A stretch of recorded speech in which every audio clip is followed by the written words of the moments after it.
Carter, Master Detective. Yes, it's another case for that most famous of all manhunters, the detective whose ability at solving crime is unequaled in the history of detective fiction. Nick Carter, Master Detective.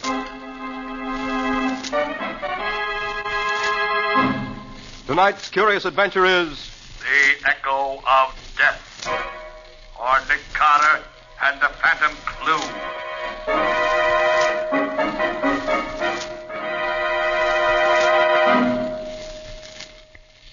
No, please, don't kill me. Don't kill me. Hold him still.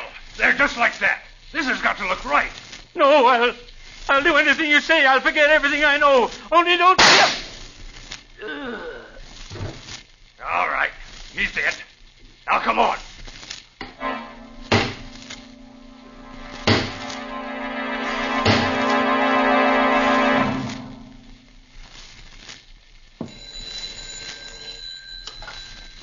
Hello?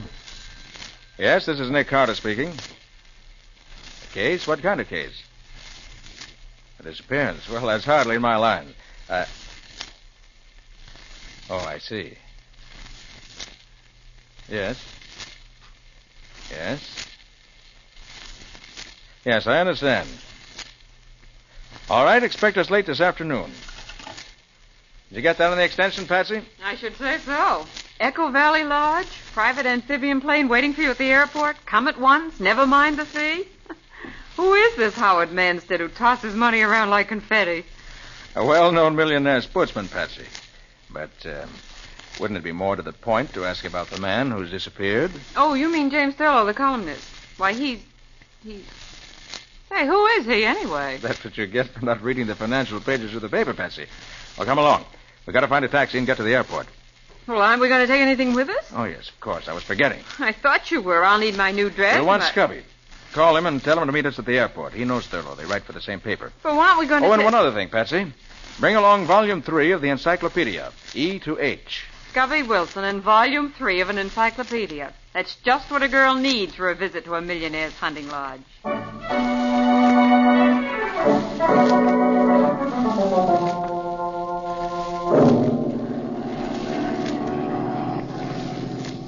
Though seldom visited because of its somewhat inaccessible location, Echo Valley is a natural freak of singular interest. I have friends you could say the same thing about, but the encyclopedia doesn't mention them. Quiet, Scubby. Let Patsy finish reading. Echo Valley is of great interest to scientists. Sounds occurring in certain areas of Echo Valley may be repeated as many as 13 times, echoing from cliff to cliff in gradually diminishing volume. Why do encyclopedias always use so many words to say so little? That's what I wonder about newspaper reporters sometimes, too. So we'll change the subject? What else does it say? That's all. Well, that's no help. Thurlow certainly wasn't carried off by an echo. Oh, he's probably just lost in the woods. In any case, I don't see why Manstead insisted on you coming out to look for him, Nick. You're no Indian guide. Patsy, if Thurlow isn't found alive, it may cost the public millions. Millions? Well, he's just a columnist, isn't he? Just a columnist? He's the smartest financial reporter in New York. And Thurlow's more than just a reporter, Patsy. In the financial column he writes, he sometimes tips the authorities off to big stock swindles and other kinds of financial skullduggery. Right. It was Thurlow who broke open the Nemo Bank scandal 3 years ago and sent the whole board of directors to prison. And for some time, Patsy, Thurlow has been hinting in his column that he was on the verge of revealing some kind of tie-up between certain politicians and one or two big operators that would rob the public of millions. Oh, then if anything happened to him now, before he's had a chance to tell anybody what he knew, the scheme would go through his schedule. Right. That's why he went to Echo Valley Lodge. Manstead, an old friend of his, invited him out so he could work in peace for a few weeks. Scubby. Huh? Is it true that Thurlow was on the verge of a nervous breakdown when he left? Oh, he was walking around in circles talking to himself, Nick. He had almost all the dope he wanted, but he still hadn't got the name of the guy behind the whole scheme. He took along a whole bunch of records of stock transactions. He said they might give him the clue he needed. And, hey, look, ahead of us. Echo Valley. It is, isn't it, Nick? No doubt of it, Patsy. But look, that isn't any Echo flying toward us. A plane. Nick, it's a plane flying up out of Echo Valley. Yes. Yes, it's a private amphibian. I thought this plane of Manstead's was the only one in these parts. Now, the pilot's seen us. Huh.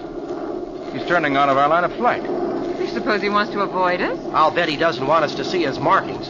He is trying to avoid us. Oh, pilot, swing over so we can get a look at that plane down there. Right, Mr. Carter.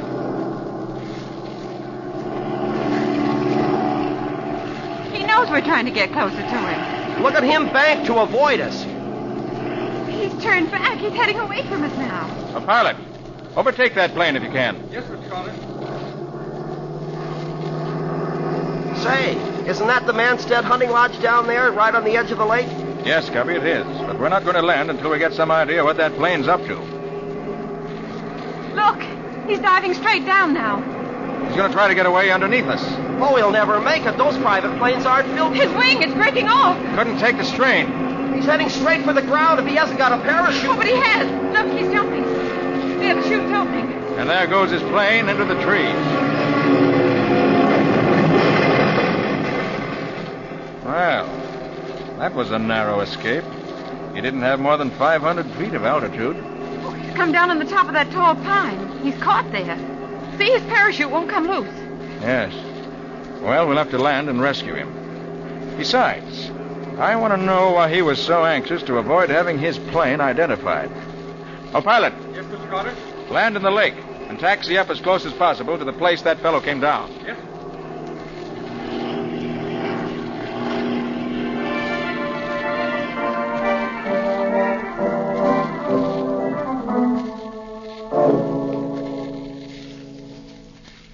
Oh, wait a minute, Patsy. I'll lift this one up for you. There you Watch are. out Okay. that branch doesn't Thanks. snap back in your face, Betsy.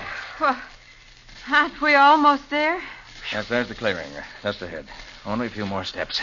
Oh, and they say exercise is good for you. Oh, there. There's his parachute.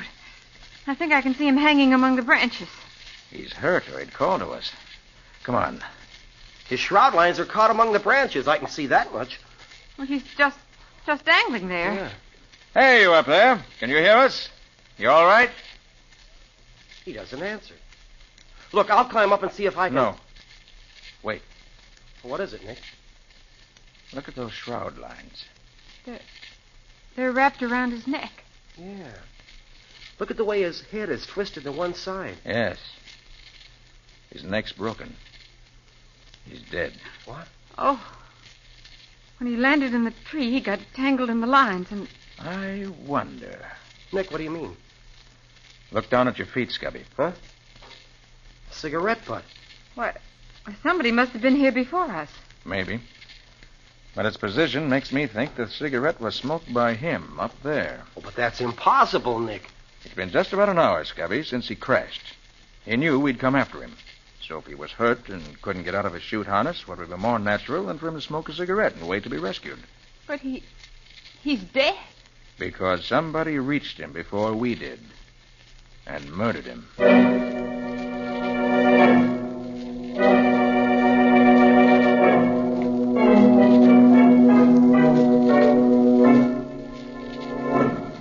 And so that's the story, Mr. Carter. As much as we know, anyway. Thurlow just wandered away yesterday morning and never returned. I see, Mr. Manson. And you don't think this mysterious airplane we met just before we reached here has any connection with Thurlow's vanishing? Well, I don't see how it could. But then, as I said, I haven't the slightest idea where the plane could have come from or who was flying it. Yeah. Now, let's go over the facts again, if you don't mind. Oh, of course not. Thurlow arrived here a week ago. Yes, with his wife. I had them flown in my plane.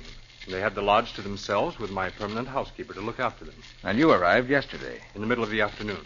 But Thurlow wasn't here when you arrived? No, he'd already gone out. He told his wife he was taking his revolver along and would take pot shots at the trees and rocks. So you never actually saw him? That's right. The woodsman I employ to look after the property asked me to come and examine some trees he wanted to cut down. About sundown, I got back to the lodge, and Thurlow still hadn't returned. Mrs. Thurlow was becoming worried. I ordered the floodlights we use for landing the plane at night, but he didn't show up. And then in the morning, you called me. Well, first I phoned the nearest forest ranger station. And after that, Mrs. Thurlow was so agitated, I had promised I'd send for you. Where is Mrs. Thurlow? I'd like to ask her a few questions. Well, she's sleeping now. She was up all night, and this morning the housekeeper gave her a sleeping tablet. Shall we wake her? No, not just now. There's still an hour of daylight left. I'd like to take a look around outside. Perhaps I'll open it. Mr. Manstead, Johnny, what is it? his hat. We found it Thurlow's hat? Where? near the waterfall. Why, that's not far. It's only a mile from here. It's still light. Do you want to come with us and look for him, Mr. Carter? Yes, I think I do.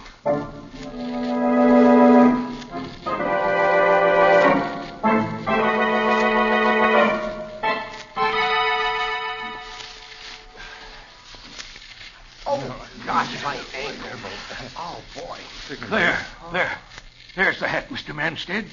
In that bush. But what in the world could Thurlow have been doing in here? This isn't the trail to the waterfall. It isn't a trail at all as far as I'm concerned. It's a jungle. It used to be a trail to an old one-room cabin, but there's no reason Thurlow would go there. Well, maybe if we yell, he'll hear us. He might be in there with a busted ankle or something. Go ahead and try, Scubby. Thurlow! Thurlow!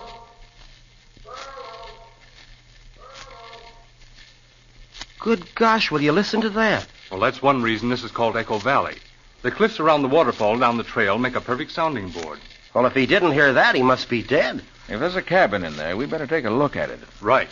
I don't see what in the world Thurlow could have come this way for, but maybe he did. Let's find out.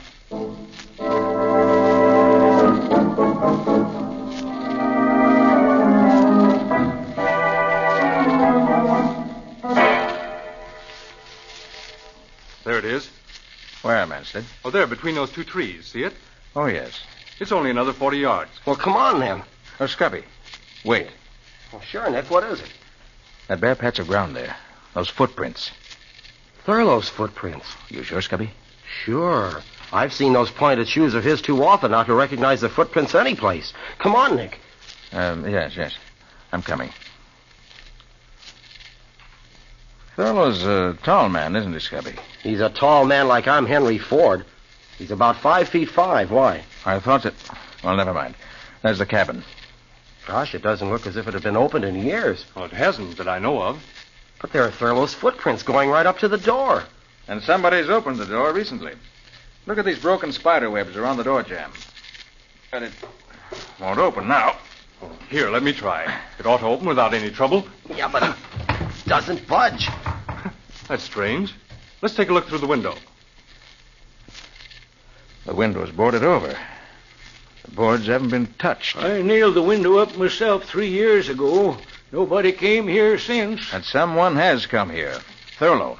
And he must be inside now. But the window hasn't been touched, and the door is barred on the inside. It looks bad. We'd better break the door down. Suppose we have old Johnny use his axe on it. That'll be quicker. Of course. Johnny, smash the door open for us. Stand back, please.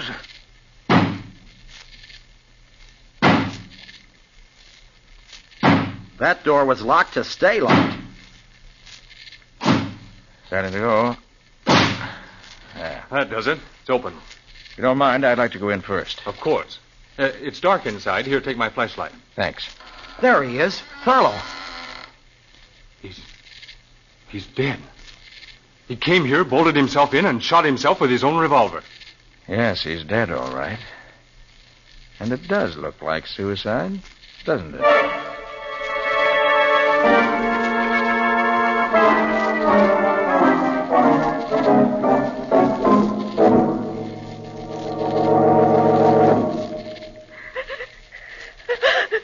Now, Mrs. Thurlow. Jim couldn't have killed himself, Mr. Carter. He couldn't have. I'm sorry, Mrs. Thurlow. I wouldn't intrude on your grief if it wasn't necessary. Now, first of all, what kind of mood was your husband in yesterday morning just before he disappeared? He was very agitated. Agitated? Well, do you know any reason why he should have been? I think he just found a clue to the identity of the man he was seeking. The one behind this plot to upset the stock market. Did he say who it was?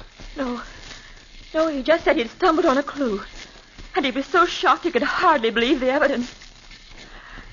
That was why he went out into the woods. He wanted to be alone to think the matter through. Perhaps his notes will tell us what he found. Yeah, I thought of that, Nick. After Mrs. Thurlow woke up and I talked to her while you and Scubby were out with Mr. Manstead, we tried to read his notes. But they're in some kind of a shorthand that nobody can read but himself. I can make out a few words here and there, but not enough to help. Well, we'll have another try at it later. Please go on, Mrs. Thurlow. Well, that's almost all, Mr. Carter. Jim went out about 10 in the morning. I stayed here in my room reading. About half an hour later, I thought I heard a shot. All of a sudden, I was terribly frightened. Frightened? Of what? I don't know. It was just a feeling. Then I heard the far-off echo of somebody hammering. It was... Oh, it sounded like somebody hammering down the lid of a coffin. And I'm positive it meant that Jim was dead. It's probably someone chopping down a tree, she heard, Nick. Anyway, she went back to her reading and forgot about it. Then around 1, Manstead phoned from the village, this little town about 10 miles from the hills, for Johnny to come for him in the station wagon. Manstead phoned. But didn't he fly in by plane yesterday? Seems not. The plane was in New York getting a new propeller, so he took the night train. Is that so? Anyway, Johnny went to meet him. He got here about 2:30. The rest of the story is just the way he told it to us. Nick Thurlow must have killed himself. There just isn't any other answer. I wonder, Patsy. I wonder.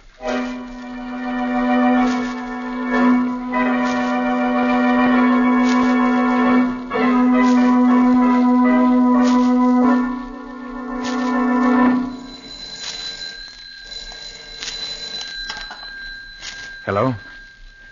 Yes, speaking. Did you get the dope I wanted? He was? And the plane? Then check every airfield within 50 miles of the city. Yes, I know it's a big order, but somebody's playing this game for big stakes. No, that's all. Call me back when you've learned something. Hello, Carter. I didn't know anybody was here in the library. I took the liberty of phoning New York. I was trying to check on that mysterious plane that we saw crash yesterday afternoon. I see. Did you learn anything? Nothing yet. You know, I have a theory about that plane, Carter. I'd be interested to hear it, Mr. Manstead. Well, we're only 100 miles from the border, and in the past, planes engaged in smuggling aliens into this country have landed in this region. Now, I'm willing to wager this chap, who was so anxious to avoid being seen, was engaged in doing something like that. Certainly sounds plausible. Nick! Oh, Nick! Oh, yes, Cubby. Oh, there you are. Oh, top of the morning to you, Mr. Manstead. Good morning. Say, I was looking for the two of you. Forest Ranger Thompson and 2 of his men are down at the landing waiting in your launch, Mr. Manstead. They want to get started down the lake to bring in the body of that flyer who was so unlucky when he bailed out of his plane yesterday. Of course. You're coming with us, aren't you, Carter? Yes, indeed. I'm just as interested as you are to see if your theory turns out to be right. Oh, what about Patsy? Shall I go find her? Oh, no, Scubby. She's staying here in the lodge with Mrs. Thurlow. They're going to spend the morning going over Thurlow's notes, trying to decipher them. Well, let's get going. I want to get back in time to phone a story to my paper.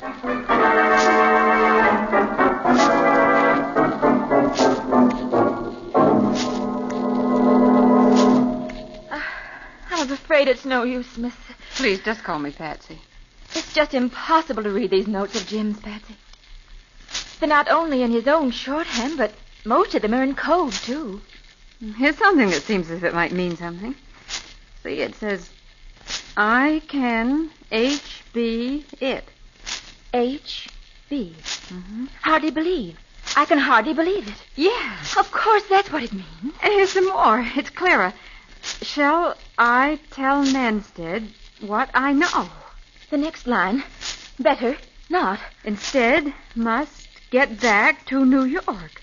Well, that's clear enough. But the next line. My life, MB, ND.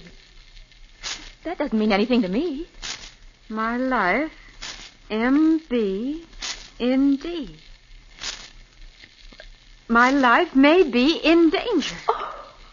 And then there's just one last sentence that he never finished. To think that the one man in the world.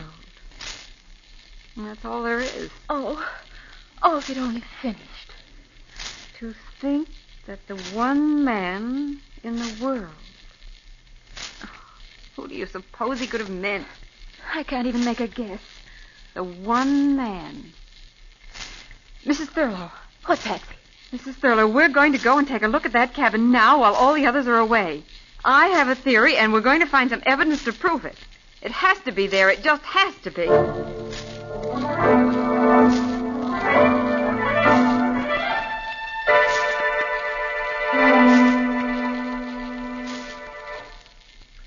Hello, Nick, my friend. Hey, what's troubling you? You've been sitting out here on this rock for an hour ever since we got back, looking mean enough to bite your grandmother. Scubby, that poor devil of an aviator whose body we brought in was murdered. And Thurlow was murdered. And I can't prove it. But, Nick, couldn't you be wrong? The aviator certainly looked like a natural accident. And Thurlow, if I ever saw a case that looked more like suicide, well, I don't know where it was. Well, that's just it. The aviator I can explain. Someone slipped through the woods, reached him before we did, climbed the tree he was caught in, and strangled him with the shroud lines in his parachute while pretending to help free him. But Thurlow, his own footprints leading into the cabin. The window boarded over and the door bolted on the inside. If somebody killed him, well, how did they get out? I don't know, Scubby. It isn't possible. And it was done. I'm going to break the... Hey, Scubby, what's that in your hand? Oh, just a shiny new nail I picked up somewhere. Somebody must have been fixing something. A nail. And Mrs. Thurlow said she heard the echo of hammer blows the morning her husband died. Yeah, said they sounded like somebody hammering down the lid of a coffin. They sure have imaginations. But that's just what she did hear. Huh? She heard the echoes of somebody nailing down the lid of a coffin.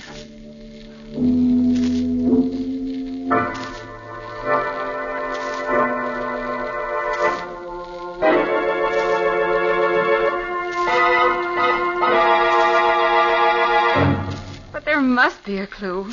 There must be. But we've been all over the cabin inside and out a dozen times now, Patsy. If there was anything here, we'd have found it. Mrs. Thurlow, somehow your husband was murdered here, and his body left inside this cabin so it would look like suicide. And I'm going to find out how the murderer got out, leaving the door and window bolted, or die. I'm afraid you're much more likely to die, Patsy. Oh, Mr. Manstead. Yes, Mr. Manstead. After we returned to the lodge and I learned the two of you had disappeared in this direction, I thought I'd better find out what you were up to. You killed my husband. Of course he did. Who else could your husband have meant by the one man in the world he'd never have believed guilty? But he was Jim's friend. That's what he wanted you to think. He pretended to be a friend so he could always keep checking what your husband learned. And he invited you both here so he could commit murder if he decided it was necessary. A very interesting theory. But I'm afraid I can't give you a chance to tell it to anyone else. Johnny. Right here, Mr. Manstead. Come inside and close the door. What are you going to do to us? He thinks he's going to kill us. He hasn't got that gun in his hand for fun. Johnny, the old mine shaft is close by. Now, if these two ladies out walking had the misfortune to stumble into it, it would be very tragic, wouldn't it? Lots of people fall down old mine shafts. So they do. And I'm afraid another such accident is about to happen. You can't get away with it, Mr. Manstead. Nick Carter won't let you. Oh, well, perhaps even clever Mr. Carter may have to have an accident. Help me silence him, Johnny. Quickly. No, Nick! Quiet! No! Quiet, I say! All right, now, Johnny, knock them both on the head to keep them quiet. All right, Manstead. Let go of her. You, Carter. Nick, look out, his gun. Drop it, Manstead, or... Johnny, kill him! Kill him!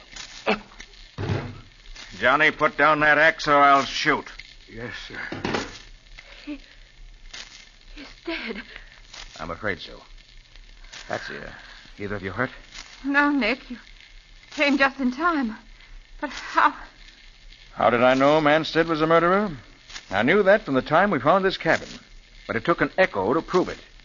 The echo, Mrs. Thurlow, that you said sounded like someone hammering. But I don't understand. Scubby's bringing Ranger Thompson. As soon as they get here, I think I'll be able to clear up a lot of mysteries. So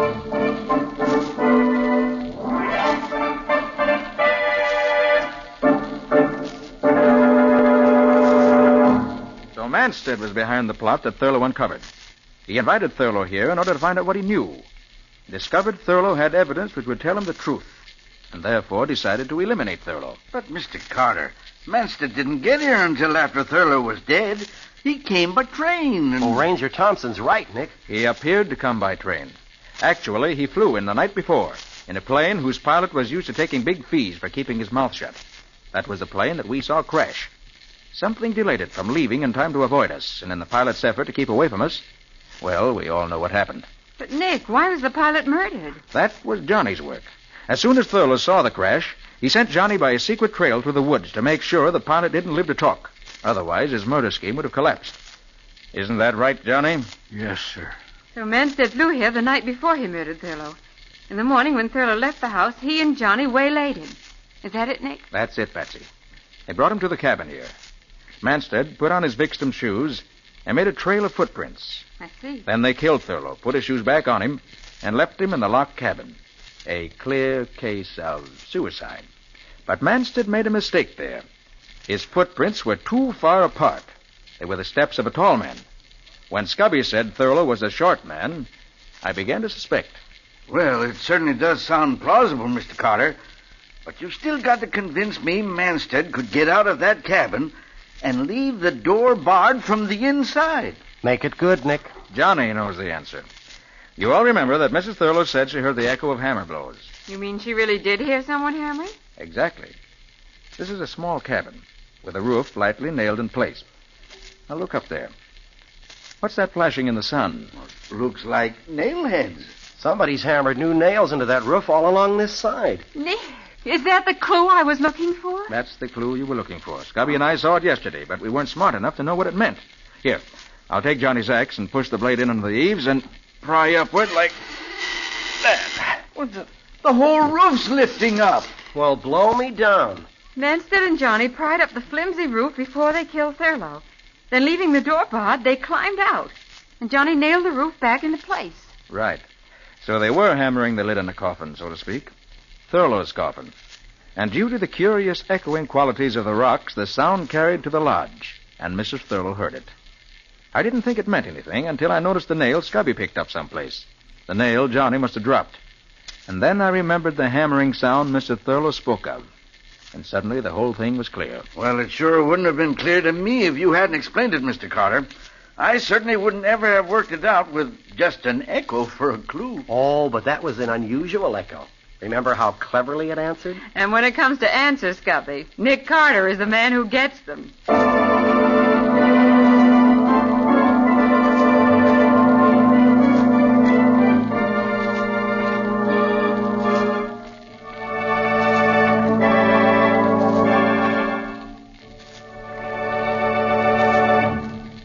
This was another strange experience of Nick Carter called The Echo of Death, or Nick Carter and the Phantom Clue. The curious adventures of Nick Carter, Master Detective, are brought to you every Monday night at 9:30 Eastern Wartime. We'll let Nick himself tell you about next week's story. What'll it be about, Nick? I call it Death Across the Tracks. It began with the murder of a detective. A railroad detective who lived in the station alongside the tracks. He was working on a case, but he had it only partly solved when he was murdered. And I picked it up from there. I'll say you did, Nick. You almost picked up a few bullets into the bargain, the way the victim did. When you called it Death Across the Tracks, you were right in more ways than one. This sounds more and more intriguing. And how did it wind up, Nick? Well, we'll tell you that next week. But I can say this much. I had a stroke of luck. Nick always calls it luck when he uses foresight. Good night, folks. Yes, good night, folks. And good night, Patsy and Nick. In tonight's strange adventure, Nick Carter was impersonated by Lon Clark. Patsy was impersonated by Helen Choate. Original music was played by Lou White. The entire production was under the direction of Jock McGregor.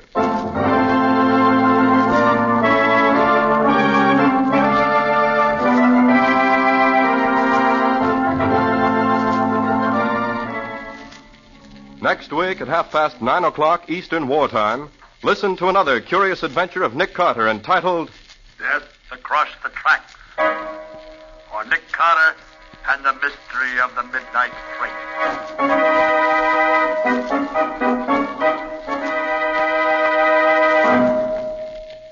This story is a copyrighted feature of Street and Smith Publications, Incorporated.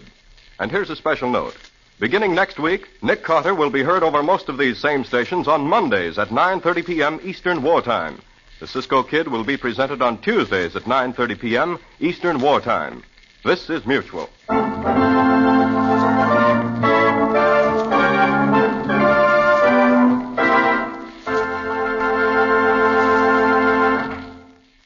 Nick Carter. Another case for Nick Carter, Master Detective. Yes, it's another case for that most famous of all manhunters, the detective whose ability at solving crime is unequaled in the history of detective fiction. Nick Carter, Master Detective. This week's curious adventure is Murder in the Crypt, or Nick Carter and the Jackal God.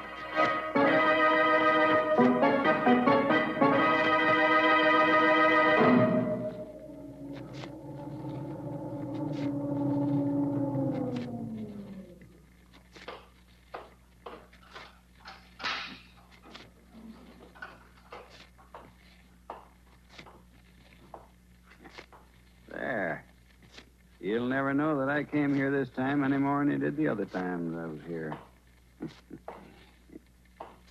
Those footsteps. Coming this way. It's Anubis. Anubis. Oh, it can't be. I am Anubis, guardian of the dead. No. I must be dreaming. I am Anubis, the jackal god. But you're not. No. No.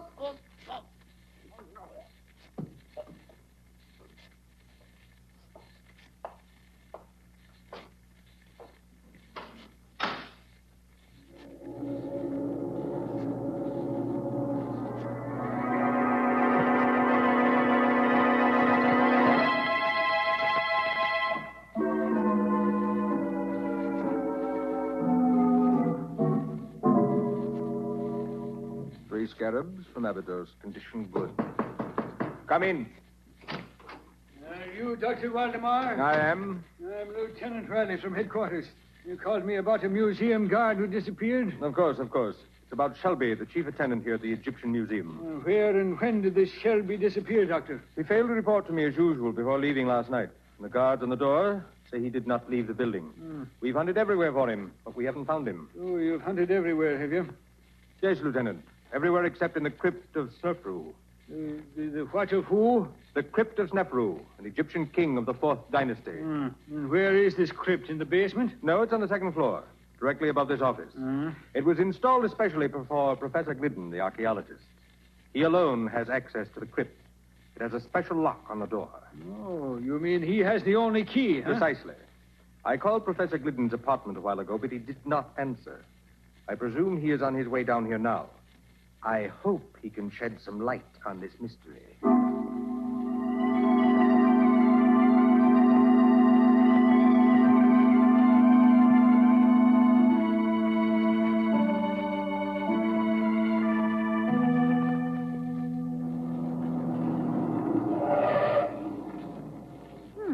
Nick, isn't this the Egyptian Museum across the road? Yes, Patsy, it is. Never been in it? Looks too much like a mausoleum for me. Are we going in to look at the mummies? That, Patsy, depends entirely upon Professor Glidden. Who's he? That bearded man who is beckoning to us from the doorway of the museum. Oh, I see him. Is he a client of yours? Yes. He phoned just before you arrived at the office this morning. What does he want? That I don't know, Patsy. Suppose we join him and find out.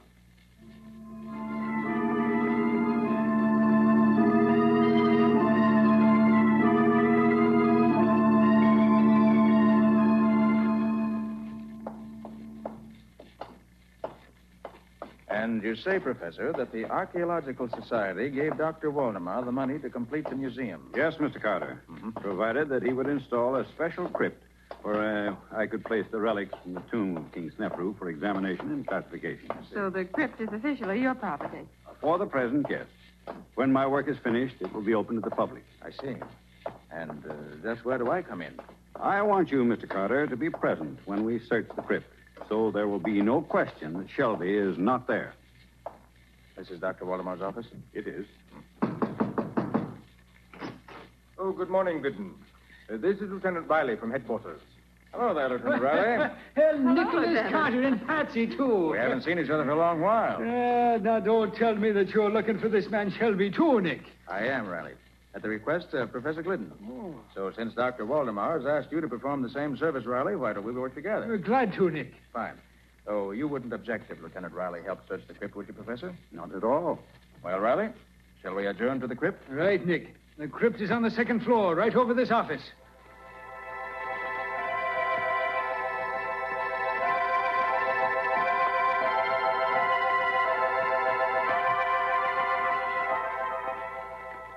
Come, Glidden, unlock the door. This is an intricate lock, Waldemar.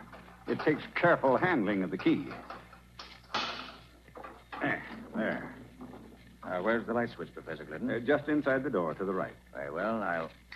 There. Well, would you look at that now? I never saw a statue to resemble that beast. The body of a man and the head of a dog it has. I'd call it the head of a jackal, Riley. Am I right, Professor Glidden? You are, Mr. Carter. That bronze statue is a life-size figure of Anubis, the jackal god. Anubis was the guardian of the dead. And his statue was set at the entrance of ancient tombs to keep out thieves. A jackal face is enough to scare anyone away. Come along, Riley. Let's look around inside the crypt. Okay.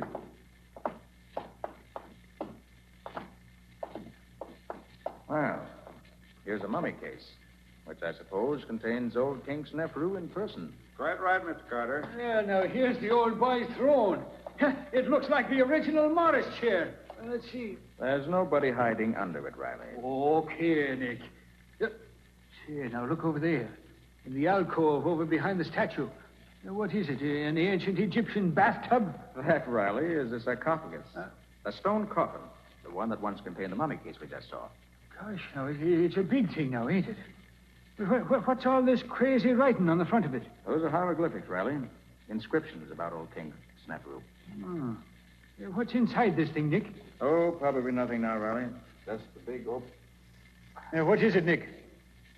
This sarcophagus is not empty, Riley. Huh? Shelby's in it. Oh. And he's dead.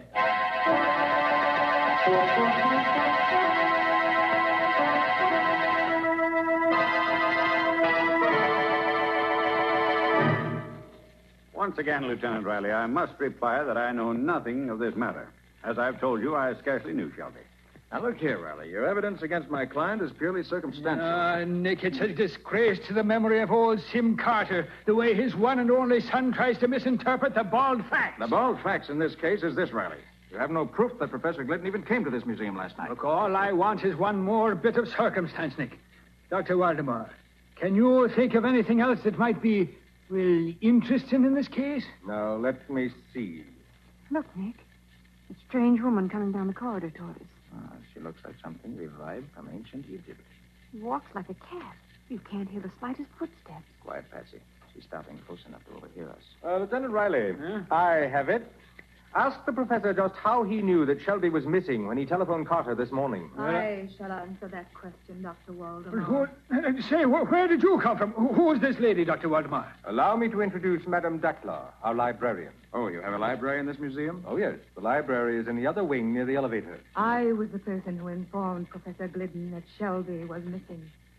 I telephoned him this morning, after the search began. And Professor Glidden telephoned me, Riley, asking me to come here to protect his interests, which I have so far tried to do. Madame Dackler comes from Cairo. She's an Egyptian, well-versed in ancient lore and legend. Madame Dackler, do you really believe those old Egyptian legends? I must believe them. With my own eyes, I have seen the living Anubis walk through the corridors of this museum. But that statue couldn't possibly get out of a locked crypt. To Anubis, anything is possible. It is his duty to guard the treasure in the crypt. What treasure, Madame Dackler? The treasure that is found in the tomb of every Egyptian king. Anubis, the avenging jackal god, knew that the museum god Shelby sought the treasure. So Anubis sought Shelby and killed him and put his body in the crypt as a warning. Anubis is all-powerful. You mean you've actually seen this jackal god walking around this museum recently? Anubis, the guardian of the dead, leaves the crypt of King Snefru and prowls these corridors every night. I have seen him do it. Gosh. That will be all, Madame Dackler. Thank you very much for coming. Nick, suppose we go through that crypt again and see what we can learn. An excellent suggestion, Riley. Patsy, suppose you go around and wait in the library with Madame Dackler. We'll join you there later.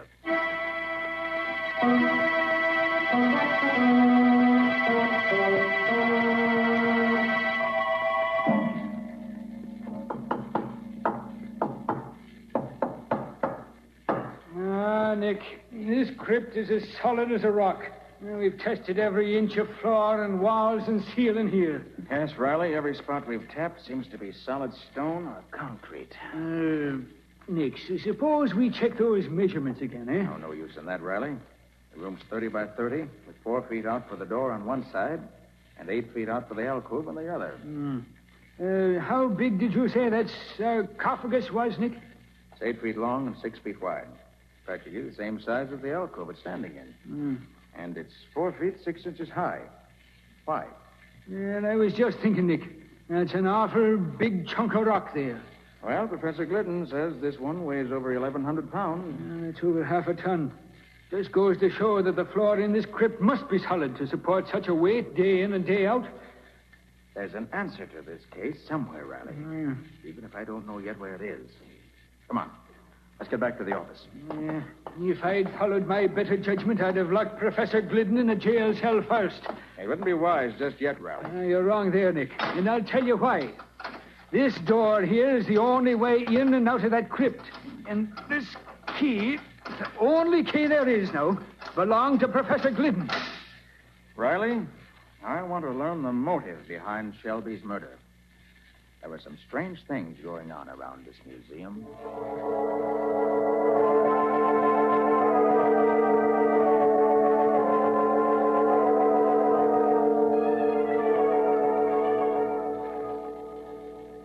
Three ancient anklets, one jar of perfume. Come in, come in. Oh, it's you, Mr. Carter. Miss Bowen. Yes. Well, are you convinced that only Glidden could have entered that crypt upstairs? I never like to accept the obvious, Dr. Waldemar. Oh, there goes the closing bell. I must put these Egyptian relics back in the vault. Oh, we're right ahead. A large vault, that is, Dr. Waldemar. Yes. The museum requires a large vault. I had this one built here in the wall especially. Was it included in the original plans for the museum? Well, no, not exactly. This wing of the building was still unfinished when the architect died. In completing it, we made some minor changes. I see. Doctor, do you think Madame Dakla... You must excuse me for a few minutes, Carter. I must speak to the attendants before they leave. It was one of poor Shelby's duties. It will only take a few minutes. By the way, Patsy, there's something on Waldemar's desk that should interest you. You mean that odd-looking jar? Mm-hmm. It contains some ancient Egyptian perfume, he said. Smells like roses. Very strong. You better put it in the vault, Patsy. Waldemar must have overlooked it. And can you smell it, Nick? Powerful stuff. Yes, I can smell it all right. Put it in one of the shelves in the vault. Oh, What's the matter, Patsy? I just tripped on a small step at the front of the vault. You didn't spill any of that priceless perfume, did you? Oh, I'm afraid... Yes, I did spill a few drops of it, Nick. Well, don't tell Waldemar. Oh, I hear him coming. Come out of the vault and look innocent. Okay. Well, Carter, another day is done. Oh, if you'll please stand away from the vault, Miss Bowen. I should like to close the door. Thank you. By the way, Doctor, was there any treasure buried with King Snefru? Probably. It was the custom. But it is also probable that such treasure was stolen centuries ago. Well, isn't Glidden interested in the matter of treasure? Possibly. But he's more interested in translating the hieroglyphics on the sarcophagus. Well, Patsy, I must be going. You must be going. You mean you're going to leave me here in the museum? Only for a little while. I want you to go back to the library and have a talk with Madame Dakla, Patsy. Talk about what? I'll tell you that while we're walking to the other wing. Good night, Dr. Waldemar. Good night, Mr. Carter.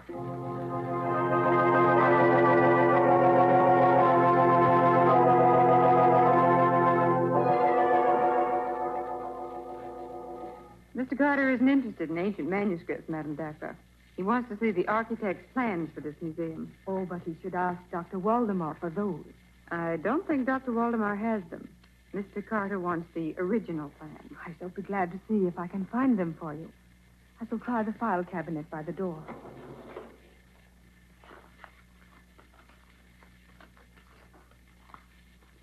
Well, they're not under A for architect. And they are not under B for building plans either. I shall try under M. Museum plans. What's that clumping sound out in the corridor? Yes, here they are. In this folder. Plans for Egyptian museum to be erected Look, coming through the door. Anubis. Welcome, Anubis. Anubis gives no greeting to those who defy him. I have never defied you, Anubis. You have sought the treasure that I guard. Never, never. I have always... Let go of her, whoever you are. Let go.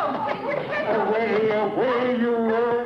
Hey, now, what new mischief is going on here, Nick? Riley, just in time. Huh? Patsy was just going to tell me. Who was it took Madame Dakla away, Patsy? It was somebody who looked like Anubis, the jackal god. What? Really, Nick. Madame Dackler had the plans of the museum in her hand. And they're gone, too. Nick, this time we're going to look in that crypt upstairs first. Come on.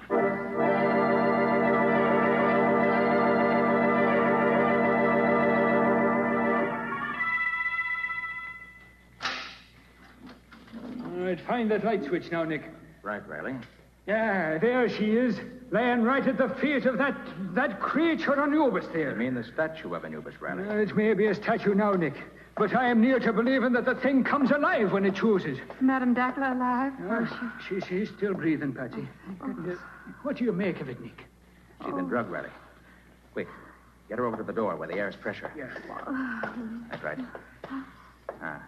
She's coming around now.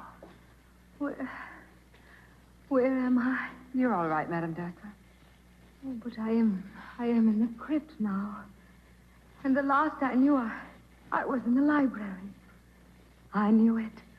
I knew steel doors are no barrier to Anubis. Help her outside, Patsy, so I can lock the door here. You lean on me, Madame Dackler. But I tell you, it is useless to lock that door. Anubis can pass through all barriers. Maybe so, but Professor Glidden can't. Come on, Madame Dackler, I'll take you back to the library. Then I'm going to put the professor in jail where I can keep my eye on him. From now on, there'll be no fooling on this. Patsy. When Riley opened the crypt just now and found Madame Dackler, did you notice the peculiar fragrance in the place? I must have been too excited to notice it, Nick. What was it like? It was the perfume of roses, Patsy. Musty, ancient roses. You should have recognized it. You mean it was like the perfume from the bottle I spilled in Waldemar's office? Yes, Patsy. It smelled exactly the same.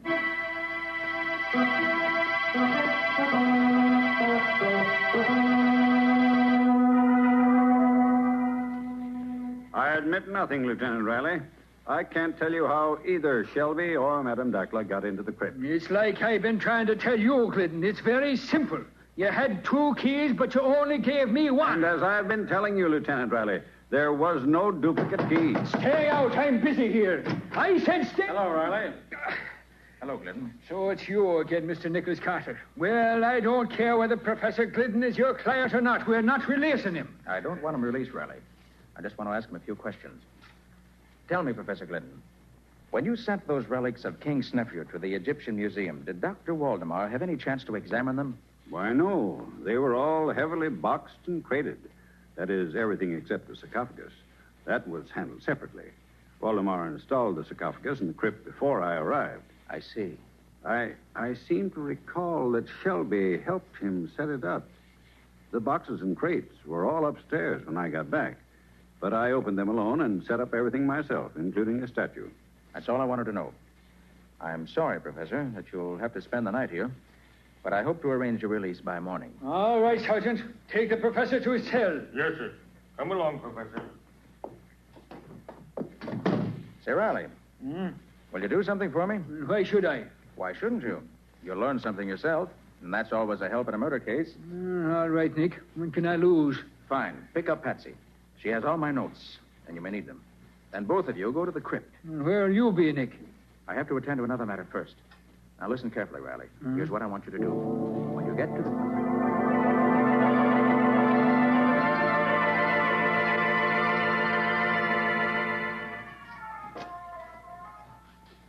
How long have we been in this crypt, Lieutenant Riley? Oh, it's about 15 minutes, Patsy.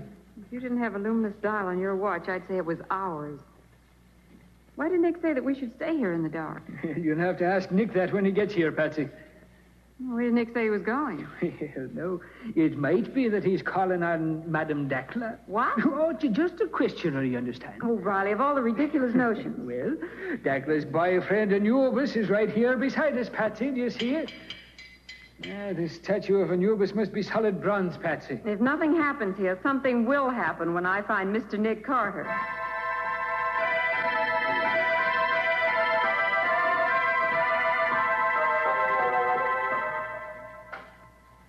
Only 10 minutes more, Patsy. I'm getting so used to this darkness, I can see the sarcophagus plainly. Looks so big. Yeah, it is big. It's almost... What's that? I don't know. Sounds as if something was happening at last.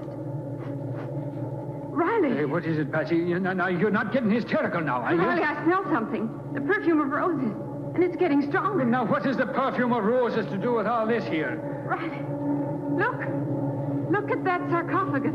Patsy, what we're looking at can't be happening here. But it is. That sarcophagus is rising straight up in the air. And I've always said that seeing was believing. Look. I see what's doing it, Riley. You can't tell me that anything that will make a stone coffin weighing half a ton go floating up in the air 5 feet on the floor, Patsy. It's on top of an elevator, Riley. An elevator? Sure, that's what's lifting it. Well, glory be. You're right, Patsy. That's what that rumbling sound was. Riley. Yeah? The man coming out of the elevator with a flashlight. Wait till I draw my gun, Patsy. I'll fix You're too late, Riley. I have you covered. It's Dr. Waldemar. Why... Riley, that elevator is the vault from Waldemar's office. Quite right, Miss Bowen. I have you both covered. Don't try anything, either of you. Well, what would you be trying, Waldemar? There will be 2 new victims in this vault, Lieutenant Riley. 2 fools who, like Shelby, found out too much. But I'm sorry it isn't 3. Nick Carter would be a welcome addition. You really mean that, Waldemar? Nick, where are you? Carter, how did you get here? I've been waiting for you in King Snefru's sarcophagus. And now if you... I'll kill you first, Carter. I doubt that. Okay, Patsy. Look out, Patsy! He's knocking over that statue! It's falling over!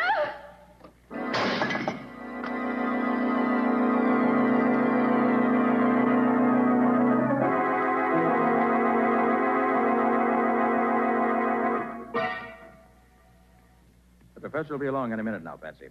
He called me at the hospital and asked me to meet him here outside the crypt in 15 minutes. Said he wanted to examine the elevator in the crypt. Was Waldemar dead, Nick? No, Patsy. I only wounded him. He knocked himself out when he staggered against the statue of Anubis.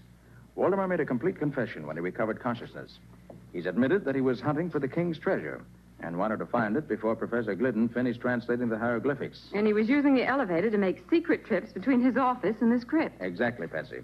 When Waldemar completed the new wing of the museum, he modified the original plans and put his office at the end of the first-floor corridor. Then he built this crypt on the second floor, right over his office. Evidently, the elevator was already installed, and Waldemar brought the sarcophagus up on top of it. And there was a sarcophagus standing in an alcove that was really the elevator shaft. Mm-hmm. The elevator itself became the vault in Waldemar's office. He disguised it with shelves and loaded them with curios. But it was still an elevator. And you think Shelby found out about it? Shelby must have helped Waldemar arrange things, since it was more than a one-man job. Then later, Shelby decided to look for the treasure on his own. Apparently. Waldemar confessed that he murdered Shelby for those very reasons and left the body in the crypt to blame the crime on Professor Glidden. And Waldemar put Madame Dackler in the crypt so Glidden would be blamed again. Exactly. But he didn't have to kill Dackler. She knew nothing, you see. He merely grabbed Dackler in order to get the original plans of the museum. And here comes the professor now, Nick. Oh, hello, Professor. Right on time, I see. Oh, so glad to find you here, Carter. I wanted you to be here when I examined the crypt in the elevator. I want no more surprises. Well, I don't think anything else is going to happen up here, Professor, but I'll be glad of the chance to do a little extra looking around myself. Oh, there's that Anubis again. He's on his face this time. It was quite clever of Waldemar to disguise himself as Anubis. He really did resemble the statue. Well, look, Nick. Where, Patsy? There at the statue lying on the floor. Why, the head is completely turned around. Yes, the fall must have knocked it loose. Oh, give me a hand with it, Professor. We'll set it up again. Oh, certainly, Carter. It's pretty heavy, but... Yes, it is. What? Gold. Oh, Nick, is it real?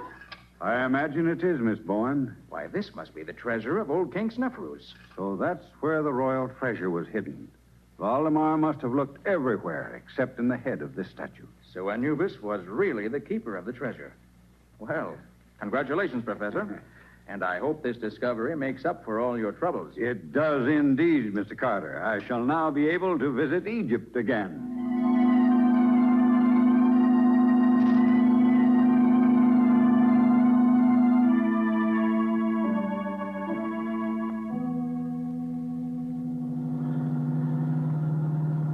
Well, Nick, there's just one problem that still bothers me. And I suppose, as usual, that the problem represents the crux of the whole case. It does.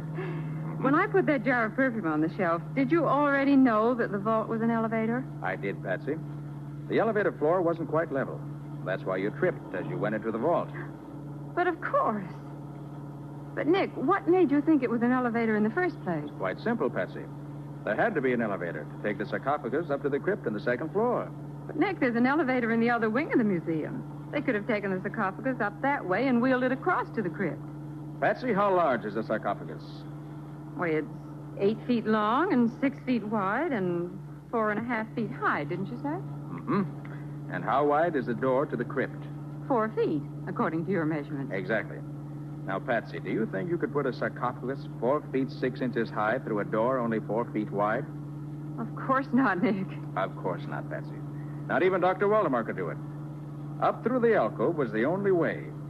Waldemar probably hoped that no one would think to compare the size of the door to the size of the sarcophagus. And nobody did, except Nick Carter.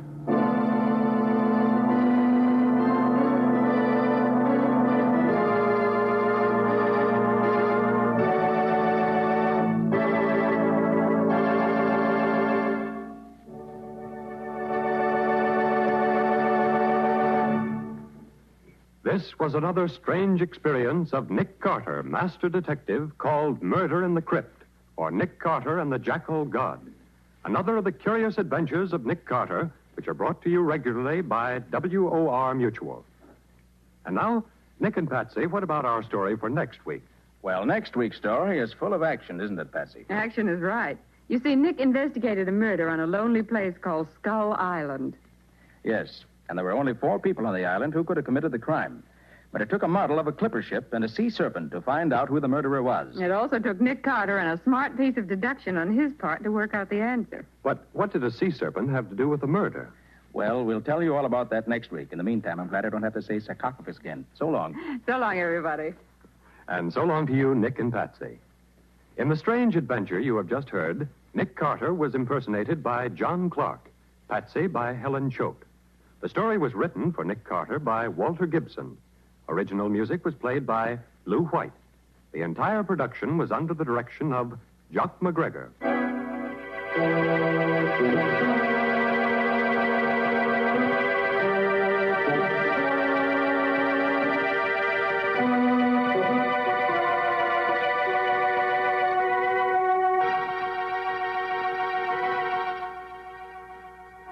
Next week at the same time, listen to another curious experience of Nick Carter entitled Murder on Skull Island.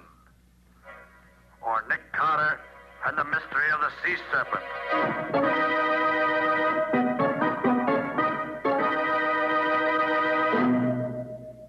This story is a copyrighted feature of Street and Smith Publications, Incorporated. The Return of Nick Carter is produced in the studios of WOR and is broadcast over most of these stations every Monday evening at 9:30 Eastern Wartime. This is Mutual.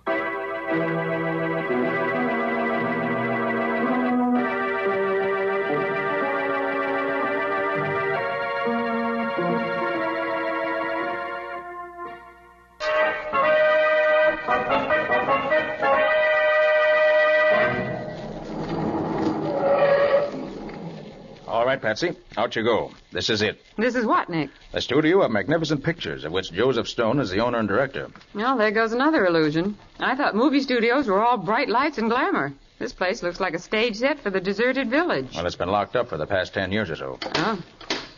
Oh, that's funny. The gate's locked. And that's our cue to turn around and go home again. You've got a nice, tasty jewel robbery waiting for you to solve back in town, and you should be working on that. Instead of being way out here at the end of nowhere playing around a forgotten movie studio. I guess I'll have to pick the lock. Okay, if you must. Patient Patsy'll bear with your little game. This is no game, Patsy. Why, what do you mean? The house of Lulu Dore, the star of Stone's new picture, was broken into last night while she was at a dance. She was wearing her jewels, including the famous emeralds. Fortunately, though, nothing was stolen. There we are. All right, Patsy, go ahead. Seems funny there isn't a gatekeeper around. It does, doesn't it? Well, I guess they haven't got a full staff for the studio, considering they moved back from Hollywood just to do this one show. Why did they do that, Nick? Oh, Dore had a run-of-the-pay contract for the show she's doing on Broadway and couldn't go west. Hey there, where do you think you're going? Oh, so there is a gateman. I'm looking for Mr. Stone's office. Well, you can't see him. I'm afraid you don't understand. I'm Nicholas Carter. Mr. Stone's expecting me.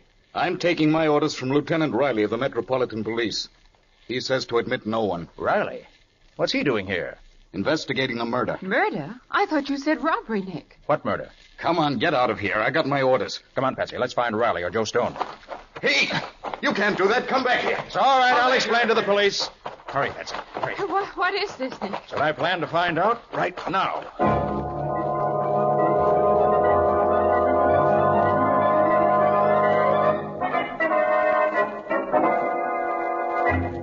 Then I take it this fellow Boyd, who's been killed, is a fairly unimportant chap, eh, Mr. Stone? Well, yes. He was just a darn good electrician.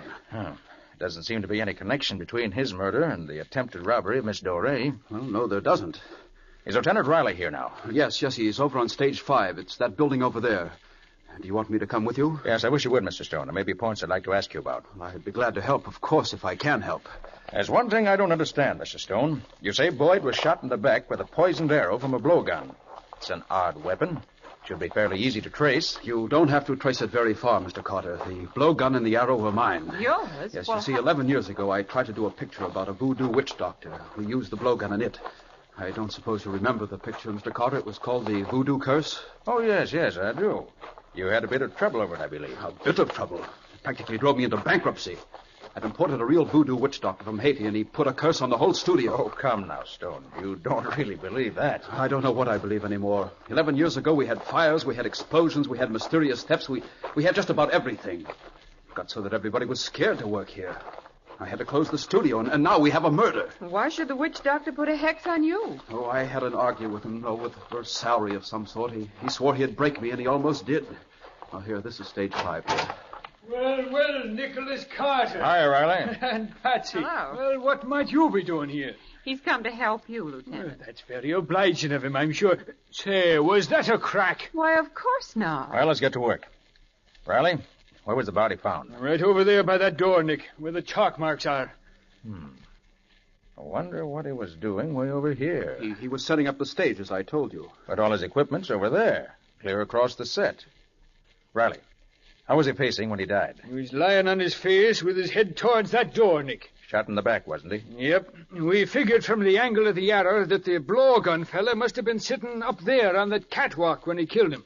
Mr. Stone, what's behind that door that Boyd was heading for? Well, special electrical equipment, I believe, for special effects. Would Boyd have known that? Well, yes, of course. He worked on this stage years ago. He probably would have remembered. That's it, then.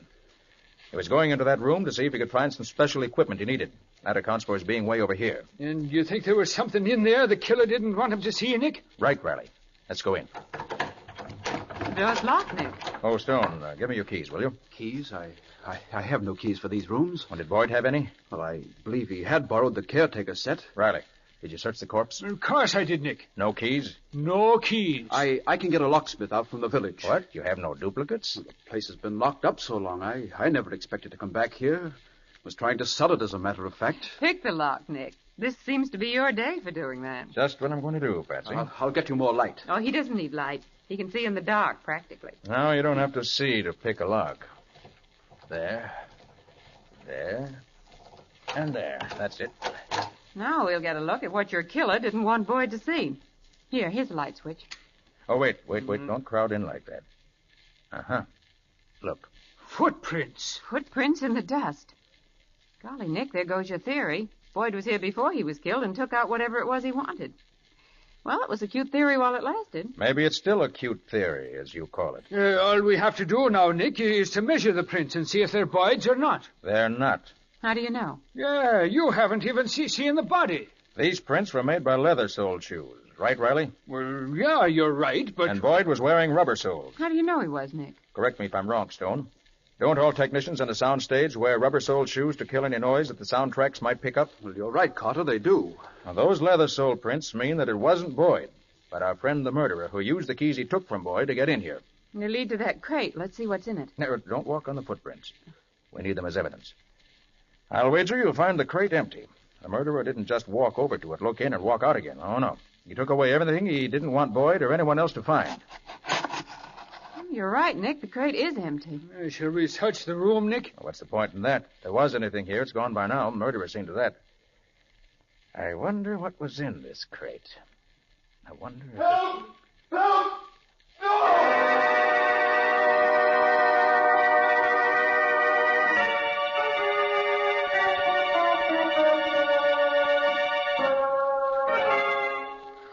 Nick, the poor kid. What is it, Carter? Another murder. Another? Good Lord. Can you identify him, Stone? Why, it's Bill Daly, our camera punk. Camera punk? What's that? Oh, it's studio slang for assistant to the cameraman. Hey, you people all run too fast for me. Hey, what's up here? See for yourself, Riley. Well, good gosh, another murder. And it looks from his position as if he was just coming out of that door over there. Oh, that's funny. Both he and Boyd... Any idea what he was doing around here, Stone? Yes, I sent him over here myself about an hour ago to look in that warehouse, see if there was any of that old photographic equipment we could remodel and use. Priorities, you know. Daly was very clever at that sort of thing. Yeah, that's a mean-looking knife he's got sticking in his throat, Nick. Knife? Good Lord. Well, what is it, Mr. Stone? That knife. It's from that same voodoo picture. There seem to be a few too many of those old props hanging around. Are there any more? Well, yes, there's a complete stock of weapons. Everything we used in that confounded picture. The voodoo curse? Yes. I rather think I'd like to see that film, Stone.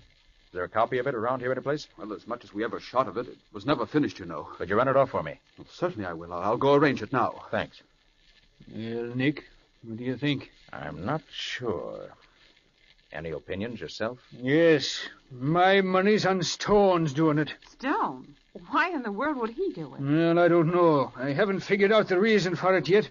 But he acts kind of funny. Nervous, sort of. And he keeps talking about the place maybe being haunted. Oh, good heavens, Riley. Who wouldn't be nervous with all this murder going around? I know I am. Well, take the weapons, Nick. They all belong to him. But other people could have access to them, Riley. After all, Stone hasn't been here for over 10 years. And there's something more important you've overlooked, Riley.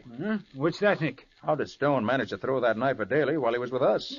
How do I know? We were all so busy looking at that storeroom on the set, he could have sneaked up. By golly, I'll bet that's how he did do it. Oh, that's Stone beckoning to us. You want to go to see the movies, Riley? I got better things to do, Nick. I'm going to search this joint. How about you, Patsy? Sure thing. But why do you want to see it? I'm not sure, Patsy. But I've got sort of a hunch that the answer to all our questions lie hidden in that old picture.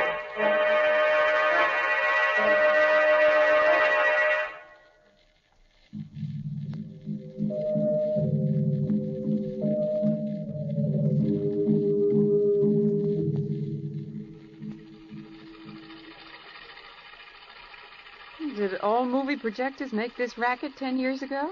Most of them, Patsy. Now listen. You don't believe in our voodoo magic, eh? Well, if you've been here long enough to see some of the things I've seen. Really, Ross, there's something uncanny about these natives. Call it coincidence if you like. Who's the woman? Gosh, she's good looking. That's Lula Dore, the star of the picture Stone's shooting here now. Well, their voices sound funny and tinny. Yeah, they certainly do. Easy enough to scoff when you've just come down from the States. But it is magic. There's no other way to explain some of the things that happen. Magic? Mumbo jumbo, you mean? You'll never convince me it's anything else. I suppose this is another of those wild dances. Now, there's a really good voice. Who is he, Nick? Now, don't tell me you don't remember him, Patsy. His name was Bart Tyson, great leading man 10 years back. Oh, I remember his name, of course. This is rather better than most of the dances I've seen. Patsy, I've heard that voice very recently.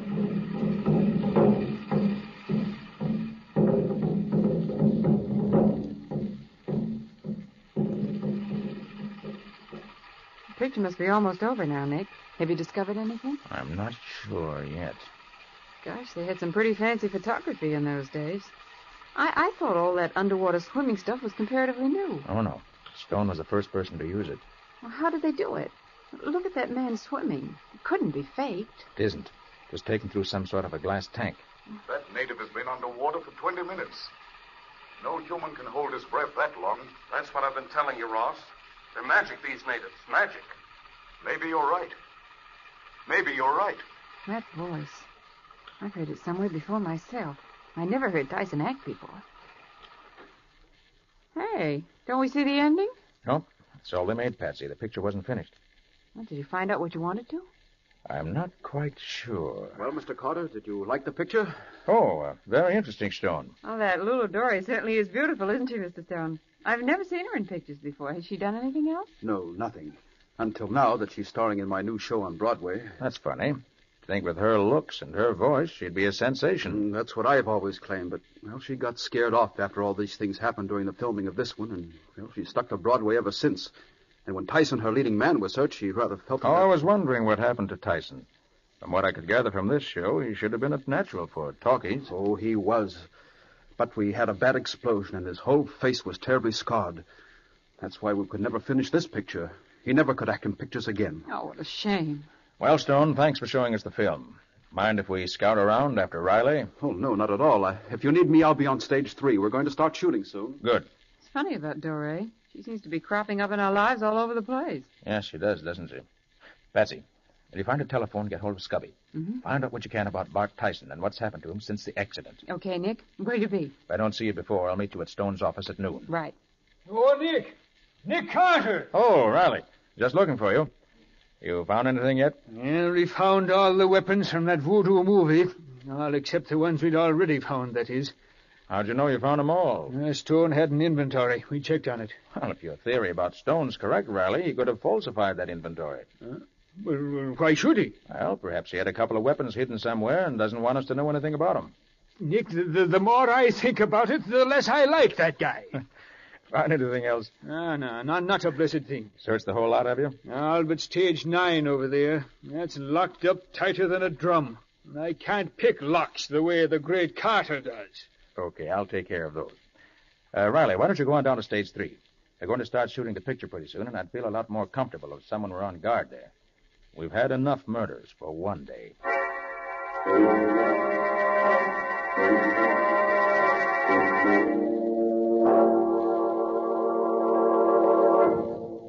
I suppose you think this is a gag, having us get all dressed up like merry villagers or something. It's not a gag, Patsy. It's insurance. What do you mean? Just what I said. When we're dressed up in our regular clothes, everybody in the lot knows who we are. But anyone seeing us dressed up like this will think we're actors and never look at us twice. I never thought I'd live to see the day when people wouldn't stare at Nick Carter, master detective, all dressed up in knee pants. Quiet. Did you check with Scubby? Yep. But just as Stone said, Tyson was hurt in that explosion and then just sort of vanished. Hasn't been heard of since. That takes care of that. Well, here's stage 9. The only place that hasn't been searched either by Riley or me. What do you expect to find? I don't know. It's funny, this door isn't locked. Everything else on the lot has been. Yes. Riley distinctly said it was locked when he tried it. Well, keep your eyes open. There may be a reason for it being open now. Golly, it's dark inside here. Here, take this flashlight. Okay. I've got another. Hey, Nick, look. There's an old makeup table. I wonder what kind of makeup they used in those days. Patsy, we haven't time to stop for you Nick, to look at make. Look here.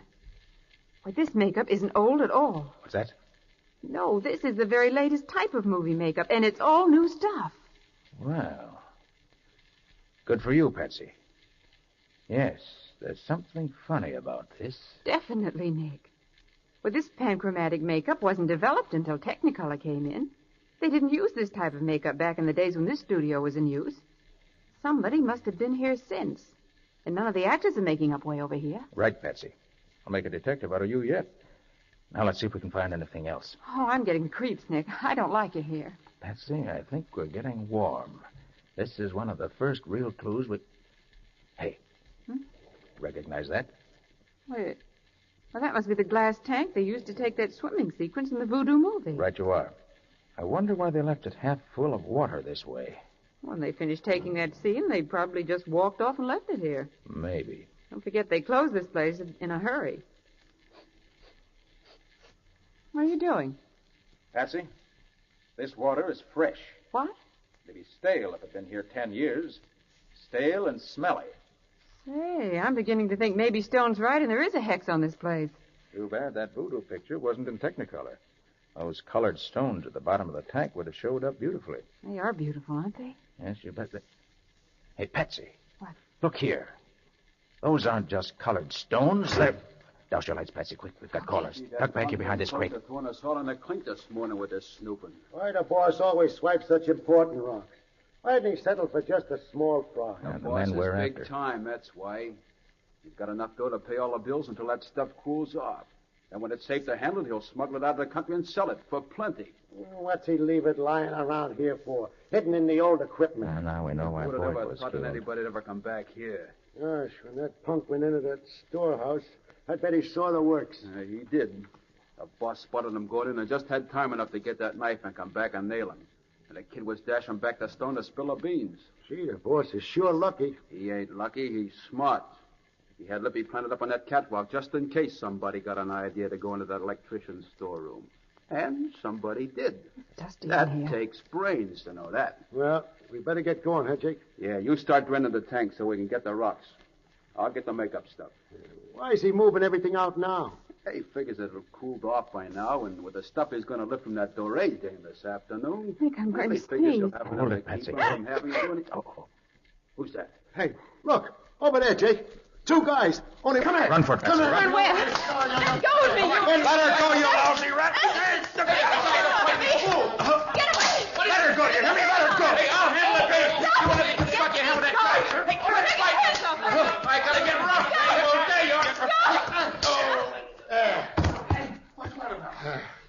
Guess that'll hold him. Gosh, it took three of us to knock him cold. He a fighter or something? Hey, I know him. It's Nick Carter, the dick. Nick Carter. Hey. And a good-looking doll. Well, it's a good thing you called me in time. Now, what are we going to do with them now that we got them, huh? We can't just leave them lying around. Somebody's bound to notice them. Hey, the fish tank. Yeah, that's right. We'll throw them in there. Then when they're good and drowned, we'll drain the tank and get them and the other stuff out at the same time. Good idea, Lippy. Okay. Here, Pete. You lift the lid. You shove the girl in, Lippy. All right. Jake and I'll dump that Carter guy in. It'll be a real pleasure to do something like this to a copper. Yeah. Come on. Hey, Ready? Go ahead. Put Carter in first. Okay, here he goes. Happy swimming, Carter! Yeah. Now dump the dame in, Jake. In you go, lady. That's okay. Hey, listen, guys. Suppose they get out. We'll see that they don't get out. Stokey, Huh? put the lid down on the tank. Okay, Jake. And I'll put this padlock on, and they're safe as if they was in jail. That's good work. Hey, look, boys, they're coming too. So what? Who cares now? Yeah, who cares? Lippy, turn on the water. Okay. Here she comes, Jake.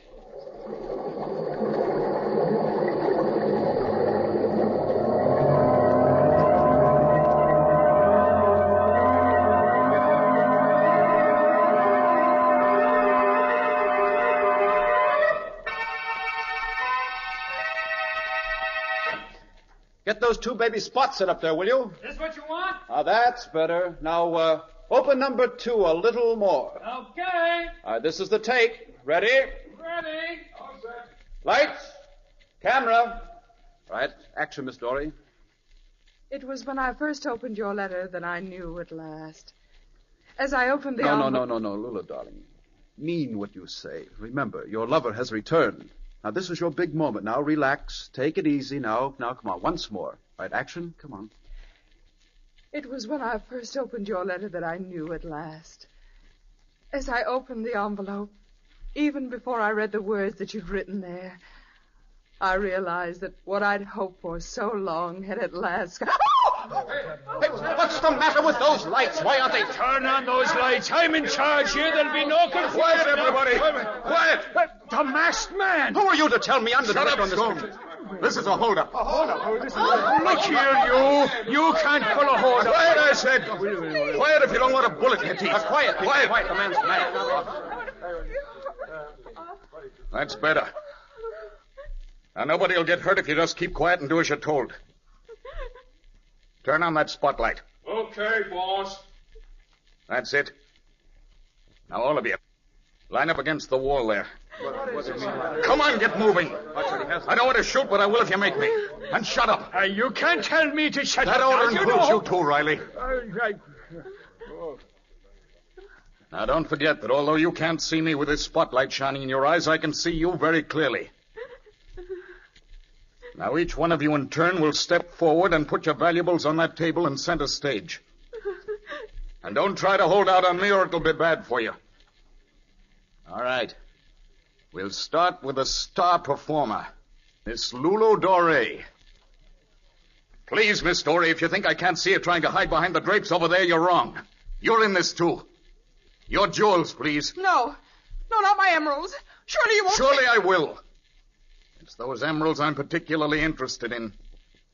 You don't think I care for the little wristwatches and pocketbooks I'm going to get from the rest of these people, do you? But you can't mean to take my One emeralds. more word out of you and I'll come after them myself. And if I do it... Stand where you are, Tyson. I've got you covered. Nick Carter! Nick, praise be, is that you? Come and get me, Carter. Watch him, Riley, if you can. Turn the lights on, Patsy. Right there. Here they are. There he goes, Nick.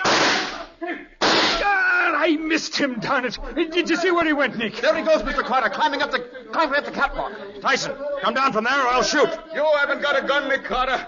Yours is too wet to shoot after your little swim. But I've got my gun. Here.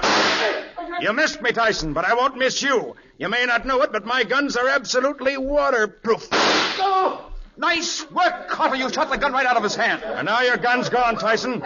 Come on down. Yeah? Come up here and get me. You haven't caught me yet.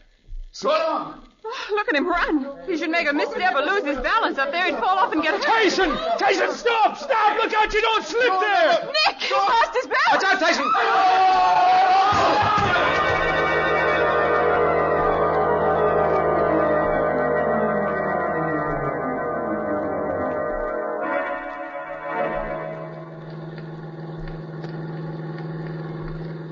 You say you want us to drop you at headquarters, Riley? If you will, Nick. Okay. Your men got the rest of Tyson's gang all right? They did. They're coming right behind us. Was Tyson badly hurt from his fall? No, not much. Just a broken ankle. He'll be all right. All right, that is, until he gets to the electric chair. Oh, Nick, when I think of how close we came to drowning, I'm scared all over again. Hey, how did you say you got out of that tank, Nick? Believe it or not, Lieutenant, he cut a piece of that heavy glass with a diamond in his ring. What do you know? But look, if it was as easy as all that, well, what took you so long doing it, Nick? I had to wait until the thugs got out of the room. Then I just cut a nice little circle out of the glass right beside where the padlock was, reached out, and picked the lock. All very simple. Simple for you, maybe, not for me. And you say you found the jewels Tyson had stolen in the bottom of the tank, eh? Yes, Riley. What Patsy and I thought were pretty colored stones turned out to be all the jewels Tyson had stolen during the last 10 years, all unmounted and dumped in with the pebbles in the tank. But what made you first suspect Tyson, Nick? Well, Patsy, it was his voice first. Remember I told you after we saw him in the movie that I knew I'd heard his voice somewhere very recently? Oh, so that's why that voice sounded so familiar. Can you imagine that? A movie star turned crook. Then there was the fact that Tyson had faded so completely out of sight after his accident. That looked fishy to me. No great star would have let his career be ruined without bringing a suit of some kind. Unless he had some plans of his own. And from what I learned from Scubby, we realized he never had brought suit. Yes, and a suit like that would have made all the tabloids. But how did you know Tyson and the watchman were the same? I didn't, Patsy. Until you found that makeup kit.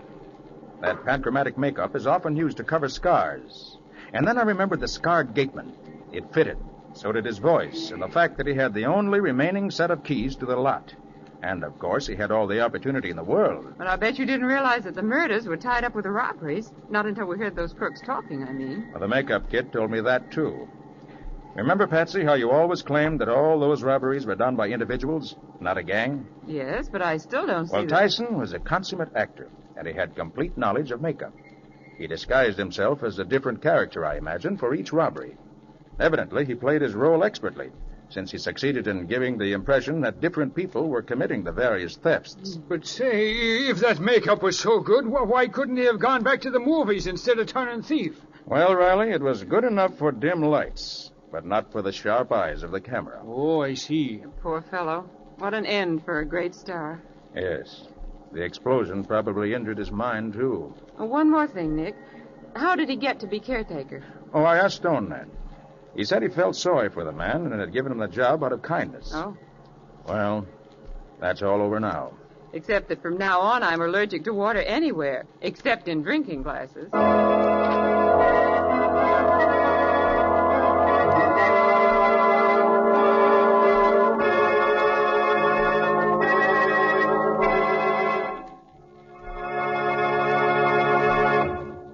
This was another strange experience of Nick Carter, Master Detective, called The Glass Coffin, or Nick Carter and the Mystery of the Voodoo Curse. Another of the curious adventures of Nick Carter, which are brought to you regularly at the same time by WOR Mutual. And now, Nick, will you tell us something about your story for next week? Well, next week we leave this part of the country and are going out west to the mining districts of Montana. Did you go too, Patsy? Yes, I went along. But Nick and Scubby did most of the work and had most of the excitement. I just stayed in the hotel and waited. Yes, that was the first case that Scubby and I really worked out together. And before they were through with it, Scubby very nearly went crazy, literally. And Nick just missed being buried alive. You see, it started out to be a case of robbery, but it ended up with at least 2 murders and more excitement than I've had in a long time. Well, I hope it's as good as it sounds. It's better. But more of that next week. So long. So long, folks. We'll be seeing you. And so long to you, Nick and Patsy. In the strange adventure you've just heard, Nick Carter was impersonated by Lon Clark, Patsy by Helen Choate. The story was written for Nick Carter by Nancy and Gene Webb. Original music was played by Lew White. The entire production was under the direction of Jock McGregor.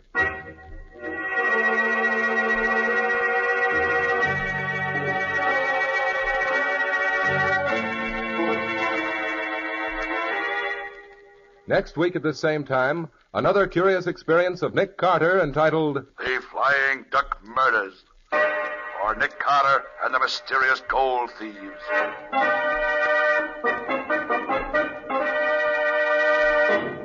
This story is a copyrighted feature of Street and Smith Publications, Incorporated.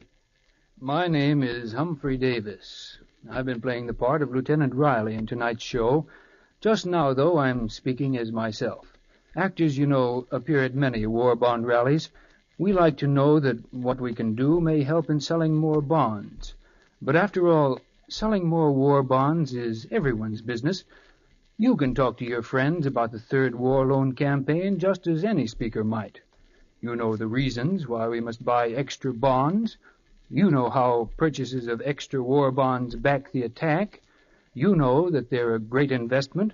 And you know that giving up something you were planning to buy for yourself and buying war bonds instead isn't really any sacrifice. And as you think of these things, how about doing more in this Third War Loan yourself? Because you can't do too much for the men who are fighting for us every minute somewhere in the world. The Return of Nick Carter is produced in the studios of WOR and is broadcast over most of these stations every Monday evening at 9:30 Eastern Wartime.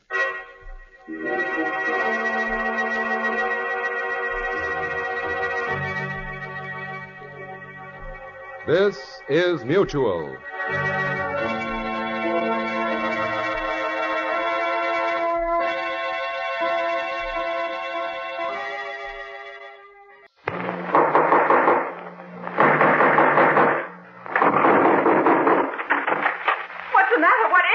Another case for Nick Carter, the master detective.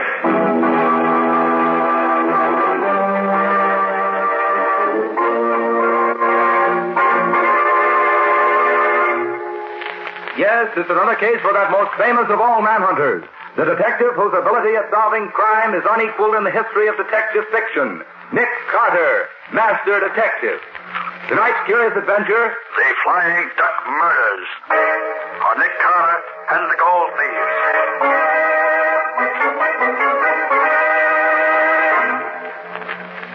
Carter, unless you think more of a large fat fee than you do of your life, I advise you to throw up the case at once. Apparently, we don't look at this in the same light, Mr. Dalrymple. I expect danger, and I'm prepared to meet it. I suppose you know that 2 other detectives have come out to this wild Montana country where the Flying Duck Mine is located trying to find the trouble. But do you know that neither of them lived to tell what they found? How were they killed, Mr. Dalrymple? They went crazy, Miss Bowen. Kessler, the San Francisco man, fell over a cliff, while Riley, the man from Chicago, dropped 600 feet down the main shaft of the mine. Very interesting. I feel quite sure that Nick won't share their fate. May I inquire for whom you're acting, Mr. Carter? You may. For Mr. Cecil Trenwick, an old friend of my father's and a large shareholder in the Flying Duck Mine. He said that you'd cooperate with me in every possible way. I shall do what I can, certainly. Good. I should like you to give me a letter to the superintendent at the mine, telling him that I'm a good workman and that you promised me a job. I shall disguise myself as a miner, using the name Dave Jarvis. Very well. You said your name will be Dave Jarvis? Right. Well, that'll do what you want. Give it to Mr. Nate Crosby, the mine super. He happens to be here in town this morning. Unless you change your mind and decide to return to New York. Thank you, Mr. Dalrymple. but I'm staying here till my work is finished. Good morning. Goodbye. Good morning. Wait a minute, Patsy. I wonder if Mr. Dalrymple is... 431, operator. Yeah. Yes. Hello? I want to speak to Nate Crosby. Okay, I'll wait. Crosby? He's the mine super, Nick. Yes, things are beginning to move already. Yes. If I open this door a crack, we'll hear better. Nate, this is Dalrymple. Clinic has done what he's been threatening to do for so long. He sent Nick Carter out here to investigate. Yes, Nick Carter, the one man in the world I'm afraid of. Well, you've got to market the stuff right away. You can't wait any longer now. I've given him a note to you. Give him the job he wants and then take care of him. Well, yes, if you don't, it may mean curtains for all of us. Right, so long. And that will settle your future, Mr. Nick Carter. I very much doubt that, Mr. Dalrymple. Thanks for the attention, Mr. Dalrymple. But I intend to take care of my own future.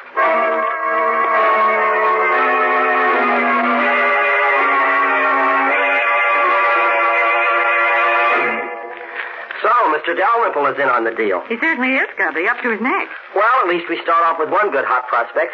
What do we do now? Get into your miner's outfit. Then take this note down to this address and give it to Nate Crosby, the mine super. Now remember, your name's Dave Jarvis, and Crosby's to give you a job in the mill. Okay, Nick. Then what? Well, first and foremost, keep your eyes open. Crosby will believe you're Nick Carter, so watch out for him. He'll try to put you out of the way. And don't forget, Scubby, the detectives from Chicago and Frisco both came to grief. Well, it's going to be different with the guy from New York. Now, Patsy, you wait here at the hotel where we can get in touch with you if we need you. Sure, Nick. All right, get going, Scubby. I'm going out to the mine right away. You wait, though, and ride out with Crosby. And watch out for him. Right, Nick. I'll keep one eye on him and one on the mine.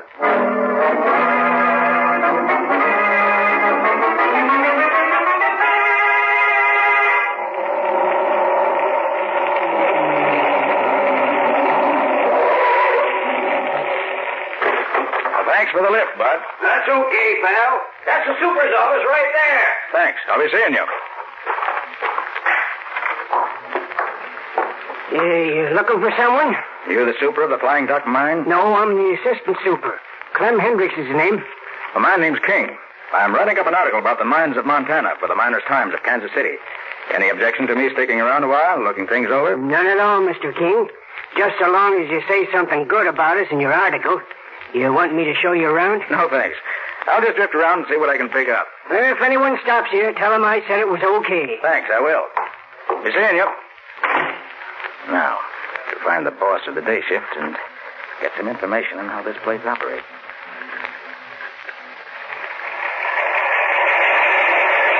These are the mill stamping machines, Mr. King. They crush the ore very fine, and it descends through the battery boxes and carried over to plates. I see.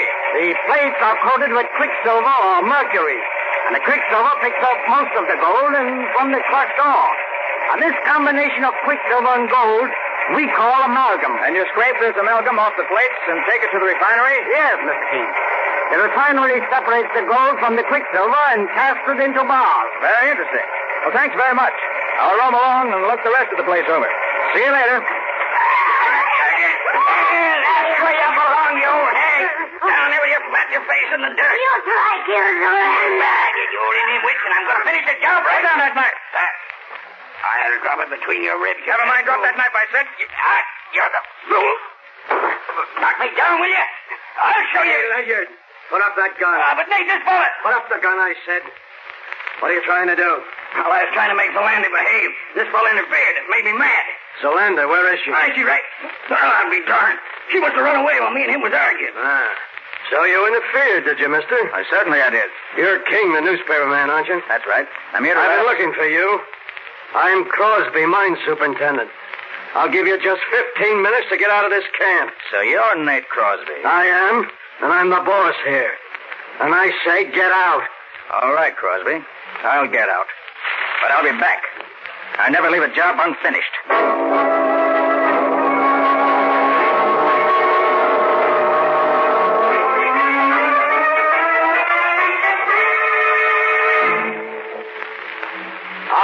Pick them up. You can carry them. I know they're heavy, but they have to have a solid lead lining so we can ship bodies in them. Put them in the old powder house and shut the door when you're through. Okay, boss. Come on, fellas. Okay. All right, get it up there. That does it. Now we're going to have to move some of these empty powder kegs to make room for all 3 caskets. Jarvis, you stay here and pile them up out of the way. Rest of you get the other caskets. Okay, boss. All right, hop to it. Hey, Scubby. Scubby. Is that you, Nick? Where are you? Behind these kegs. Start piling them up. We can talk while you work. Oh, sure, Nick. What happened, Nick? Why are you hiding in here? Crosby ordered me to get out of camp immediately, but the assistant super suggested I hide here until he gets me a ride back to town. He doesn't like Crosby any better than I do. What's with you? Well, I got a job as crusherman on the night shift at the mill. Hey, what are these boxes you're bringing in here? Caskets. Crosby told the teamster the bodies of the 2 detectives who got killed were to be taken up and shipped to their friends. Right. Here come the men with another box. Get it in there. That's all right, fellas. Take it easy. Okay. Nick, there were only 2 detectives who were killed. Who do you suppose the 3rd box is for? For you, I imagine, Scubby. What? Remember, they think you're Nick Carter. I'm only Mr. King, newspaper reporter. Well, I'll certainly see that casket stays empty. Scubby, you know where the detectives are buried? Well, the teamster told me that Crosby knows because he and a couple of the mill hands took the bodies away. I see. In the other casket. In here again. Okay, Nick, I'll fix it. Quiet now. Come on. All right, that'll do it, I think. Okay. Oh, hey, boss. I must have dropped my knife inside the powder house. Do you mind if I get it? Do what you want, so long as you're not late for your shift at the mill. Okay, boss. I'll be there. All clear, Nick. They've gone. Now, what's your idea? First, shut the door, Scubby. Oh, sure, Nick. Now, Scubby, I want to see what's in these caskets. Here, I've got a screwdriver and my knife. Oh, so have I. Look, I'll help you. Good. Well, I'm glad they only use 4 screws to fasten these covers down. Makes it simpler. But why do you want to see what's inside, Nick? Got a hunch, that's all. Yeah. There, it's got it. You all ready? Yeah. All right, let's get her up. Give me a hand. Yeah. Right. There. Uh-huh. My hunch is right, Scubby. The caskets are not lead-lined. The extra weight is due to this scrap iron in the bottom. Like Crosby said, they had to have lead lining so they could be shipped to the bodies in them. These caskets figure in this game more than just as caskets, Scubby. Well, Crosby told the teamster to have a fresh team hitched to the large wagon for him at midnight tonight. I thought so. Scubby, he's going to take these caskets somewhere tonight, and I want to know where. Yeah, but how are you going to find out? I'm going with him. Hidden in this casket. I'll get in it and you put the lid back on. Oh, but Nick, you'll smother in there with the lid down. Scubby, you can put 4 small pieces of wood under the coffin lid before you screw it down. Oh, but Nick, I wish you would. Hurry up. All right. Pretty good fit. All right. Now hurry up. Okay, Nick. Keep your head down while I put the lid on. Okay. There we are. Have you learned anything yet, Scubby? Well, the only place in the mill where the gold could be stolen is the room where the battery boxes and the plates are. I see. Well, have you found out how they did it? No, not yet. I hope to learn tonight when I'm on duty in the mill. Good, Scubby. You take care of that end, and I'll watch this end. Yeah. Well, here's good luck to us both. I suspect we both may need it.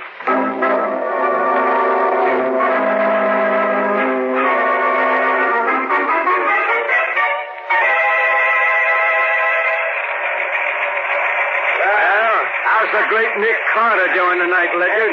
You mean Mr. Dave Jarvis? Yeah. He's doing swell. Look at him. Taking another drink. He's been hitting the water bucket steady for the last half hour. Is the loco working? I'll say. The bees are in his bonnet already. Good. A famous Nick Carter will go the way the other 2 did. Hey, what are you fellas doing dancing around like that? You can't fool me. There are a lot of billy goats.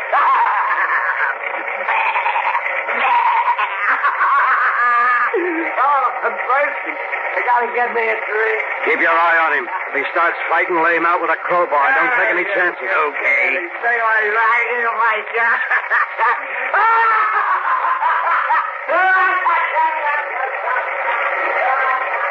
Did you see that?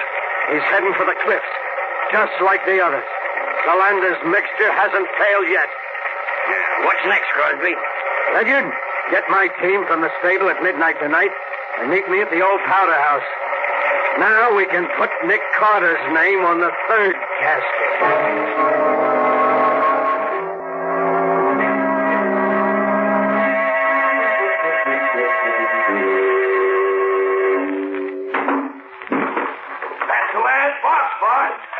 right, Ledyard. You sit on the top box. I know that, boss. That's Crosby. I'd like to see his face if he knew I was in this casket. What did you take such wild broncos for, Super? They're the only fresh team in the stable. We got a hard run tonight over rough country, where no truck could possibly go.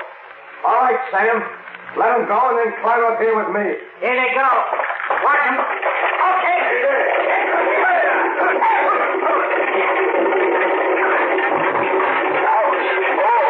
Wish they picked a better road to drive on.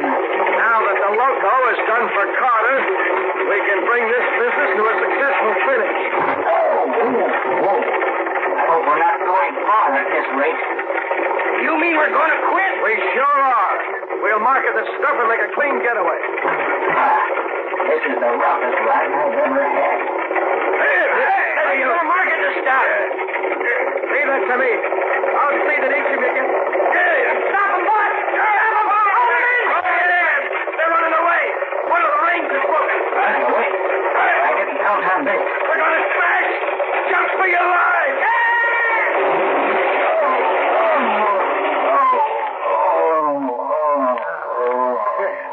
We got off just in time, boss. Yeah. Hey, look at that casket, Crosby.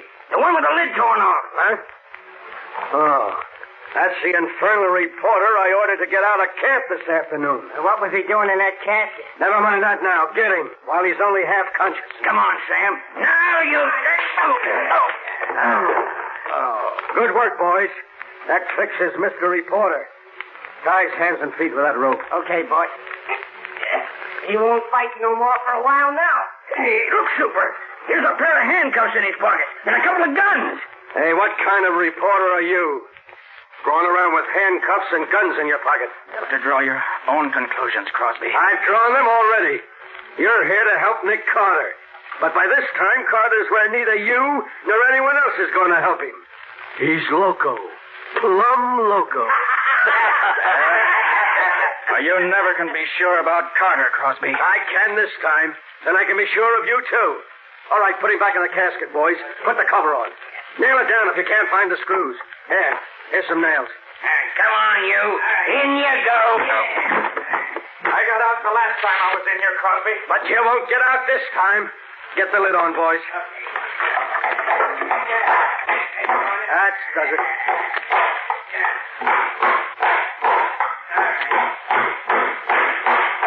That's swell. That's enough. He can't do anything with his hands tied.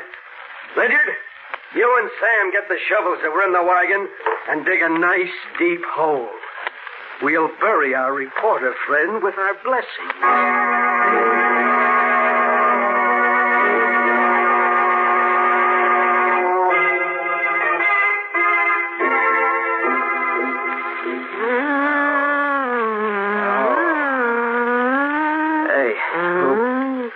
Who are you?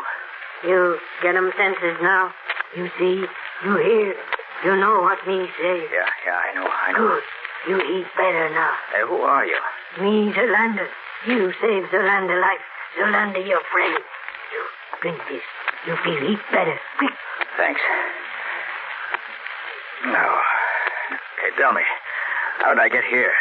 Just before sun come up, me chase crazy man through woods. Then me hear gun shoot. See you run. You come, fall down by Zolander. Hurt in head. So me bring you here. Zolander hut. Well, certainly glad you were around when I passed out. Crosby, you enemy? Certainly is now. You say you were chasing a crazy man? Him drink loco, like two other men come before. I wonder if that could have been Scubby.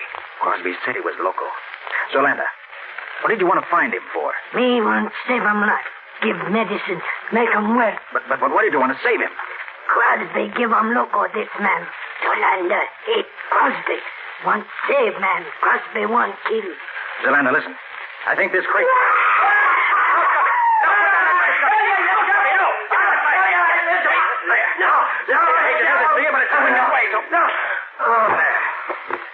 Quick, Zolander. Get me some rope. I'll tie his hands and feet while he's unconscious. Poor Scubby. Looks as if he'd been through the war. The rope, you tie. Thanks. Now. Me get medicine. Make 'em all better from loco. There, Scubby. That should hold you now. Here, medicine. Make 'em well. Give 'em drink. Thanks. All right, Scubby, old boy. Come on, drink it. Come on, drink it. Come on. Devils and blood. Come on, now. Come on. There you are. There. Come on, that's. There, now. Now, scoop it off. Now, him sleep little while. Be all right when him wake up. That poor guy. Well, I'll untie your arms anyway. Take this coat off you, and you'll be more comfortable. Hey, what's this? A long coil of wire with a lot of metal discs attached to it. That's the answer. Of course. The mystery of the Flying Duck Mine is a mystery no longer.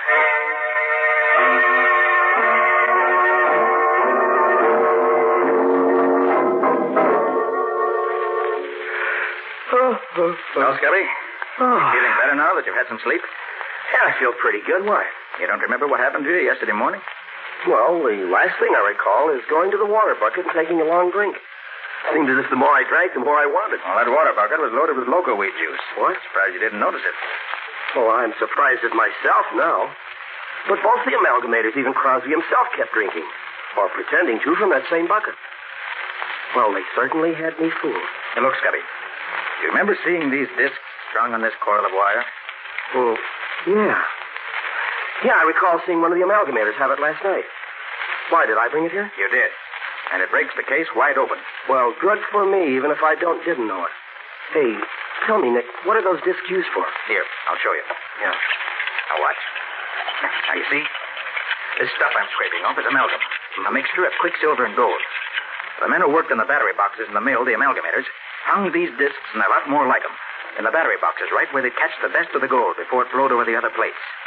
They took out over half the gold that flowed into the boxes this way. So that's where all those thousands of dollars worth of gold disappeared to. Yes, Scubby. A very clever method of stealing the gold. Now, if we could only find out what Crosby and his gang do with the amalgam after they scrape it off their discs. You want catch, Crosby? I'll say we do if we... Hey, Nick, who is she? Oh, that's Zolanda. She saved my life. Oh, and yours, too, incidentally. Saved my life? How? Well, that loco weed juice you drank is fatal. Well, Zolanda gave you an antidote for it. Well, gosh, thanks, Zolanda. Gee, I'm sure much obliged. Crosby try kill me. Me fix him. Zolanda know all about Crosby. You come with me. Well, where are you taking us? Crosby got cave inside mountain where he hide stuff. Come, me show you.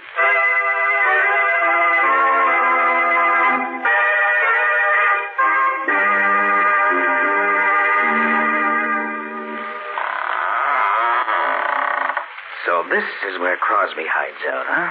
Yeah. Too bad there's no one here now. But they've been here today. Look there, Scubby.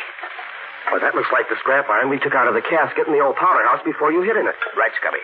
And this scrap iron was in the other two caskets. So they brought them up here. I wonder why. There's the answer. Over there in that corner. And the Sayers furnace. And it's still warm, Scubby. Then we must have scared them off while we came up. Wait. Let me take the cover off this retort.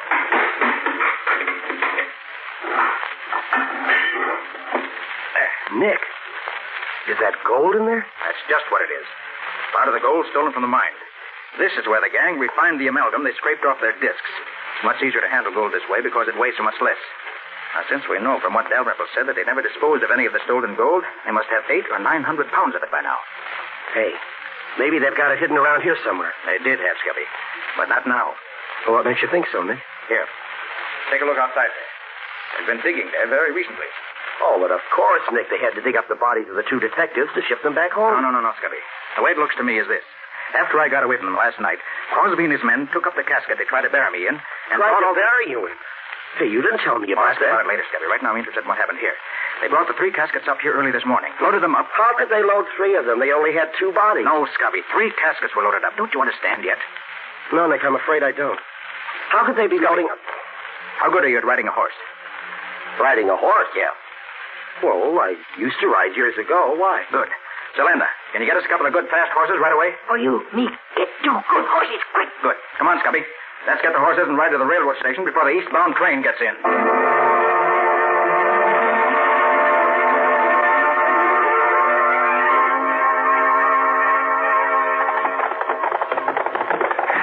But, Nick, what's all the hurry? Well, unless I'm wrong, Scubby. These 3 caskets are going east on the next train. We've got to get there in time to stop them. Oh, even Crosby himself would recognize us, these Indian costumes Yolanda let us. Well, we may need to be disguised before we get through. Hey, you didn't finish telling me how you got away from Crosby and his gang when they started to bury you alive. What did happen, Nick? Well, they dug the hole, and they put the casket down in it. I tried to pry the lid loose, but my hands were tied behind me. I worked on them, and just as they started throwing the dirt back on top of the casket, I finally got my hands free and untied my feet. Just then I heard shooting and some female screaming. A female? Out there in the wild? Yeah. It was Yolanda, I found out later. Well, I managed to loosen the cover and push it up enough to see that Crosby and the men were watching something across the clearing. So I seized my chance and climbed carefully out of the hole on the opposite side. I started to run, but they saw me and started shooting. Fortunately, though, they were bad shots, and I was almost free when a bullet grazed my head. Must have stunned me, because I remember nothing more till I woke up in Zolanda's hut this morning. Well, do you know what it was that distracted the men's attention? Well, Zolanda told me that you were chasing her, trying to shoot her. She was screaming. You chased her around the other side of the clearing, and then went off after something else. It was just about then that she saw me running toward her. When Crosby saw me drop, he gave up the chase. Zolanda waited until they went back and then dragged me to her hut. Gosh, Nick, we owe a lot to Zolanda. Right, Scubby. And the best way we can pay that debt is to see that Crosby and his murdering pals end up where they belong, behind bars or in the electric chair.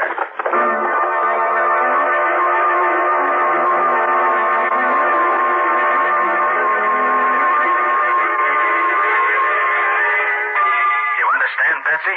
Of course, Nick. You want the police chief to meet you at the station in 10 minutes, and you want Mr. Dalrymple and the president and treasurer of the mine to meet you in the chief's office in an hour. That's right. Now be sure you get them all. Don't worry, I'll take care of it.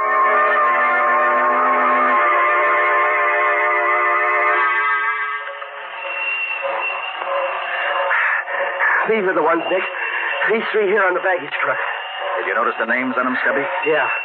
Joe Briley, Phil Kessler. Oh, and look, Nick Carter. I'd rather be out here dressed as an Indian than in there dressed as a corpse. One side now, rain in the face. We got to get these caskets into the baggage car. Just a minute. You see this badge? Special agent. So what? What do you want me to do? Just leave these caskets in the baggage truck for now. But they're supposed to go on this... Staying here, quiet. Hey, look here, baggage master. Get these boxes on the train and be quick about it. No be in hurry, mister. Why, you Indian meddler, what the deuce do you... You look behind you. What do you mean? Take your hat off, Scubby. Sure, Nick. There you are, Mr. Crosby. Dave Jarvis. Why, you... Don't try to start anything, Crosby. I've got my gun on you. Hey, where are you getting these boxes off? Hurry, men, officer. These 3 right here. Get your hands up, all of you, fast. Hey, you What is it? Quiet, all of you. You 3 men are under arrest. Charged with robbing the Flying Duck mine and with the murder of Detectives Riley and Kessler.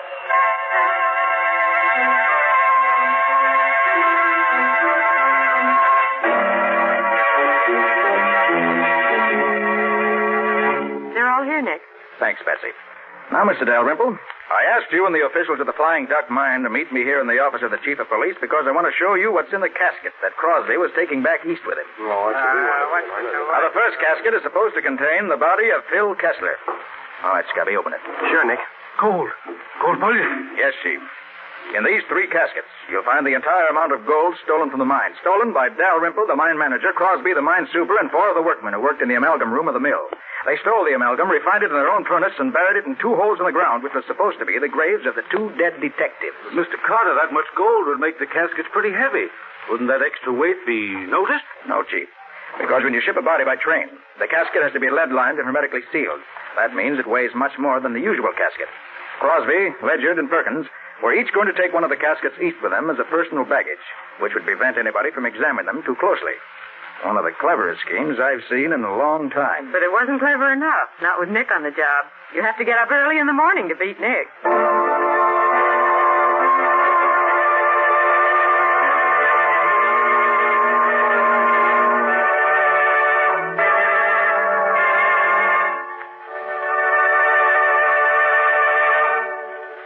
This was another strange experience of Nick Carter, master detective, called The Flying Duck Murders or Nick Carter and the Gold Thief. Another of the curious adventures of Nick Carter, which are brought to you regularly at the same time by W.O.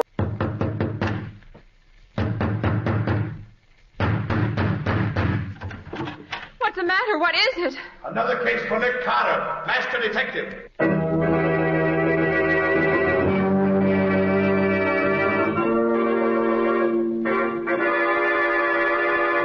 Yes, it's another case for that most famous of all manhunters, the detective whose ability at solving crime is unequaled in the history of detective fiction, Nick Carter, master detective. Tonight's curious adventure... State's prison evidence on Nick Carter and the mystery of the midnight robbery.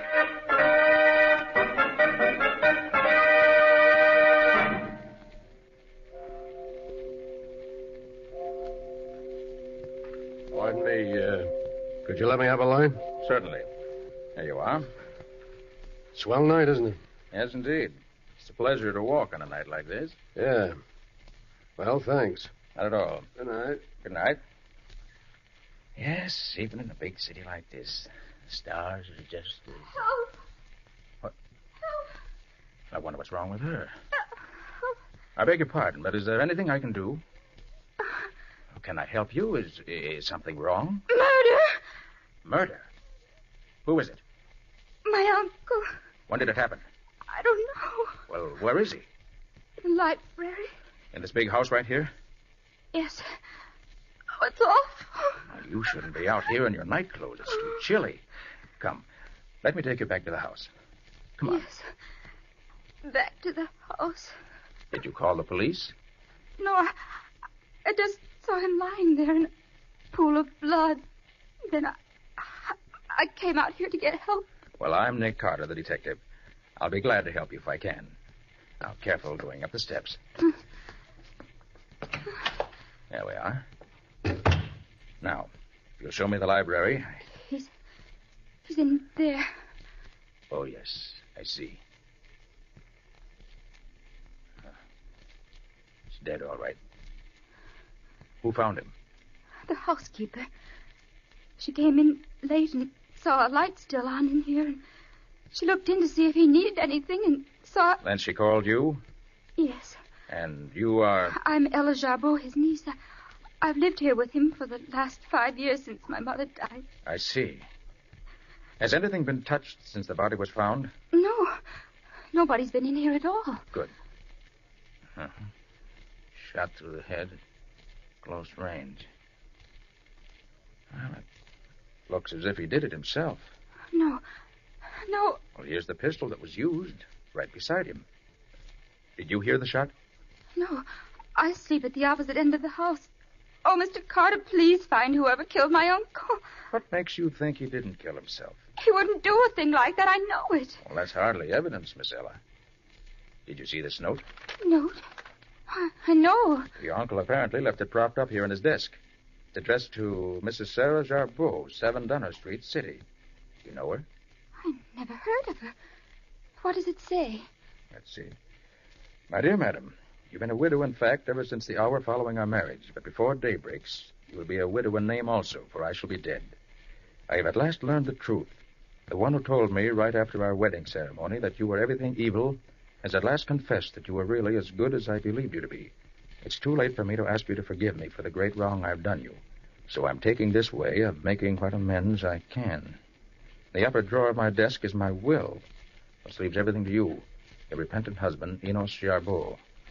Well, that's a remarkable document. Did you know anything about your uncle ever having been married? No, I never heard that before. Well, that note would seem to prove it was suicide. I know better. May I see that note? Of course. Here. I knew it, Mr. Carter. My uncle didn't kill himself, and he didn't write this note either. Isn't that your uncle's handwriting? It looks very much like it, but he didn't write it. Uncle didn't use this kind of pen. What do you mean? Uncle Enos was very proud of his handwriting, and he never used anything but a special type of old-fashioned steel pen point. It has a very fine point. I see. Yes. This note was undoubtedly written with a stub point. Another thing, Mr. Carter. Uncle never wrote anywhere except at his desk here. And this desk has been locked since yesterday morning, and I have the key. How long have you had it? I borrowed it yesterday morning because I had some letters to write, and I've had it ever since. Is there another key to this desk? No. Uncle would never write anywhere else. You're quite a convincing detective, Miss Ella. And if you're right, this can't be suicide, in spite of the other evidence. I know I'm right. Uncle would never have taken his own life. I believe you. and I'm just curious enough about this to do a little investigating myself. If I'm as good a detective as you are, I'll find your uncle's murderer in short order.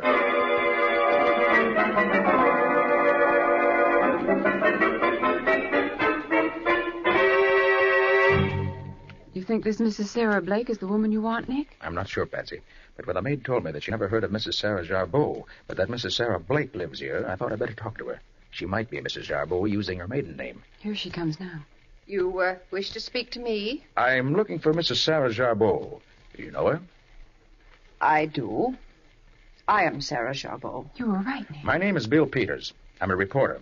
I'm writing a story on the sudden death of your husband, Enos Jarbeau. Oh, the poor man. He died to make up to me for my years of heartbreak. Yes, I saw the note he left. Would you please tell me what happened? Well, I met him one summer on the coast of Maine. We were married in the fall. We took a train for Boston, and on the way he went into the smoking car to smoke a cigar. I never saw him again. Well, that's terrible. Why didn't he come back? I only know that when the train reached the station, a messenger gave me $500 and a note. Oh. It said that he had learned I was not a good woman, and that I should never see him again. But didn't you try to clear it up? No. If he believed it, I would never seek to persuade him otherwise. I've worked as a governess ever since. I see. Well, thank you very much, Mrs. Jarbeau. Come along, Patsy. Goodbye, Mrs. Jarbeau. I hope you'll be happy now. Thank you, and goodbye. She certainly got a tough break. You know, Patsy, I was prepared to doubt everything she told me, but somehow I'm inclined to believe her story, even if it does spoil my theory that she's part of an elaborate put-up job. Which way are you going from here? Well, I think I'll... Pardon me, would you let me have a light? Yes, of course. Here you are. Thanks. Nice day, isn't it? Yes, very pleasant. Thanks. So long. So long. Well, come along, Patsy. Wait a minute. I've met that man somewhere before. He asked me for a light just that same way. Where was it? Well, of course. It was outside Jarbeau's house last night, right after the murder. You mean you think he... Wait a minute, watch a minute. I want to see if he... Yes. He's going into the house we just left. Right. If he and Mrs. Jarbeau know each other, the chances are her story is a phony. Oh, but Nick, she seems... I know it, Patsy, but this changes things. Patsy, I want you to find out what you can about old Enos Jarbeau's past. Find out about that marriage, if there ever was one. But first, call Scubby and tell him to get here right away. Okay. If that man leaves before Scubby gets here, I'll follow myself. Otherwise, Scubby can tail him. But I've got to know where he goes and what he does. Right now, he's our one positive clue.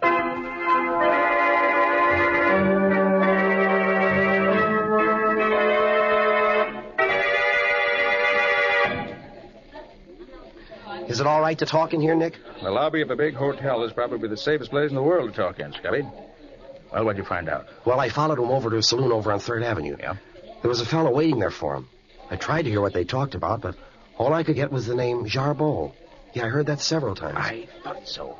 But just as I was really getting in close, a couple of plainclothes cops came along and pinched him. Pinched him? What for? Well, it seems he broke out of state's prison 3 days ago. I heard the cops call him Barney McCoy. Barney McCoy. Yeah. Jailbird from state's prison. Pardon me, Scubby. Want to speak to the desk clerk. Oh, sure, Nick, but what do you have to... Oh, clerk, I'd like to speak to the governor's suite, please. Yes, Mr. Carter. Use booth number 2 right over there, please. Thank you. Oh, Nick, what in the world do you want to talk to the governor for? Just happen to remember Scubby. He's stopping at this very hotel for a few days. I want him to do me... Hello, Mr. Secretary. Well, this is Nick Carter. I'd like to speak to the governor a moment, if I may. Thank you. Hello, Governor. This is Nick Carter. Fine, thanks. Governor, I want to go to state's prison. Oh, no, not as a visitor. I want to go as a convict. Nick, are you nuts? No, I mean it. If you can spare me 5 minutes, I think I can convince you. Thanks. I'll be right up.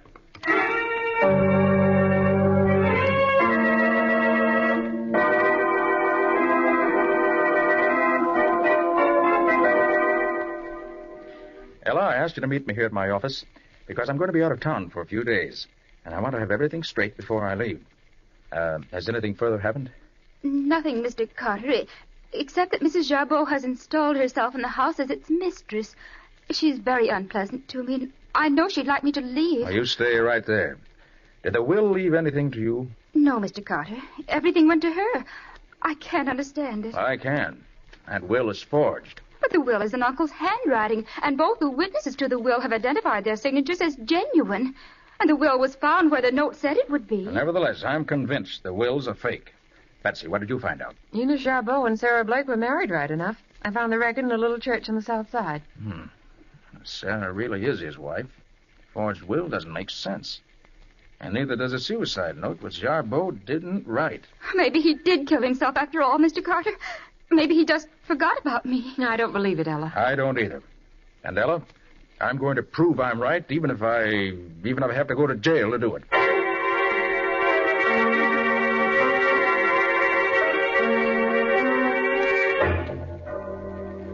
Oh, you're the new man. Yeah, Warden. What's your name? Max Herbert. Where were you born? Buffalo, New York. How old are you? 33. Nationality? American. Married? Nope. Crime? Housebreaking. Very well. The guard will take you to the photographer's and then to the laboratory.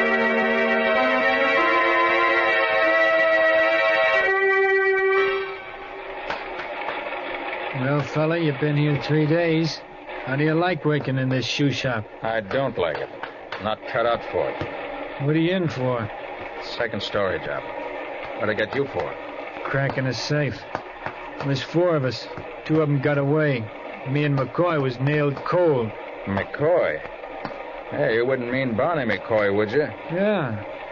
Yeah, you know him? Sure, know him well. Great guy. Yeah, sure is. And you know his wife? Yeah, some. He's a darn smart woman, Addie is. Addie? Yeah. Thought her name was Sarah. No, his wife's Addie. Sarah was his sister. Yeah, they look so much alike you couldn't tell one from the other. Yeah. Well, what became of Sarah? I don't know. She married some rich guy for his money, but left her flat. I don't know what happened after that. Addie's still in town waiting for Mac to get out. Yeah, he did break out a few days ago. We just caught him and brought him back here. Yeah. They got him on the rock pile for trying to escape. Hey, cut out that talking, you guys. Get back to work. Okay. So Barney McCoy's on the rock pile now. I rather think I'd like to be transferred to the rock pile myself.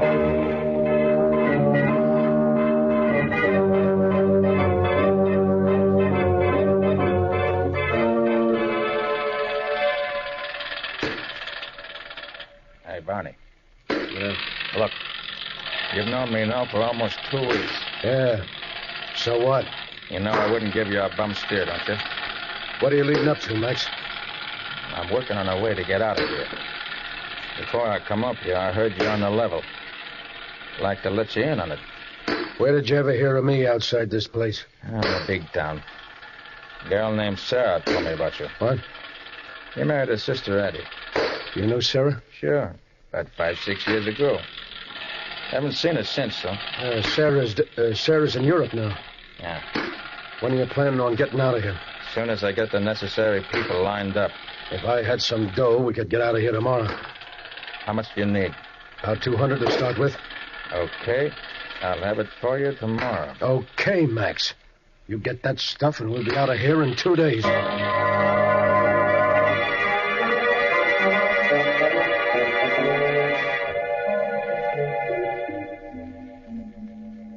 All right, you get 5 minutes to talk. Hey, Nick, why don't you... Scubby, hold it. I'm Max Herbert in here. Oh, I'm sorry. I should have remembered.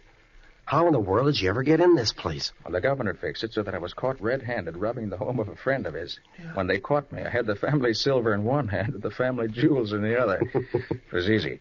And now you arranged to be transferred to the gang where McCoy's working. Well, have you found anything? Yes, but it's all circumstantial. But Barney McCoy and I are breaking out of here day after tomorrow.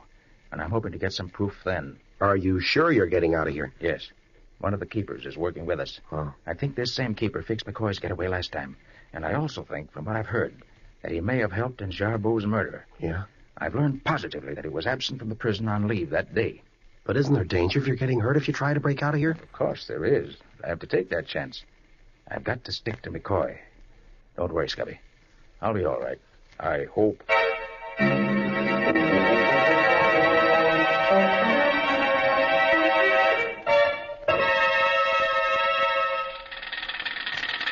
You all set, McCoy? All set. Everything's fixed. Good. You see that delivery truck over there, Max? Yeah. Well, that's going to break down when it tries to start. I get it. We'll have to help it get out of the yard here. Right. Listen. He's trying to start it now. The guard all set? Sure. Mike's with us all the way, same as before. Hey, you over there. That's us. Come on. Gavin, give us a hand with this truck. Okay. What's the matter? Motor won't start. Have to give him a push. You two get a hold here and give him a start. Okay, Mike. Rest of you guys get back to work. All right, get your shoulder behind it, Max. Okay. Let's go. All right. Heave. All right, again. Heave. Once more. Oh, come on, get it going. We ain't got all day.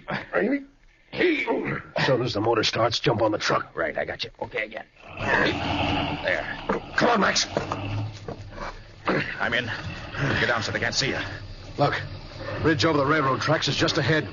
When we get over the tracks, be ready to jump. Be right with you. All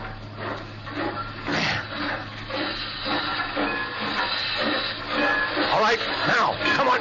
Right behind you, Barney. Jump on the tender of that engine below us. Now, okay. You all right, McCoy? Yeah. Come on, engineer. Give her all the steam you got. Don't stop the talk. You, fireman, feed the coal to her. I don't want to use this gun unless I have to. Watch out, Max. The outside wall of the prison's just ahead. You'd better duck. There's going to be shooting. Right, McCoy. All okay so far? Oh, here it comes. Watch it. Look at him pour it out.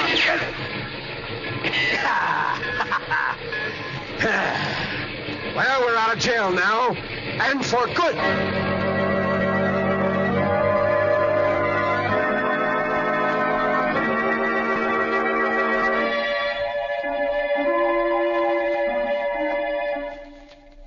It's good to see you back in your office again, Mr. Carter. Yes, it's good to be back here, Ella. Now tell me, have you learned anything interesting since I last saw you? I think so, Mr. Carter. Now, let's have it. A few months ago, our housekeeper spent about a month visiting her son in California. Before she went, she put an ad in the paper for a temporary housekeeper. Several women answered the ad, and Mrs. Martin was given the job. She had light brown hair and wore dark glasses.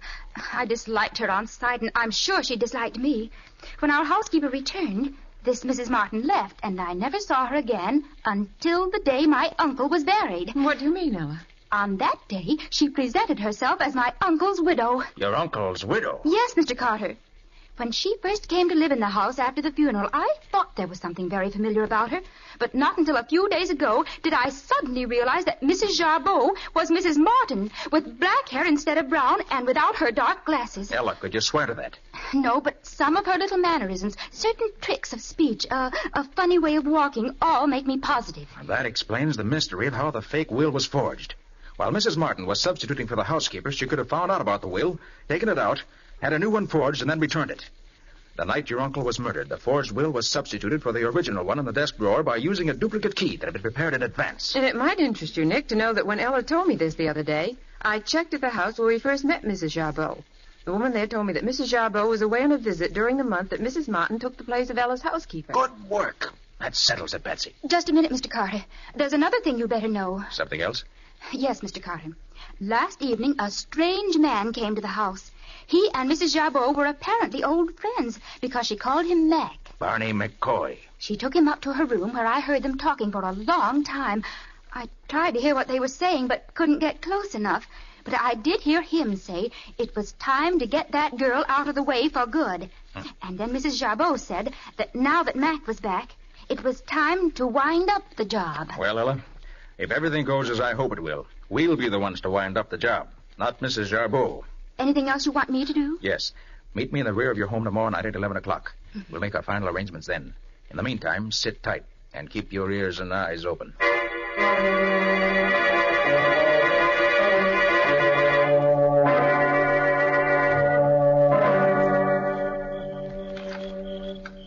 Mr. Carter? Mr. Carter? That you, Ella? Yes. Come into the living room here. We can talk better. Okay. Sure there's no one around? Not now. That man Mac was here earlier, but he left quite a while ago. Mrs. Jarbeau has gone up to her room.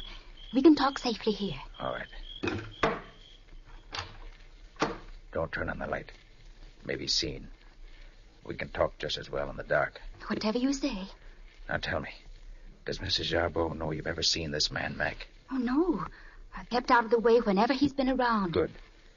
Do you know what he came here for this evening? There was talk about chloroform and poison. And then she told him the lawyer for the estate was here this afternoon and said that she would be in full legal possession of the estate in another few days. I see. And then he said that if that was the case, it was the time to act before it was too late. Well, it's time for us to act, too. I think we'd better... Quiet. Somebody's unlocking the door through which we came. Maybe they won't come in here.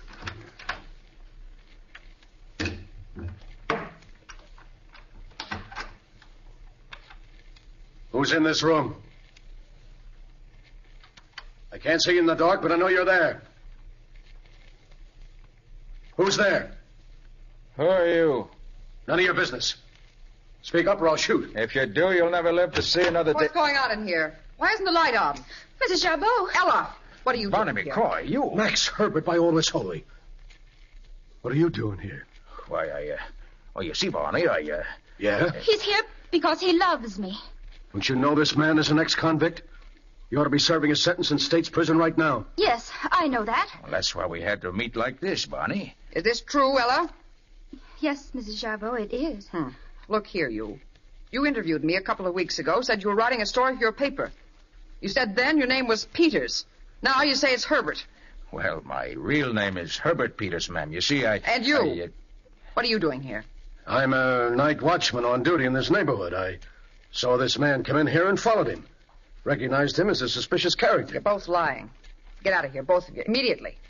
And as for you, Ella, get upstairs at once. I'll deal with you later. Yeah, that's all the thanks I get for trying to protect your place against thieves. I will get out. Come on, you. Go ahead, Barney. I'm coming. Good night, Ella, dear. And see that you never come back. Either of you.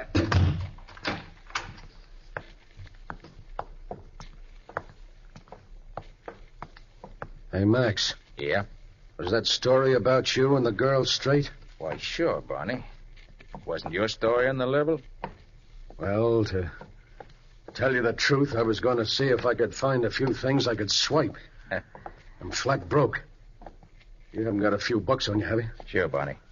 I can let you have a 10 spot. What? Here. Gee, thanks, pal. I won't forget you for this. Forget it. Yeah, we sure were lucky to get out of there so easy. Yeah. I thought the old dame was going to have us pinched. You're under arrest, both of you, so don't try and have it right. There you go. Let go of me. Stop or I'll shoot. No, you don't. You let go of my arm. You made me miss it. So what? Yep. Well, I got you anyway. You won't get away. You're going back to state's prison again, Mr. Max Herbert. Oh, you know my name, do you? I sure do. And I know yours, Ben Lyons. But, what? You know me? Hey, let me look at you. Gladly. Come over onto the street light. All right. You know me now? Well, Nick Carter. Well, I'll be... Well, gosh, I'm sorry, Mr. Carter, but a woman just called the station, said she'd passed 2 escaped convicts in front of her house, and if we hurried, we could pick them up. Even give us their names, too, Well, so never I mind would... that now, Ben. Listen to me. I'm on the trail of something big. Have the lieutenant and 8 men meet me at 12 o'clock tomorrow night at the back of the Jarbeau place across the street where they won't be seen. Okay. Be sure to tell them not to fail me, because I expect to capture the murderers of Enos Jarbeau.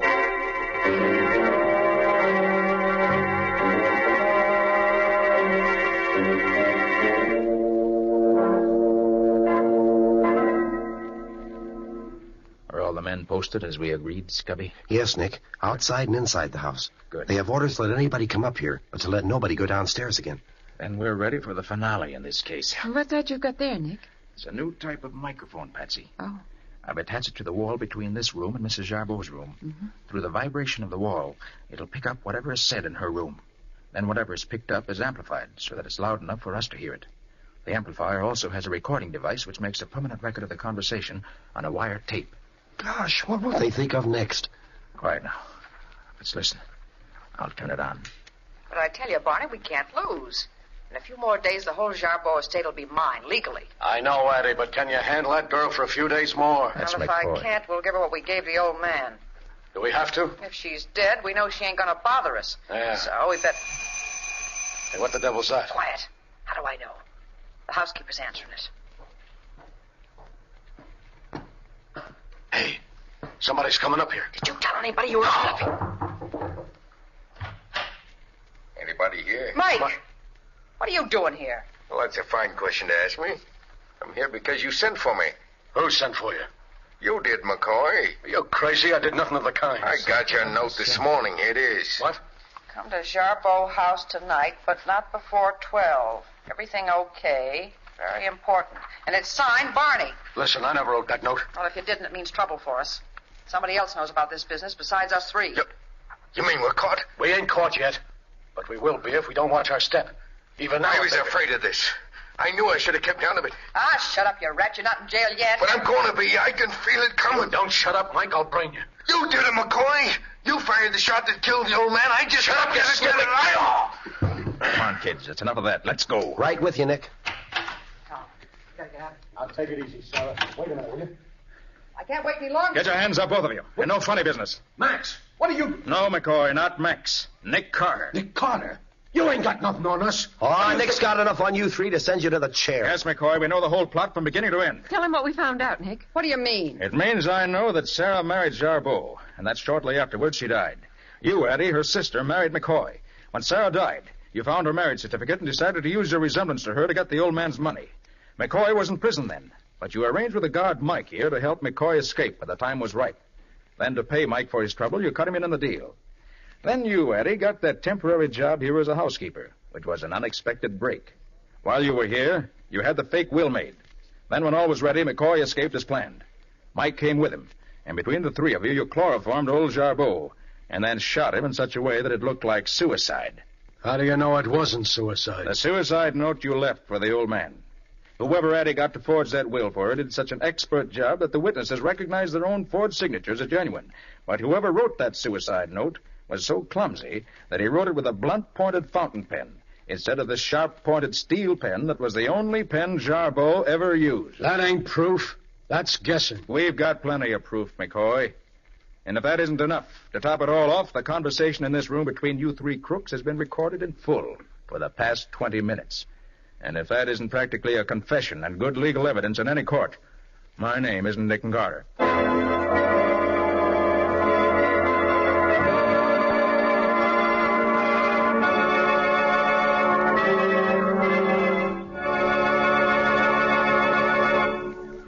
This was another strange experience of Nick Carter, Master Detective, called State's Prison Evidence, or Nick Carter and the Mystery of the Midnight Murder.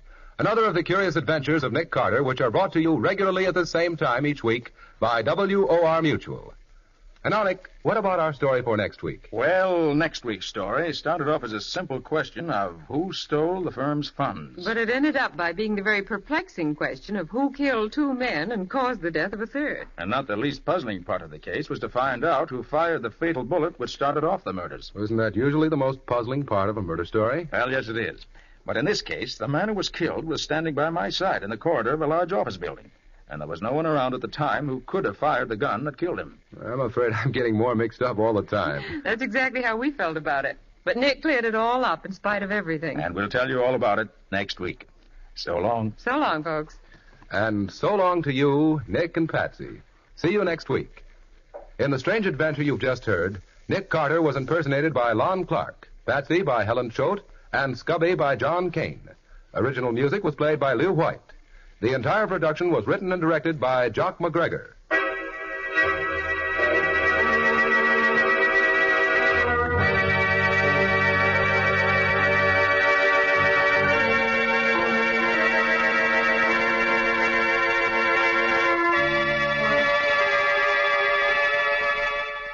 Next week at the same time, another curious experience of Nick Carter entitled An Angle on Murder, or Nick Carter and the Mystery of the Mutilated Bullet.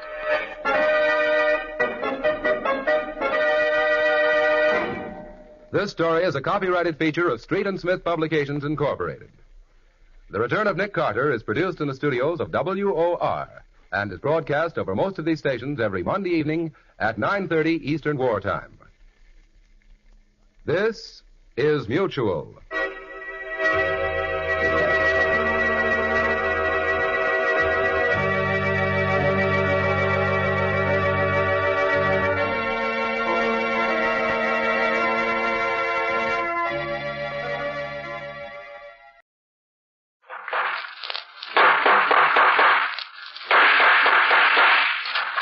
What's the matter? What is it?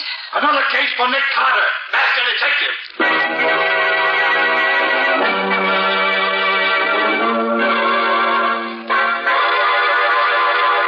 Yes, it's another case for that most famous of all manhunters, the detective whose ability at solving crime is unequaled in the history of detective fiction. Nick Carter, master detective. Tonight's curious adventure... An angle on murder. Or Nick Carter and the mystery of the mutilated foot.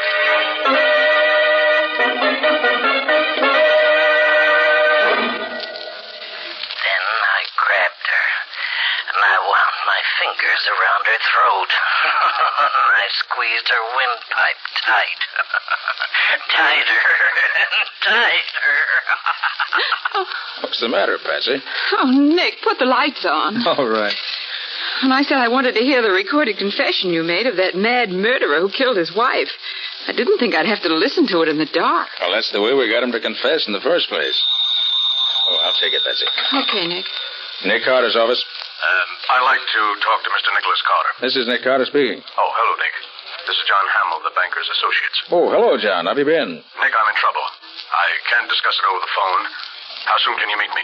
Where? On West Street, around the corner from the Greystone building where my offices are. Please get there as fast as you can. All right, John. I'll be there in 10 minutes. Thank you.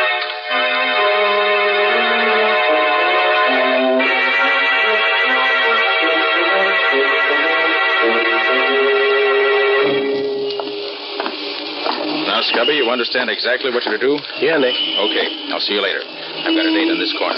Okay, Nick. I'll be seeing you. Hey, look at that car coming up the street, would you? Hey, Nick, watch out. That car's headed right at you. Jump, Nick. Oh, did he hit you, Nick? Are you all right? Yeah, I'm all right. Oh, gee, that was close.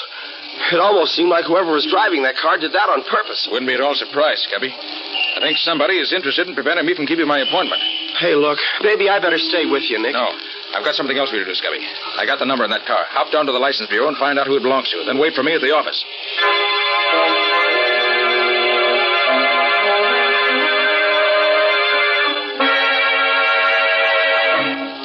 Oh, Nick.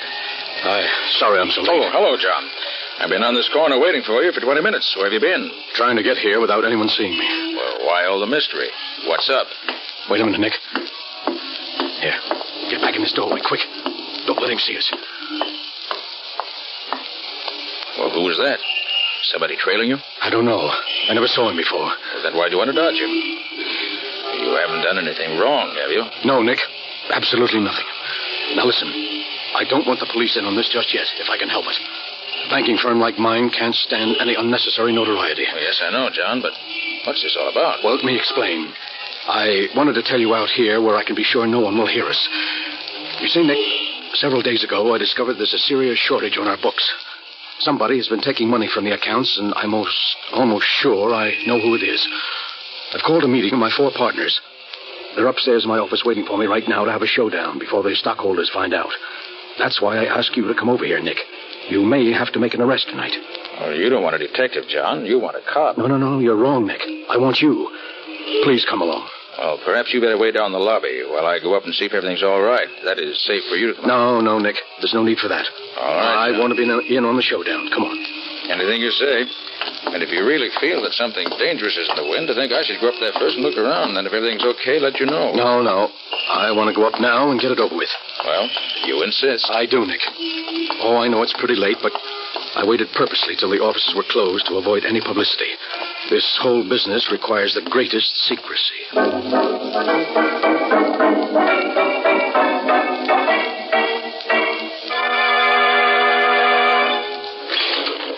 24th floor. Oh, this is our floor, Nick. After you, John. Oh, thank you. Kind of dark in this hallway, isn't it? Yes, the lighting isn't any too good here, but... John. John, are you hurt bad? Nick. What is it? What's happened? Why is it John? Quiet, please, quiet. Gentlemen, John Hamill is dead. John Hamill's dead, but that's terrible. How did it happen? That's what I want to know. You seem to know him. Who are you? I could ask you the same question. Who are you? I'm Nick Carter. Nick Carter, the detective? Yes.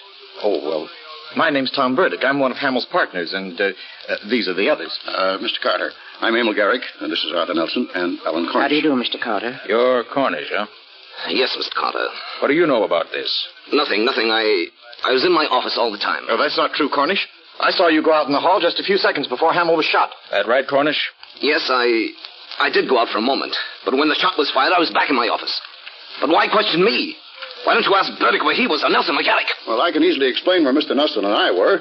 We were both together in my office preparing some papers for tonight's meeting. That's right, Mr. Carter. I was with Mr. Garrick. Which of you men belong to which office? Well, you can see the layout yourself, Mr. Carter. They all open off this L-shaped corridor. First comes Nelson's office, then Burdick's. They're on the long leg of the L. Then on the corner at the end is Cornish's office, directly in line with the corridor to the elevator. And Garrick's office is around the corner on the short leg of the L. That's right. That's out of sight of the elevator completely, isn't it? Sure, you can't even see the corridor from my office. So I see. Then, Cornish, your office is the only one which faces the corridor. I'd like to have a look at it. All right. This way.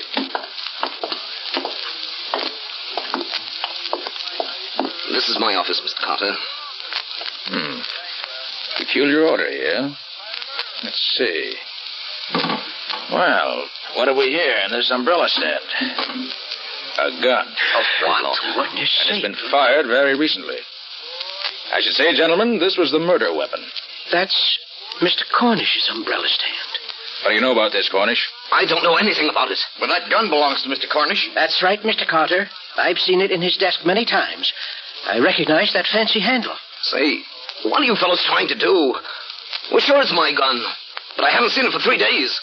Someone stole it on my desk, Mr. Carter. Why didn't you report it to the police? Because I didn't carry a permit for it. I was afraid of getting in trouble. Cornish, I regret that appearances are against you. I'm afraid I'll have to turn you over to the police. You won't turn me over to the police? Well, what happened to the light? Cornish, turn them out. Turn those lights on, somebody. Ready on us, Carter. There he goes, Carter. It's Cornish. He's escaping down the hall. Stop, Cornish. Stop or else...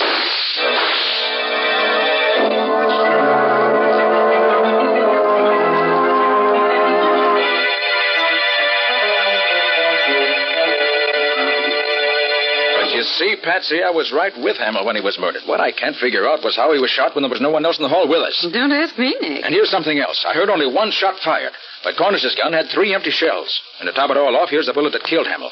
The coroner gave it to me. Notice how it's all banged up? Yes, how did that happen? I wish I knew. Patsy, if I knew the answer to that, I think I know the answer to this whole case. Until we find Cornish...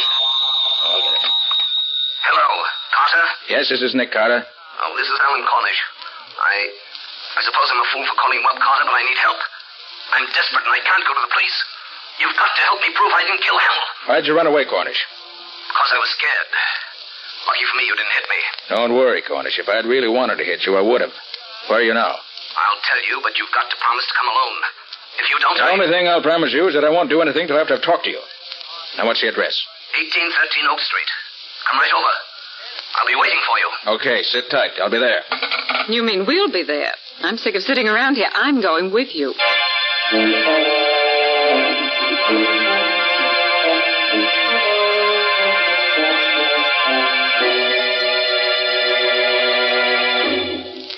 "1813 Oak Street. This is it, Betsy." Gosh, what a creepy-looking place. Certainly not very attractive. Well, come on, let's go in.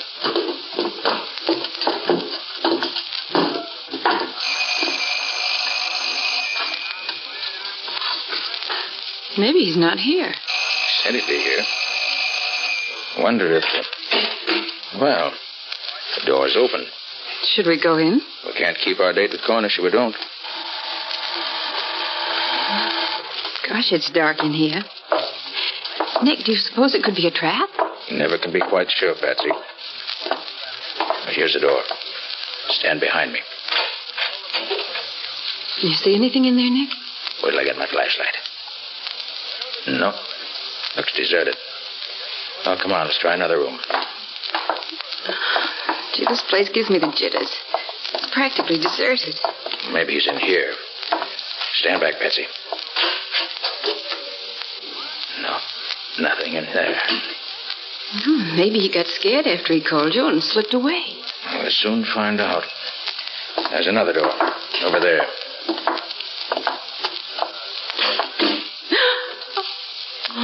Look, Nick. Is that... Yes. He's hanged himself.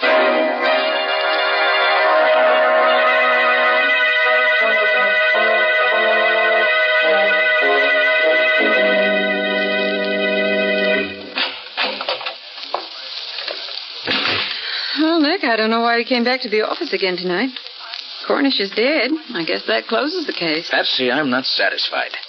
When I talked to him on the phone, he certainly didn't sound like a man who was going to kill himself. When a man wants to prove himself innocent, he doesn't commit suicide.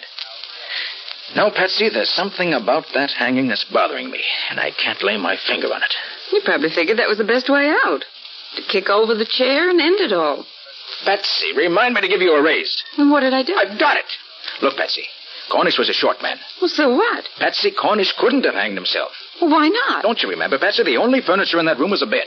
And Cornish was so short he never could reach that noose from the bed where it was. Of course, Nick. The bed was on the other side of the room. Patsy, Cornish was murdered, which eliminates him as a suspect.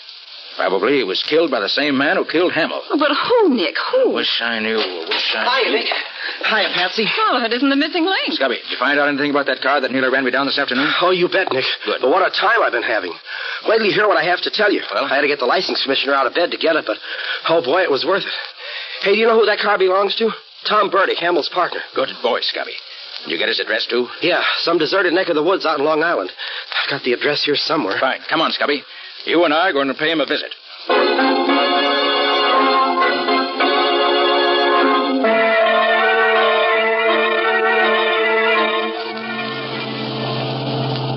You know, Scubby, the more I think of it, the more it looks as if Tom Burdick might be mixed up in this some way. Oh, I hope so, Nick. Otherwise, we're using up a lot of gas in this jalopy of mine for nothing. Hey, have you noticed anything funny, Nick? You mean that car that's been trailing us for the last few minutes? That's it. What do you make of it, Nick? I don't know, Scubby. And I think we'll be finding out quickly enough. They're overtaking us. Better step on it. Okay, Nick. Here we go. How are we doing? Not so good, Scubby. They're still gaining on us. Can you give her any more gas? I'll try. There. They still coming up? Yes, Scubby. And fast. Duck, Scubby. They're shooting at us. You're telling me? Watch it. Here they come. Well, I've done all I can, Nick. This old bus won't go any faster. Well, let's try no stick, Scubby. When they get close to us, slam on your brakes and pull over to the side of the road. Yeah? They won't be expecting that. It may throw them completely off balance and spoil their aim. Okay, Nick. You say when. Now, pull over. Okay.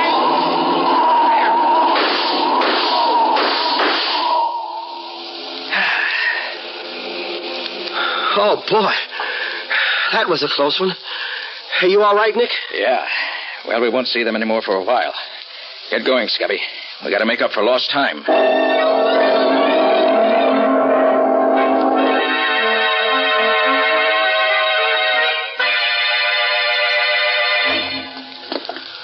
Well, Nick, I've got to hand it to you. You have the darndest way of getting into a cellar. Well, we had to get into Burdick's house somehow. This cellar with its trick entrance from the garage looked like the safest way. Especially with those two vicious-looking dogs posted at both the front and back doors to the house. Well, they sure were big ones, too. I'd hate to meet one of them. Hey, where do you think this is going to lead us to, Nick? We should find a stairway going upstairs, unless I'm very much mistaken. Yeah? Yeah. Here's one. All right, let's go up. But careful. All right, Nick, you lead the way. I'm with you. Here's the door. Well, I hope it's open. No, darn it, it's locked. I'll soon fix that. There. All right, Scubby, come on. Oh, wait. Someone's coming into the room, Scubby. Get back. We can hear it through the crack of the door. I'll leave it open in a little. Well, Mrs. Burdick, I'm certainly glad you called me up. I'm only too happy to be here at a time like this. After all, we're practically neighbors, aren't we? Oh, I just had to talk to someone, Mr. Garrick. I'm so worried about Tom and those horrible things that have been happening at the office. What do you make of all this? Well, I wouldn't worry about it too much, Mrs. Burdick. I'm sure Tom can take care of himself, if he has to. What do you mean, Mr. Garrick? Nothing. But he has been acting rather strangely lately. Well, that's just it. I'm so worried. I haven't seen or heard from him all day. He's never been so late coming home from the office. Why, it's after 11. Oh, there's really nothing to worry about, Mrs. Burdick, even in a case like this. Of course, it looks very peculiar for Tom to be missing this way, especially at this particular time. Mr. Garrick, you don't think Tom had anything to do with all this sort of... Well, Mrs. Burdick, I like Tom very much. I would hate to think that Tom had anything to do with this murder. Of course, Oh, Scubby, we don't seem to be learning much this way. Might as well go in and let him know we're here. Sure, Nick. Good evening, Mr. Garrick. Why, Mr. Carter, what are you doing here? I just came along with one of my assistants, Scubby Wilson, to talk to Mr. Burdick. We came in this way because we didn't want to disturb the dogs. Oh, really? Who are you? Oh, Mrs. Burdick, this is Mr. Nick Carter. He's in charge of investigating Hamill's death. Mr. Carter, the detective? Nothing's happened to Tom, has it? I don't believe so, Mrs. Burdick. I just want to ask him a few questions when he arrives. Well, maybe that's why Tom hasn't come home. Maybe he's afraid of... Maybe that's he now. Wait, I'll go look out the window to see if that's his car. Carter, I must warn you to be careful. Burdick's a dangerous man. Tom, Nick Carter's here. Please, Mrs. Burdick, come away from that window. Here to see you. You won't do me any good that way, Mrs. Burdick. Tom, stop it, you hear me, please?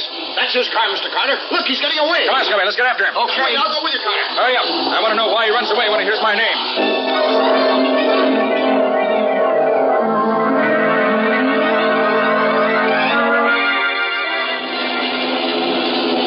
This car of yours stays on the road, Carter. Don't worry about it, Mr. Garrick. Carter, I didn't want to say too much in front of Mrs. Burdick, but we've all been afraid of Burdick. All right. Scubby, just keep your foot on that throttle and keep after him. Oh, boy, we sure made that one on two wheels.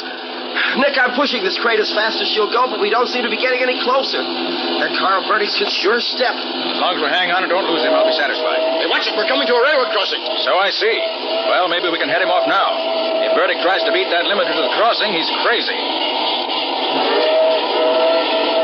Look, Carter, I think he's going to try to make it. He can't do it. He'll be killed.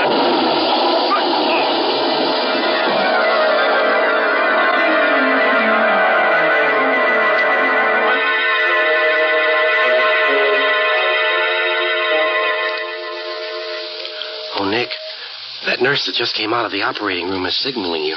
Oh, yes. She wants me to go into Burdick. You wait for me here, Scubby. Okay, Nick.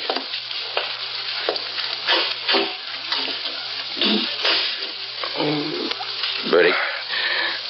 Burdick, can you hear me? Yes, Carter. I can hear you. Carter, I'm a dying man. Yes, I know. I swear to you, I didn't kill Hamill or Cornish. Then why did you try to run me down with your car this afternoon? Carter, I didn't do that. All I know is that for several hours this afternoon, my car was mysteriously missing. I didn't find it again until I started home this evening. Bertie, why did you run away from your home tonight when your wife told you we were there? How about the securities we found on you after the wreck? It wasn't you. It was securities. I took them so that... Oh. Yes, Burdick? Why did you take them? I took them so I could keep him from stealing them. Who? Burdick, who? Burdick, who's he? Carter. Front office. Bottom drawer of desk. Something will lead you to murder. Yes, Burdick? Who's the murderer? He's... Oh. Burdick. Burdick. Oh, poor chap. If you'd spoken sooner, you might have lived longer.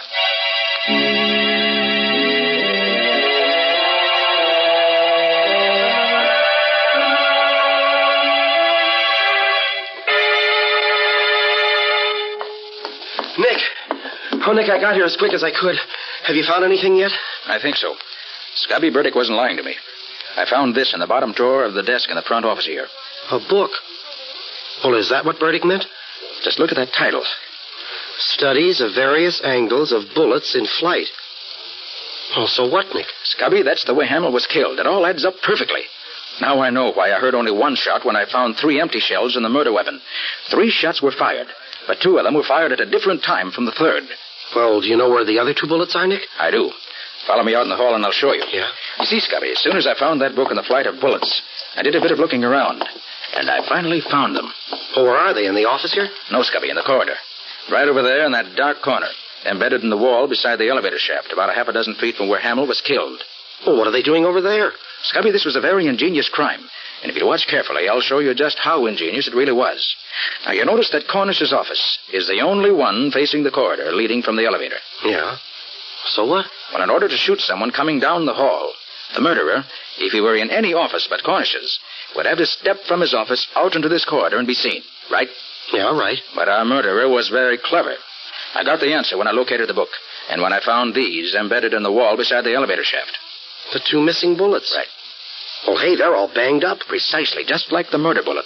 And that's what gave me the answer. You see, Scubby, Yeah. the murderer never left his office. He stood inside the front office, the one around the corner, on the lower leg of the L-shaped corridor, and aimed at that steel pillar built into the wall over there. When the bullet hit the steel face of the pillar, it was deflected into Hamill's lungs. Look here. You see these marks in the face of the pillar here? Where? Oh, yeah. Well, those are the bullet marks. Oh, well, gosh, Nick, that's fantastic. Hey, are you sure you're right? Positive. Don't you see, Scubby? That explains the other 2 shots that were fired. They weren't fired at Hamill, and they weren't fired at the time the murder was committed.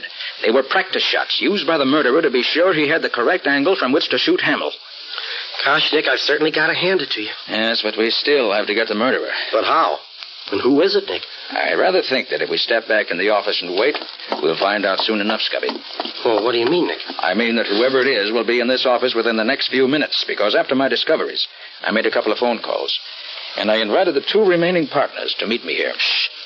Here comes someone now. No. Oh, how do you do, gentlemen? Oh, hello, Garrick. I got your phone call, Carter, and I got here as fast as I could. Garrick, have you seen this book before? Studies of various angles of bullets in flight. Why, yes, now that I think of it, I think I have. Does it belong to you? No, it doesn't. But I remember that one day when I was with Mr. Nelson, he stopped in front of a bookshop and looked at it. Rather closely now that I think of it. Yes, I'm sure it was Nelson. Very interesting. Now tell me, Mr. Garrick, when the murder was committed, are you positive that you and Mr. Nelson were in this office together? That's right, Mr. Carter. Can you show me exactly where each of you stood at the time the shot was fired? Well, now let me see. I was here, facing the window, and Nelson was, standing right about here by the door. Mm-hmm. I see. Did you notice in which direction he was facing at the time? Yes, I remember. This way, facing the corridor. In other words, the way he was standing, you could see him only in profile. That's right.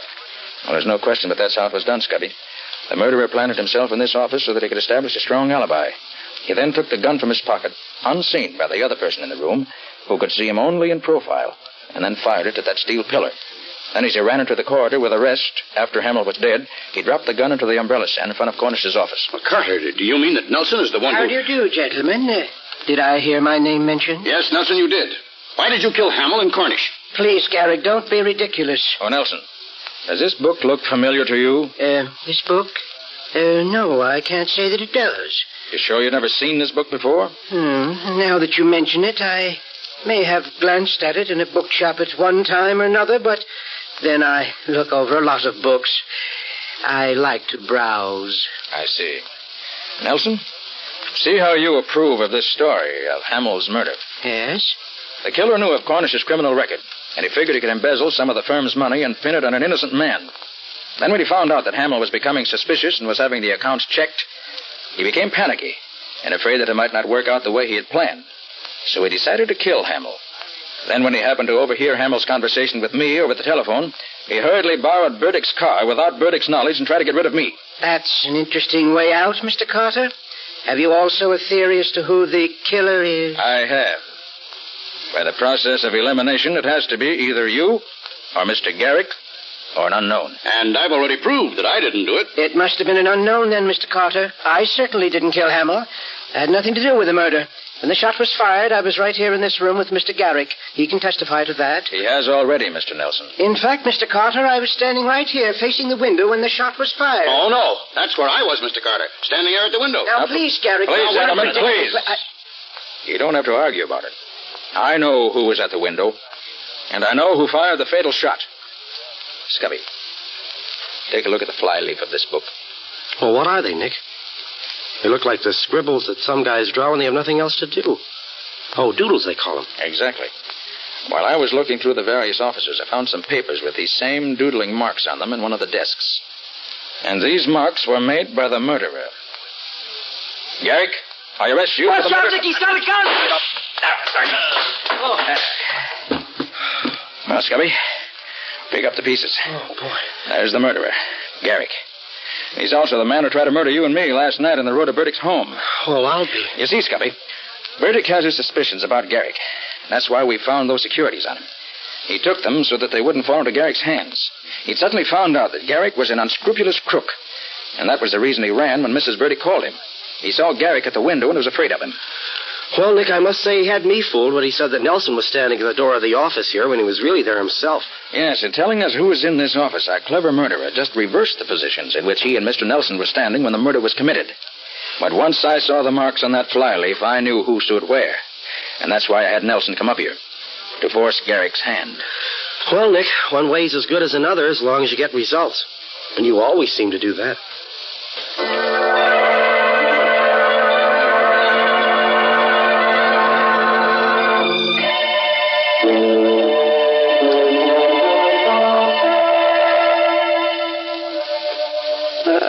So you finally decided to come back, did you? Yes, Patsy, it's all over.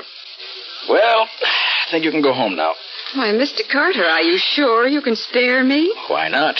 You've been so busy on this case all night, Mr. Carter, you may not have noticed that it is now a new day. And a good secretary is always on the job the first thing in the morning. Shall I take a letter, Mr. Carter?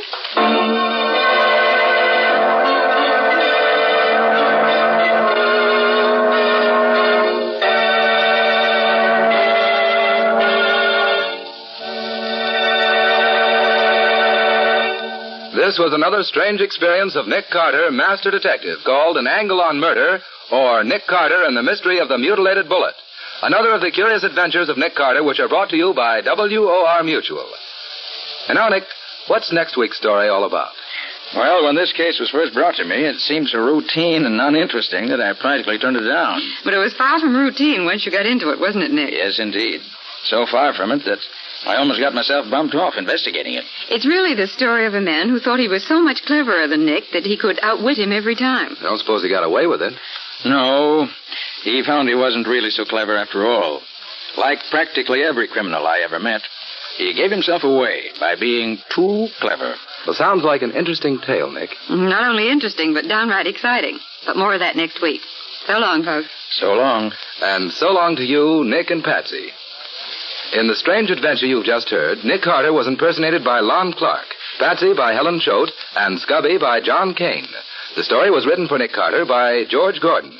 Original music was played by Lew White. The entire production was under the direction of Jock McGregor.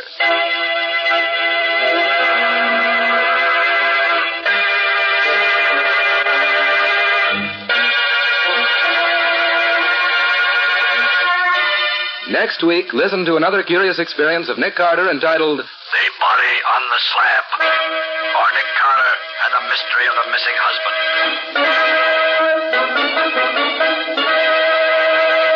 This story is a copyrighted feature of Street and Smith Publications, Incorporated. Beginning Wednesday, November 3rd, The Return of Nick Carter, which is produced in the studios of WOR, will be broadcast over most of these stations on Wednesday evenings at 8:30 Eastern Wartime. Remember the new time, Wednesdays at 8:30 Eastern Wartime, beginning Wednesday, November 3rd. This is Mutual.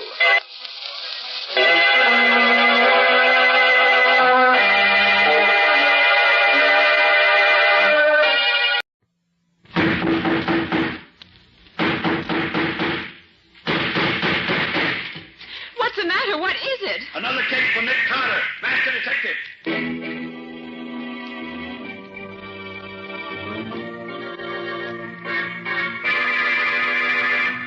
Yes, it's another case for that most famous of all manhunters, the detective whose ability at solving crime is unequaled in the history of detective fiction, Nick Carter, Master Detective. Tonight's curious adventure, The Body on the Slab, or Nick Carter and the Mystery of the Missing Husband.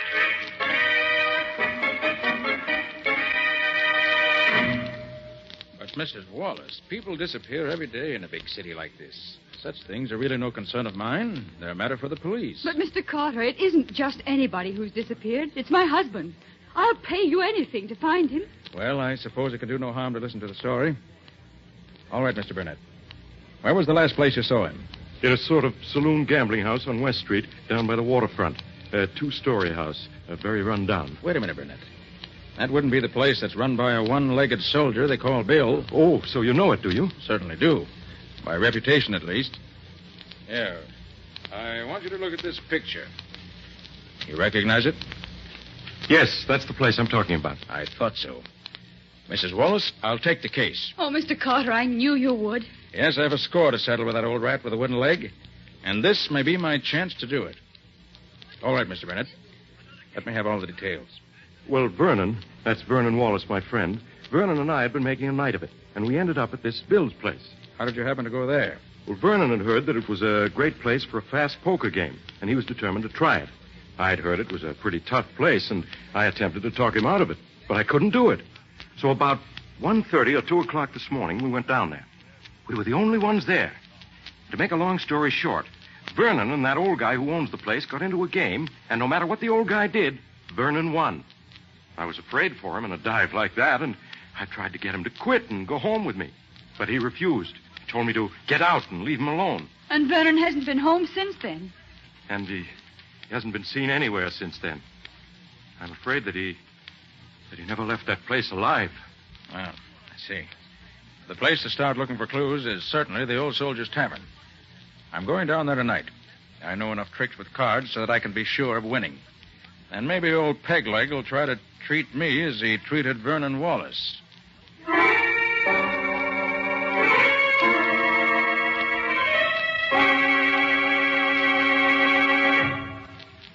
Well, stranger, I gotta admit I'm licked. You broke the bank. Yes, luck's been with me ever since I sat down here. Well, it's getting late.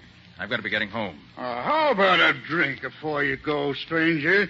You'll not refuse me that. Why, no. I'll have a drink with you. But only one. Sure. One will be okay. Hey, Mike, 2 beers and make it snappy. Yeah, coming up.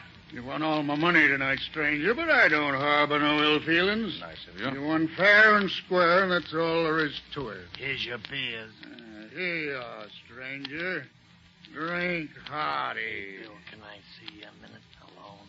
Sure, Mike. Excuse me, stranger. I'll be back before you can shake a stick. Well, that's all right. I'll enjoy my drink while you're gone.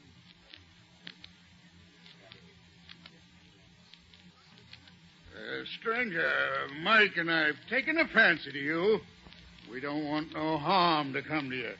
Look, why don't you stay here all night? Mike's got an extra bed upstairs he'd be glad to let you have. Then tomorrow you can go home and nobody'll bother you. Well, if you let me pay for the use of the room and bed, I believe I will stay. Good, you're a smart man, but we couldn't take no money for doing you a favor. Here, Mike, show the gentleman his room. Yeah, sure. Will you follow me, mister? Sure. Go ahead. I want to get to bed. I'm tired all of a sudden. Give me your arm, mister. No. I'm all right. I don't need any help. Well, I'll come along just to be sociable. I don't want to be sociable. I just want to go to sleep for this one. Well, here's your room, mister. I'll leave a candle on the table for you. Okay. Thanks very much. Good night, sir. There you are, stranger. Sleep tight. Yeah. We'll see you later. Yeah, we'll see you later. Yeah, I'll see you later. Good night. I gotta go to sleep. I'm awful tired.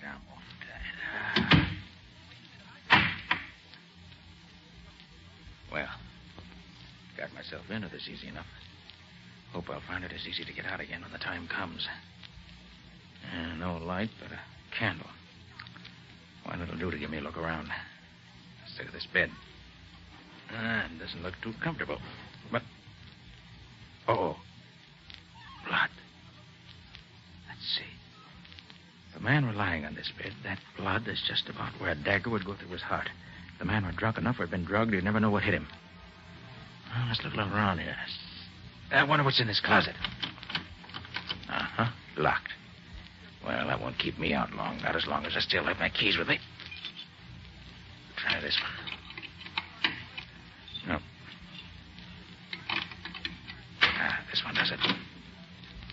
Well, this is interesting.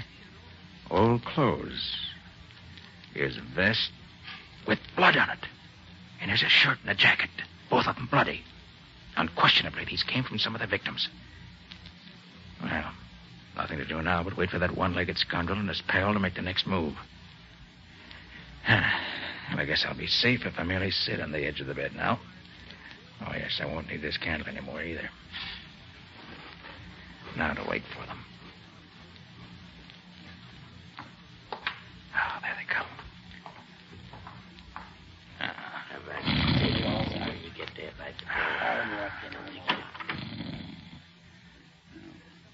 He's asleep, all right. I can hear him snoring. Well, with the slug I put in his big, it'd have to be either sleeping or dead. All right. Easy does it. Is he still asleep? Yeah. You hold this light while I... Get your hands up, both of you. Well, I'll be... And drop that knife you got in your hand, Bill.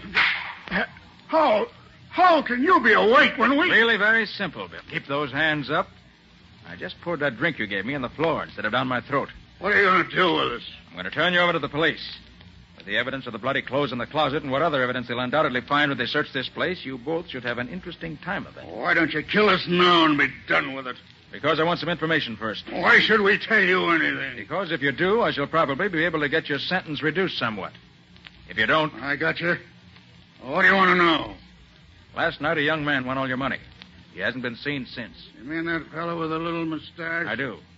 Did you murder him the way you tried to murder me? I didn't do nothing with him.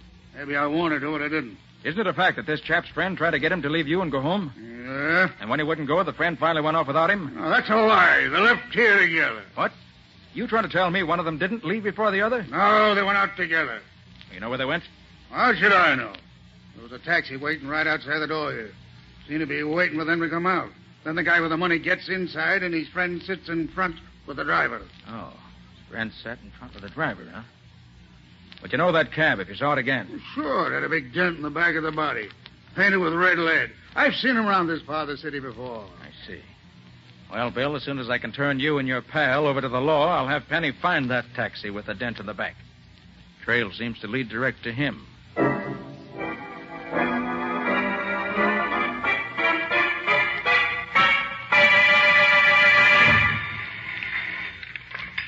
Nick Carter's office. Oh, hello, Patsy. Is Penny there yet? Penny? Who's Penny? Oh, I forgot, Patsy. You were away yesterday when all this happened. Scubby got a rush assignment to cover the Balkan campaign for his paper, and they had to leave in a boat till it sailed last night. Scubby gone without saying goodbye to me? Well, he couldn't, Patsy. You weren't here. He asked me to do it for him. Oh, Nick, I'm going to miss Scubby. Of course, Patsy, we'll both miss him. But while he's away, I'm having Penny Eagles work on my cases with me in Scubby's place. Who's this Penny Eagles? I never heard of him. Oh, he's an old friend of mine. Very clever fellow. When he was younger, he was an expert forger. How did you happen to get mixed up with him? Well, he was accused of a murder he had nothing to do with, and he had me get him clear. Then he got interested in law enforcement, turned over a new leaf, and has gone straight ever since. You'll like him, Patsy. I hope so. Well, she'll be in a minute now. As soon as he shows up, have him call me at Shermore 3-1222. Shermore 3-1222. Right. I'll wait here for his call.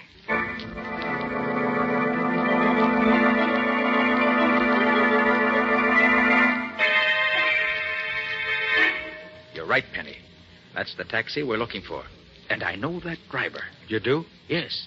He's John Hagan, ex-convict and confidence man. Friend of yours? Hardly. Seen him in court several times, but he's never seen me. What's he been doing since you've been watching him? Well, all afternoon and the early part of this evening, he's acted like any other cabbie. Taking whatever fares he could get. But the latter part of the evening, he's been fussy about who rides in his cab. How do you mean? Well, I've seen several parties try to take his cab. But all he's picked up in the last 2 hours were 2 drunks, and oh, were they pie-eyed. I see. I think I know what he's looking for, Penny. And I'm going to give him just the kind of a passenger I think he wants. Wish me luck. But, Nick, what are you going to do? Well, so long, old fella. I gotta be getting home now. I'll see you tomorrow, maybe, huh? Okay. So long, but don't take any wooden nickels. Okay, pal, that's funny. Don't take a wooden nickel. I had to. Hey, taxi, mister? Huh? Taxi? Taxi, Hey, mister? what do I want a taxi for? I got a car of my own. A friend of and yours I- told me to come for you and take you home. Oh, a friend of mine, huh? Oh, well, that's all right. It's okay. Where's the door? I can't find Hey, what's out. the address, mister? The address, it's the corner of 2nd and 5th. And don't bother me anymore, bud. I gotta get me some sleep. Okay, drive on, McDuff.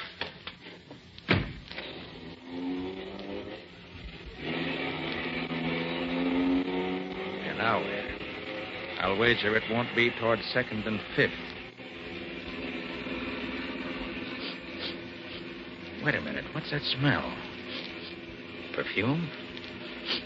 I know. That's ether. So that's the stunt. Picks up drunks who are too far gone to know what's happening, then doses them with just enough ether to put them soundly asleep. Well, it won't happen to me. If I open one of these windows a little bit, that'll keep the air clear. There. Now, Mr. Hagen, the next move is up to you.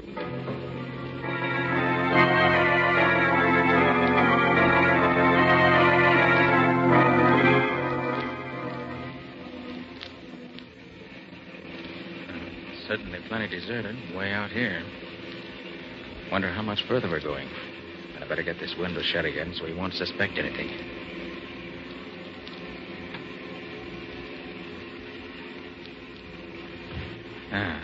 So we're near the end of our journey, huh? Very well, Mr. Hagen. I'm ready for you.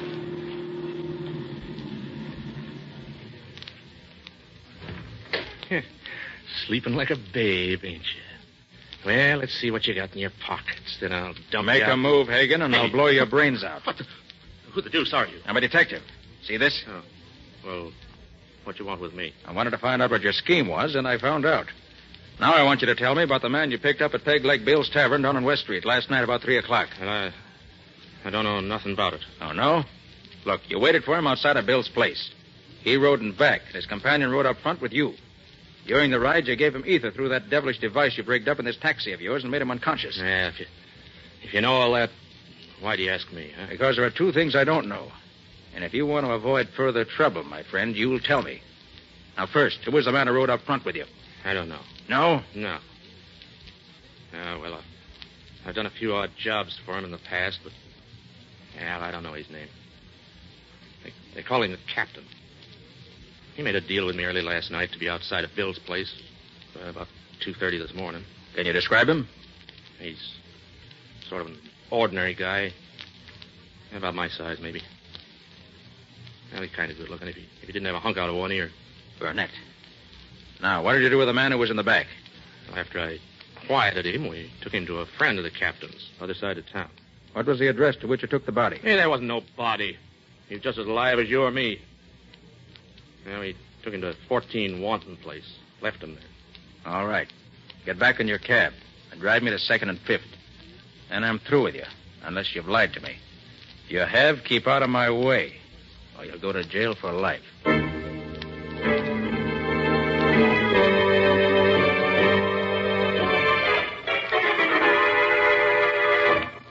This is where Mrs. Wallace lives, Patsy. Well, I hope she's home. But, Nick, what do you expect to find out here? I don't know, Patsy. The thing that puzzles me about this case is why Burnett wanted to do away with Wallace.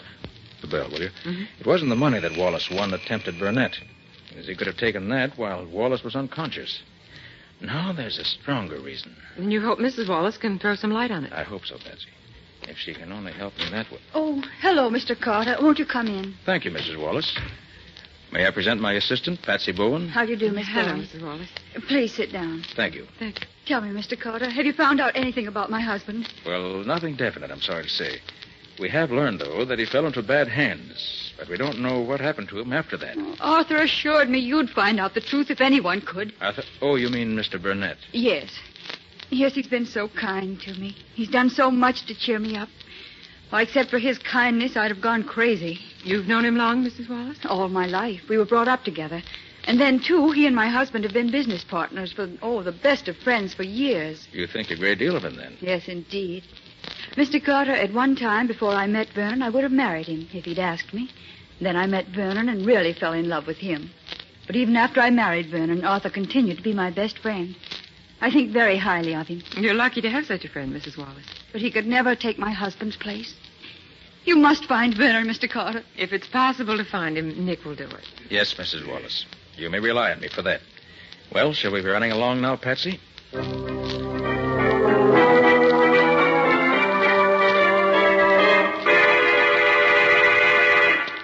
Where did you say you're calling from, Penny? I'm at a pay station near the house where Hagen left Wallace that night. It's owned by a queer old character they call the Weasel. He works in a crematory about a mile down the road. I see. Well, Hagen's story seems to be straight enough. A couple of guys in a saloon near here says they saw the Weasel and another guy carrying a man-sized bundle into the Weasel's place about daybreak a couple of mornings ago. And it hasn't come out again, as far as I can find out. Well, did you learn anything about the firm of Wallace and Burnett? Yeah, I picked up a lot of rumors, Nick, but not many facts. Here's how it goes. Burnett ruins the firm and throws the blame on Wallace. And those who know don't think that Burnett lost much money when the firm failed, but Wallace did. So I was right. What else? Well, Burnett was the one who started Wallace gambling and drinking. Wallace is a nice guy, but he seems to be the weak sister. But nobody seems to know what Burnett's got against him. Well, by putting together what Mrs. Wallace told us and what you've learned, Penny, I think I begin to see the answer. I think that... Hold it, Nick. The guy who looks like Burnett is going into the Weasel's place. Good. Don't let him get away from you, Penny. I'll meet you there as soon as I can.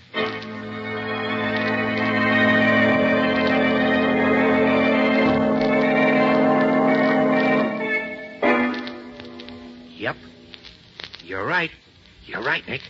They did bring that casket here to the crematory. I thought they would. But I wish I could get closer and see what they did with it after they carried it inside. Look, Nick. That window over there is open a little. Huh? Maybe we could hear something from there. Good idea, Penny. Come on. But quiet. Yeah. But, Weasel, are you sure they won't be suspicious? Not a chance, Captain.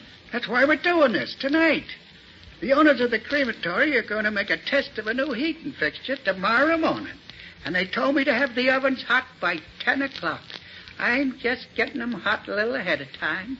What do you use when you make a test like that? Well, they sent me the body of a dead calf. It's over there in the closet. Yeah, but the test we're going to make tonight will be even better, eh, Captain? Yes.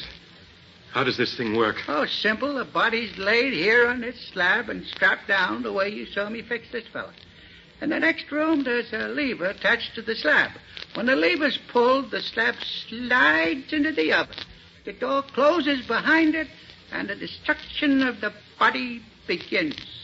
Do we have to watch it burn? You can't see the slab nor the ovens from the room where the lever is. How long does it take to reduce the body to ashes? 6 or 8 hours. It'll be all over by daylight. Even if the body isn't... You mean even if the body ain't dead yet? Yes, that's what I mean. And Wallace is still alive. Well, it's a little unusual to cremate a live body, but it works just the same. You'll never know what happened. It'll be all over in an instant. Well, we got nothing more to do here. Might as well go in the next room and wait for the ovens to get hot enough. Then you can pull the lever and slide the body. You mean I have to pull the lever that sends him into... Sure. He's your friend, ain't he? Come on, Penny. There's no time to waste. We have to work fast.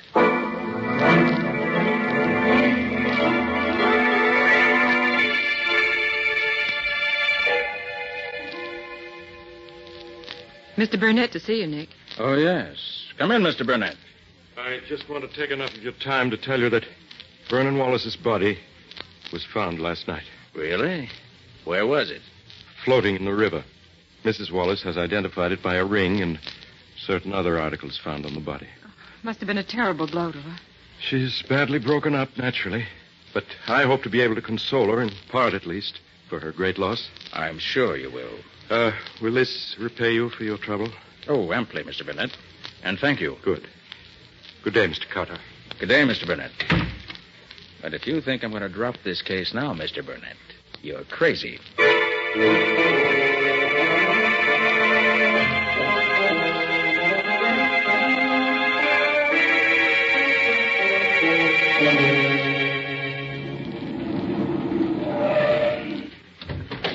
Nick, here I am. Over here. I got here as soon as I could after I got your call, Penny. Brought my new helper, too, as you see. Yeah, so I see. Hi there, helper. Hello, Penny. I hope I'm going to be able to help you and Nick. You'll do all right on this case. Now, what's the dope, Penny? Well, a couple of hours ago, a taxi pulls up in front of Mrs. Wallace's house. Mm-hmm. The driver goes into the house. About 15 minutes later, he comes out again with Mrs. Wallace and her maid. They get in the cab, drive away. With you after him, of course. That's right. Well, they drive around and finally end up way out here. There must have been a couple of guys in the cab when the women got in. Because when they got out there, They were both gagged and their hands were tied behind them. Well, they took them in the old house. I found a phone to call you. Did they hurt them? Well, not so far as I could tell. Gee, I wish I could see what they're doing now. I hope they're all right. Oh, Millie, this is terrible. My mouth is still sore from that dirty old cloth they used for a gag. Where do you suppose we are? Oh, I don't know, Mrs. Wallace. I've never been this far from town before. Could you see anything out of the window? Oh, nothing I recognize. Oh, I should have known better than to be fooled by such a simple trick. I might have known that old Mrs. Parker couldn't be so sick she had to see us at once. Why, I saw her only the day before yesterday. No, fooled me all right. I thought... I hope you're comfortable, ladies. We are not. We certainly are not. What's the idea of bringing us here? Well, I'll tell you. The Cap says as how he's going to collect some big dough from you two. You mean we're being held for ransom? Yep. Well, how much money do you want? Well, the Cap says he won't take less than $50,000. Oh, Mrs. Wallace, we'll never get out of here. Nonsense. He must be insane to expect me to pay him that amount of money. Well, he says he won't take a cent less. Well, he won't get it. Never. And he's a dangerous man. You better not get him mad at you. I'll be back at 8 o'clock tonight for your answer. Oh, he'll kill us. I know he will. Be quiet, Millie. He won't kill us as long as he thinks there's any chance of getting the money out of us. But what if we get... A man at the window. It's Mr. Burnett. Oh, Arthur. Arthur, I hoped you'd come. Are you safe, Louise? Have they hurt you? No, Arthur. We're both safe. But how did you ever find us? I just climbed up the porch to the roof, then over to your window. Have they told you why they brought you here? Yes, they want ransom. $50,000. And they'll kill us if you don't save us. Not while I'm here. I'll see that no harm comes to you. But what can you do? You're only one against the two of them, and they're both vicious criminals, I know. Do be careful, Arthur. Louise, if I save you from these rats, do you think that you... Ask me later, Arthur. Not now, please. Very well, if you say so. Now tell me, what time are the men coming back again? Do you know? The man we talked to said they'd be here at 8 o'clock. That gives us just over an hour. Now, here's my plan. When they come, I'll be here...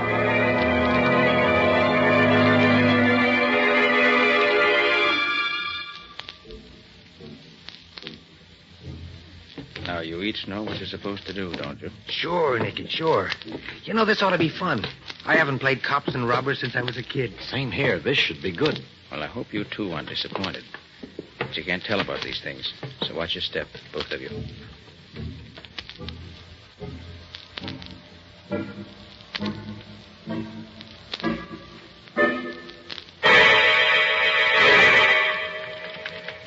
Here they are. Leave everything to me. Well, you made up your mind to pay the ransom the Cap wants? We'll pay you nothing. Not a cent. You know what that means, don't you? It means that you better get your hands up, all three of you, if you want to live. Who are you? I'm here to save these two ladies from you and your gang. Oh, yeah? Let him have it, fella. Oh, I warned you.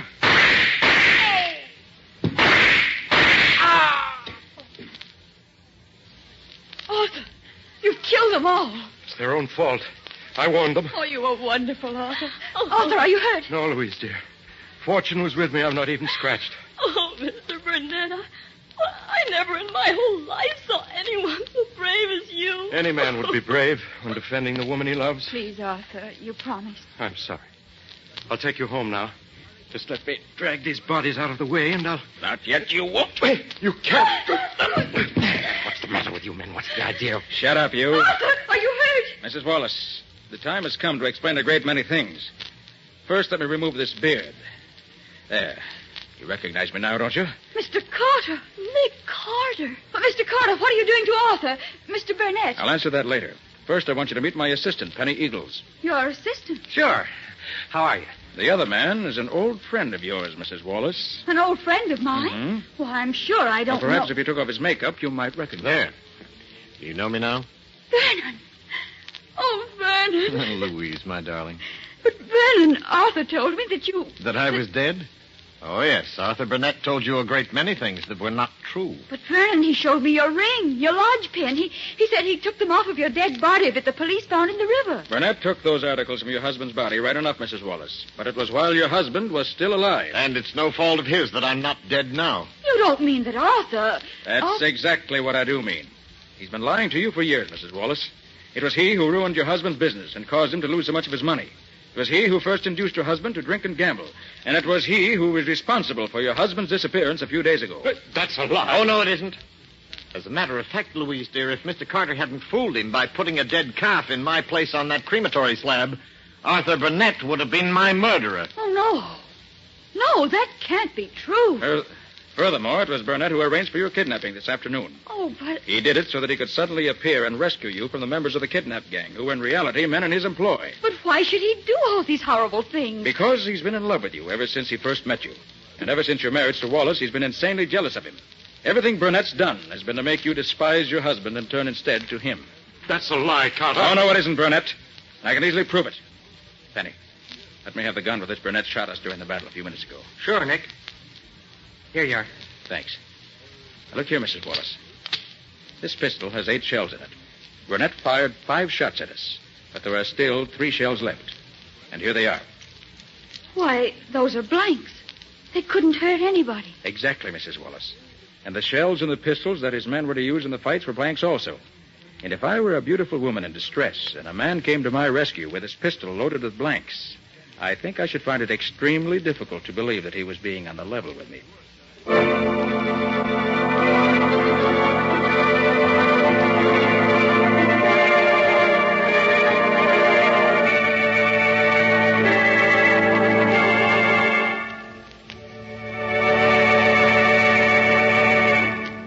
That was another strange experience of Nick Carter, Master Detective, called The Body on the Slab, or Nick Carter and the Mystery of the Missing Husband. Another of the curious adventures of Nick Carter, which are brought to you regularly at the same time by WOR Mutual. And now, Nick, how about a few hints on next week's story? It's a story of a body which was washed up on the beach, tied up in a sack. And the only identifying mark on the body was one of Nick's cards. I had to solve that murder to prove I didn't do it myself. And I found that the real culprit was the killer who used a clue that pointed directly to him to prove that he couldn't have done it. And the killer tried to drown both Nick and myself when the chase got too warm for comfort. But as you can easily see, he didn't succeed. So long until next week. So long, folks. And so long to you and Nick for now, Patsy. In the strange adventure you have just heard, Nick Carter was impersonated by Lon Clark, Patsy by Helen Choate. Original music was played by Lou White. The entire production was written and directed by Jock McGregor.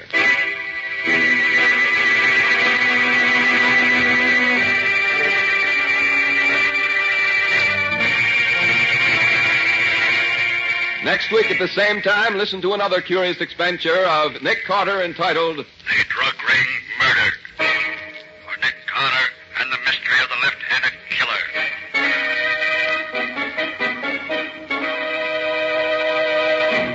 This story is a copyrighted feature of Street and Smith Publications, Incorporated.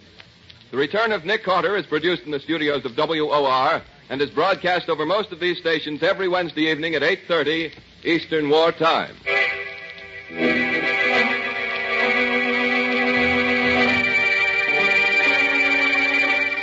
This is Mutual.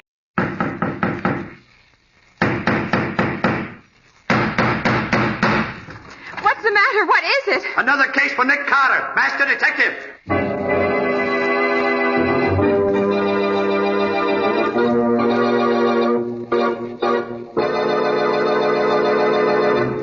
Yes, it's another case for that most famous of all manhunters, the detective whose ability at solving crime is unequaled in the history of detective fiction, Nick Carter, Master Detective. Tonight's curious adventure, The Drug Ring Murder, or Nick Carter and the Mystery of the Left-Handed Killer.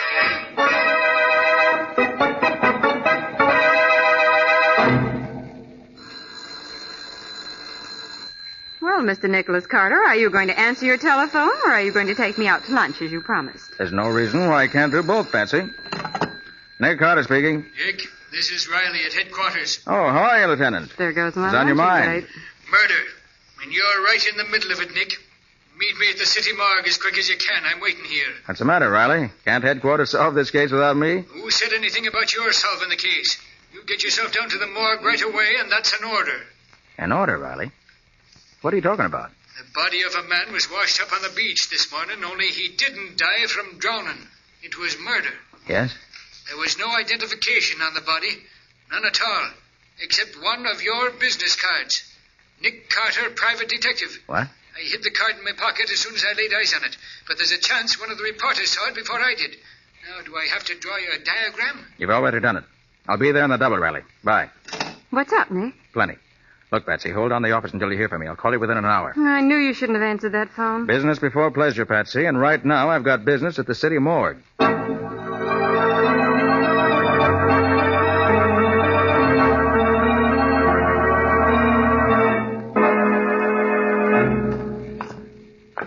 Where have you got him, Riley? On a slab out here? He's on ice, in the box at the end of the room there. And I'm telling you one thing, Nick Carter. It's lucky for you that I was here when he was brought in. Now, look, Riley, surely you aren't trying to pull me into this thing just because the fellow was carrying one of my cards. Why, there are probably hundreds of people I never heard of who are carrying my name in their vest pockets. Well, if you'd rather be explaining to the captain how your card got on a corpse... Oh, now take it easy, Riley. You know what it means for an officer of the law to conceal evidence, Nick. How do I know one of those reporters or photographers isn't telling the captain right now that... Well, let's worry about one thing at a time. You said the body was washed up on the beach on the north shore of Long Island? Yes, it was. Stuffed in a gunny sack with every bit of identification removed. Everything was ripped out except a concealed pocket. Yes, I know, with my card in it. Yes. Here we are. Last box here. Now, take a good look, Nick. Yeah, did you ever see him before? Oh, yes. That's Stanley Phillips. Huh? Dr. Stanley Phillips. He's a research chemist. Sort of an eccentric. Oh, balmy, huh? No, just strange. He's assisted me in a few investigations. But for the most part, he was pretty much of a hermit. Didn't like to mix with people. Yeah, that don't make sense. People who mind their own business don't go around getting themselves murdered. Where did he live? There's a big house on a Long Island Sound, but his laboratory was in his yacht. It was anchored about half a mile or so up from the house, if I remember correctly. Laboratory on a yacht? Mm-hmm. Oh, he was balmy. Hey, Riley, look. Here in his neck. Oh, what did you expect? I told you he was strangled. The autopsy showed he was dead before he was put into the gunny sack and thrown into the water. I know, but that isn't what I mean. Here, look at the prints in his neck. Closely, look at them. Yeah, well... Unless I miss my guess, Riley, he was murdered by a left-handed killer. Say, maybe you've got something there, Nick. I'll phone the fingerprint expert. Now, wait a minute, Riley. Let me hit the phone first. I gotta be on my way. Hey, now, don't be forgetting you can't take long on this, Nick. The captain will be wanting to question you about your card being found on the body. I can't hold off more than a few hours. Give me those few hours, Riley, and I'll wrap the murderer up in wax paper. Nicholas Carter's office. Oh, hello, Patsy. We got work to do. Yes, Nick? I want you to go through the files and dig out all the stuff we have on Dr. Stanley Phillips. That queer duck who did some work for you once? Yeah, that's the one. Research chemist. Uh-huh. Get all the dope on him and meet me down in front of the office in 10 minutes. I'll pick you up. All right, Nick. That's all. Yeah, where are you headed for, Nick? The Phillips estate on Long Island Sound. Meet me there as soon as you get the report on the fingerprints in Stanley Phillips' neck.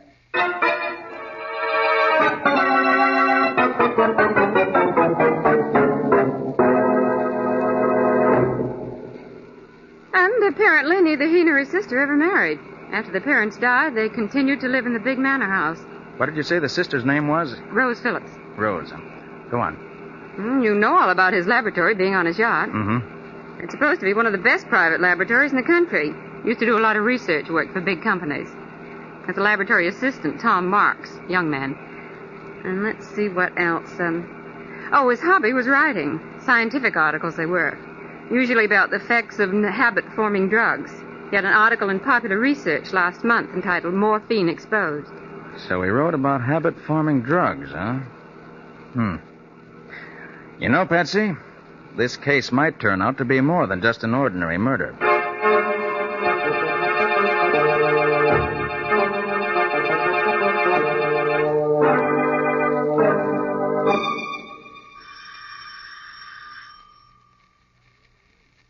I guess nobody's home, Nick. You're wrong about that, Patsy.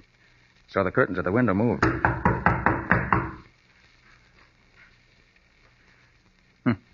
Pounding on the door isn't going to do any good either. Whoever's in there evidently doesn't want callers today. However... What are you going to do? Open the door with this little lock picker of mine. There it is. All right, come on, Patsy. We're going in. I don't see anybody. Stay behind me. Put your hands up. Over your head. He's got a gun, Nick. You're Rose Phillips, I take it, miss? Keep your hands up. I'm asking the questions. Who are you? I'm Nick Carter, and this Nick Carter? Yes. And this is my assistant, Patsy Bowen. Nick Carter, the great detective. Well, my brother often speaks of you. He thinks you're wonderful. Nick, she doesn't know yet. Miss Phillips, I'm sorry to have to tell you like this, but your brother is dead. He's dead? Yes. I'm afraid he was murdered. Murdered. Stanley murdered. Now, if you'll just put that gun away, Miss Phillips, we'll talk things over. Of course, Mr. Carter, I'm sorry. This is all such a shock. It was a fiendish killing, and I'm going to do all I can to bring the criminal to justice. You may be sure of that. Oh, Rose. Rose. I'm in here, Richard. Oh. Well, who are these people? I thought Stanley told you never to let strangers in the house. It's all right, Richard. This is Nick Carter, the detective, and his assistant. Oh. Well, that's different. How do you do, Mr. Carter? I'm Richard Coles. I take it you've already heard about Dr. Phillips. Yes. Ghastly, isn't it? I can hardly believe it. The police say it was murder. For the life of me, I can't imagine who would want to murder Stanley. He was a strange man, Mr. Carter, very strange. He had a phobia about not letting anyone in the house when he was away. You seem to manage an entrance all right, Mr. Coles. Well, Mr. Cole is a very old friend of the family and has always had a key to the house. He's our lawyer. Look out, Nick! There's someone at the window. He's got a gun!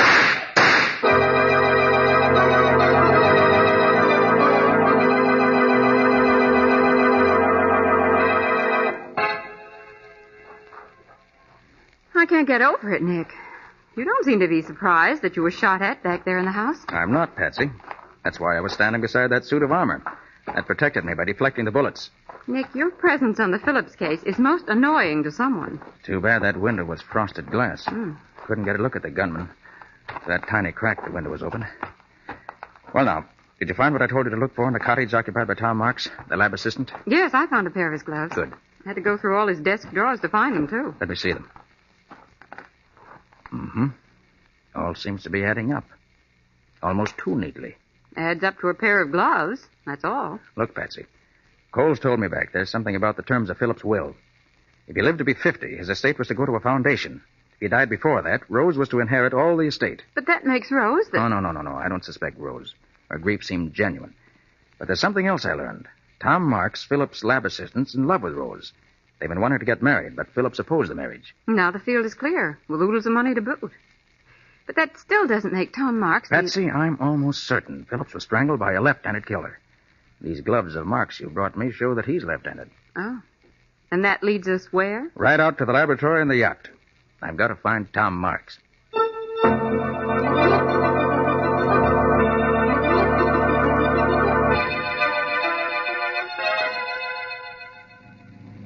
Nick, why in the world do you suppose Dr. Phillips had his laboratory way out here in the middle of the Sound? There's no mystery to that one, Patsy. He told me why once. Well, why? So people couldn't bother him. I'd have used his technical knowledge a lot more often on cases myself if it'd been more accessible. Well, here we are. This is the Phillips yacht. I'll tie up here. I've never climbed up a rope ladder before. And you're not going up now either. Not until I look around the boat myself. Oh, Nick, am I helping you on this case or not? You are, but I don't want you taking unnecessary chances. Nick, please. Now, quiet a minute, Patsy. Let's see if we can raise somebody from here. Hello up there. Hello aboard the Phillips yacht. It's funny. Tom Marks is aboard. He's keeping quiet about it. Well, we'll find out right now. You better stay here in the motorboat. And let you solve this case alone? Not a chance. Okay. But stay directly behind me, remember? Phew. Climbing this rope ladder's no cinch. I'm glad I'm not a sailor. Can you make it? I'm coming. What do you think you'll find, Nick? Tom Marks, I hope. Here. Let me give you a hand over the rail. All right. Oopsie daisy. Oh, thanks. Well, there's nobody to lay out the welcome rug on the deck of this floating laboratory. Well, that doesn't mean we're alone, Patsy. Come on. We're going down this companionway. Okay. If I'm not mistaken, it leads to Phillips' laboratory.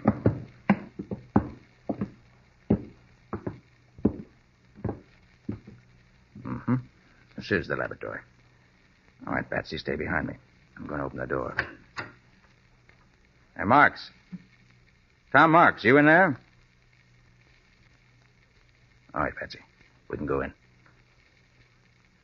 Tom Marks seems to have vanished, but he's certainly left a mess behind him. Yes. Overturned retorts. Bunsen burner knocked over. Look here on the floor. Broken bottle. Sulfuric acid spilled and eating into the floor. Yes, this is where Dr. Stanley Phillips met his death, all right. And when the killer came at him, he was sitting at this desk writing. Well, how do you figure that? That bottle of ink tipped over. Wonder if he has any papers here that'll tell us what we want to know.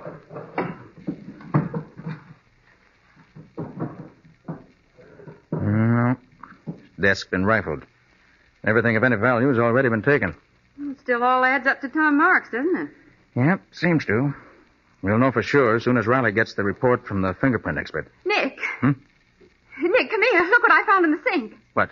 This piece of paper. Let's see.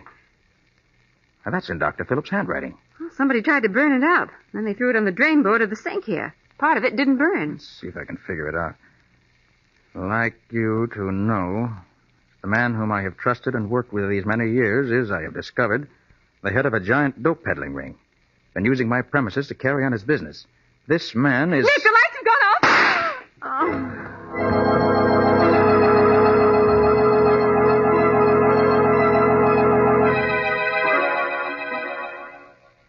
Patsy. Patsy, where are you? Patsy. Nick. You all right, Patsy? My head. Somebody hit me. Stay where you are till I find the switch. Do you have your flashlight? Yeah, I'll find the switch in just a second.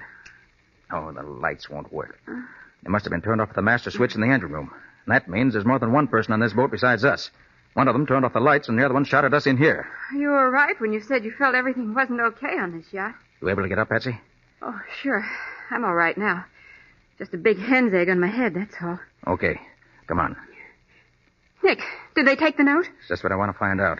Let's see. Flash a light down in the sink. Yeah, it's gone. Yeah, but wait. What are you going to do? Clean up the sink a little. Ashes don't look well scattered around in a white sink. Carefully now. There we are. Now we're ready. Ready for what? To search this yacht from stem to stern.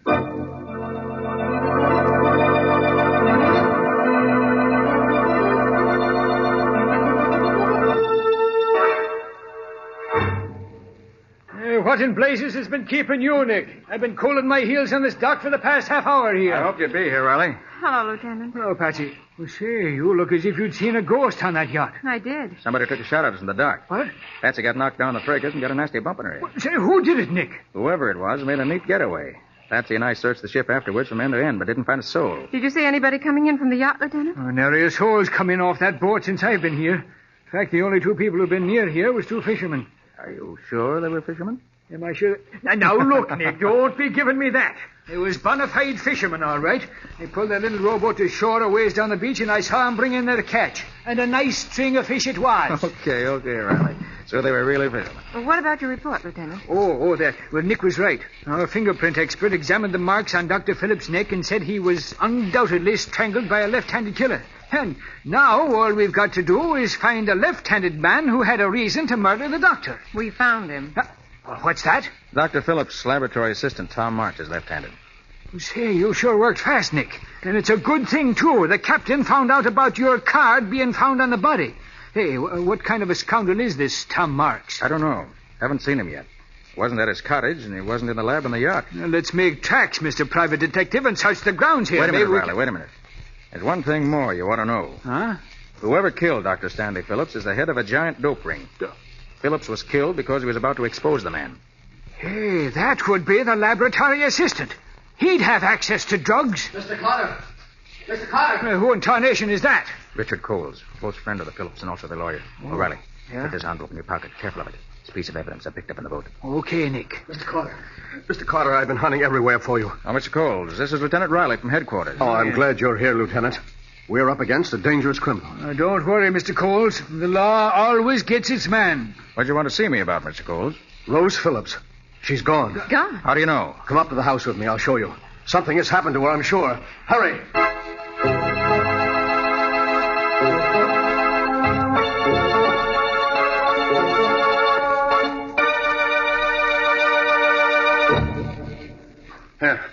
is Rose's bedroom, Lieutenant. Well, somebody was making a fast getaway, all right. Yes. Just look at the room. Clothes strewn all over. One of her suitcases is gone, and this suitcase, half packed, was left behind. She and the laboratory assistant must have been in on this together. If she wasn't guilty, she wouldn't have run away. Oh, she must have been out of her mind. Of course, Rose was in love with Tom, and... Nick, What's the matter, Patsy? What are you frowning at? Rose Phillips didn't run away. What, didn't run away? What are you saying, Patsy? No girl would run away voluntarily and leave all her makeup behind. Well, look at that dressing table. Nothing's been touched. You're right, Patsy. Say, do you suppose... Oh, no. What is it, Mr. Coles? Do you suppose that Tom could have forced her to leave?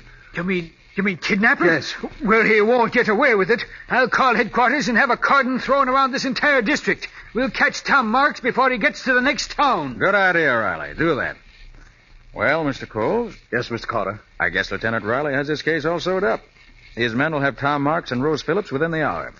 Well, Mr. Carter, it was nice of you to take such an interest in my friend's death. Would you care for a cigarette? Oh, no, thanks. You, Lieutenant? Why, sure. I don't mind if I do. Of course. Light? Yeah, thanks. Well, good day, Mr. Coles. Goodbye. Carter? Come along, Patsy. Hey, where's the telephone, Mr. Cole? There's one right over here on the table. Hurry up, Patsy. We got work to do. I thought you said the case was finished. Not by a long shot. I said that for their benefit. You and I are going over this estate with a fine-tooth comb. I'm not satisfied yet.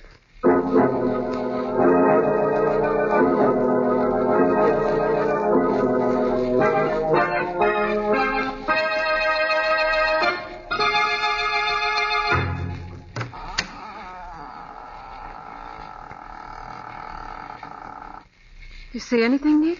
Come on in. Shut the door.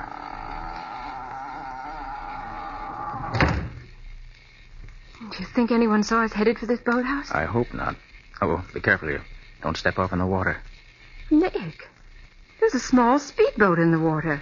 Wouldn't you think they'd put it in dry dock so late in the season? Depends, Patsy. Look up there, mounted in the bow. A machine gun? Mm-hmm. This boat was used for business.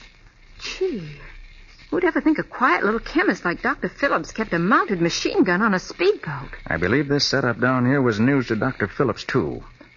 Hold on to my arm. We'll look around. Oh, Nick, don't step on the fish. String of fish, huh?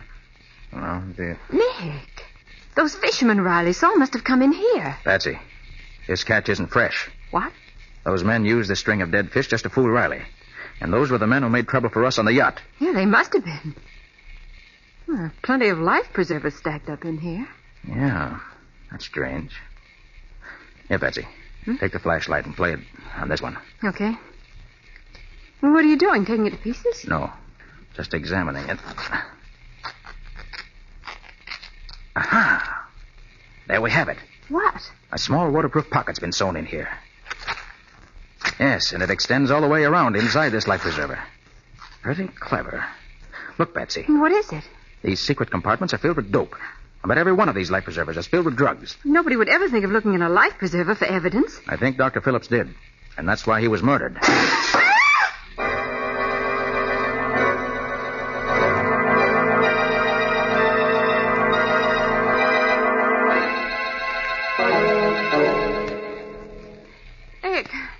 Nick. Are you okay, Patsy? Yes, but I can't stop crying. Well, that's not surprising. Somebody threw a tear gas bomb through the window. Oh. That's right, friends. It was tear gas. Who's there? Pretty clever of me using the tools of my trade that way, isn't it, Mr. Carter? But Tom Marks is always clever. So you're Tom Marks, huh? I've been waiting to set my eyes on you. It's too bad your eyes are filled with tear gas, because now you'll never have that pleasure. Okay, Pete. Come in and get the lady. Right. I'll take care of Mr. Carter myself. Sister, come on. Come on, sister. Come on. Let her go alone. Here, let her go alone.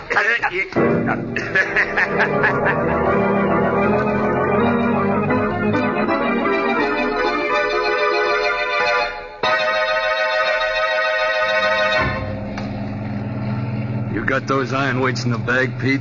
Sure, both of them. This guy'll never be washed up on a beach like the doc was. Good. See you tie the bag good and tight. You know, I think he's passed out. He ain't moving none. I did a job on him before we put him in the bag. Listen to that dame, will you? Sounds like a hoot owl with a cold in the head. Shut up. Oh, tighten the gag, Pete. Okay. That'll do it. Hey. Say, Carter ain't dead. What does it take to kill that guy? I choked him like a rat and he's still talking. All right. Speak your piece, Mr. Carter, because you don't have much longer. You're not going to get away with this. You hear what he said? I'm telling you. I doubt it, Mr. Carter. You're going straight down to Davy Jones' locker. You'll pay for this. I'll have you behind bars within 24 hours. Listen to him. What do you fellas think you're going to do with Patsy Bowen? He's worrying about a dame when he's going to lose his own neck. Go easy with her, I'm warning you. Come on, let's get rid of him. Okay. It's dark enough now. All right. You got him? All right, lift him up. That's it. I'll get you fellas for this. 2, 3, let her go.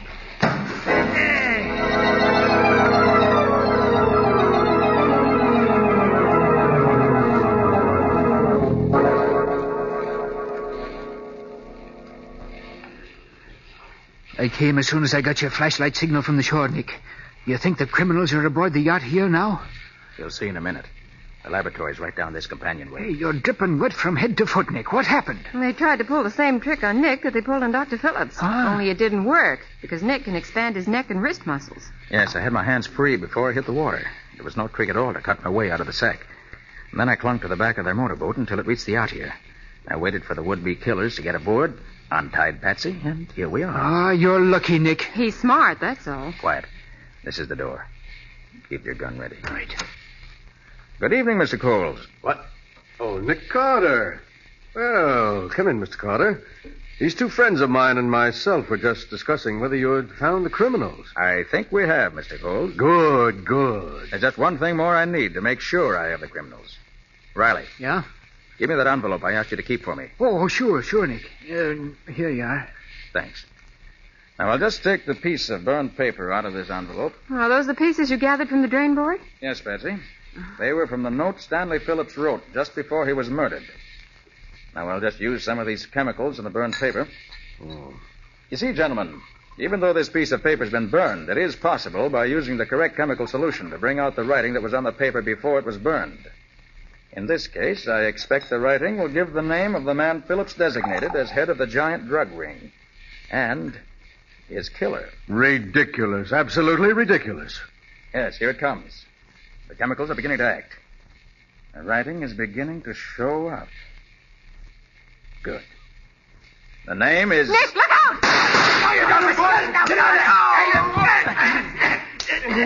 And I got these two thugs, Nick. Knocked them out cold. Sorry I had to plug in the shoulder, Coles, but I had to put you out of action. Now, Riley, there's your murderer. So it was Coles who did it. You're right, Carter. I killed him. The powers be praised, Nick. I thought Tom Marks was the killer. Coles had me fooled too, Riley, until this afternoon when he came running down from the house. And then I noticed his feet were wet, as if he'd been in waiting. Then he was one of the men on the yacht. One of the fishermen Riley saw. Right, Patsy. And another thing. The man who strangled me in the boathouse claimed to be Tom Marks. But Tom Marks is left-handed. The man who tried to strangle me used his right hand. And you knew Phillips was murdered by a left-handed man. That's right. I knew I was after a left-handed murderer. O'Reilly. Huh? Did you notice that when Coles lighted your cigarette for you this afternoon in Rose's room, he used his left hand? By golly, he did. Then he's left-handed, too. Right. When I saw him do that, I knew he was the killer. But I had to make him prove it. Oh, you did that all right. That business about making the writing stand out on a piece of paper after it's burned is a new one to me, Nick. Nick, can you actually do that? Well, it can be done under ideal conditions, but this time I was just putting on an act for Mr. Coles' benefit. You mean you didn't actually make any writing appear on the burned paper? Not a word, Mr. Coles. And I fell for it like a sap. Nick. What's that? I'm not sure, Patsy, but I have a hunch. It's locked, Nick. Oh, Patsy, since when did a locked door ever stop Nick Carter? Quite right, Riley. When did it? This is no time for it to start. So, this one ought to do the trick. There we are. Nick Carter. Oh, thank heaven. Rose. This man with you is Tom Marks, Miss Phillips? Yes, I am. They were going to kill us, Mr. Carter. They tied us up and threw us in here. We heard them planning to throw us overboard. Have you been imprisoned in here all this time, Mr. Marks? No, not quite. I got a telephone call last night summoning me into the city to pick up some chemicals Dr. Phillips and I needed in an experiment. I was slugged as I stepped out of the car. And when I came too late this afternoon, I was in here, and so was Rose. That Coles was a smart one. Throwing suspicion on you and then trying to get rid of you in order to make it look as if you'd run away. Smart, but not smart enough for Nick. Well, Riley, you've got your murderer. I have that. And Rose, you and Tom are safe. Yes, thanks to you. And I guess that's that. Oh, no, Nick. You still have to solve my case. Well, what's that, Patsy? That luncheon date you promised me. Oh. Where are you and I going to have lunch at this hour? Why, well, say, that's easy, Patsy. I know a swell place in town, right across from the morgue. Come on.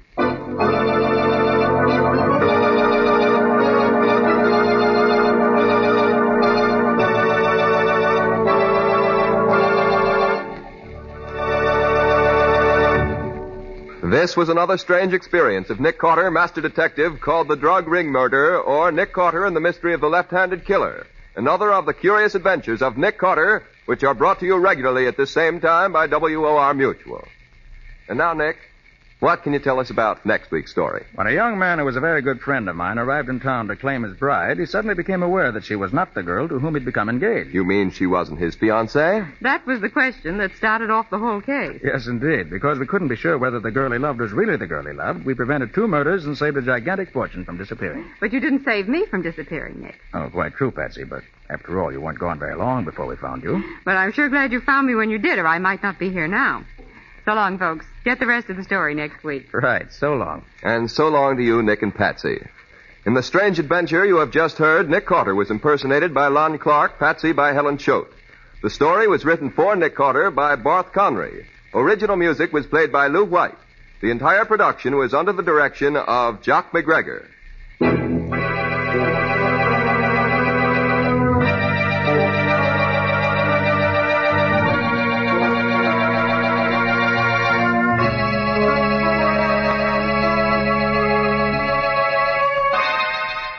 Next week at the same time, listen to another curious experience of Nick Carter entitled The Substitute Bride, or Nick Carter and the Mystery of the Night Ferry.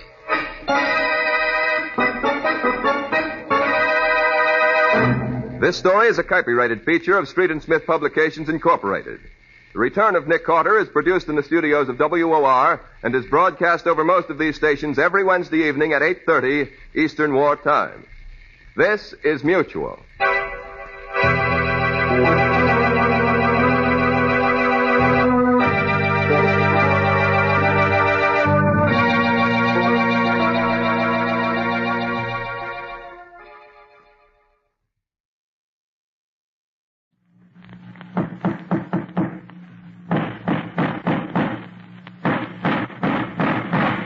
What's the matter? What is it? Another case for Nick Carter, Master Detective.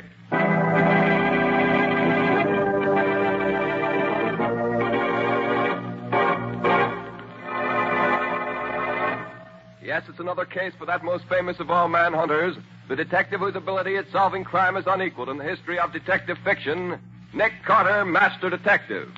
Tonight's curious adventure, The Substitute Bride, or Nick Carter and the Mystery of the Night Ferry.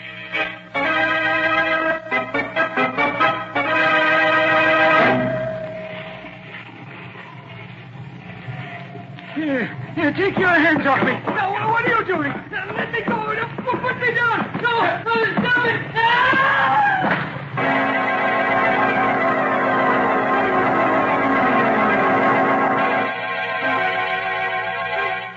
Nick, there's a young man here to see you. Says he's no friend of yours. Well, hello, Nick.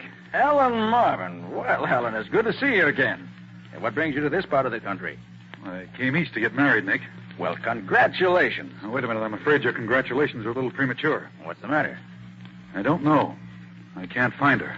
Can't find her? Well, what on earth do you mean by that? Well, look, it's like this, Nick. Alice Evans and I have been engaged for about 4 years. But for the past 3 years, she's been living in South America with friends of her family. She was due back in this country yesterday on the Gallia, so I came on from Chicago to meet her. Her boat got in ahead of schedule, and my train was late, so we missed connections.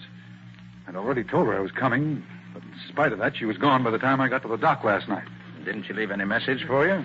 No, not a word. That's odd. And she has no friends in this part of the country that she could stay with. Well, didn't anyone at the boat know where she went? Well, apparently not, Nick. The stewardess says a boy brought her a note, and as soon as she read it, she got dressed and went ashore. There was a taxi waiting for her, and she went off in it. An hour later, an expressman called for her trunks. Perhaps she went to a hotel. Hotel? But why should she do that when I told her that I'd meet her at the boat? No, Nick. Something has happened to her, I'm sure of it. Nick, the morning paper says that there's a Miss Alice Evans registered at the Hamilton Park Hotel. What's that? Would that be the same girl? Here, let me see that, will you? Quick. Right here. Well, then she did go to a hotel. Oh, gee, what a fool I was for worrying you, Nick. I'll think nothing of it, Alan. Glad you found her. Well, if you don't mind, Nick, I think I'll... Sure, go right ahead. I know how anxious you are to see her. Hey, look, Nick, why don't you come with me? I'd like very much to have you meet her. Well, Alan, this seems hardly the time to... Oh, come on. No, Nick, come on. I want you to meet her. You'll like her. Well, all right, if you insist. But I've heard it said that three is usually a crowd, especially after two of them been separated for 3 years.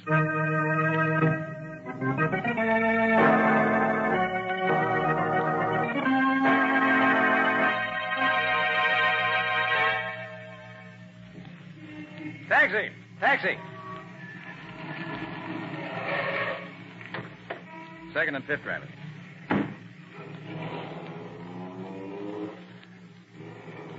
Well, Ellen, I gather that you feel that our visit to the young lady was not a complete success. Nick, something's wrong. I don't know what. So I noticed. That's why I stayed until you left. I tell you, she's changed. I can't put my finger on it, but she's different somehow. Well, 3 years is a long time, Alan. Some change would be quite natural. Oh, but it isn't that kind of change, Nick. Doesn't she look the same? She does, and she doesn't. You mean you don't think she is Alice Evans? She must be. And yet... And you're not sure? I wish her father were here. He'd know immediately whether she's his daughter or not. Where is he? Chicago? I don't know. He told me he was meeting the boat, but as far as I know, he hasn't shown up. She said she hadn't seen him. Well, he probably was delayed in getting away. Look, you don't suppose anything could have happened to him, do you? You know, like so many rich men, he always carried several $100s with him. Well, it's possible, of course, Ellen. Was there anything distinctive about his appearance? Well, he was a shortish man, stout, white hair. Oh, yeah, he wore old-fashioned side whiskers. Well, those should make him easy to identify. I'll have Lieutenant Riley get in touch with the Chicago police and see if they know anything about him. Oh, good. Then I'll have Patsy make the round of the hospitals here in town. I'll send Penny to the terminal and the ferries to see if he can pick up any information about him there. Mm-hmm. Well, we ought to find out something that way. And I think my next step will be to visit the galliot or dock. See what I can learn there.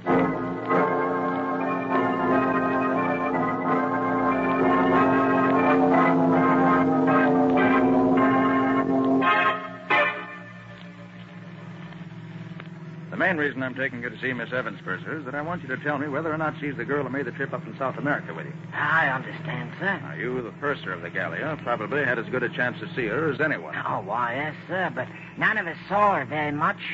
She took ill right after we sailed and stayed in her room almost the entire trip. But you say you'd be able to identify her positively. Oh, yes, sir. I have an excellent memory for faces, and she was a real looker, she was. Here's her hotel. Come on. Righto, sir.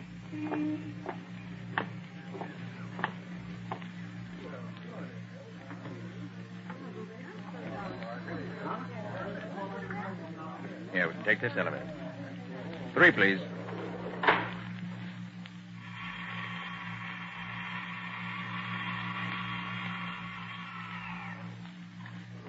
This is her floor. Her room's right across the corridor here.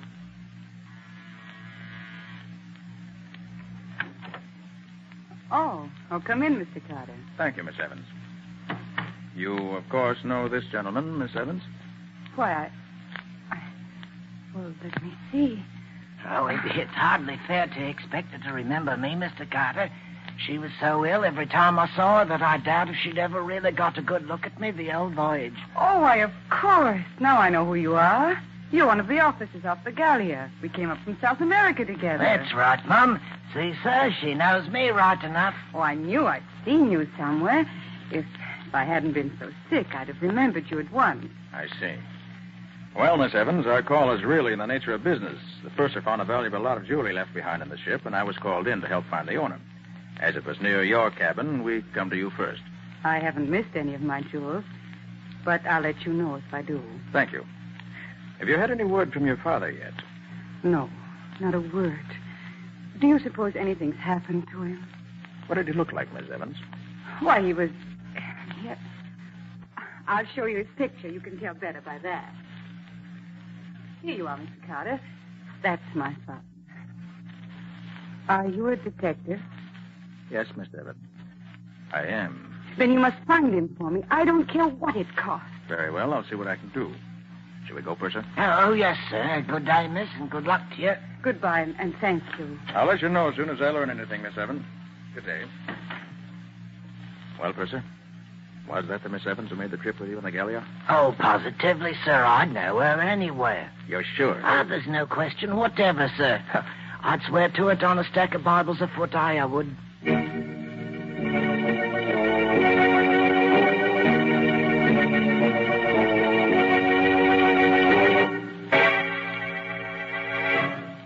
I couldn't find a thing, Nick. There's nobody in the hospital who answers to the description of Mr. Evans. I hardly expected you'd find anything, Patsy.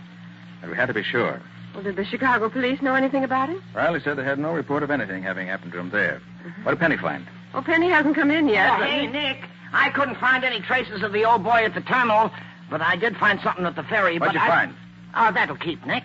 Right now, I got a taxi waiting outside, and the driver of the taxi's the fellow who took Alice Evans from the boat to the hotel last night, and he knows something. How'd you find him? Oh, the stewardess on the Gallia pointed him out to me. I'm afraid if I try to bring him in here, I'll scare him. I already asked him a lot of questions. I'll go outside and talk to him myself.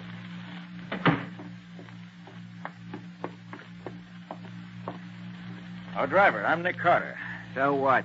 I ain't interested. But I am. I'm interested in what you can tell me about a young lady you picked up at the Gallia last night. You took her to the Hamilton Park Hotel, didn't you? All right. So what if I did? Look, you'll save yourself time and trouble if you'll answer my questions. You picked her up about 8 o'clock, didn't you? Yeah, about that. How long a drive is it to the hotel? About a half hour. Maybe if the lights was against you, 45 minutes. And how does it happen that you didn't register in at the hotel till nearly 10 o'clock? Well, Where'd you go between the time you left the Gallia and the time you reached the hotel? I stopped over the house on 22nd Street for a while. Did Miss Evans leave the cab? Yeah. She said she wanted to see Winslow's daughter. Said they went to school together. You mean it was David Winslow's house you stopped at? Yeah, I said so, didn't I? Yes, you did. Thanks. Here. This'll pay you for what's on the meter and for the information. Okay. So long. Find out anything, Nick? That depends, Patsy. Now, Penny, what was the dope you got at the ferry? Well, it's like this, Nick. I found one of the ferry guards who remembered seeing an old guy with big white side whiskers get on the ferry about the time Evans' train must have got in from Chicago, see? Well, this guard got such a kick out of the whiskers that he watched for the old guy to get off the boat at the other side so he could get another gander at him. And did he? Nah, the old guy didn't get off. What? What? Was you sure? Sure. And the old guy wasn't on the boat anywhere. Well, that would sound as if something might have happened to him during that ferry ride. Oh, Ellen. Nick, I've got some news. Mr. Evans was alive this morning. Is that so? How do you know? I'll tell you. I went to see Mr. Evans' banker this afternoon to see if he had any word from him.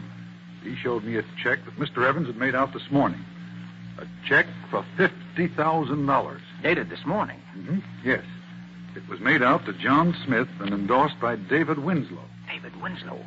You're sure of that, Ellen? Yes, I'm sure. Why, Nick? Here's why. Last night, a girl who claims to be Alice Evans, but apparently isn't, stops off at Winslow's house on the way to the hotel. Yeah? Mr. Evans disappears last night. And yet a check made out by him this morning turns up endorsed by Winslow himself. Hey, wait a minute. That does look suspicious. Certainly does. Patsy, tomorrow morning, you and I are going to call on Mr. Winslow.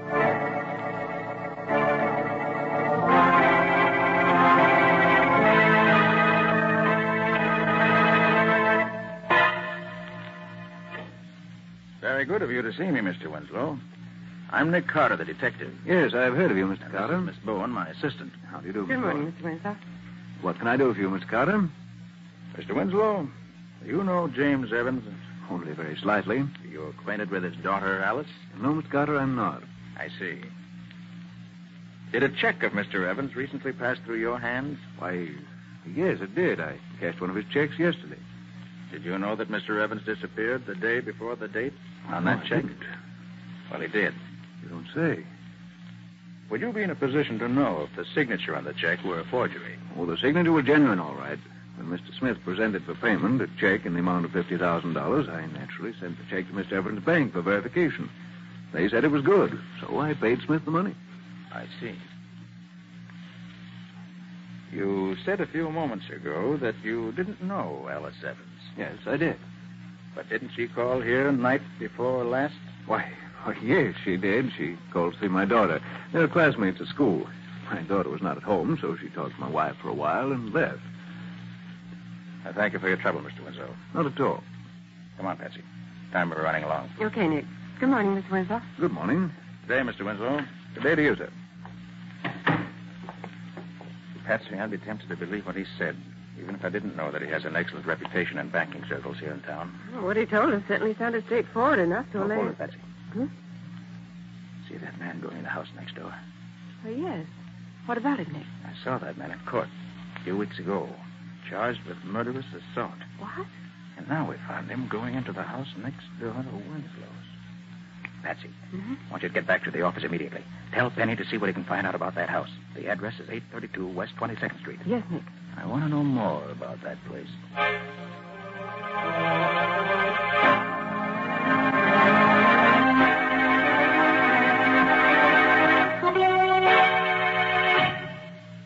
Talk plainer, Nick. What did you say that address was?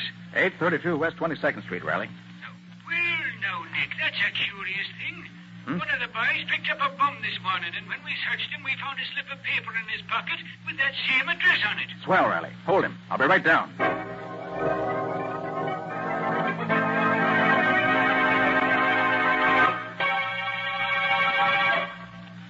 I don't know, I tell you. How many times I got to keep on saying that? You don't know who pushed the man off the ferry, who kidnapped his daughter, where she is now, or anything about it? No, I tell you, no. Who's the girl who's staying at the Hamilton Park Hotel under the name of Evans? Where's the Hamilton Park Hotel? All right, Baker, all right. Guess I must have you all wrong. I'll say you have. You live at 832 West 22nd Street? Well, I don't exactly... No. Who does live there? Oh, how should I know? Where does David Winslow live? Right next... Who's David Winslow? Riley. Yeah, Nick? I'm through with Baker. Not the fellow I thought he was. All right, Baker. The guard's waiting for you just outside the door. You'll take you back to your cell. Okay. I hope you're getting what you're looking for, Carter. Well, Nick, what did you find? Riley, Baker thought he told me nothing. But his answers weren't as clever as he thought they were. Yeah? Actually, he told me that Evans was thrown off the ferry into the river and that he was picked up in a rowboat that was waiting for him. Well... I also discovered that he knows David Winslow and that he knows what goes on at 832 West 22nd Street. Hey. All of which, while not conclusive evidence, tells me I'm on the right track. Nice going, Nick. Well, what's next? Riley, I want you to release this man Baker at once. What? Release him, Nick. But why? I want to be sure the rest of the gang knows I'm on their trail. The first thing Baker will do when he gets out of here will be to tell them. They'll undoubtedly make some move to try and stop me. And that may bring them out in the open.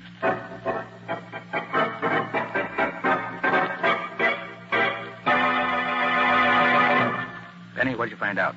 Well, I'll tell you, Nick. Whoever's running that gang's keeping it pretty secret. None of my old pals know anything about it. All I could find out is that the address is the hideout of what they call the Secret Six. Yeah? An ex-convict, they call the butler, takes care of the place during the day and keeps it cleaned up. That would be the man Patsy and I saw. What about David Winslow? Nobody connects his name with it nowhere. He must be extremely clever, or I'm extremely much of a dope. You're no dope, Nick. No. Hey, where's Patsy? She asked me to bring her back some peanuts. Oh, she went to see that girl who's posing as Alice Evans at her hotel. Hey, wait. I didn't realize it was so late. She should have been back by now. Found this note at her desk when I came in about lunchtime. Yeah. Again, Nick. Girl who calls herself Alice Evans just called to say she had information on her father's disappearance. When I told her you weren't here, she asked me to go over and she'd give it to me and I could get it to you. We'll take a run over to the hotel and see what she wants. See you at the office when I get back, Patsy. And that was almost 5 hours ago. Say, look. Should we go over there and have a look-see? Well, first I'll phone Miss Evans. Hamilton Park Hotel. That's, Shermore, 32423. Gee, if that bunch of crooks has tried anything on Patsy... Hamilton What? Park Hotel. Good afternoon. Miss Alice Evans, please. Miss Evans, I'll connect you. Thank you. You know, I ain't known Patsy long, but she's a pretty swell kind of dame for... I'm sorry, Miss Evans does not answer. Thanks. Nobody home? No, Penny. And I don't like it. I think I better get going and... Wait a minute. Nicholas Carter's office? Nick Carter, Yeah? Who's this? if you want to see your girlfriend Patsy again, Carter, keep out of the Evans case. What do you mean? If you make another move to try and find out what happened to old man Evans or his daughter, you can kiss your girlfriend goodbye. It'll be curtains for her.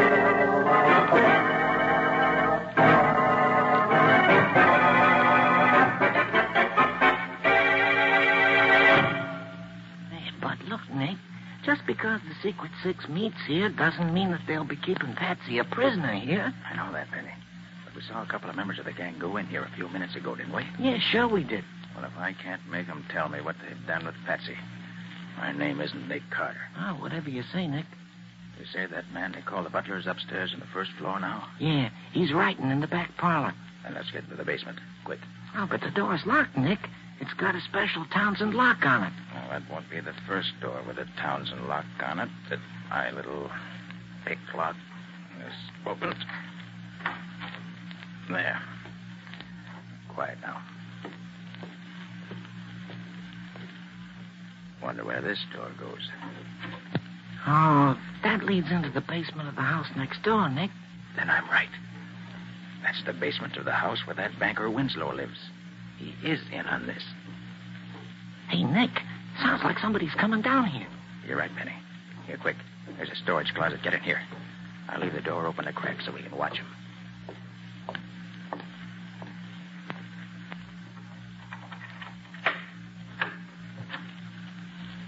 It's that butler, Penny. You're not going to gag me again, are you? That must be old man Evans. What's that stuff you have there? If you call that food, you can take it away. Penny, if one of us stands on each side of that door, we can grab the butler when he comes out. But don't let him call out. Those other guys might hear him. Well, whatever you say, Nick. Like this? Go on. That's Get the out idea. of here. Go on, get out. Here he comes. Now. Good. All right. Drag him into Evans' room here. Quick. Now, shut the door. Okay. What's this? What are you doing? You're Mr. Evans, aren't you? Oh, yes, I Well, I'm am. the detective, Nick Carter. Well, oh, thank heavens. You know where the other two men are that we saw come in here a little while ago? They're probably in the room where the gang meets at the end of this hallway, sir. Butler! That's Winslow. Quick, Mr. Evans. Yes? What does this butler's voice sound like? Why, very much like yours, except that he had a kind of dialect, no particular country, just foreign. Butler, confounded. How does the where butler are you? address Winslow? Just Senor Winslow, I think, see. sir.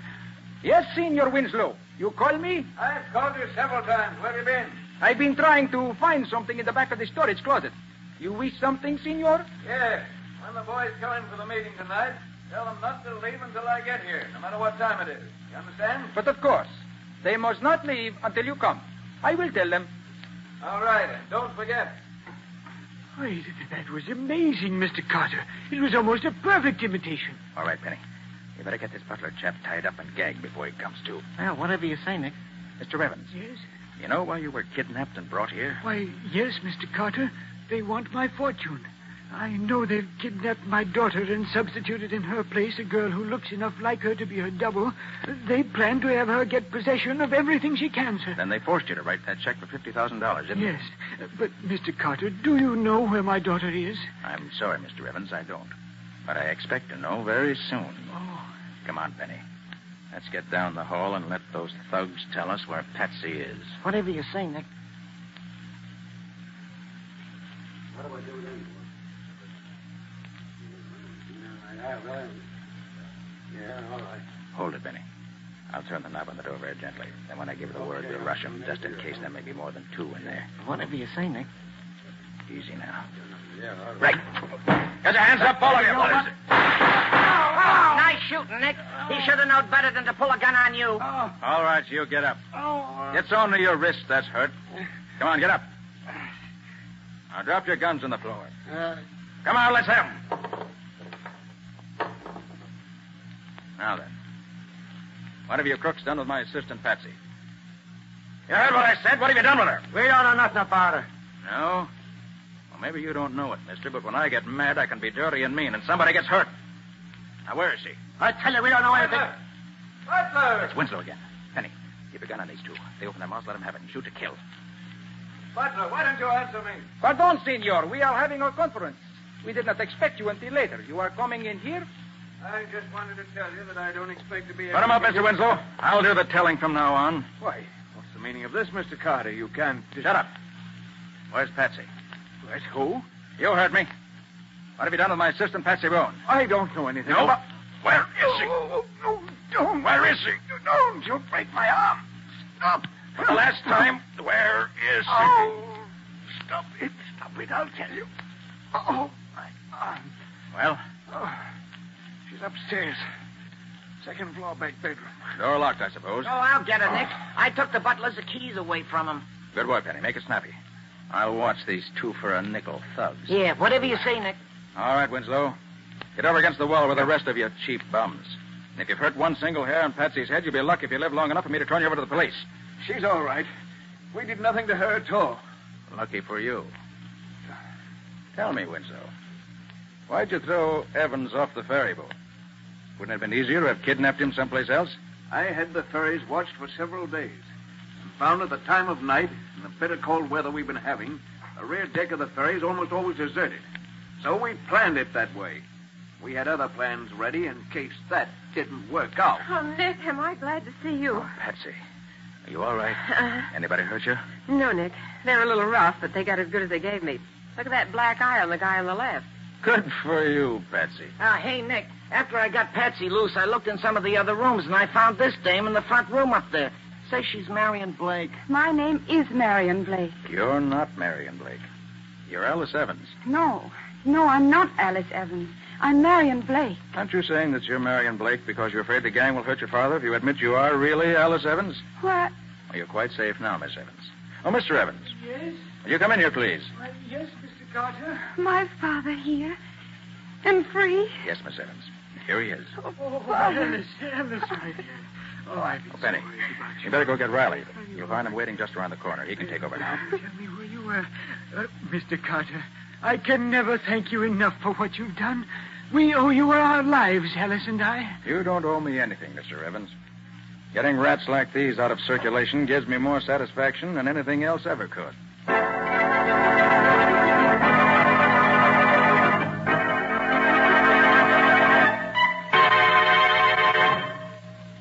This is your room.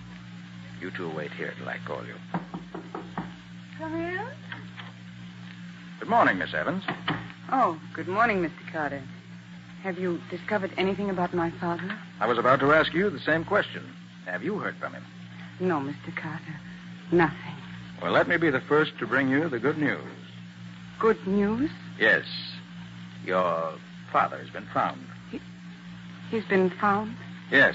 He was kidnapped and imprisoned by some crooks who were trying to steal his fortune. Oh, my poor father. Where was he found? In a basement room where the gang was keeping him prisoner. Has he told you what happened to him? Oh, yes. He told us everything. Everything? Oh, by the way, Miss Evans, I brought a friend with me this morning. I thought you might like to meet her. May I ask her in? Yes. Yes, of course. Ellen, will you bring the young lady in? Okay, Nick. Do you recognize this young lady, Miss Evans? All right, Mr. Carter. You can drop that Miss Evans stuff now. I see you know the whole story. Practically the whole story, yes. Oh, Alice, have you met the real Marion Blake? No, I haven't. My goodness, she does look like me, doesn't she? Yes, but you didn't fool me, dear. No, I suppose I was crazy to believe that I could fool a man who was as much in love with you as he is, Miss Evans. The resemblance is certainly close enough to fool almost anyone else, though. Why, she even sounds like me. Miss Blake, whose idea was it to substitute you for Alice Evans? My husband. He was the head of a Chicago gang. He saw a picture in the paper, and the idea came to him. Her coming back from South America seemed to be the ideal setup for carrying out the scheme, so we came east to do it. We knew Winslow from a couple of jobs we did for him in Chicago. Didn't it occur to your husband that when you threw my father off the ferry, he might get pneumonia in the icy water and die? We didn't worry about that. We knew he'd live long enough for what we wanted. Why, you cold-blooded... Alice, take it easy. But did you hear what she... That's all over with, dear. The police will take care of her now. I'm not usually bloodthirsty, but I hope she gets the electric chair. Well, the chair's hardly the sentence for attempted extortion, Alice. But by the time she gets out of jail, she'll no longer be young and pretty. And with the marks that prison will leave on her, she'll never again be able to double for you.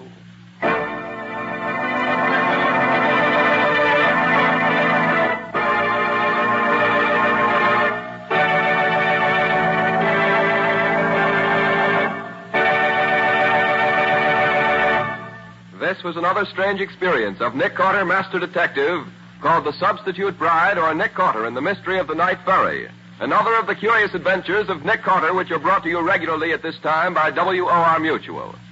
And now, Nick, what strange adventure are you and Patsy going to tell us about next week? Next week, I want to tell you about a case that never seemed to be twice the same. What do you mean by that, Nick? Well, what Nick means is this. The case started out as a suicide, turned into a murder, and then disappeared entirely. And I disappeared with it. Well, all this sounds very screwy to me. Are you sure you're talking about next week's story? Nothing else but. But I'm afraid that if you want any more details, you'll have to listen to the story itself. And if you're wise, you won't miss it. It's one of our best. That it is. But for now, so long, folks. So long. And so long to you both until next week. In the strange adventure you have just heard, Nick Carter was impersonated by Lon Clark, Patsy by Helen Choate. Original music was played by Lou White. The entire production was written and directed by Jock McGregor.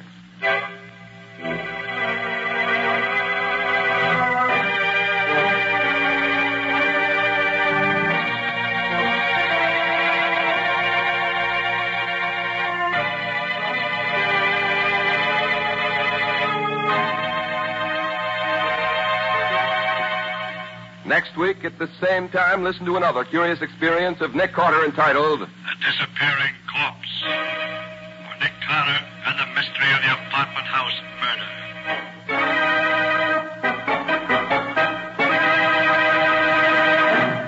This story is a copyrighted feature of Street & Smith Publications, Incorporated. The Return of Nick Carter is produced in the studios of WOR and is broadcast over most of these stations every Wednesday evening at 8:30 Eastern War Time. This is Mutual.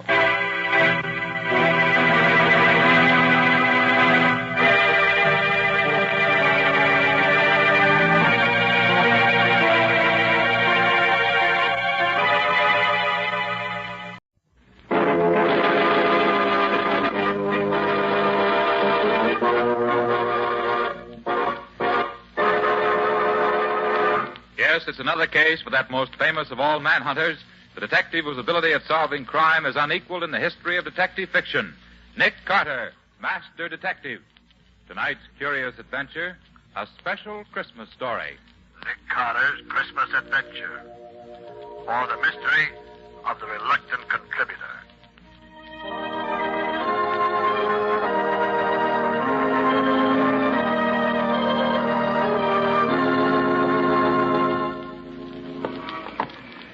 Well, Nick, we've been pretty lucky so far, haven't we? Yes, Guppy, we have. Which is another way of saying that folks are usually willing to contribute to your settlement house Christmas party every year, Nick.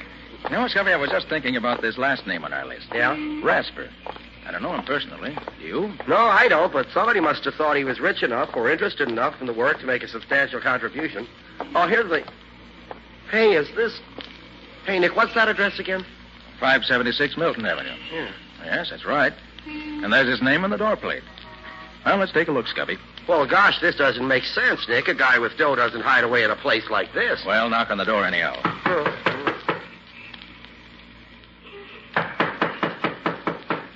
Doesn't seem to be anybody here, Nick. No, hold it, Scubby. I hear someone coming. Oh. Who is it? I'm Nicholas Carter. May I speak to Mr. Rasper, please? Nick Carter, eh? Yes, yes. And this is my assistant, Scubby Wilson. How do you do? You, Mr. Rasper? Yes. Well, come in. It's cold out there. You're letting all the heat out. Oh, beg your pardon. Come on, Scubby. Yeah, I'm in, Nick. I'm in. Well, what was it you wanted? Oh, Mr. Rasper, I've come to see if you would care to make a contribution to my Christmas party fund. I never make contributions. Oh, but you didn't let Nick finish, sir. The fund provides food and extra clothing for the needy and deserving The children. charity department's still working, isn't it? Well, of course, Mr. Rasper, but my object is to provide an inspiration for the young people who are underprivileged. People who haven't got any money are always trying to get it from those who have. Then you aren't interested in seeing that the children of the Lincoln Hall district are helped to a little happiness on Christmas Day? No, I'm not. Christmas is old-fashioned. I don't believe in it. It's a waste of money and time. Good day. Oh, well, Mr. Rasper, it's always been a lot of fun for me personally, and I must say that I've always felt better for celebrating it. And I'm inclined to agree with Scubby, Mr. Rasper. Christmas has always been a bright spot in my life, and I feel sure that if you knew the good it has done throughout the world, it'd make you change your mind. Rubbish. Well, in any case, a Merry Christmas to you. Good day to you. Merry Christmas, indeed. It's a lot of nonsense. Come on, Nick. Let's get back to civilization. You know, Scubby, that man's wealthy, no doubt about that. And yet he's soured on Christmas and everything it stands for. You said a mouthful, Nick. You know, Scubby, there must be a reason why he thinks that way. And I'd like to find out what it is. Yeah, but you haven't anything to work on, Nick. Oh, no, Scubby, I haven't, not yet. But look here. I can finish up whatever has to be done this afternoon. Suppose you hop down to the newspaper office and go through the files there. There might just be something we could learn about Rasper that way. Okay, Nick, I'll be glad to. Then I'll have Riley check through the files at headquarters.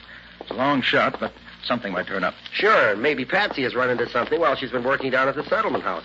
She might know somebody who knows something about Rasper. Yeah, she might have that. I'll ask her about it. Okay. And maybe with all of us working together on it, we may learn why Rasper's so dead set against Christmas. I'd certainly like to find out.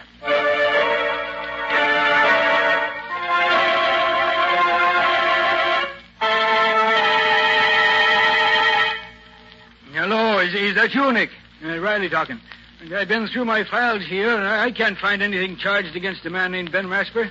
Oh, he was licensed to do business with a man named Howard Lowe, but Lowe died some years ago. Otherwise, Rasper's just a successful businessman. Yeah, that's right. I'll tell you what, though, Nick. There's an old fella named Fred Anderson who used to be on the force who knows Rasper. Sure. You can find him at Lincoln Hall, where you're giving the party. Oh, he's the watchman there now. Okay, Nick, that's all right. See you tomorrow.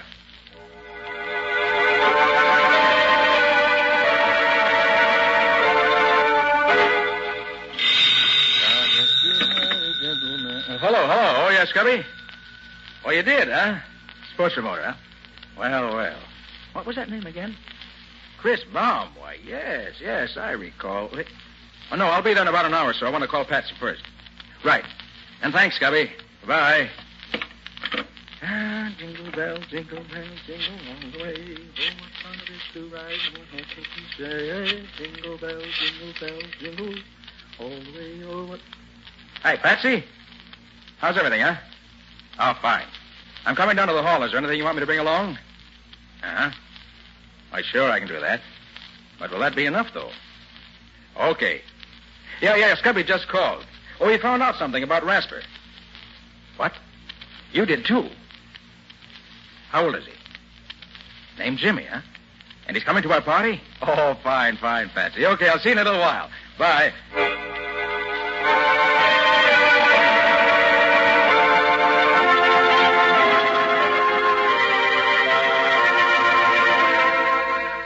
Oh, that's fine. We've collected enough to do this year's party up right. Now let's get organized. Riley, your job will be to get the kids and the needy persons rounded up. Oh, sure, Nick. I'll take care of it. I got your lists and the list from the social worker and from the church down there. And there are plenty of others who'll need a lift this year, believe me. I know it, Riley, and I'll depend on you. Scubby, it's your job to see that the tree and decorations and gifts are taken care of. Don't worry, Nick. Decorating is my middle name. I'll make Lincoln Hall look like $1 million in cash. Good boy. And Patsy, you'll see to it that there's plenty to eat and drink for the party, so I won't have to worry about that. I'll take care of the bills, and you have the letters of credit the stores gave us. You know how to do that. Sure thing, Nick. I've been through it with you often enough before. I ought to know what you want by this time. What are you going to be doing, Nick? Me? Well, Riley, I'm going to do a little detecting. I'm going to look into those tips you, Patsy, and Scubby gave me about those people who know Ben Rasper. And by the time I'm through, I hope to find out why it is that he hates Christmas the way he does. And then, maybe I'll be able to do something about it.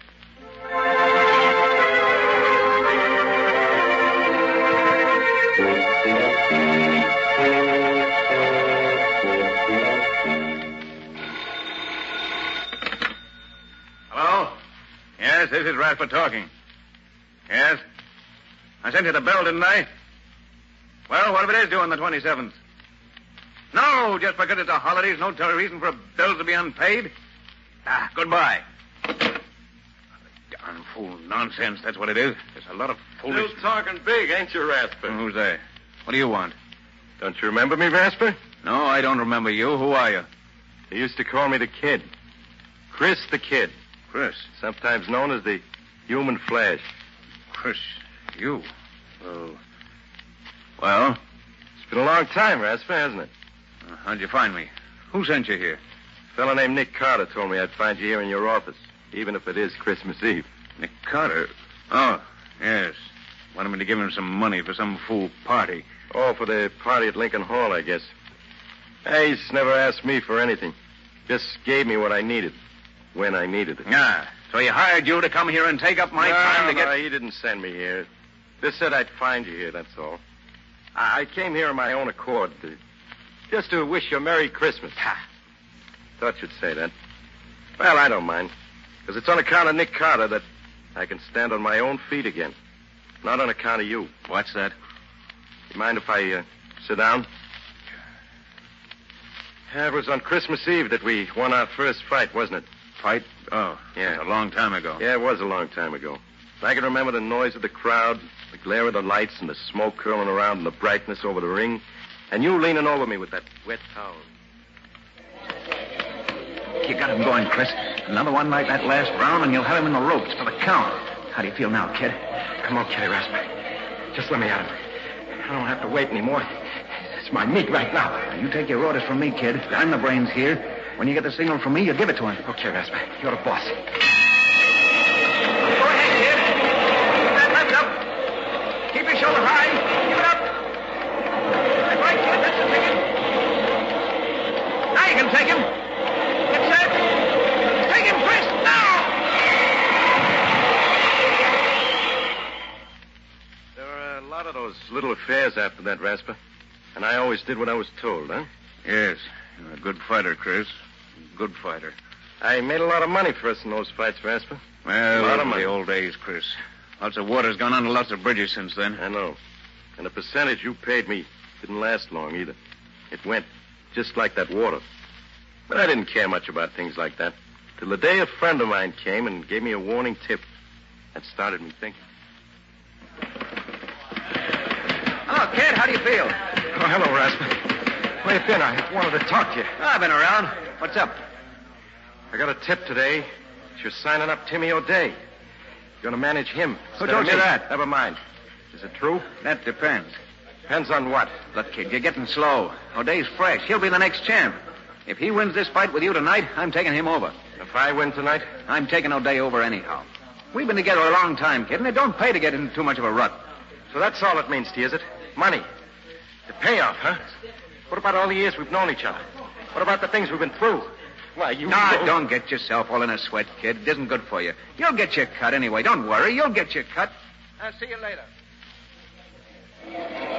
Rasper, what'll I do? Tell me what to do. I can't see him. My eyes all puffed up. He's cutting me to ribbons. Tell me what to do, Rasper. Don't bother me, kid. Use your own judgment. You're on your own, as of now. But, Rasper, you always... You're on your own, kid.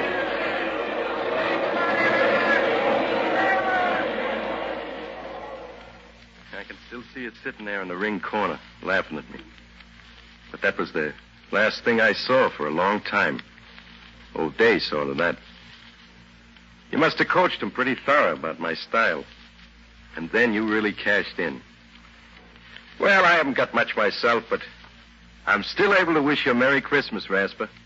Although I don't think you'll ever have one. Chris, I got some things to do, Rasper. Carter asked me to pick up some things for the party at Lincoln Hall tomorrow.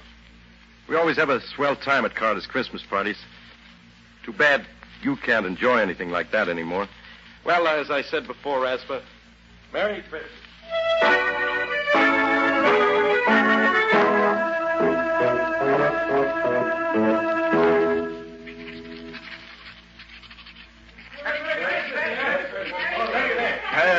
How can a man work with his mind whirling like a merry-go-round?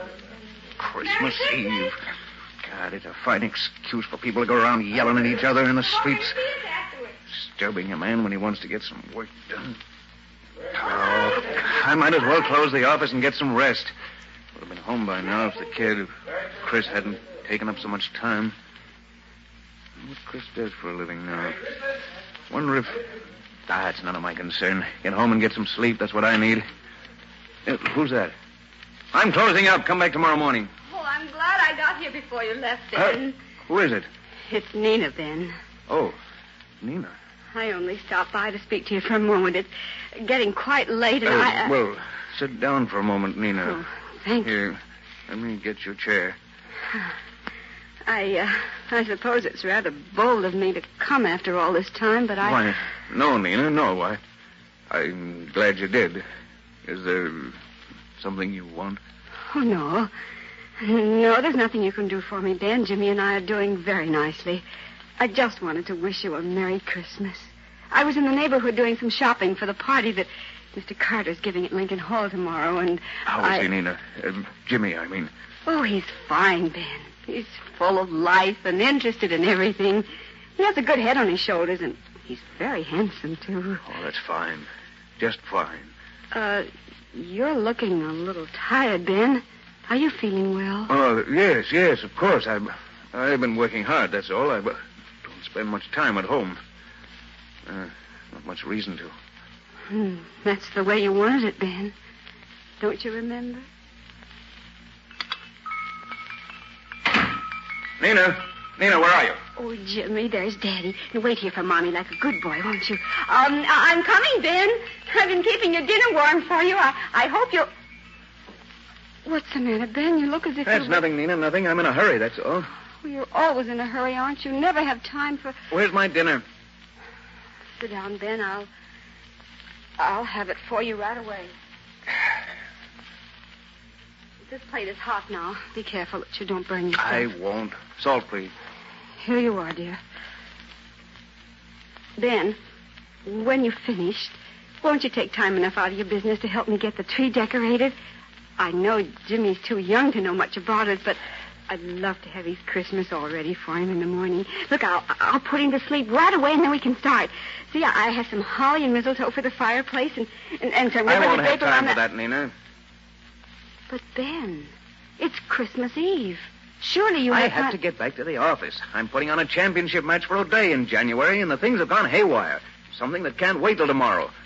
I have to get it organized right away, that's all. Ben, this is Christmas Eve. Tomorrow will be Jimmy's first Christmas. Doesn't that mean anything to you? You and Jimmy celebrate Christmas any way you want to, Nina. I've something more important to do. Business is more important than sentiment. You certainly can see that. Yes, Ben. I can see that. I've been seeing it more and more during the last few years. I thought that when Jimmy came, maybe you were... No, I was wrong, wasn't I, Ben? You'd even let your love for business break up our home. Break up our... Oh, don't be melodramatic, Nina. I'm not being melodramatic, Ben. I'm trying to be very calm and quiet about it. I've had a lot of time to think when I've sat alone here night after night. And those days on end when you've been away attending to your business. And what has come out of all this thinking you've done? Just this, Ben. I'm not going on any longer. Either you belong to your family, or your family will get along without you. I have to rush, Nina. Good night. Good night, Ben. It's goodbye. Jimmy and I are leaving tonight. Look, I haven't time to talk about it with you now, Lena. By the way, this will probably take most of the night. Good night. Goodbye, Ben, and Merry Christmas.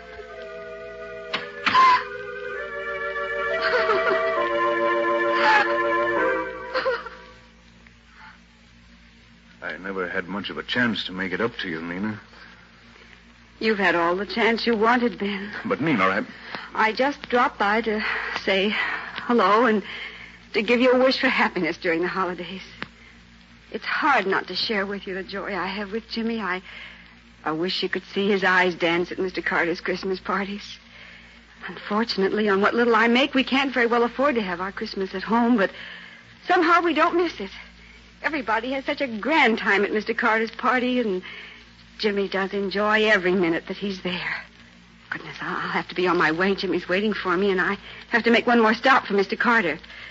Good night, Ben, and Merry Christmas.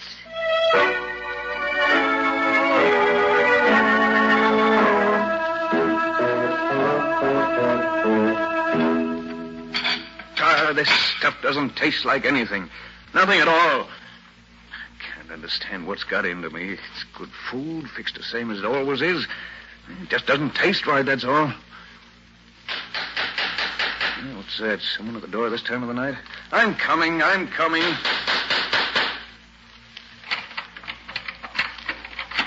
Hello, Ben. It's Fred Anderson. Glad I found you at home. I'm always at home this time of night. Yes, I suppose you are, Ben. Can I come in? Of course. I brought your package, Ben. Nick Carter sent me around with it. Said you'd probably be here alone tomorrow, and he'd like you to have it. Carter? What's Carter sending me? You might open it and see, Ben. I'm no mind reader. That's any reason why Carter'd want to... Bottle of port wine. Let's see the card. Merry Christmas from Nick Carter. What say I, dear? You know anything about this, Fred? No, but Nick Carter's a funny duck. Does lots of things people don't expect him to. Why, I don't even know the man. Only saw him once, and that... You want a glass of this wine, Fred? Don't mind if I do, Ben. Seeing as it's Christmas Eve, I don't mind at all. There's some glasses here somewhere. Say, how do you open this thing? Here, I'll do it for you, Ben. Yeah, that does it. Now, go ahead, you open it. Yes? Oh, yes, all right. Well, there, ain't you drinking with me, Ben? Huh? Oh. Yes, I will. That's the ticket. Well, here's Merry Christmas for you, Ben. Yes, Merry Christmas. Well, how have you been keeping yourself, Fred? Oh, I've been sort of working around Lincoln Hall since I was retired from the force. I see. You know, while I was coming here tonight, I was thinking about those old days when I walked a beat. Funny, most folks call them the good old days, but I don't. You did all right in those times, didn't you? Oh, sure, I got along. I was just thinking about the different attitudes folks have nowadays toward being given a hand. They appreciate it more, it seems to me. Charity's still charity, Fred. That hasn't changed. Guess it's all in the point of view, Ben. I guess you haven't changed with the times. That night I met you near the bridge. I was sure you were going to see that you were headed in the wrong direction and wake up in time. Remember that night, Ben? It was Christmas Eve. You'd just come from the arena. They'd handed you your walking papers because you'd let them down cold. Oh, Merry Christmas, officer. Oh, Merry Christmas to you, sir. Well, what you doing out on a night like this, Ben? I thought you'd be up at the arena getting the New Year's fights lined up. What? Oh, it's you, Anderson. No, I'm not at the arena anymore. That's so. What happened? They decided tonight they'd rather have Davis take over my job. Fine Christmas present that is. Well, that's tough news, Ben. What you going to do now? I don't know. I can't seem to think straight. Oh, that's a crazy way for a man like you to talk. On a Christmas Eve, too? Christmas Eve. That's never been anything but a jinx to me. First I get stuck with that no-good fighter all day. Then Nina leaves me and takes my son with her. And now the arena throws me out. Well, maybe you better stop and find out what it is you're doing wrong, Ben. Maybe you're the one that's to blame, not Christmas Eve. They all take advantage of me. I made all the money I could for them, but I'm not going to do it anymore. Now, take it easy, Ben. Take it easy. You better go home and think it over. I have thought it over, Fred, and I know what the answer is. I'm going to make money for myself and nobody else. I'll show these people. I'll make so much money they'll come crawling to me on their knees. I won't have to ask for anybody's sympathy. You don't pay to think like that, Ben. You'll regret it. Now, look. I know that Phil Boynton, who runs the shoe store down on Elm Street, is looking for a man to buy in with him. Why don't Me work in a shoe store? Not in your life, Fred. I'm going after the big money. Big money. That's the only thing people understand, and I'm going to get it. Well, now you got it, Ben. You're one of the richest men in town. And what's it got you? Why, I don't know. Ben, it's too bad you don't get around and see what nice people there are in the world. People like this Carter fella, for instance. Does a man good to know people like him. Makes you feel there really is a Santa Claus, to see him bring the smiles to the kids' faces at those parties he gives down at Lincoln Hall. Well, I'll be getting back there now, Ben. I've got a big day tomorrow. I'm not as young as I used to be. Well, Merry Christmas to you, Ben. I'll tell Nina I saw you. She'll be at the party tomorrow with young Jimmy. Good night, Ben.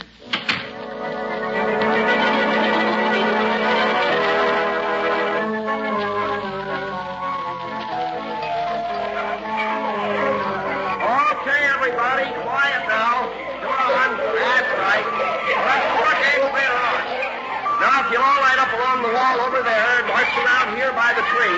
Lieutenant Riley will hand you your gift. Then you go around to the tables there and get your refreshment. Come on now, line up. That's it. That's the ticket.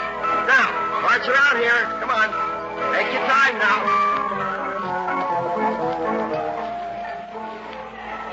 Well, Patsy, how's it going? Oh, Nick, it's wonderful. They're having a grand time. Oh, that's fine, Patsy.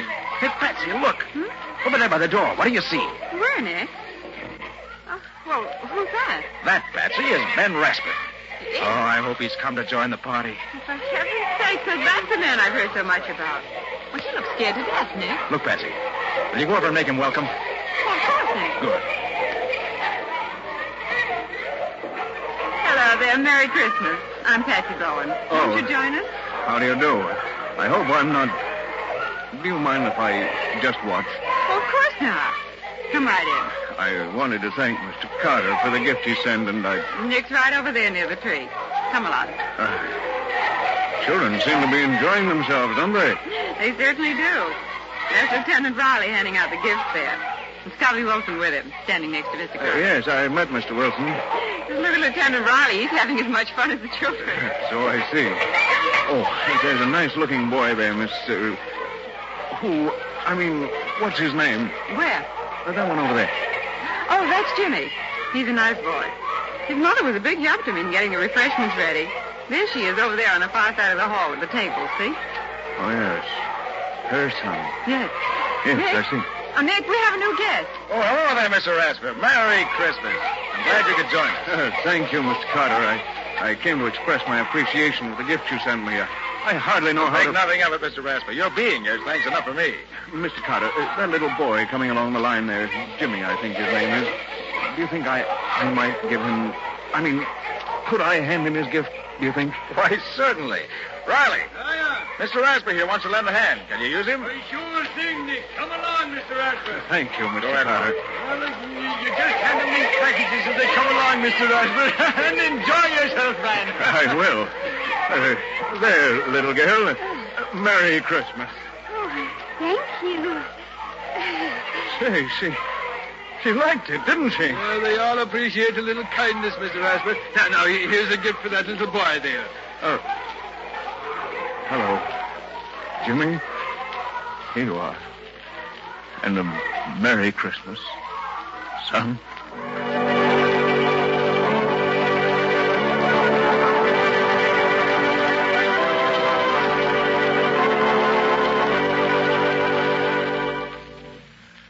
Oh, well, that was the day for you.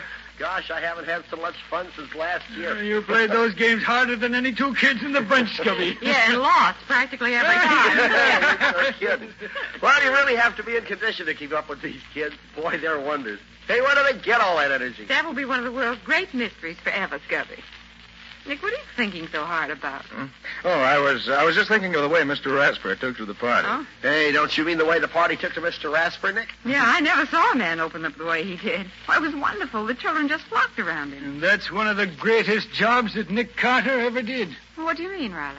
Well, Patsy, you'll never believe it, but when Nick and I went to see Rasper to get a contribution to the party, he was the hardest case of unadulterated unpleasantness I ever saw. But somehow Nick managed to get under his skin and bring out, well, what you saw tonight. Well, for heaven's sake. How did you do it, Nick? Well, it wasn't difficult, Patsy. You see, I could see when we first spoke to Rasper that he was fighting something. But I didn't know what it was. But from what Riley, Scubby, and you told me, I found that 3 different times Christmas Eve had brought him bad luck. First, the fighter O'Day. Then Mrs. Rasper had left Rasper on a Christmas Eve, taking his son Jimmy with her. And third, he'd lost his promoter's connection at the arena, also on Christmas Eve. Well, the whole thing added up. Rasper associated Christmas Eve with a list of unfortunate incidents and fought anything that suggested the holidays to him. He made a lot of money, but it never brought him happiness. The big thing for me was to make him realize that people and Christmas meant good and not evil. And from what I saw this afternoon, the Rasper family and the whole neighborhood, for that matter, is going to benefit by his awakening to that realization. Oh, Nick, that's wonderful. You deserve a kiss for that. Oh, thanks, Patsy. I'm glad you feel that way, too. You know, I'm happier this evening because of Mr. Rasper than I would be if I'd solved 20 murders. He's made this a really Merry Christmas for all of us.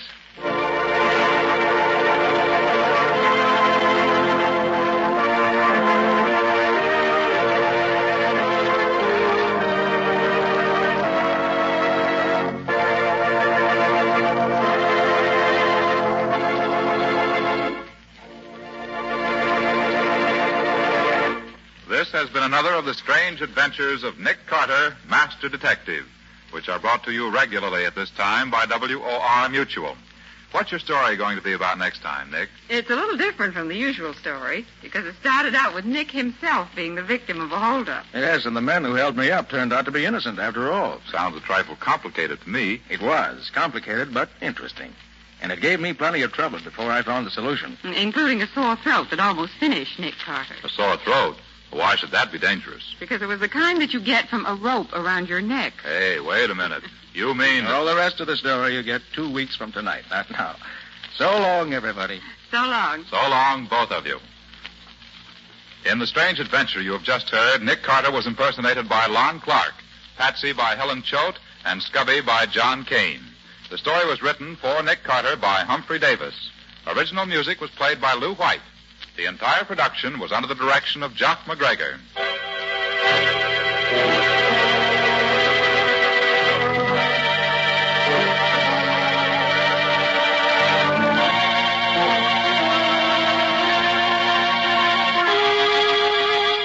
2 weeks from tonight, at the same time, listen to another curious experience of Nick Carter entitled The Double Disguise, or Nick Carter and the Mystery of the Kidnapped Heiress.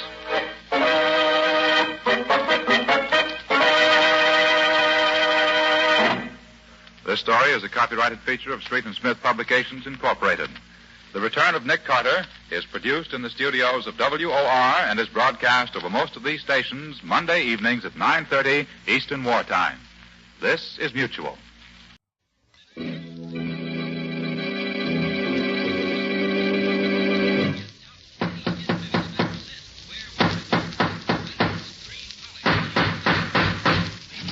What's the matter? What is it? Another tip.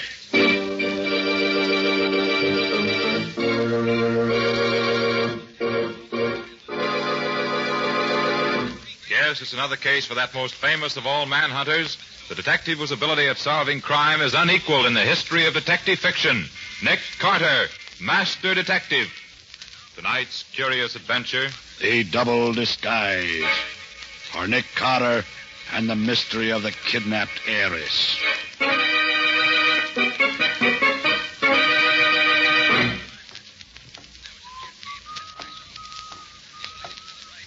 Pardon me, but could you tell me which way to Bond Avenue, please? Bond Avenue? Why, yes. We'll just walk 3 blocks Okay, straight mister. ahead. It's a stick-up. What? Yeah. Hand it over and be quick about it. Hand what over? Your wallet, of course. Come on. Oh, come now. Isn't it quite late in the evening for this sort of thing? There's nothing funny about this. I mean business. You haven't been in the business very long, have you? That's enough talk. Just hand it over. Hand it over, I'll shoot. You really would shoot me, would you? Yes. This is your last chance. Please, I don't want to have to kill you. Okay. But you won't find very much. All right, I'll take that toy pistol now. There. Oh. You knew all the while. Sure. Would have fooled most people, but you just happened to pick on the wrong man. I'm Nick Carter. Nick Carter? Gosh, I guess I did. My name is Brown. Chester Brown. Well, Mr. Brown, let's have it. What's the story? You're no gunman. Oh, you're right, Mr. Carter. I've never done this sort of thing before. Now, why'd you try to hold me up, then? Oh, I was desperate. I've been out of work for 3 months now. In times like these? Yes, I know, but I'm a salesman. There's no need for them now. How about manual work? I tried that, but my heart isn't very strong. Oh, I see. Married? Yes, I was married 6 months ago. Where do you live? We live in a couple of rooms in a boarding house. Only a few blocks from here, Mr. Carter. Why do you ask? I'd like to go home with you and meet your wife. Oh, that means you aren't going to turn me over to the police. No, not yet, at least. Oh, thanks. But one never knows, Mr. Brown. Let's go.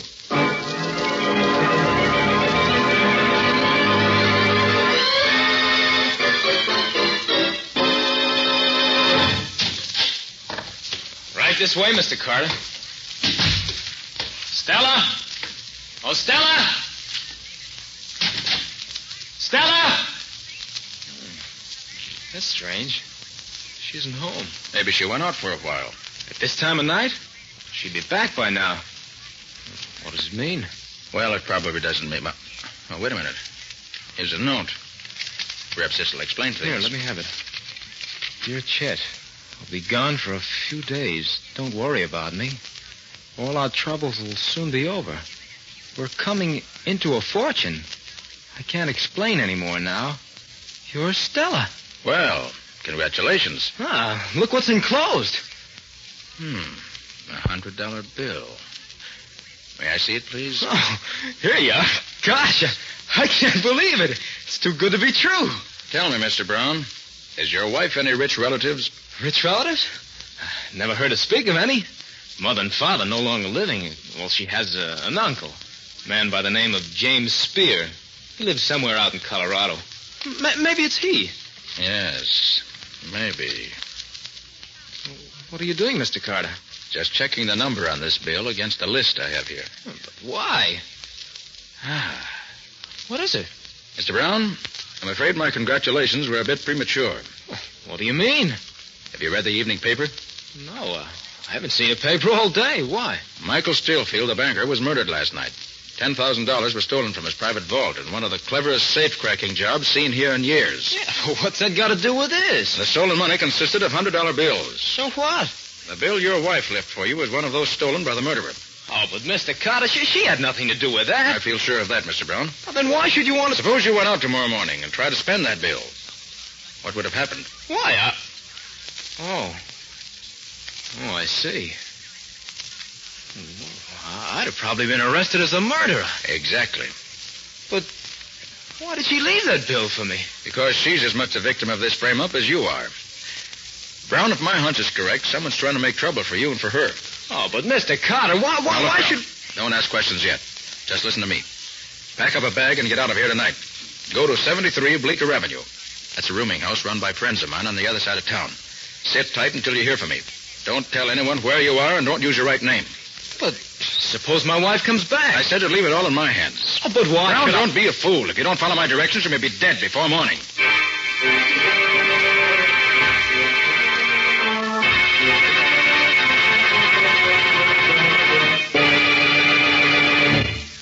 So you don't think either Brown or his wife had anything to do with the murder, Nick? No, Patsy, I don't. It's too obvious a frame-up. A frame-up? Yes, don't you see? The murderer persuades Mrs. Brown to go somewhere with him on some pretext or other and gives her one of the stolen bills to leave for her husband, who's sure to be arrested if he tries to spend it. But why should the murderer want to pin the job on Mr. Brown? That I don't know the answer to, Patsy. Except that for some reason or other, he wants to get Brown out of the way. Hello? Hello, Nick. I'm glad I found you in. Oh, Riley, what is it? You still say you're not interested in the Stillfield killing? Well, as a matter of fact, Riley, something's happened since you spoke to me about it. I've changed my mind. Oh, so you've heard already? Heard? What? About the big Postal Express robbery down on Front Street. That's where I'm calling from. I know, that's news to me. What do they get, Riley? $40,000 in negotiable bonds. Right out of the vault, Nick. Not bad. Yes, and this is the interesting part. Yeah? Do you know who those bonds were being shipped to? Michael Stillfield. Stillfield? Okay, Riley, thanks. I'll be right down. Well, Patsy, this thing gets more interesting by the minute. Let's go.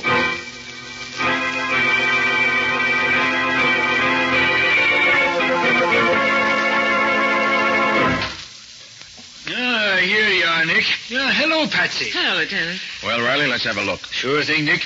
Come on inside. Now, this is Mr. Johnson, Nick.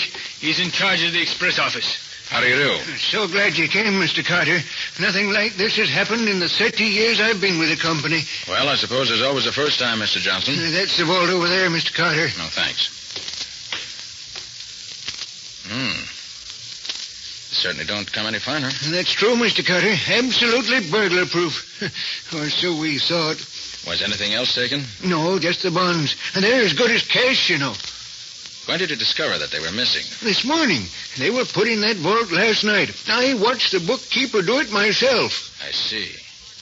And you were the one who closed the vaults? That's right. I closed it and adjusted the time mechanism myself.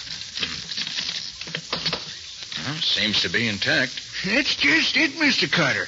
I can't understand it.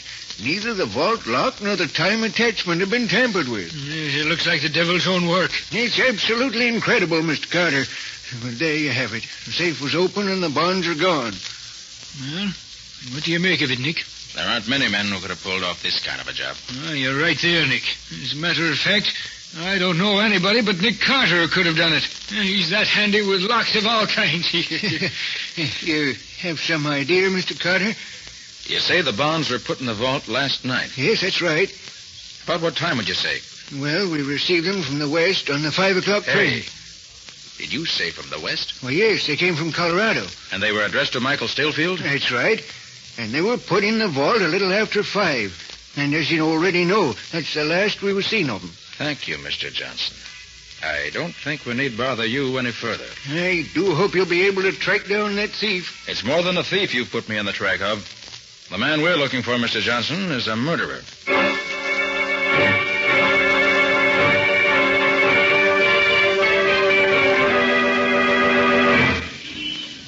What was that stuff you were giving Johnson about looking for a murderer, Nick? That's exactly what I meant, Riley.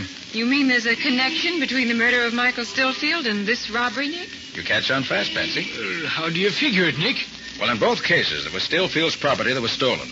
And in both cases, there was a remarkable safe-cracking job, right? Yeah, there's no doubt about it. Looks like it could be the same ones, all right. And you recall where Johnson said those bonds came from? Yes, from Colorado, Nick. Well, sure, I remember his saying that, but what's that got to do with it? Just a hunch, Riley. By judging by the way these two safes are broken into, I think I know who probably did it. Who? Clint Bartow. Clint Bartow? Oh, you're having me believing the dead come to life again, Nick. Why, don't you remember? He was reported dead 5 years ago up in Canada someplace. Yes, but where Clint Bartow's concerned, I don't have much faith in that kind of a report. He's the most dangerous and resourceful criminal on the continent. Riley, I wouldn't be surprised that he had that report circulated purposely. Well, no, I hadn't thought of it that way. Furthermore, I suggest you make a thorough check on the background of Michael Stillfield, the murdered banker. An idea there may be some interesting facts turned up. Okay, Nick, it's as good as done. When you get the information... Well... What is it, Nick? We're being followed. Huh? Well, not for long we won't be. Now, just let me... Wait a minute. I want to handle this my own way, Riley. You continue on the way you're going. Patsy and I'll turn up this side street. Okay, Nick. I'll be seeing you. So long. So long, Riley. All right, Patsy, come along this way. Is he still following, Nick? Yeah. He's hanging on, all right. Here. Into this doorway here. Okay. Now what? We'll just wait. He'll be along. Yeah, here he comes now.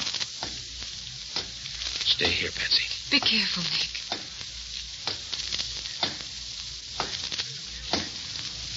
Hey, you. What's the idea of following me? What? Who? Me? Yes, you. You've been tailing me ever since... Oh, no, you don't. Hey, let go of me. I ain't done nothing, mister. No, not yet you haven't. Now talk, my friend. And let's hear something interesting. Okay. I was tailing you. That's what I thought. What's your game? Oh, not my game. It was some bloke I met near the express office. Yes? What about this bloke? Well, he says there's a 10 spot in it for me if I keep an eye on you all day. You know, see where you go and what you do. Well, then what? Well, that's all, mister. And I was supposed to report back tonight at 8 with the dope and get paid. I see. Where were you supposed to report back? Beach Street, opposite the railway station. What did this man look like? Oh, you can't miss him, mister. He's about 6'6", dark hair, and he has a long curved nose. Well, so he's the one. Oh, you know him, huh? Yes, I think I do. You were offered $10, you say? Here's 20. What for? For forgetting all about reporting back, see? Oh, I get it. Sure thing. Thanks. Wait a minute. Yeah? I want to get a good look at you. Huh? Mm-hmm. Yeah. Okay, I shan't forget what you look like in a hurry. Now beat it, and remember, stay out of my way. Okay, mister. All right, Patsy, come on. What now, Nick? We're going back to the office. I've got a special job to do now that requires a complete change of wardrobe. In fact, Patsy, a complete change of everything.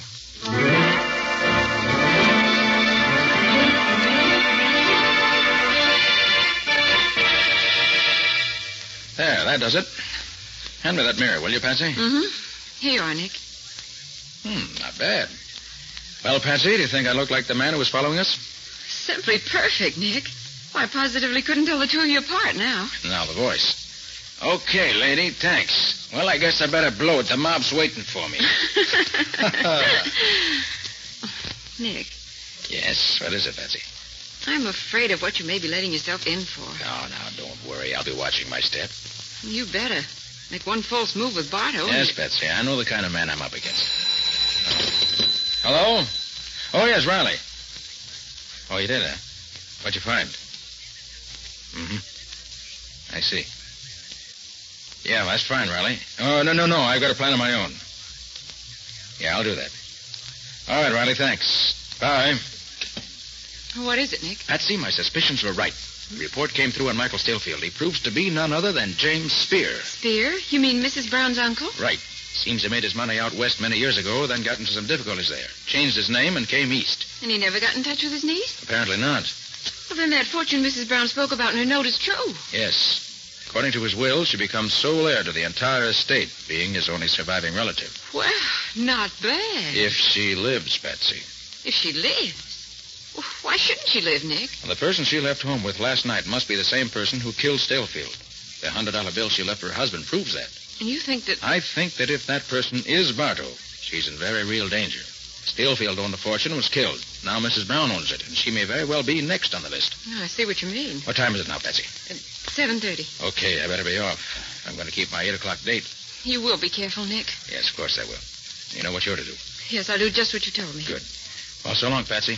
I'll be seeing you. I hope so, Nick. I hope so.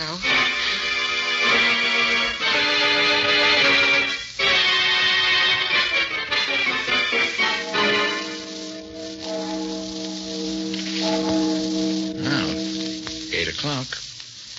And this is the corner, all right. But nobody seems to be sure. Wait. Uh-oh. You waiting for someone, Bud? Yeah. I was supposed to meet a guy here at 8. Okay, I guess you're the one. Follow me.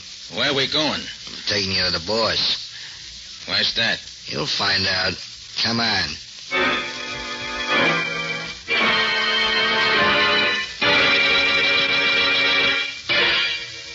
Here we are.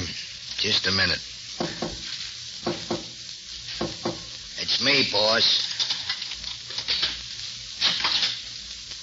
Is this the guy, boss? Yeah. Come in. Close the door, Malone. Yeah. Well, what'd you find out? I followed the guy like you said. Well? How about that tent spot you promised? Don't worry, you'll get it. Now, what happened? Nothing. What do you mean? I tailed the guy to a house on Elm Street. He went in. I didn't see him come out all day. I see. Well, okay, you did a good job. Here's the tent. Anything else, mister? I could use more dough. And I ain't particular how I make it. If you get what I mean. Yeah, I get what you mean. You see, I figure you must have some kind of a racket, mister. Mm-hmm. Very clever reasoning on your part. Yeah. I'd sort of like to get in on it. That is, if you could use a guy like me. Maybe I could. You don't happen to know the name of that man you were following, do you? Never seen him before. Well, it was Nick Carter. Nick Carter? Mm-hmm. Who's he? Never heard of him, eh? Well, he's just about the greatest detective this side of the Atlantic. Yeah, this Carter must be quite a guy. Quite a guy is right. With quite a bag of tricks.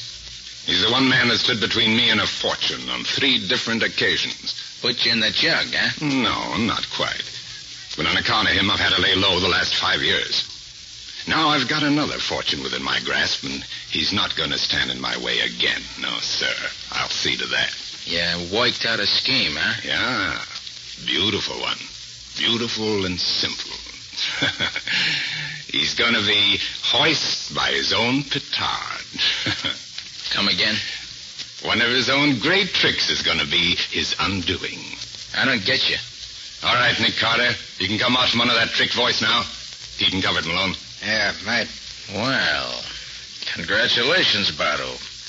I was sure I had you fooled. It was a neat job, Carter. Your resemblance to Trigger is absolutely uncanny. Trigger? Yeah, one of my own men. Oh. It was all frame, and you fell for it. Knowing you and your tricks, I figure that's exactly what you do. And now that I'm here, what do you propose to do? Something I should have done a long time ago. This is the end of the road for you, Carter. Bartow, I think you're bluffing. Oh, you do? Yes, I do. Why'd you have to go to all this trouble? You could have had one of your men shoot me in the street. No, Carter, I had a special reason for wanting to bring you here alive. Yeah? What's that?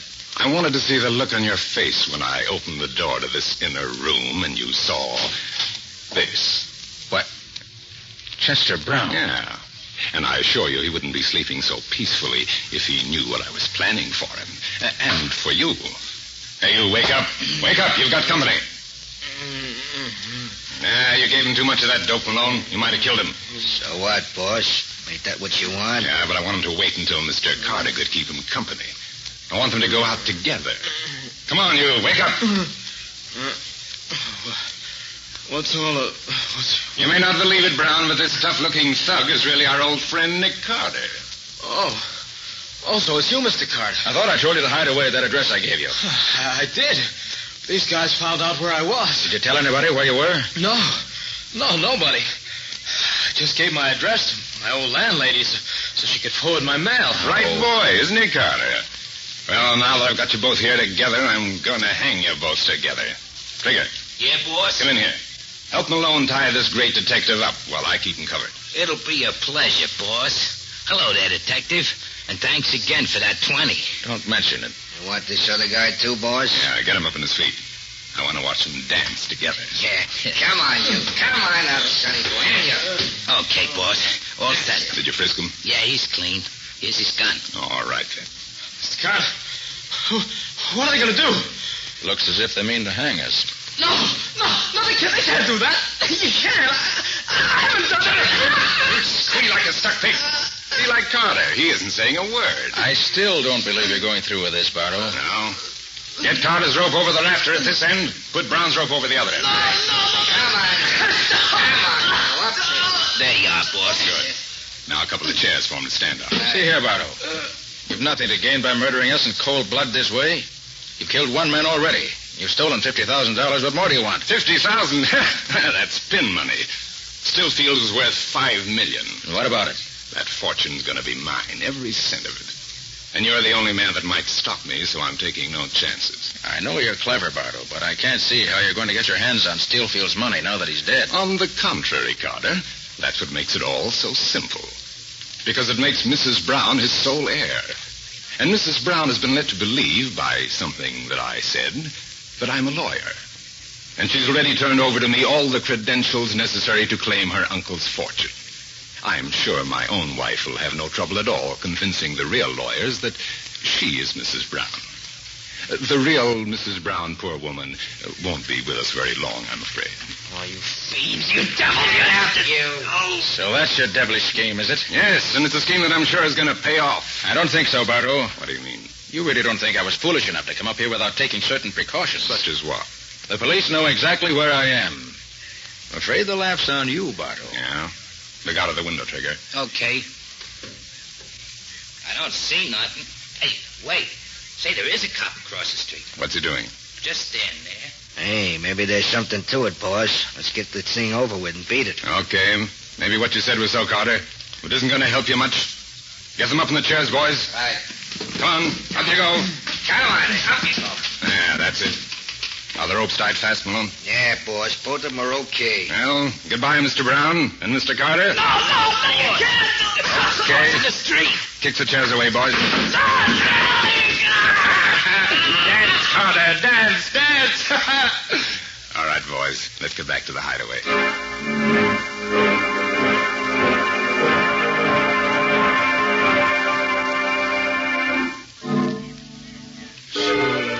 So that was his plan, Patsy. Yes, Lieutenant. I see. And if Nick didn't come out in a half an hour, we were to go in after him. The time's just about... Oh, look, Lieutenant. What is it, Patsy? There's 3 men leaving the building. They're getting into that car. Yeah, and in an awful hurry, too. Come on, Patsy, let's go in. Nick, where are you? Nick Carter, are you here? Try this door. He's not here. Try that one over there. He's not here. It's getting so dark again. Here I am. Hey, Patsy, listen. Here I am. Oh, Nick, are you all right? Let me find the light here. Oh, Nick, what's happened? What are you telling They tried to hang us. Hang you. Who's that with you, Nick? That's Brown. Nearly passed out. Oh. But I think he's going to pull through now. Oh, Nick, are you all right now?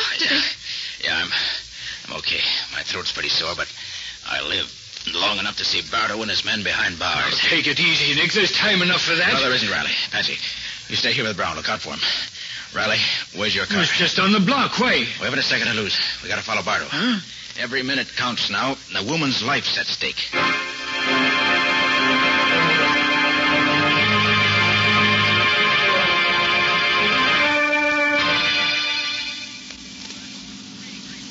There's no sign of him yet, Nick. Oh, that's all right, Riley. Keep straight ahead on this road. Hey, do you have an extra gun in the car? Yeah, you'll find one under the seat there. Good.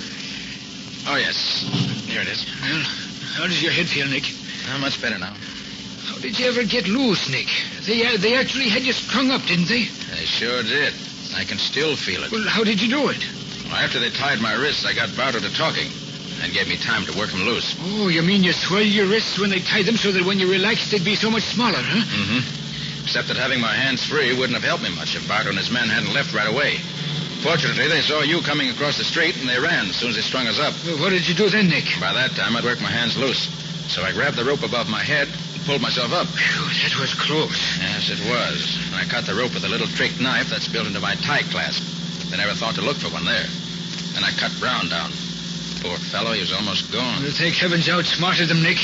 And as for Barto, that dirty, murdering, no-good scoundrel look, like Riley. it... Huh? There's a car ahead of us. Oh, was that the right one, Nick? Let me see. There's so much dust on that. 3J20 R7... Is that last... Oh, 6. Yes, that's the car.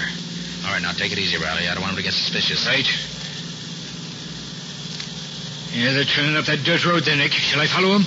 Say, I know where that hideout is now. Oh, you do? Yes, must be the old Fairbanks Cave, not far from here. Bardo used it before. You stop the car here. If luck's with us, this is the end of the trail. And the end of Barto.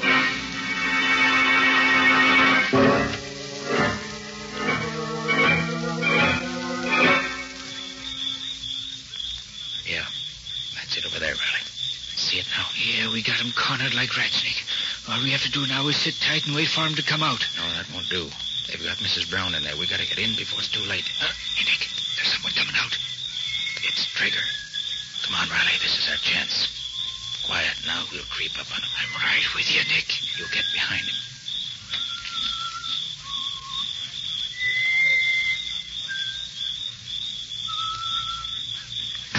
Oh! Ah, that was worth $20. Now for the boss himself.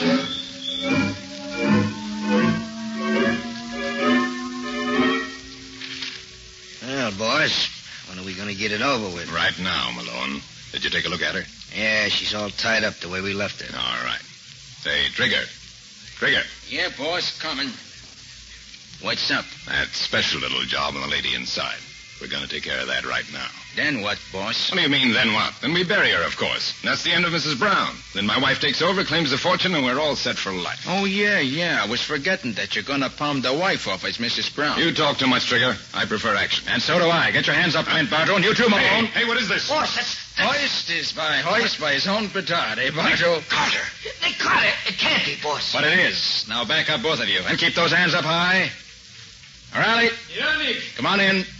Oh, good work, Nick. Were you in time? Yes, Mrs. Brown's okay. She's inside there. Well, I guess we can call it a day, Nick. You saved the lives of the Browns, and we got Barto and his gang where we can put him away forever. Yes, Riley, that's true. Clint Barto and his tricks. Hoist by his own petard. Huh? What in the world does that expression mean, Nick? That? Oh, it's an old Hindu proverb, Riley. It means, men who make noose for other fellow sometime find it around own neck.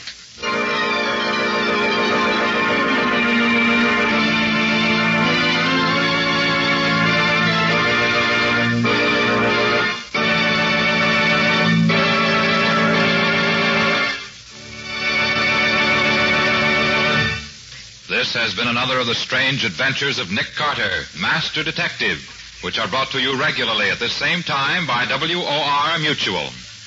What's on the menu for next week, Nick? Imagine a murderer sitting in the death cell at State's prison. It's just 8 hours before he's scheduled to die in the electric chair. And then suddenly he sends for Nick Carter to prove he's innocent. Why did he wait so long before he sent for Nick? Well, that's all a part of the story, Joe. But I want to tell you that the next 8 hours are about the busiest 8 hours that Nick ever spent. And was he innocent? Ah, that's also a part of next week's story. In other words, Mr. Ripley, we're just not telling anymore until next week. So I see. But I think when you've heard it, you'll agree that it's a story well worth hearing. So long. So long, folks. So long to both of you for another week. In the strange adventure you have just heard, Nick Carter was impersonated by Lon Clark, Patsy by Helen Choate. The story was written for Nick Carter by Ralph Berkey. Original music was played by Lou White. The entire production was under the direction of Jock McGregor.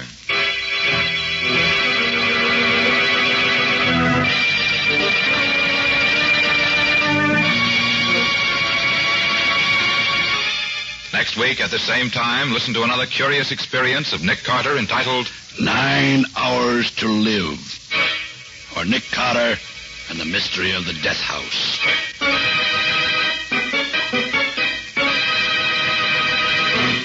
This story is a copyrighted feature of Street and Smith Publications, Incorporated. The Return of Nick Carter is produced in the studios of WOR and is broadcast over most of these stations every Saturday evening at 7 o'clock Eastern Wartime. This is Mutual.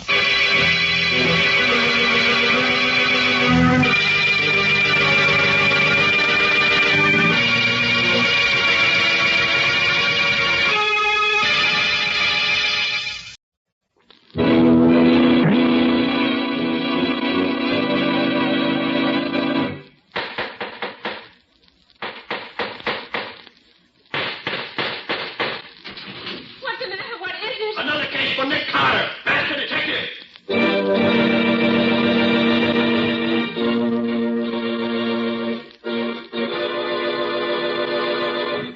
Yes, it's another case for that most famous of all manhunters. The detective whose ability at solving crime is unequaled in the history of detective fiction. Nick Carter, Master Detective.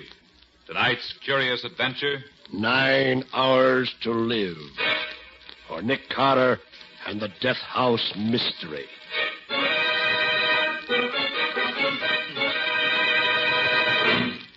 And now, a late news bulletin. 9 hours from now, at the stroke of midnight, Johnny Waldron, the blonde-faced killer convicted of the murder of Mrs. Cornelius Fielding, will go to the chair. Just 30 minutes ago, the condemned man made a last request. But Johnny Waldron did not ask for a sumptuous last meal in the tradition of the condemned. Nor did he ask to see his nearest and dearest relative, his wife, Laura. No, Johnny Waldron's request was for something much more dramatic. He asked to see the great detective, Nick Carter. Now, just what this last-minute conference means is anybody's guess. Perhaps a reprieve for Waldron. Perhaps a clue as to what happened to the Fielding jewels, which up to now have not even been found. At any rate, the master detective, Nick Carter, has consented to talk with Waldron and is probably at this very moment entering Death House Row. Keep tuned to this station for further dramatic developments.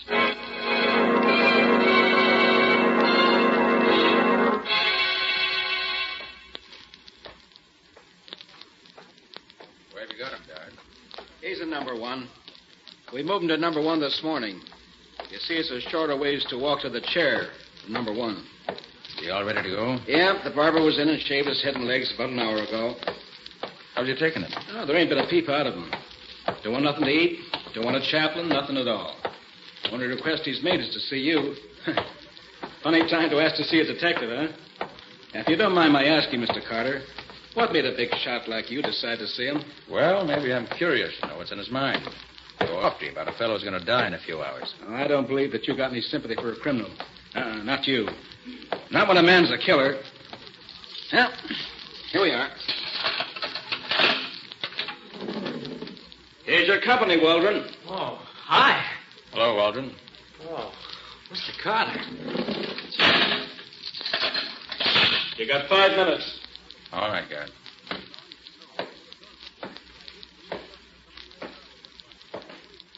Well, Johnny? Oh, so you did come. Gosh, I was afraid you wouldn't. Well, I must admit I was surprised when the warden called me and said you wanted to see me. Yeah, I imagine you were. Gee, it was sure nice of you to come. Let's skip the formalities, Johnny. Time's too short for chit-chat. Come to the point. What's on your mind?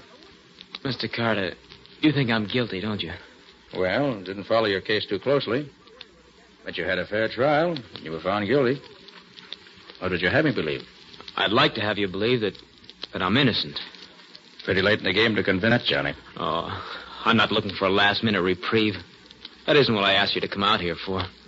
When I got word a little while ago that the governor refused my last request for a reprieve, I just made up my mind that I'd only be kidding myself if I hoped any longer. Why did you want to see me, Johnny? Mr. Carter, I know I haven't got a chance. I'm going to be gone in just a few hours now. But I could go a lot easier if I thought that maybe someday the world would know the truth. They'd know that Johnny Waldron was innocent. Johnny, if I thought you were innocent, I'd start the wheels turning right now to get you a reprieve. Oh, wait. Let me finish, Mr. Carter. I know you don't believe me. Nobody does. I guess I couldn't expect you to believe me after the way things went at the trial. But sitting here in death row, waiting, the idea came to me that maybe Nick Carter would show him someday. Of course, I'd be gone, but, well, you see, there's Laura, my wife. She's going to keep on living, and it'll be hard for her. I suppose she believes you're innocent. Oh, she stuck by me swell. She's a wonderful woman, and I don't want the world to look on her as the widow of a murderer. Mr. Carter, all I'm asking is that after I'm gone, in your spare time, will you try to prove that they executed the wrong man? Just for my wife's sake. Johnny, if you're innocent, who do you think did rob the Fielding safe and kill Mrs. Fielding? I don't know, Mr. Carter. What? There's nobody you even suspect? Well, the only one that... No, I'm not going to accuse somebody I'm not sure of. I've only got a few more hours to live, and I don't If you want me to do anything for you, Johnny, you better tell me everything you can about this. No. You'll find them for yourself once you start looking. Well, I've got to have some kind of evidence to go on. I don't have any. Cards were stacked so well against me, but go see Laura. She's never stopped working for me. Maybe she knows more by now. Look here. If that's the case, why haven't you had a lawyer working for you right up to the last minute? Lawyers. I never had that kind of dough. Oh, a couple of shysters came around thinking maybe I had the Fielding jewels tucked away someplace. When they found out they weren't going to get a cut, they faded pretty fast. Even if you decide to do anything for me, Mr. Carter, I wouldn't be able to pay you for your trouble. You'd have to do it just as a favor to a dying man. You don't know where the jewels are? Why, no, Mr. Carter. How could I know? I didn't do that job. Look, you go see Laura. She'll tell you whatever she can. All right. Time's up, Mr. Carter. All right, Garrett. Well, Johnny, I'll look into your case. I don't suppose you believe me. I bet he's been telling you an innocent man is being sent to the chair, huh? He tells that to everybody. Did it ever occur to you, Guard, that he might be telling the truth? Why? So long. Good luck. Oh, thanks for coming, Mr. Carter. And thanks for whatever you can do for me, sir. I'd very much like to know what happened to those Fielding jewels. Huh? Oh, yes. Well, maybe they'll turn up while you're investigating. Think so? I wonder. Say, Guard, how long is it until 8 hours, Johnny. Just 8 hours more.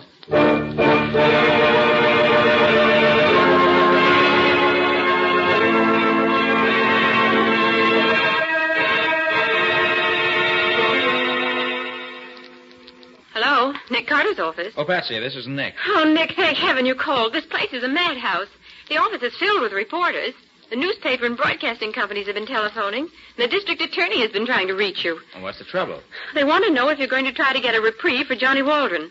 The DA said he'd stick around his office all evening. And he's contacted the governor, and he'll be on tap ready. Reprieve? Oh, great heaven, I just talked to the fellow. I don't have any evidence, none whatsoever. What's the matter with the DA? Well, when Nick Carter goes to work on a case, even at the 0 hour, something usually pops. I'll tell him to hang on to the hats a while. And you, Patsy, go up to the courthouse and get a transcript from the Waldron trial. Dig up what you can out of our files about Waldron. I'm heading back from State's prison right away. Meet you in front of the office. All right, Nick. But we're going to have to work fast. They throw the switch in exactly 7 hours and 40 minutes.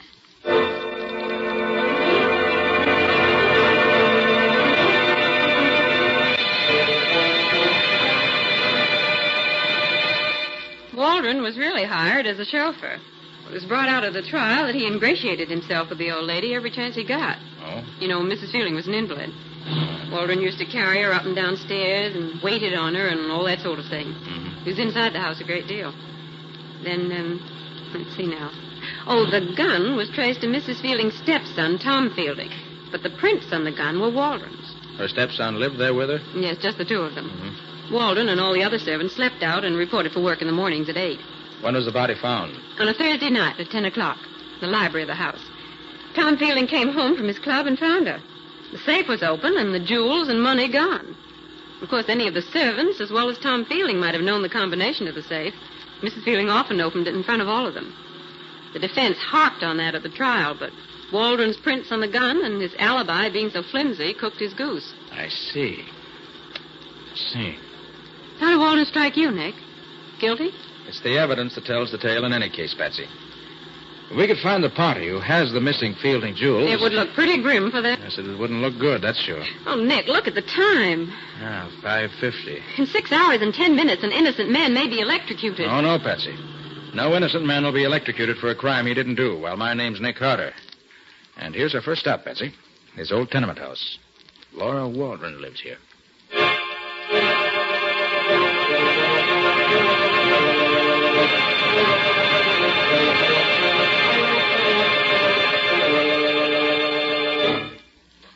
You're very nice to come to see me, especially today. Mrs. Waldron, this is my assistant, Patsy Boone. How do you do, Miss Bone? Hello, Mrs. Waldron. Won't you two sit down? Here, let me dust the chair. Oh, no, don't. It's perfectly all right. Since Johnny's been away, I haven't been as good a housekeeper as I used to be. I've no heart for it anymore. Mrs. Waldron, I came to see you because... I know you went to see my husband. I heard on the radio. Yes, that's right. Oh, but it's too late to get Johnny off, isn't it?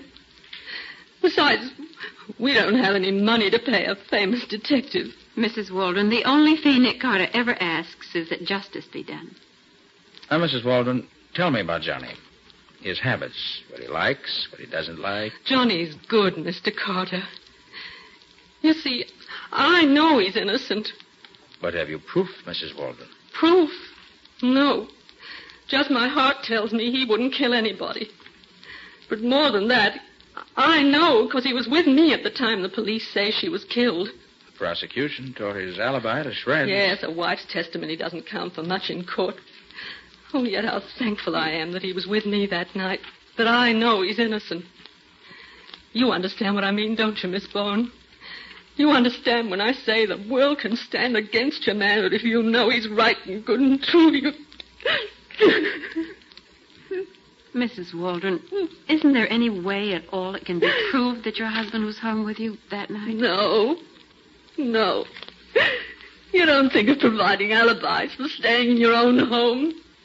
It isn't much, I know, but it's ours. Tom Fielding has offered to help me. Now Johnny's going to be... Tom Fielding?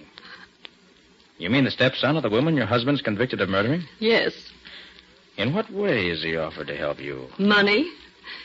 He knows Johnny isn't a murderer. His testimony in court didn't follow that line, Mrs. Waldron. Of course not. Mr. Fielding had himself to protect. That's right, Nick. Fielding was under suspicion. Just this afternoon he called me again. And where's the jewels, I said to him. If my Johnny did it, where's the jewels and the money? Would I be begging for work if Johnny had done it? You're working now, Mrs. Waldron? Day work. Scrubbing up places where they don't ask too many questions. Oh, but I'd mop the streets of this town from one end to the other every day. Johnny had left to die.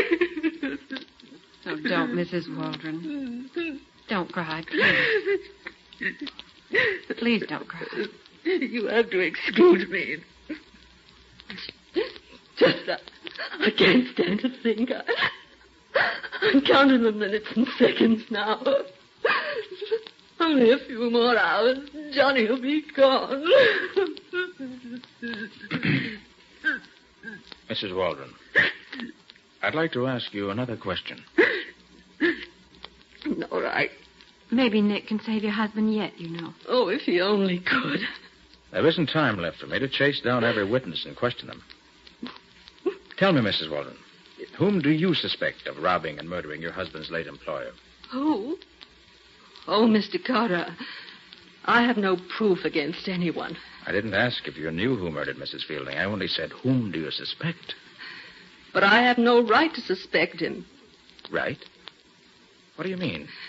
But he's been so kind and offered to help. Tom Fielding.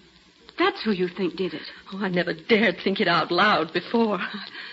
He was her stepson, you know, but she loved... Oh, they had their quarrels. Oh, they were just money spats. I'm not saying he did it, only... Only what? You talk to him, Mr. Carter. All right, I will. We'll go right over to the Fielding house now. Oh, but you won't find him at home at this hour, Miss Carter. He's always at the club at this time. I know from when Johnny used to drive for him. That's the old hunt club, isn't it? Yes. 10th and 5th. Mm-hmm. Come on, Patsy, let's hurry. Time's precious. Okay. Goodbye, and thank you. I'll be right here waiting and praying you find the guilty man in time to save Johnny.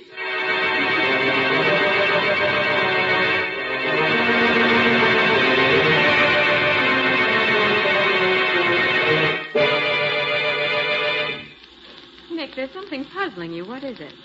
Didn't you think Mrs. Walden's story made sense? Well, it did, and it didn't. But, Nick, doesn't it seem a bit odd for Tom Fielding to offer her money? Yes, if that's true. Well, then her story does make sense. Patsy, it's not what Mrs. Walden said that's bothering me. Something else. Something else? Well, what is it, Nick? I wish I knew. But there's something about her that puzzles me. Something that doesn't fit into the picture. It's in the back of my mind somewhere, but I can't quite get the key to it. And if you ask me, Tom Fielding is the one who could straighten out a lot of things. And he's the man we're going to tackle right now. Well, this hunt club's pretty swanky, isn't it? Good evening, sir. Can I park your car for you? Fancy place. Still has doorman and porter. Oh, I beg your pardon, miss. Ladies aren't permitted in the old hunt club. I'm sorry. Well, that lets you out, Patsy. I guess it does. You better wait for me here. Yes, I guess I'll have to. Oh, Nick. It's 8:15.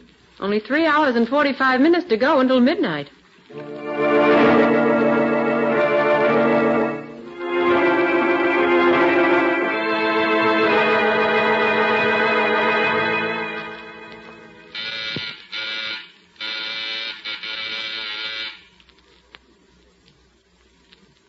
Ring again, Nick. Fielding wasn't at his club, so he's got to be home here. Your womanly intuition isn't working right tonight, Patsy. Not a light in the whole house. I don't think anybody's home. Oh, Mr. Fielding, if you only knew how much time we've wasted looking for you. Well, Patsy, maybe we can uncover enough evidence without seeing Mr. Fielding face to face. What are you going to do? Little high-class lockpicking in the interest of Johnny Waldron and his wife, Laura. There we are. All right, come on in. Stay behind me. Gee, it's dark in here. Shut the door and I'll use my flash. Where are we headed for? The library. Oh. That's the room Mrs. Fielding was killed in, wasn't it? Mm-hmm. Let's see. These old houses, the library is usually back this way, off the center hall. Come on. All right. You think there's anybody beside us in the house? I hope not. Here we are. This is the door. This must be it. Mm-hmm. Yeah. This is the library. What are we looking for? Well, right now, I'm looking for Mrs. Fielding's safe. Safe? Mm-hmm. Safe. Oh, it's behind that portrait of her. That was in the testimony. Yeah, you're right. Thanks, Betsy. Oh, turn on that small lamp, will you? Take a glance through the papers on the desk while I open this safe. Say, Mrs. Fielding held her son and heir down while she was living. He's certainly making up for it now. Look at that wine cabinet. It's filled to the hilt with pre-war stuff. Oh, and look at this black market stuff. Have a gold-tipped cigarette, Miss Bowen. Yes, thank you. I will. Patsy, shame on you. How'd you feel if Tom Fielding walked in here right now and caught you swiping his expensive cigarettes? Only one, Nick. And for that matter, how would you feel if Mr. Fielding saw you about to open his safe? Oh, Nick! Patsy. You okay? Yes, I guess so. They shot through that window there. And the bullet went right in the side of the desk here. Oh, we better get out of here, Nick. Now, 1 minute, Patsy. Got to see what's in this safe. It's almost open now. Well, who do you think shot at us, Mr. Fielding? Oh, Patsy, will you pick that bullet out of the desk? It'll be a handy piece of evidence. All right. Say, you're taking this attempt to murder us awful lightly, Nick. I don't think it was murder, Patsy. Not murder. No. You were standing by the wine cabinet, not 4 feet from the window. And I was a perfect target standing here. No, Patsy, I think you'll find somebody was just trying to scare us away. Oh. Well, I got the bullet out. Looks like a .32. There we are. Patsy. Yes? Look here. The missing jewels. Oh, Nick. Yes, right here in the safe. Oh, Nick, that's wonderful. Hey, Patsy, what are you doing? Oh, I'm getting the DA on the phone for you. You've got the evidence for Johnny Waldron's reprieve. Now, wait a minute, I know he wasn't guilty, Nick. Mrs. Waldron was telling the truth. Patsy, put down that phone. Yes, Nick. Now, get me police headquarters first. I want a general alarm sent out for Tom Fielding. But Johnny Waldron. I still have 2 hours, Patsy. If Waldron's innocent, I'll prove it in time to save him from the chair.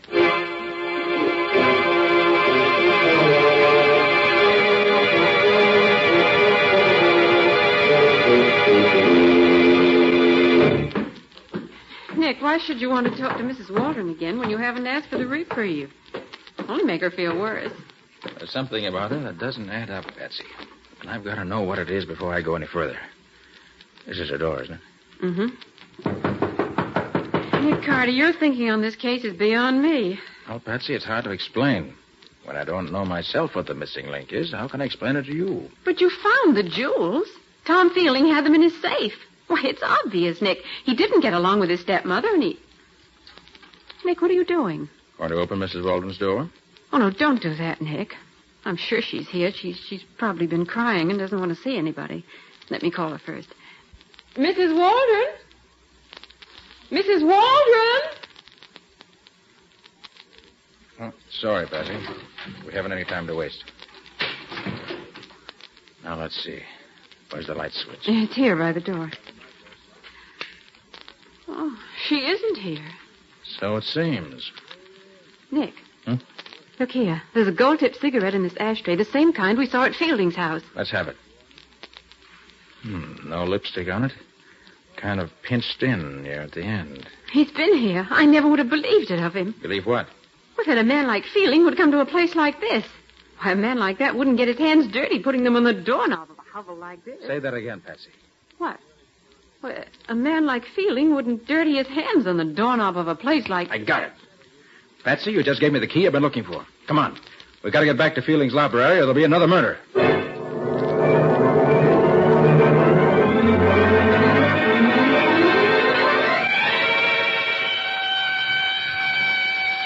You know, Patsy, there are times when having a siren in this car comes in handy. And tonight's one of them. Hope we're in time. Do you think the police have picked Fielding up yet, or do you think he'll be at his home? He's at home. I'll bet my bottom dollar on that. Nick, do you know what time it is? Stop worrying about the time and come on. I'm right with you. The place is still dark. There's a little light shining in the hallway. He's here, all right. Watch your step, Patsy. Don't worry about me. I slipped the latch on the front door when we left. Let's see if it's been bolted. No, still open. All right, come on. Where do you think he is? The library, probably. Oh, I hear someone, Nick. Yeah, they're both here. Oh, that's Mrs. Waldron's voice. Open the door, Nick. No, it's locked. I'll try to pick it. Oh, Nick, hurry. I am hurrying. Stay away from me! Help! Oh, Nick! He's killed her. There. Oh, Mrs. Waldron. Oh, thank heaven you came. He was just going to shoot me. I got the gun away from him and... You shot him. Yes, Mr. Carter. But it was self-defense. Anyone can see that. Oh, I'm so sorry for you, Mrs. Waldron. It was worth it. It was worth it. Now Johnny will be safe. He won't have to die in the chair. Nick, you've only got 7 minutes to call it. 7 minutes to 12. Hurry, Mr. Carter. Just a minute. Calm yourself, Mrs. Waldron. Here, have a cigarette. A cigarette? All right. May I light it for you? Thanks. Wait a minute till I get my cigarette holder out of my bag. So, you do use a cigarette holder. I thought so. Nick, the time is getting awfully short for your call to the DA. I'm not going to make that call. Why, Nick. Not going to make it. No, Mrs. Waldron. It was a nice frame-up you and your husband tried against Tom Fielding, but it didn't work. Frame up? Yes, frame-up. You and Johnny staged this whole thing to get him a last-minute reprieve. It was pretty clever, but you made a couple of mistakes. For example, this gold-tipped cigarette butt I found in your apartment tonight. What about it? When I found this butt in your apartment, all pinched in at the end from having been smoked in a holder, I knew you had lied about not having seen Tom Fielding. These particular cigarettes are made to order for him. I didn't leave it there. I couldn't be sure of that until I found that you used a cigarette holder. Then I knew I was right. You did leave it here. Go on, prove it. Another thing. Patsy, take a look at Mrs. Walden's hands. My hands? Why, they're beautiful. Beautifully manicured. Exactly. Mrs. Walden, with hands like yours, you don't scrubs for a living. That dingy apartment of yours is merely a front. Look out, Nick. Gun. Huh? Yes, and I know how to use this gun, too, and I'm going to. Oh! So sorry to hate you, Mrs. Walden. Patsy. Yes? Take a look at Tom Fielding. See if he's still alive. Right, Nick. You haven't got anything on me. You can't get He's me still for breathing, anything. Nick. Good. Go on for an ambulance, quick. Okay. Oh, but Nick, can you prove this charge against Mrs. Walden? Can you be positive she and her husband framed Fielding? Not yet, Patsy, but I'm so sure I'm right that I'll risk my reputation on it. But, Nick, as long as there's the slightest doubt about it, shouldn't you call the DA and give Johnny Waldron the benefit of the doubt? No, Patsy. As far as I'm concerned, there's no doubt whatsoever. I'm so sure I'll even risk Johnny's life on it.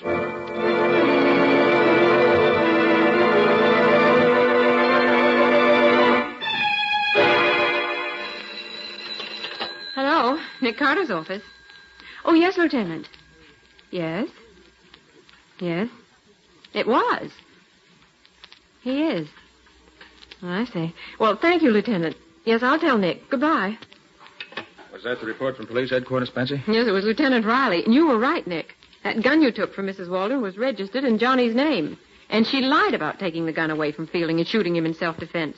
Fielding's fingerprints weren't on the gun anywhere, but hers were all over it. Did they check with the bullet when you picked out of that desk? The one that was fired at us? Yes, and it came from the same gun. Fine. And what about Fielding? Did Riley say? He's going to live. What's more, he regained consciousness long enough to make a statement. Good. Oh, Nick, that Mrs. Walden was certainly clever. She was planting the jewels in Fielding's safe when he came in the room and caught her. So She held him at the point of her gun and knocked him out, bound his wrists and ankles, gagged him, and hid him away in another room. What? How did you know that? Very simple, Patsy. The marks where he'd been tied were still on his wrists when I examined him, and also there was a bump on his head. Nick, you're always holding out on me. And one other thing. What made you think Fielding's life would be in danger way back when we were in Mrs. Walden's apartment the second time? Sure, sir. Well, Patsy, after your inspired remark about hands, I suddenly realized what it was about Mrs. Walden that puzzled me. It was her hands. I knew that with hands like hers, she couldn't be earning her living scrubbing floors. Oh, I see. And if she were lying about that, it was very probable she was lying about everything. And the whole thing was a plot to make Fielding look guilty. But why should that make you suddenly afraid that something might be going to happen to Fielding? Patsy, if she and Johnny were so anxious to get Johnny a reprieve that they were willing to give up the jewels to make it look as if Fielding were really the guilty man, it was entirely possible that she might go further and kill Fielding and try to make it look as if he killed himself. But how would that help Johnny Waldron? Well, if it was done right, it would look as if he were remorseful at having let Johnny take the blame. And she almost got away with it. But she didn't, because Nick arrived in the nick of time. You're a wonderful detective, Mr. Carter.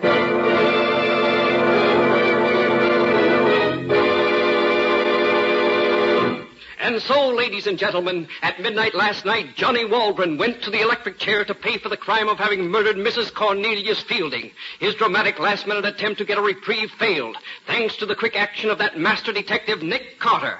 In those few short hours that Carter was actually on the case, he found the missing jewels, uncovered a well-laid plot between Johnny and his wife to pin the murder on Tom Fielding and save Fielding's life.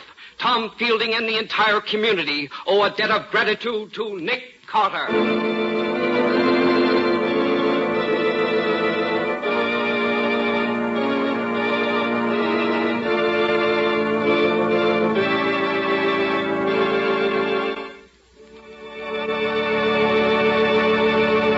This has been another of the strange adventures of Nick Carter, Master Detective, which are brought to you regularly at this time by WOR Mutual.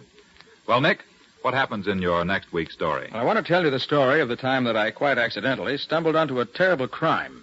Or to be more correct, I stumbled onto evidence that a terrible crime had been committed. That doesn't sound like a very unusual thing for you to do. Except for one little fact, Mr. Ripley. We didn't know where or when the crime had been committed. In spite of the fact that we heard the story of the murder from the victim's own lips. As a matter of fact, we even heard the murder committed. And we were powerless to do anything about it. If you're trying to make me curious about it... We are. You're certainly succeeding. Well, it's as unusual a tale as I've had the pleasure of telling in a long while, I assure you.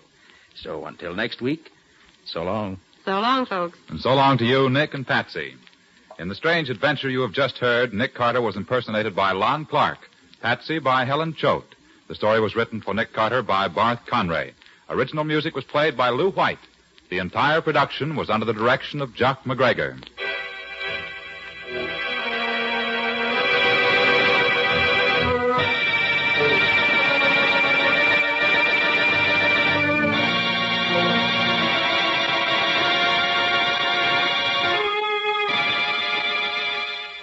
Next week at this same time, listen to another curious experience of Nick Carter entitled Records of Death, or Nick Carter and the Mystery of the Unclaimed Box.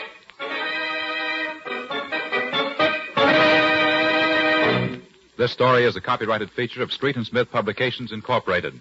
The Return of Nick Carter is produced in the studios of WOR and is broadcast over most of these stations every Saturday evening at 7 o'clock Eastern Wartime. And don't forget that the adventures of Nick's adopted son, Chick Carter, are broadcast over most of these stations Mondays through Fridays at 5:30 p.m. Eastern Wartime. This is Mutual.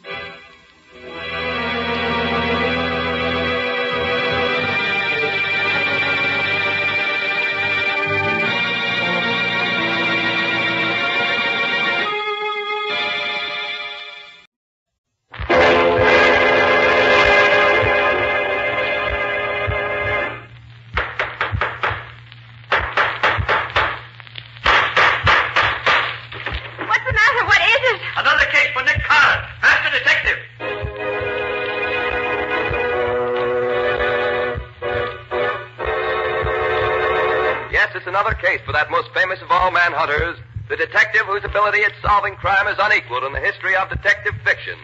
Nick Carter, Master Detective. Tonight's curious adventure, Records of Death, or Nick Carter and the Mystery of the Unclaimed Box.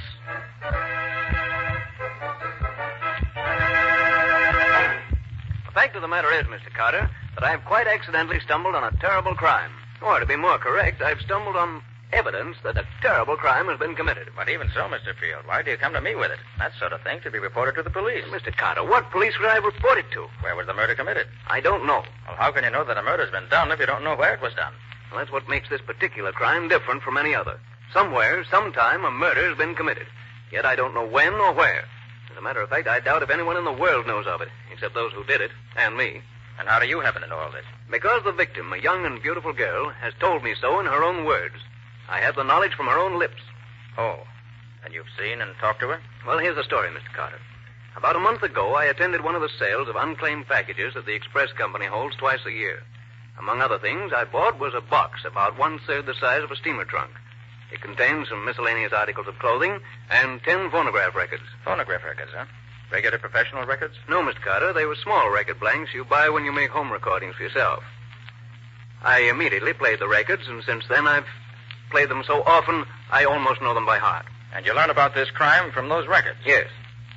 Mr. Field, you wanted to arouse my curiosity. You've certainly succeeded. When can I hear these records? Immediately, Mr. Carter. I have them in my room. If you'll go there with me, we can listen to them at once. Splendid. You mind if I take my assistant, Patsy Bowen, with me? Of course not. Then as soon as she's ready, we'll go. Patsy! Yes, Nick? Get your hat. We're leaving at once to listen to a murder.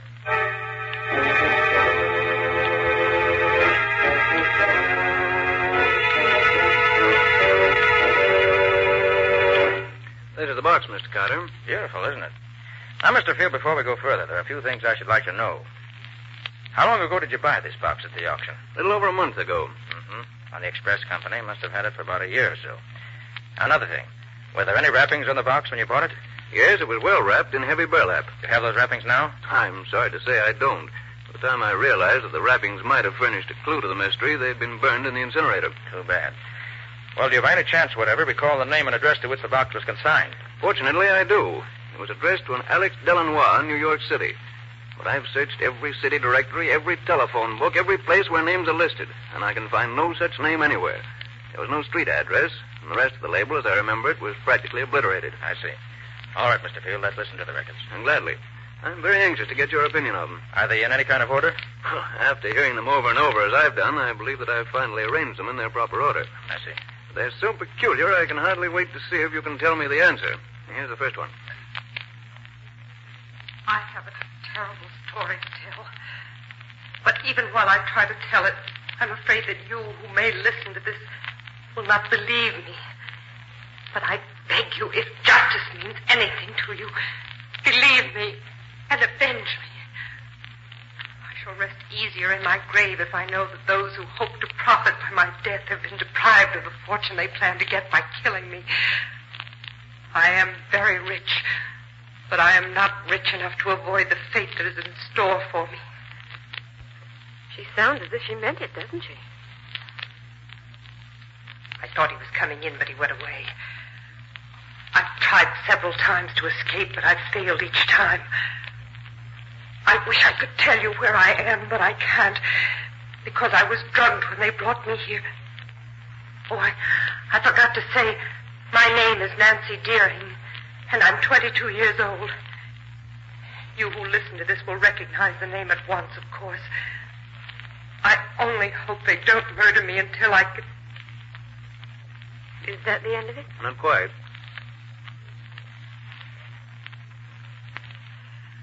He almost caught me that time. But now he's left me alone again. Maybe I can...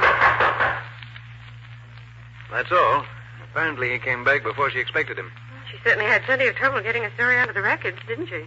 Yes. She was interrupted many times, and generally in the wrong places. I imagine no trouble is too great if you're really desperate. What a terrible feeling it must be to expect to be killed any minute. Here's the second record, if you're ready. Okay, Phil. I don't know where I left off with my story last time, and I dare not play it back. If they should ever hear what I'm trying to do, they'd take the machine away from me. Then I'd be completely lost. I feel that my end is coming very soon now. They may carry out their plans to... In the gloaming, oh, my darling, when the lights are soft and low, and the flickering...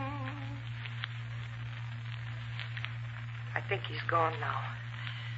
I'm sure Ralph was listening at the door, but the singing apparently convinced him I was listening to the radio. When the time comes, I know it will be Ralph who kills me. Olive will undoubtedly help him, but Ralph is the leader. I found that out the other day when they tried to get me to sign the papers which will give them possession of my fortune. I shall never sign, but that... When the lights The rest of the record is that song. They did her best to get a story out of those records. Too bad she didn't succeed better. Well, she managed to get most of her story on the records, one way or another. The only thing she really missed out on was telling us more about herself than just her name. Probably never occurred to her that the records might travel thousands of miles before someone would hear them. Yeah, here's the third record. Last night, somebody searched my rooms while I was in bed. Maybe they suspect that I'm making these records. Although I'm very careful. I play the radio all the time, so they'll be used to hearing the noise. Ralph told me yesterday he was sure I was going crazy. Maybe I...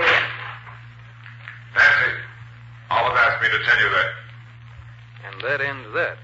Whose voice do you suppose that was there at the end? I suspect it was Ralph's.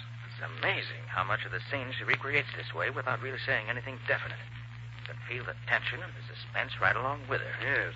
On the fourth record, she was able to get part of the visit that Ralph paid her one day.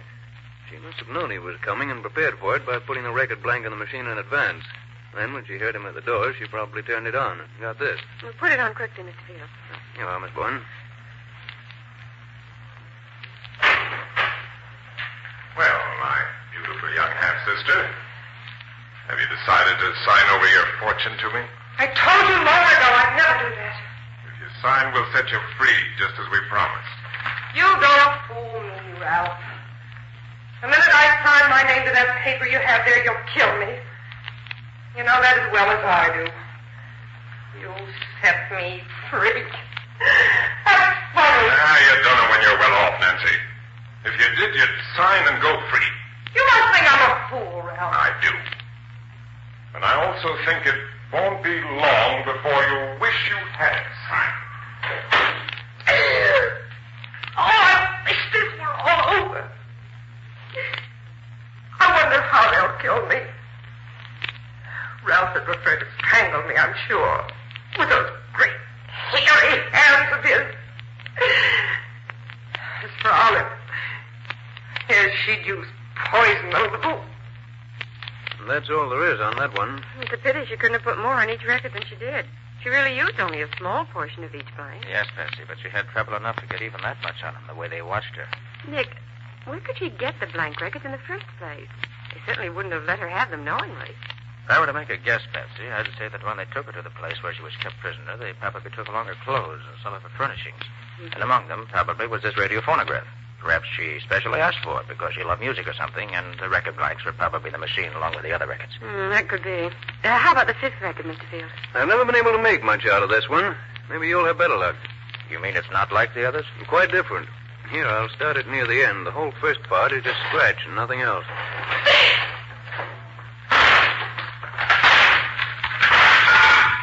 What's the idea of locking herself? Nancy. Where is she? Nancy, come on out here. She's hiding. Drag her out. I'll find her. Find her. No, bring her off. Here, look over here. What's there? Come on there.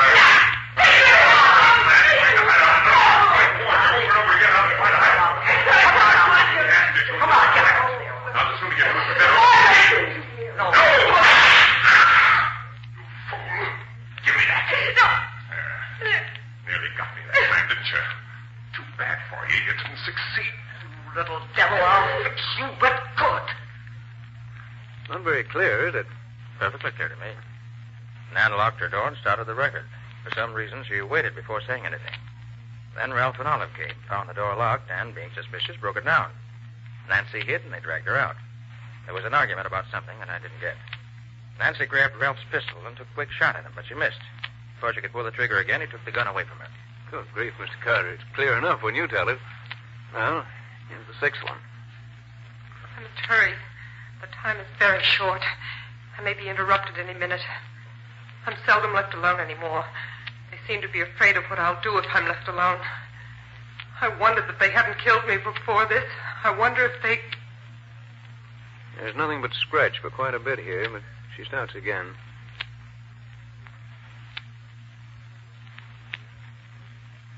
Olive came in. I had to stop. Now she's gone for a few minutes at least.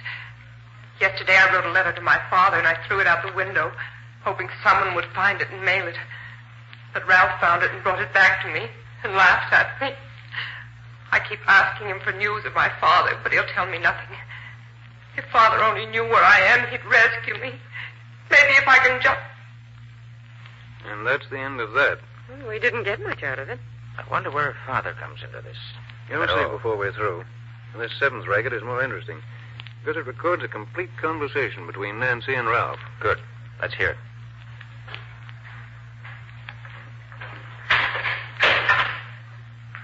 Well, my dear Nancy, how are you today? If you had your way, I'd be dead. Why don't you kill yourself and save us the trouble? You mean save you from having a murder on your conscience? You have such a thing? Murder is a very ugly word, Nancy. You're murdering me inch by inch every day that I stay here. Well, I don't object to doing it that way if I can. You little cat! If you ever throw anything at me like that again, I'll tie you up so you won't be able to move out of your chair. Ralph, if you really want me to sign those papers for you, just let me go to my father. If you do, I'll sign anything you ask. That's out of the question, Anne. But if you sign, we'll see that your father finds you soon enough. And it's only because I'm your half-brother that I offer you this. You sneaking liar! I'll show you this time. No! Please! Next time I'll kill you. You weren't my half-sister. I do it right now. And I'd enjoy doing it. So don't tempt me too far. I might forget that your mother and mine were the same. Please. Ralph. Will you get me a glass of water? Oh. Please, please. Well, all right. But no tricks or I'll lose. Oh, gosh, I wish we could have had more of that. Yes. We might have learned something really important. You will. Nancy knew the record was near the end, and that glass of water was merely an excuse to get Ralph out of the room while she put on a new one. Good for her. She's a clever girl. Oh, what a terrible ordeal she went through. Never knowing from one day to the next whether it was her last. Quiet, Betsy, please. Thank you. You were gone quite a long time. I met Olive in the hall. She reminded me to tell you we've decided that unless you do as we want you to, you have just one more day to live. Just one. Do you think that frightens me? I'll almost welcome death, because I know it's the only way I'll ever get away from you two. And I'm firmly convinced you'll never succeed in getting possession of my fortune. Of course we'll get it. No doubt about that. I don't think you will. No? No. That is, you won't get it unless you're planning on murdering my father, too. After you forged a new will for him to leave behind him. Smart, aren't you? Guessed it the first time. No. No, you wouldn't. You couldn't. No, why not? He's not my father, and we want his fortune for ourselves. I can't believe such inhuman creatures as you two really exist.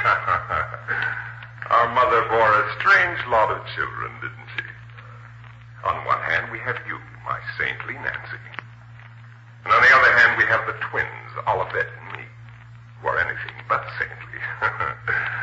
Yes, life is very strange sometimes. Get out!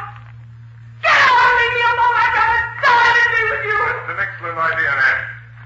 I'll be gone for about 15 minutes. If you're wise, you won't be alive when I return. Goodbye. I hope forever.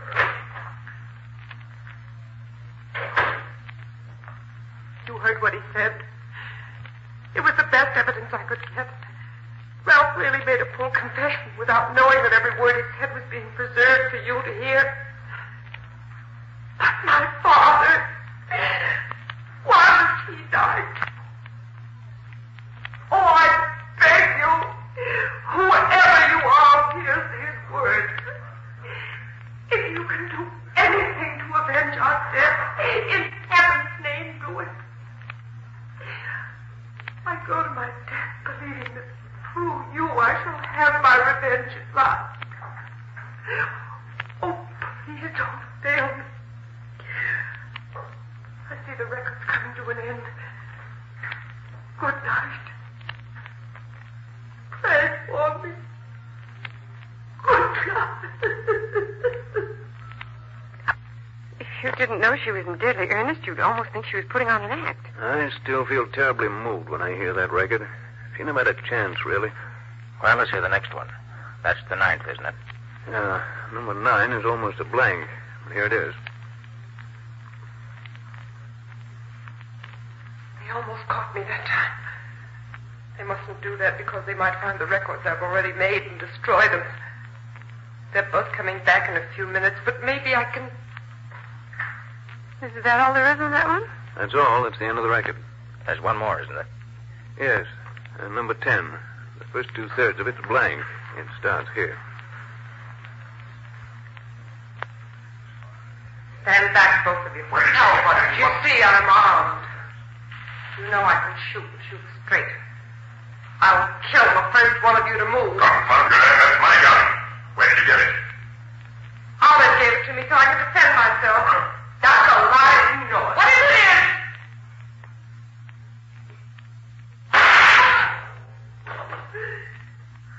You little son. You haven't waited much too long. This time you have.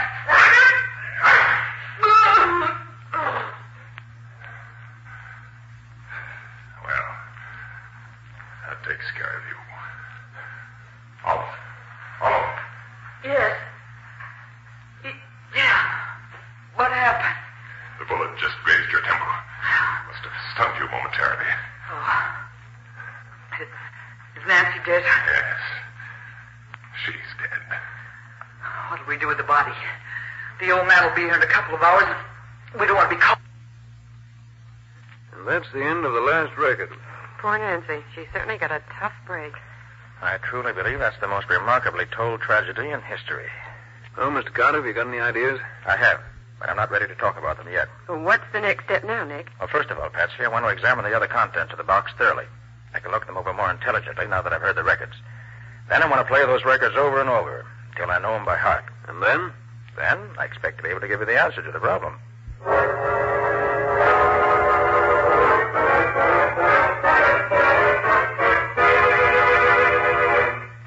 sandwich in your pocket, Patsy? Oh, Nick, I thought you'd never finish listening to those records. Well, I wanted to be sure I didn't miss anything anywhere. And I believe I've learned everything those records could tell me. You mean you really found some clues, Nick? Yes, indeed, Patsy. There are several clues marked out for us very plainly. Oh, that's wonderful. But first, I want to go over that list from here of the other things that were in that box addressed to Alex Delanois. Of course, Nick. Let me see now. Yes, here it is. Opera cloak with label Felix and Company, Toronto. And a beautiful and expensive thing it was, too. Silk slip with the name Olivette Dupre pinned on it. Wish I could wear soap like that. Patsy. A silk slip with the name Nancy Deering pinned to it. A New Testament with the name Evangeline Dupre on the flyleaf. Several rings, all very valuable. A real pearl necklace. And some beautiful and very expensive lace. Also, of course, the blood-stained nightdress, which must have been the one that Nancy was murdered in. And the 3 snapshots, of course. Oh, yes. One with the name Olivette on the back, one with the name Ralph, and one with the name Evangeline Dupre Deering. Whoever packed that box knew exactly what he was doing, Patsy. All ties together beautifully. He or she has given us all the clues he could to the people concerned in the affair. Evangeline Dupre Deering must have been the mother. Yes. She had 2 children, twins, Ralph and Olivette by her first marriage. Then she married Nancy's father, a man named Deering. But that doesn't get us much nearer a solution, Nick. No, but it does, Patsy. Did you notice that all the voices we heard in the records were American? Well, yes, I guess they were. And yet the names are mostly French, aren't they? Mm-hmm. Now, where do we find a combination like that around here? Why, in Canada, I suppose. Exactly. And the label on the opera cloak says Toronto, which confirms the Canada idea perfectly. You mean that the Deerings lived in Toronto? It's certainly quite logical to assume that the scene of the murder is Canada, and very possibly in the vicinity of Toronto. Well, we start there anyway. Maybe the Toronto police can help us. But, Nick, even if you're right, it doesn't mean that the police would know anything about the murder. It was all done so secretly. You're overlooking one thing, Patsy. I am? Well, what is it? The family from which these people came was a rich family, very rich indeed, if we may guess from the beautiful laces and from the jewelry and other things packed in the box. Mm-hmm. And remember also that Nancy's father was probably killed, too. Now, I can't believe that the head of a rich and probably well-known family could disappear without anyone knowing it. You mean you think the police will know that something happened to him about a year ago, even if they don't think that there's anything wrong about it? Exactly. So pack your bag, Patsy, and order a taxi to take us to the airport. We're flying to Toronto immediately.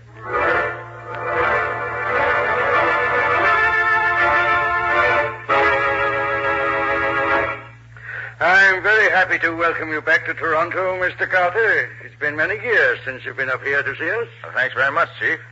Now, you mind if I ask you a few questions? No, of course not. Go right ahead. Did you get a letter about a year ago telling that a murder had been done, and that if you wanted proof, you should claim an express box sent to New York City in the name of Alex Delanois?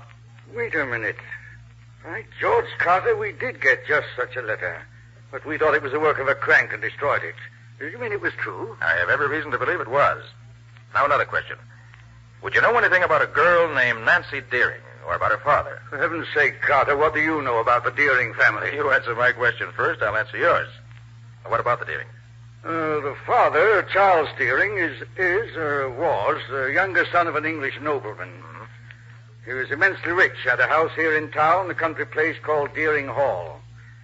He married a woman with 2 children, twins, I believe, and she died when his daughter Nancy was born. He was always prominent in local affairs up to about a year ago, when he's said to have disappeared. Hasn't been seen since. I understand he started for Deering Hall, but never arrived there, according to his 2 stepchildren. What about his daughter, Nancy? Nancy was brought up by relatives in Montreal. Few people here know her at all. But as I remember it, she was supposed to have disappeared just before her father did. Although I now understand that she was at Deering Hall with her half-brother and sister all the time. You say Nancy didn't disappear after all? I know. As a matter of fact, she was here in Toronto this past week. She believes her father is dead, so she's applied for letters of administration for the estate. I thought so. You did? What do you know about it? Enough to know that this girl who calls herself Nancy Deering isn't Nancy Deering at all. She's an imposter whom the stepchildren have brought in to impersonate her. Chief, we got to get out to Deering Hall at once.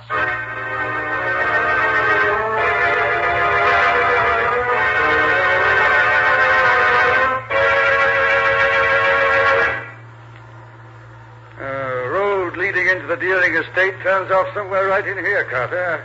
I'm not quite sure. Well, look, Chief. There's a man standing in the road up ahead. Oh, so there is. And he's motioning to us to stop. He looks almost like a dwarf, doesn't he? He's certainly a queer-looking individual. Perhaps you are going to the hall. Yes, we are. Why? Could you take me back there? I have walked so far, I am tired out. Oh, of course. Climb in. What? You are a policeman, no? Yes, I am. Oh, then you can help me. And I need help so very much. What seems to be the trouble? My name is Alex Delanois. I am the... Alex Delanois? But yes, you know me. You once had a box packed with records and other things to New York City addressed to yourself? Oh, but yes, you have seen it. Yes, that's why we're here. Tell me, how did you ever happen to... Yes, I will tell you everything. I was the caretaker at the hall. Miss Deering let me stay in one of the old tower rooms because I am, as you see, a cripple. Sometimes I do not get out of bed for days at a time. About a year ago, the two stepchildren of those so very wicked devils came to the hall. They brought a girl who was kept a prisoner in one of the bedrooms. Alex, isn't that the road to the hall just ahead there? No, but yes, the hall is about a half a mile in off this road.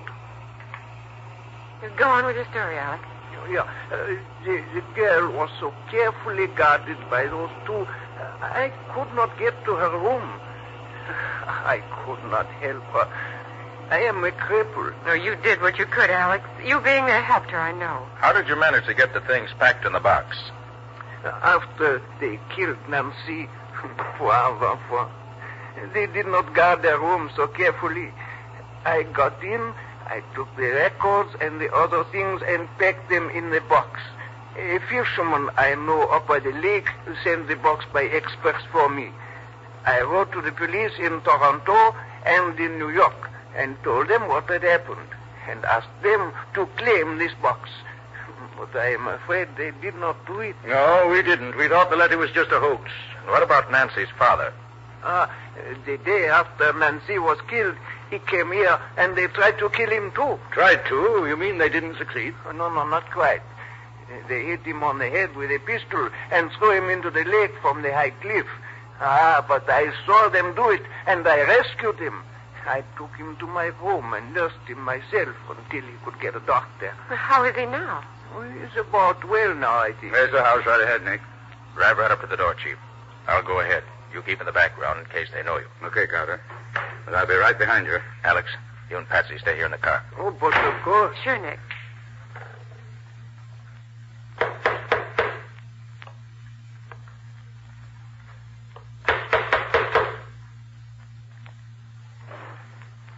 Yes? What is it, please? Please tell Miss Deering that we've come to take some affidavits concerning her application as administratrix for the estate. Yes, sir. Well, come in, please. I'll announce you.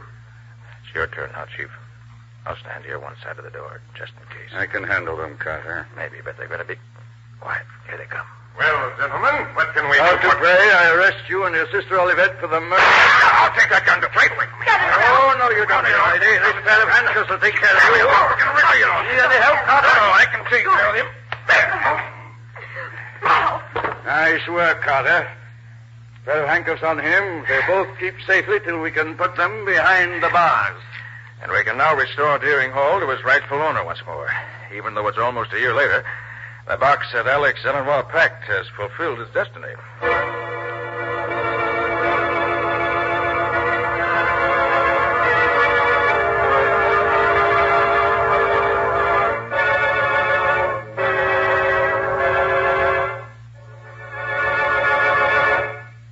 This has been another of the strange adventures of Nick Carter, Master Detective, which are brought to you regularly at the same time by WOR Mutual.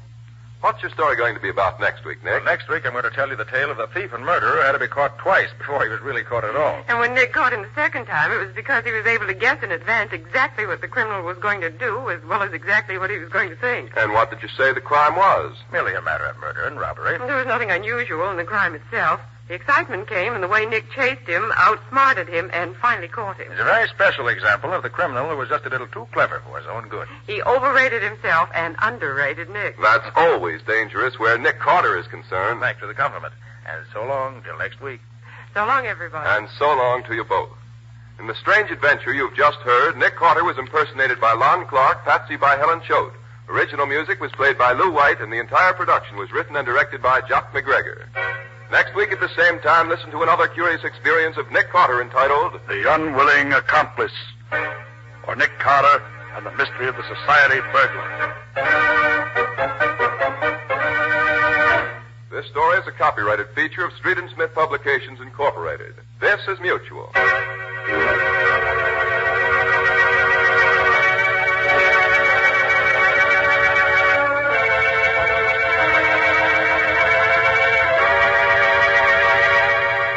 Willing accomplice.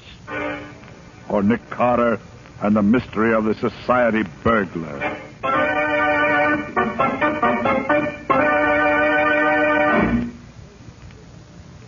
Hello, Lieutenant. What's new and interesting? Well, if it ain't my old friend Nicholas Carter. Him that used to be a detective. Yeah, what do you mean, used to be? Sure, my boy, tell me. How does it feel to be old and retired? Oh, come now, Riley. I get it. You're a little peeved because I've turned down those few cases you've offered me lately. It's not a few separate cases, Nick. It's all been the same gang, I'm sure of it. They're the slickest bunch this department's ever been up against. We need your help, Nick. Look at this. Came over the wire only this morning. Another society robbery. Quite a haul. Yes, my boy, quite a haul. $75,000 in gems right out of the vault. What do you say now, Nick? Riley, I think you're right. Looks like the same hand in every job. Well? Well, I suggest that for your criminal, you look for someone who's accepted in the homes of society. And is just about the greatest safecracker in the country as well. Oh, thank you, Nick. That's a very great help, I'm sure. Oh, I'm sorry, Riley, but really, I'm not interested. You know I don't take a case unless... Well, what in the name Wow, that was close. That stone missed you by inches. So, somebody's trying to bean me now, is it? Well, I'll fix that. Now, wait a minute, Riley. That isn't it. This seems to be a little matter of communication. Communication? Yes, look. There's a note tied to that stone. Well, now, hand that over here. Here you are. Let's see what is... Well, listen to this, Nick. My dear Lieutenant Riley, since the jobs I have pulled off lately have so completely mystified your department, may I suggest that you call upon the services of your very good and able friend, Nicholas Carter. What's that? It won't help much, of course, but at least I'll then have an adversary more worthy of my talents. You see, I'm varying the pattern and going on to much bigger things. Today it has been the National Loan and Trust Company. It is not only theft, but murder as well. Well, Nick, what do you make of that? Very interesting. Interesting, is it? Why, the cheek of him. The National Loan and Trust Company, he says. And murder, he says. We're dealing with a conceited maniac. Give me that phone. I'm going to check up on this. Unless it's now 5:30 on Saturday afternoon, Riley. I doubt that you'll find anyone at the bank. Excuse me, Lieutenant. Yeah? There's a lady and gentleman here to see you. They say it's most urgent. Well, what are you waiting for? Show 'em in. Yes, sir. This way, please. Thank you. Lieutenant Riley? Yes? Permit me to introduce myself. I'm Butler Pierce, and this is Miss Olive Belden, my fiancée. I'm pleased to make your acquaintance. Now, what can I be doing for you? You can help us find Miss Belden's father. He's missing. Oh, missing, huh? Yes, Lieutenant. Dad's been gone for hours, and I'm beginning to fear something dreadful may have happened. Oh, excuse me. This is Nick Carter, Miss Belden, and Mr. Pierce. Nick Carter, the detective? The same, Miss Belden. Oh, I'm so glad, Mr. Carter. Would you, I mean... Isn't your alarm somewhat unwarranted? Your father hasn't been missing very long, I take it. That's true, Mr. Carter. Only 3 hours to be exact, but under the circumstances... What Miss Belden means, Mr. Carter, is that it seems as if her father had disappeared into thin air. How do you mean, Mr. Pierce? Well, the last time she saw him, it was through the living room window. From there, she could look out over the court into his private office at the bank. And when she... Bank? Did you say bank, Mr. Pierce? Why, yes. Olive's father is Wayne Belden, president of the National Loan and Trust Company. Did you hear that, Nick? The National Loan and Trust Company. Yes, Riley. There's not a minute to be lost. Come on.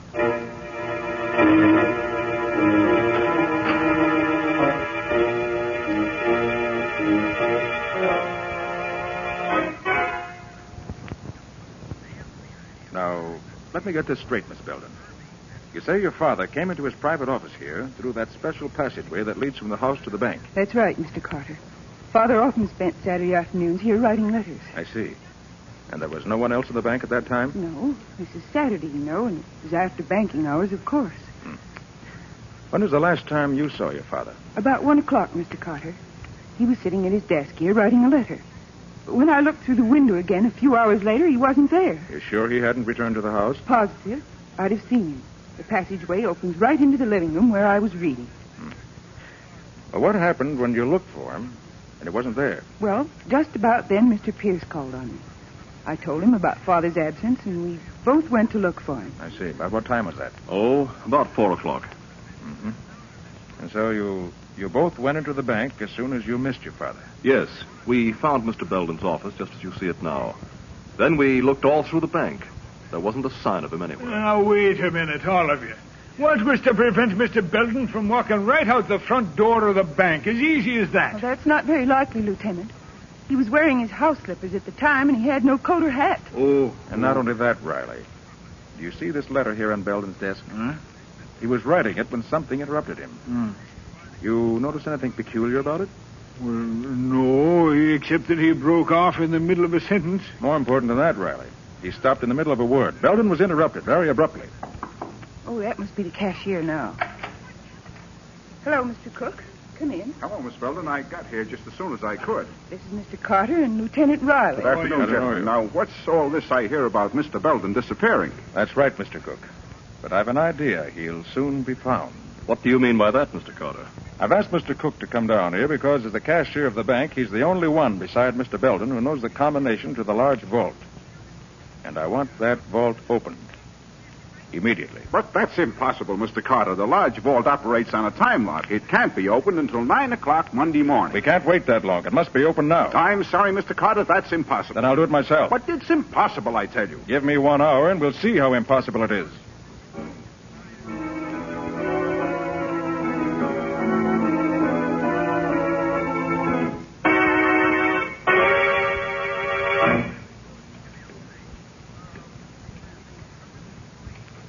You don't seem to be having much luck, do you, Mr. Carter? Don't you worry about that, Mr. Pierce. I never saw the lock yet that could keep its secrets from Nick Carter very long. But not that kind of lock, Lieutenant. Why, there isn't anybody in the world that could... By heavens, he did it. There we are, gentlemen. I told you so, Pierce. Riley. Huh? Look there. Yeah, what is it, Nick? There in the corner. His father! Yes, Miss Belden. Your father's been murdered.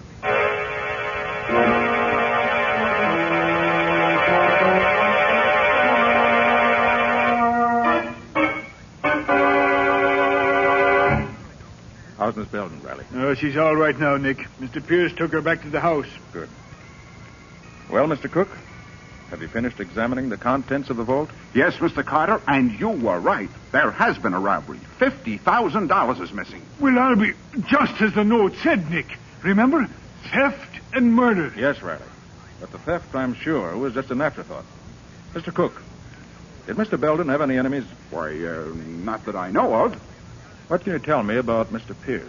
What do you mean?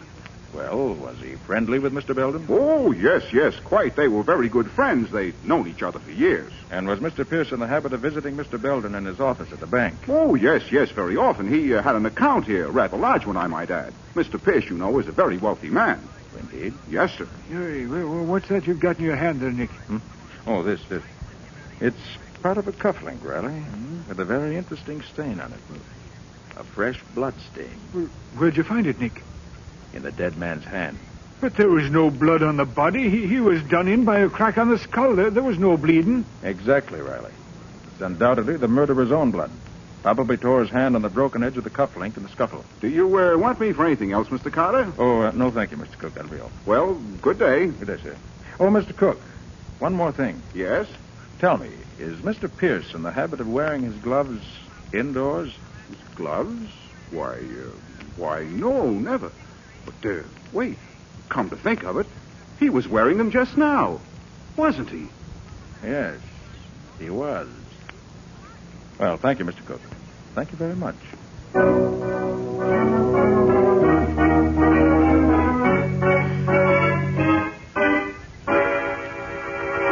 Confound it, Patsy. This is the strangest case I've ever worked on. Well, you've certainly been acting strangely, Nick.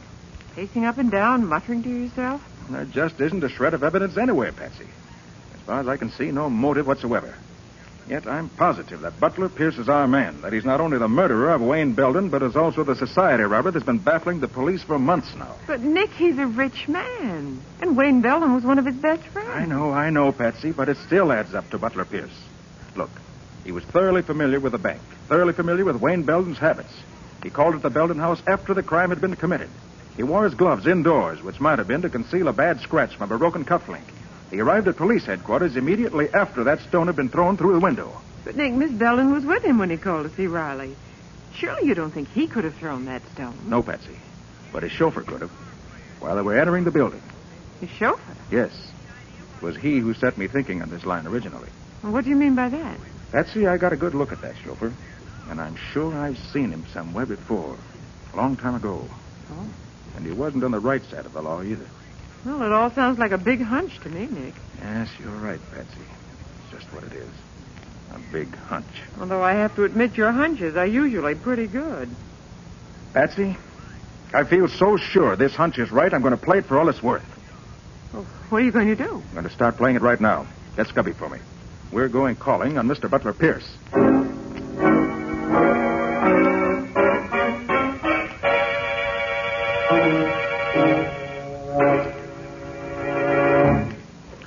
You're taking a long time opening that safe, Nick. Well, it's a tough baby, Scubby. But I've almost got it now. Well, I sure hope so, Nick. I don't think Mr. Pierce would like to come home and find us here in his library. Well, at this stage, I grant you, that would be a trifle embarrassing. But when I get through... I did it. Now, let's see what we have here. No, not there. Scubby, look at this. Why, it's full of jewelry. And it's the real stuff. Yes. Unless I miss my bet, every piece of it will answer the description of some stolen gem. Well, let's see what else now. Uh-oh. What's that, Nick? What does it look like? It looks like a package of bills, and all big ones, too. Exactly what it is, Scubby. Let's see how much. 5, 10. Boy, look at those $1,000 bills. 40, $50,000, Scubby, the exact amount stolen from the bank. Well, of course, it could be a coincidence, Nick. Yes, it could be, but I doubt it. This does it. Scubby, we don't have to speculate any further. No? This letter I found on the drawer here clears up everything. Listen to this. Yeah. Dear Butler, this is a warning to you to permit you to escape if you care to do so. I have definite proof that you're a thief, and on Monday morning I shall place that proof before the proper authorities. You have until that time to escape. Signed, Wayne Belden. Gosh, Nick. Yes, Scubby, gosh. And there we have the motive for Wayne Belden's murder. So your hunch was right after all, Nick. The rich Mr. Pierce is nothing but a thief. And a murderer, Scubby. Oh, well, look, Nick, you better get out of here. Scubby, it just came to me. What? Butler Pierce's chauffeur is really Jim Martin. I knew I'd seen him before. Jim Martin? I never heard of him, Nick. No, that was before your time. Oh. I tangled with him many years ago on the West Coast. One of the cleverest cracksmen in the business. He could open almost any safe I could. Oh, so that's it. He and Pierce have been working together. Yes. Pierce with the front and real brains, while Martin supplied the technical skills, so to speak. Oh, I see. Well, what now, Nick? Scubby? Yeah. I want you to clear out of here quick. Take Wayne Belden's letter with you. Mm-hmm. Get it to Lieutenant Riley immediately and tell him to pick up Jim Martin. Oh, well, what about Butler Pierce? Don't you worry about him, Scubby. I'm staying right here. I want to tackle Butler Pierce myself.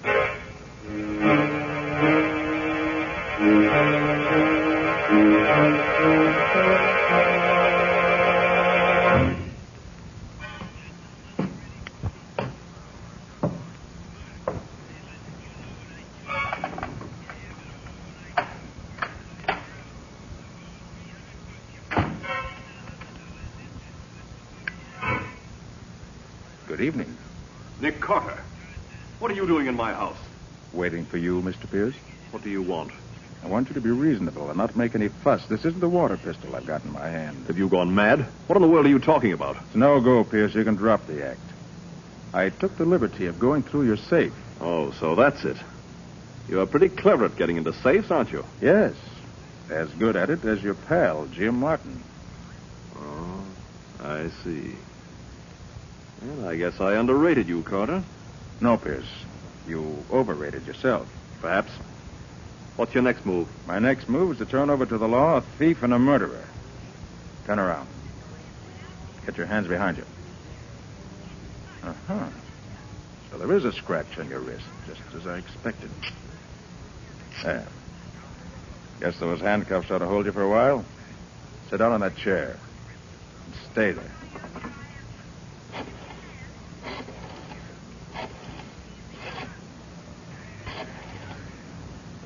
Police headquarters. Lieutenant Riley speaking. Oh, hello, Riley. This is Nick. Oh, yes, Nick. What is it?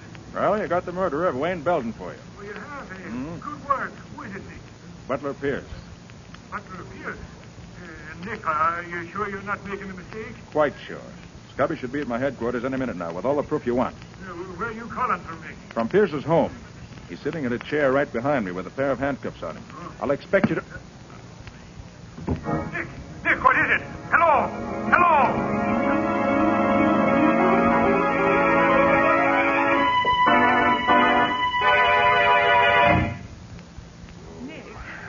Oh, Nick, are you all right? He's coming to now, Patsy. How do you feel, Nick? Oh, I'm all right, I guess. Oh, brother, my head. Yeah, that was a nasty bump you got, my boy. Come on, I'll take it easy, Nick. Here, give me your hand. I'll help you. Up you go, Nick. Yeah, easy. All right, now. Okay, can you stand up all right, boy? Yeah, I guess I'm okay now. What happened? Your guess is as good as mine, Patsy. All I know is that I had Butler Pierce in my hands, and now he's gone. No, that's too bad, Nick. Hey, look at the safe. It's empty. Well, naturally it would be. You couldn't leave all that evidence lying around. Yeah, it's a good thing we got that letter at least. Yes, but the important thing is to find Pierce. He must be pretty clever, Nick, getting away from you like that. Yes, Patsy. He's all of that and more. He got away this time, but I'll bring him to justice if it's the last thing I ever do.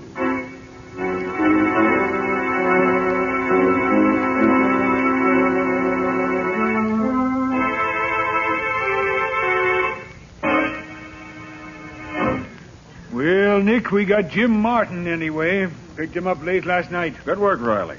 Well, that's half the gang anyway. Yeah, now if we only had Butler Pierce. Yes, but I think it's going to be a lot easier now with Jim Martin in our hands. What do you mean? Got an idea, Riley. If it works, it won't be long before we catch up with Wayne Belden's murderer.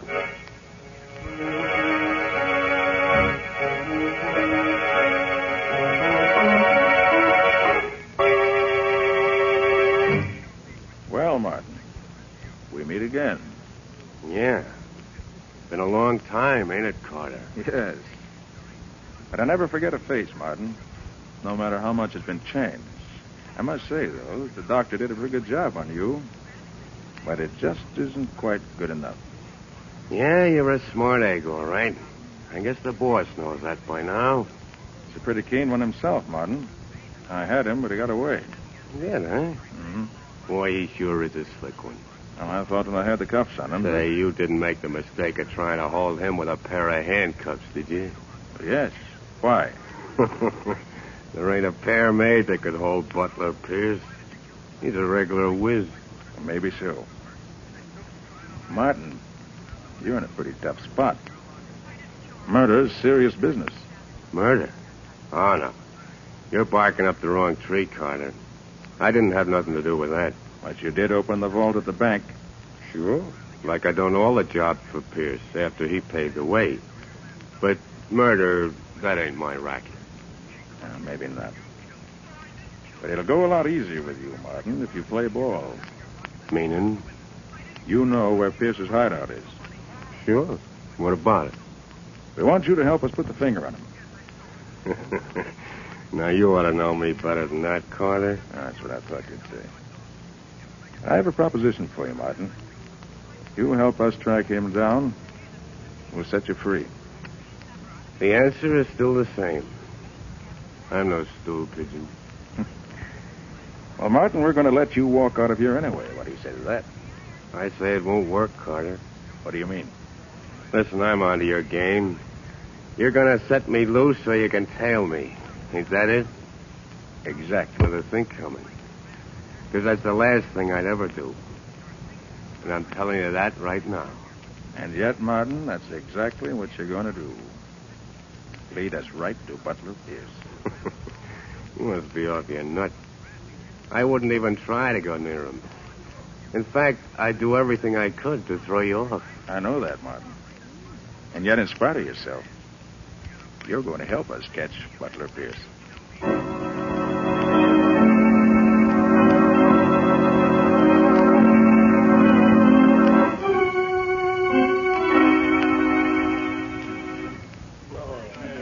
Clerk. Yes, sir? Any mail for me today? His name's Martin, James Martin. Just a minute, I'll see. No, nothing, Mr. Martin. Thanks. Hello, Martin. You expecting a letter from someone? Who are you? I'll give you one guess. That ought to be enough. Oh, you must be the guy that's following me. One of the guys, Martin. I'm Scubby Wilson. I work with Nick Carter. Ah, glad to see you. You know, I've been getting sort of anxious the last few days to know what you guys look like. Yes, I can understand that. Must have been quite a strain on you, knowing that you were being watched every minute of the day and not knowing who was doing the watching. Yeah, it was sort of getting me down a little. Well, that's what Mr. Carter was figuring on, I guess. Oh, yeah? Mm-hmm. A lot of good it's going to do him. You never know, Martin. Say, I can't figure this thing at all. Oh, you're not supposed to, Martin. No, you just keep on having a good time, that's all. You bet I will. And as for Nick Carter, you can tell him from me, whatever his scheme is, it ain't working, see? How do you know it isn't working? I haven't led you to Pierce yet, have I, pal? No, not yet. But you will. You're nuts, too. You're all nuts. Good night. Good night. Oh, but Martin, knowing Nick Carter as I do, I don't think we're the ones that are nuts.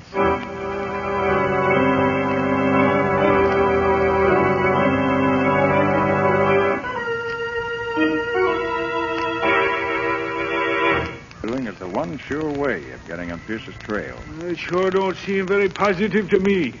You've got plainclothes men and detectives out looking for him, haven't you? Well, sure. We set out a general alarm just as soon as Pierce got... No. See what I mean? My way is slow, Riley, but it's sure. Well, Nick, all I can say is I wish I was as sure of that as you are.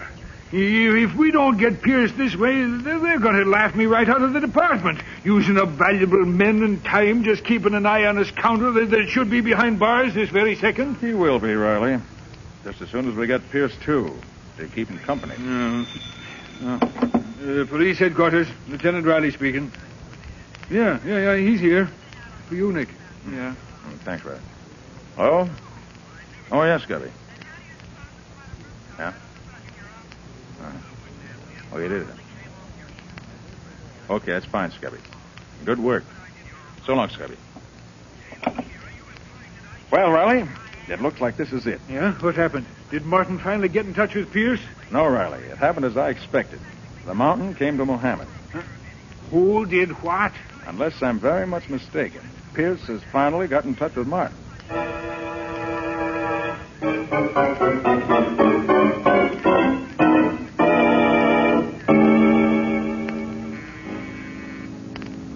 Oh, is it? It's me, Jim. Oh? Don't you recognize my voice? Hello, Jimmy. Wow. Who are you? May I come in?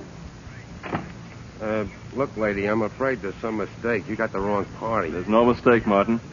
Holy Mac, it's you, Pierce. Yes, it's me. Gosh, boss, I've seen most of your disguises, but this beats them all. You really look like a woman. Thanks. Hey, you shouldn't have come here, though, boss. It's dangerous. Yes, Martin, very dangerous. For you? What do you mean, boss? I don't like a squealer, Martin. A squealer? Me? Hey, you got this all wrong. Have I? I never ratted on anyone, boss. I wouldn't start now. Not even to save your own neck? You were in this thing as deep as I, you know. Sure, I know that, but whatever gave you the idea I'd rat on you? What gave me the idea? Oh, I get it. You mean, why am I out of jail? Well, honest, boss, this wasn't my idea. Carter let me go. You see, he That's had enough, Martin. Think I'm a fool? Let you go, huh? Just like that. Well, I won't be so generous, stool pigeon. Hey, what are you doing, boss? No, you ain't gonna use that gat on me. Guess again, squealer. You're making a mistake, boss. Please, you gotta listen to me. Let me tell you how it happened. No, Martin, you listen to me and I'll tell you. Carter didn't have a thing on me. Not a thing, do you understand? Yeah, sure. Then he spotted your ugly mug and put two and two together. I didn't think anybody'd recognize that pan of yours anymore, but somehow Carter did. So he had you picked up. And what he got out of you must have been plenty. I swear to you. Shut up. Why else would Carter have let you go? I don't know. I'll tell you why. Because you spilled the works, Martin.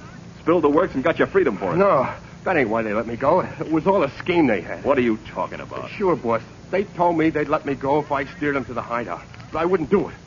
Not me. No, so they let you out anyway. Yeah, that's it. Okay, Squealer, I've heard enough. No, boss, no. Great shooting, Nick. You knocked the gun right out of his hand. Nick Carter. Yes, Mr. Butler Pierce. We meet again. You all right, Martin? Yeah, I guess so, but you didn't get here any too soon. Oh, so I was right, you rat. You were expecting me. Relax, Pierce, relax. Martin wasn't expecting anyone. He played square with you right along. Yes? Then what was he doing on the loose? Just a temporary arrangement, Pierce. It was a trap we set for you. And you obliged us by walking right into it. Very clever of you, Carter. Not at all. You see, Mr. Pierce, I based my plan on the belief that at bottom you were not so clever. Really? And how do you mean that? Because instead of doing the really clever thing, getting as far away from here as you possibly could, I felt sure that your personal vanity would lead you to expose yourself to almost any risk in order to get the man you thought had betrayed you. All gangsters react that way. You can hardly consider me a gangster, Mr. Carter. At heart, that's exactly what you are. And that's what I counted on. So you had it all figured out? Yes. I also counted on your pal Martin doing exactly as he did. After we let him go, he laid low for a while. He was afraid of what we were going to do. But after a few days of that, he got bored doing nothing, just as I figured he would. Bottoms you two did together, and now he wanted to spend some of it. So we stepped out, visited the high spots, stayed at a fine hotel. So I heard. Yes, I knew you would. Matter of fact, I counted on him. You figured we'd let him loose and had paid him well for squealing on you. Well, Pierce, you put two and two together all right, but you got the wrong answer. And the wrong answer you got is going to send you to the electric chair. It's the end of the road for you, Mr. Pierce. Mr. Carter, I gotta take my hat off to you. Really, Martin? And to what am I indebted for this great honor? Well, you said I'd lead you to Pierce, and I said I wouldn't. And you made me do it. And you even knew what I was thinking all the time I did it. Yes, Carter. You're cleverer than I thought you were. Thank you, gentlemen. I'm very happy I can't say the same for you two.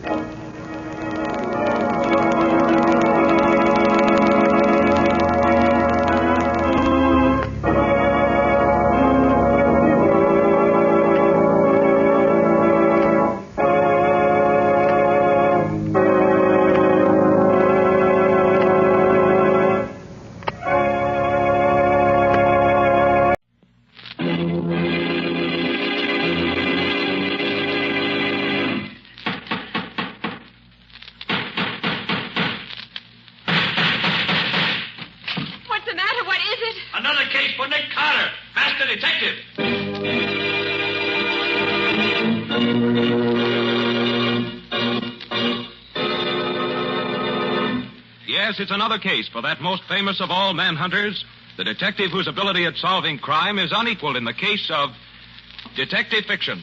Nick Carter, Master Detective. Tonight's curious adventure... The Corpse in the Cab. Or Nick Carter and the Mystery of the Murder in the Park.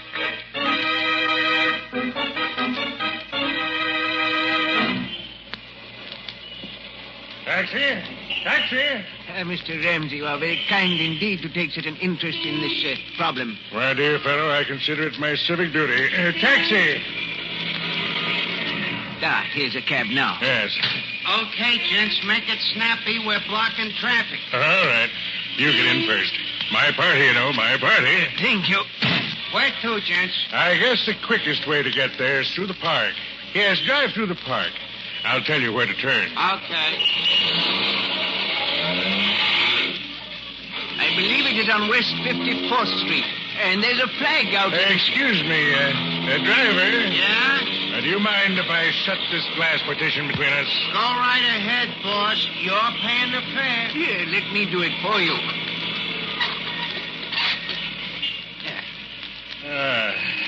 Well, that's better. Nice winter evening. Stars twinkling. Ought to pick us up for the grim business ahead. Lucky thing I ran into you. lucky thing. Yes, indeed, Mr. Ramsey. It seems fate destined me to make your acquaintance this afternoon. Yes, lucky thing. Mr. Ramsey. Just my little way of keeping air out of the windpipe. There you are, my dear fellow. Mighty lucky thing I ran into you tonight.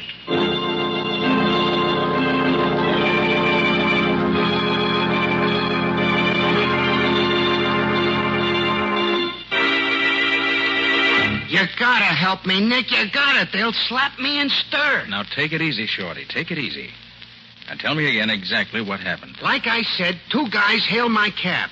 One of them says to drive through the park. He'll tell me where to turn up. And when you got out of the park? The one guy opens the petition again and says to pull up. He's getting out.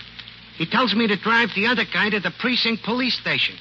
And, Nick, if I hadn't looked around when I came to the intersection and seen what I seen, I'd have driven right up to the Bull House with a dead body in my cab. Me, Shorty Bentano. You don't remember what the man looked like, Shorty? In the dark? I ain't got cat's eyes, Nick. Gee, what's that? You are jumpy. And just Patsy buzzing me in the talkback. Oh. Nick, in the inimitable words of Mr. Winchell, my stomach and my backbone are now a twosome. When do we eat? You'll have to order yourself a sandwich, Patsy. We've got work to do. Work tonight? Mm-hmm. And, Patsy, get me police headquarters. Lieutenant Riley. Okay, Nick. You're going to turn me in, Nick? I thought you'd help me. I am going to help you, Shorty. But the sooner the police know about the murdered man outside in your cab, the better it is for you. You're crazy, Nick. I done time. I ain't got a chance. If the cops find that stiff in my buggy, it's curtains for me. I'm getting out of here. Shorty, sit down there. Nick, they'll give me the hot seat for something I never done. No, they won't, Shorty. Not while my name's Nick Carter.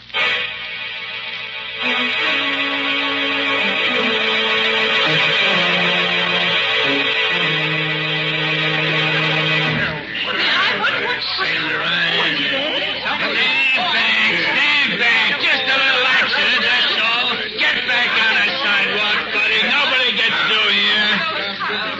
It beats all, Nick. Not one bit of identification on this body. No bullet trace, no knife, no nothing. What did you want the murderer to do, Riley? Leave his calling card? I'm always getting stuck with one of these dud cases. It takes months to solve them. We don't even know who the stiff is. Now, Riley, flash your light inside here again. Oh, sure. Yeah. You see something? I'm just looking. You see, his pockets are turned inside out.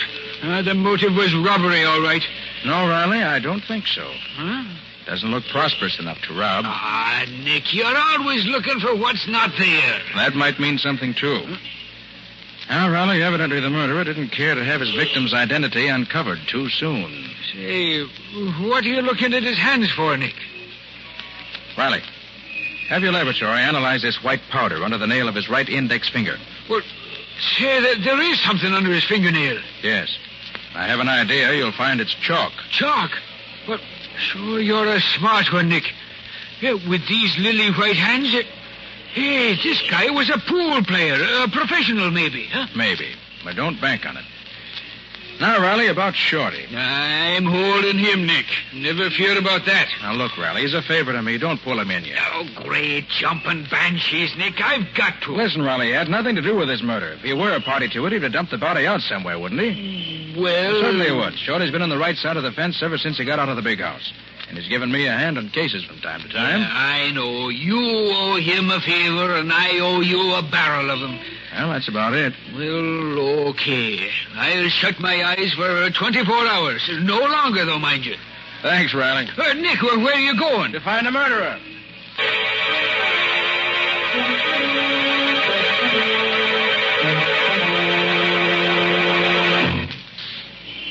Boy, this is some buggy you got here, Nick. 4 speeds ahead, a siren, 2 searchlights. Anytime you need a chauffeur regular, I'll hire on. Like driving my car, huh? It's like handling a baby carriage. Uh-oh, we're turning into 54th Street now, Nick.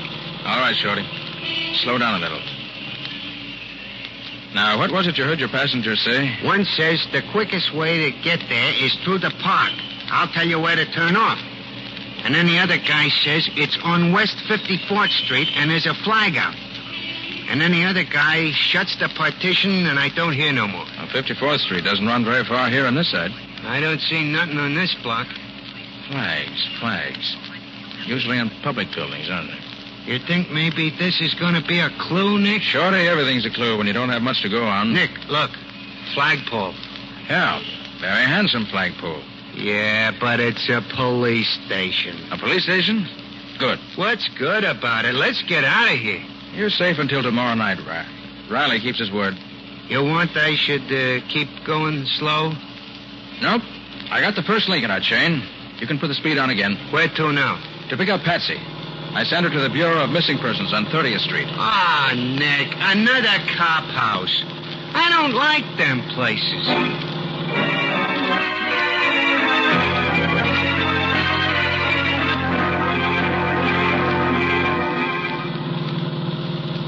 George Day, 2345 Elmhurst Drive, occupation truck driver. When last seen was wearing gray coveralls. No, he's not the one. Gee, Nick, the guy ain't been missing long enough for anybody to get excited about it. He's only been dead a few hours. I'm playing a hunch, Shorty. Oh. You want me to read the rest of the names on the list, Nick? Wait a minute, Patsy. Hmm? Do you have a school teacher on the list? Yes. How did you know? Never mind. What did he look like? Well, let me see. There. Ivan Johnson, number 2, St. Anne's Drive. Occupation, professor of ancient history. Good. When last seen was wearing dark blue overcoat, gray hat, white shirt, blue tie, and always wears pince-nez glasses. Yes. So did our corpse. The glasses were missing at the time, but the bridge of his nose bore prints of them. Boy, I'm glad I'm going straight. Even the dead wake up and talk when Nick Carter gets on the case. Nick, how in the world did you know it would be a school teacher? Well, I didn't for sure. But nose glasses, plus chalk under the nail of the index finger, plus a sensitive face and the general appearance added up to teacher for me when I looked at the corpse. Next, I figured if he were a school teacher, he'd be expected home by 5 o'clock. His wife or family would be unduly worried if he hadn't showed up by 8 or so and would call the Missing Persons Bureau. But who'd want to murder a poor school teacher? One step at a time, Bessie. And we know this much already. Our Mr. Johnson intended going to the 54th Street police station when he and his murderer hailed Shorty's cab. Oh, I see, Nick. Then you think that Professor Johnson was killed because of something he intended to tell the authorities. Mm-hmm. Simple the way he tells it, ain't it? 1, 2, 3. Yes, you're very clever, Mr. Carter. But don't you think maybe his wife could tell us what it was he was going to tell the cops? Perhaps he told her first. Yes, Patsy, that's just what I do think. What was his address? Just a minute. Oh, yes, here it is.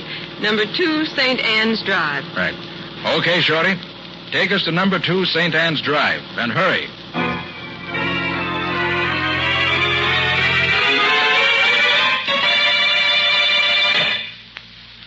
Mrs. Johnson, I'm Nick Carter. And this is my assistant, Patsy Bowen. How do you do? How do you do, Mrs. Johnson? Did the police send you, Mr. Carter? Did they find him? Did they find my husband? I'm only here to ask you a few questions concerning your husband. Oh, then they haven't found him. I really can't say. Now, tell me, did your husband mention whom he was going to see after school hours today? Ivan always comes right home after his classes. I thought that he might have had some special appointment today. Oh, no. Mrs. Johnson, how was your husband feeling when he left for school this morning? Oh, he was in such a mood this morning. Talked about right and justice until my head fairly whirled. You know, he doesn't like to see people cheated, Mr. Carter. Ivan's a very honest person. What do you mean, cheated, Mrs. Johnson? He said he wasn't going to stand by and see the students in his school tricked out of their dimes and quarters. He was going to see right and justice done. The kids are being cheated. What school is this? Central High School. Ivan is the ancient history professor. He's taught there for 12 years. And where's his office there? Why, he's had the same office all that time. Number 12 on the first floor. I've always been happy about that. It's such a sunny little room. Well, Mrs. Johnson, you've been very helpful. Do you think they'll find him tonight? Do you think something terrible has happened? Why, the police will keep you informed. Good night. Good night, Mrs. Johnson. Try to get some sleep. Oh, thank you, but I couldn't. Not till Ivan's home. Safe.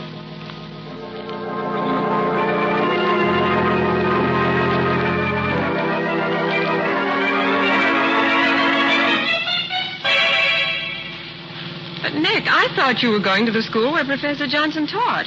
That's not over here in the West Side Business District. Glad to see you on your toes, Patsy, and working in all 4 cylinders. Nose to the grindstone, shoulder to the wheel, and all that. I'm proud of you. All right. But what are we doing over here? In just a moment, you'll see for yourself. This is the place, Nick. Right, Shorty. All right, come on, Patsy. Want me to go with you, Nick? No, you stay here and keep your eyes open. Okay, and good luck. Come on, Patsy. We still got a lot to do if we want to keep Shorty out of Lieutenant Riley's foul clutches. I'm glad they didn't lock the front door in this office building tonight. Hey, that's funny. There's no night watchman here. There usually is. Well, Patsy, never look a gift horse in the teeth. No watchman, no trouble. Hey, it's spooky in here. There's one little light in this whole foyer. Wish we'd brought Shorty in with us. He'll do us more good, keeping watch outside. You really think this is where Ivan Johnson was this afternoon? Well, we know Shorty picked him up in front of this building. And this is the only office building in this block. All the rest are warehouses. It's pretty deserted, if you ask me. Mm-hmm. And the elevators, of course, have stopped for the night. And this is a 10-story building. Well, Nick, maybe if we look at the directory board, we'll be able to figure out what office Professor Johnson might have visited. Well, that's what I'm hoping. Now, let's see.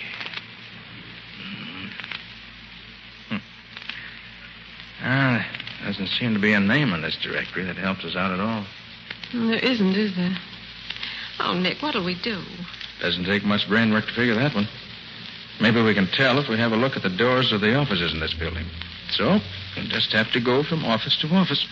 Now, come on. Let's start climbing.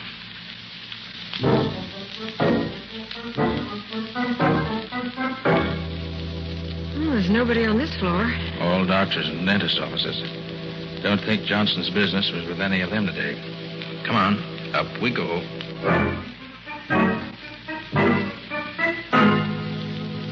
See anything on this floor, Nick? No. Nobody or nothing to interest a school teacher.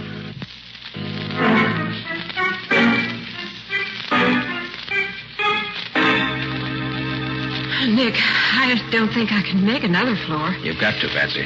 We must cover every floor.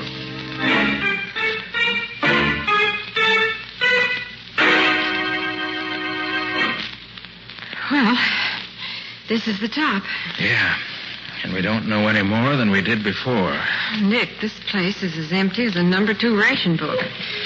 We might as well... What is it? I thought I heard something.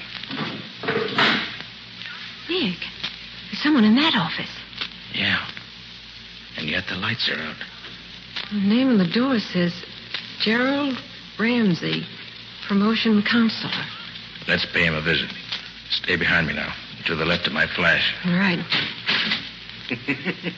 And who is flashing that pretty light in my office at this time of night? Mr. Ramsey?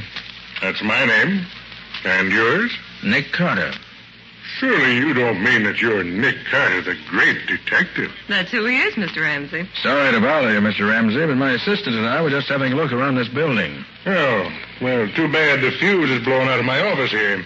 Or you could have a good look. Who are you after? You don't happen to know of any business in this building that might have dealings with a school teacher, do you?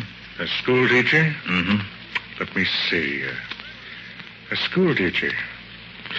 Why, no, if there is, I never heard of it. But then there's such a lot I never heard of. Uh-oh. Oh, you knocked over that whole stack of packages. Oh, I'm so sorry, Mr. Ramsey. I dropped my handkerchief, and I was leaning over to pick it up. Anything breakable in them? Oh, no, it's quite all right. Oh, thank goodness for that. Yes, just some things a friend of mine left here until he came back. Just leave them there. I'll take care of them. No, at least let me pick them up. No. Never mind. Just leave them there.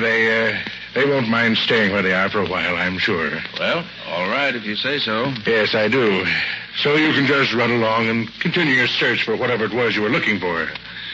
Good evening. Good evening. Now, Patsy, if you're okay, we better be on our way. Sorry we disturbed your reverie, Mr. Ramsey. Reverie. That's good. Really? He was an odd specimen. You think he knows anything, Nick? Well, if he does, he isn't talking. Come on. Oh, gosh, Nick, all that climbing up and downstairs just for nothing. I'm worn out. Maybe it wasn't all for nothing, Patsy. You mean you found a clue somewhere here? I don't mean anything, yet. Oh, but Nick. I hope you could still walk well enough to get down the 10 flights of stairs ahead of us, Patsy. I don't feel quite like carrying you just now. I guess I can make it under my own power. Where to now? Central High School. Time's a-wasting, and we still haven't uncovered a clue to the murder of the man in Shorty's cab.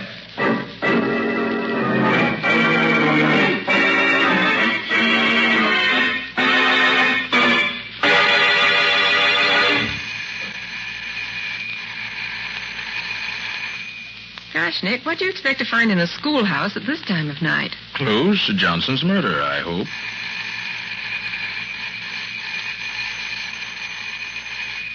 It's no use, Nick. The janitor's not here. I'll have one more try.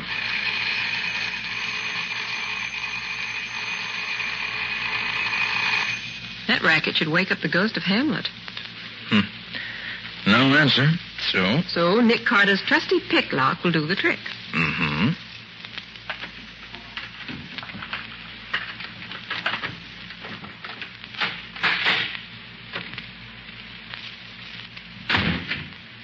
Oh, it's black as pitch in there. Stay right beside me. Seems to me I heard that one before tonight. And look, Nick.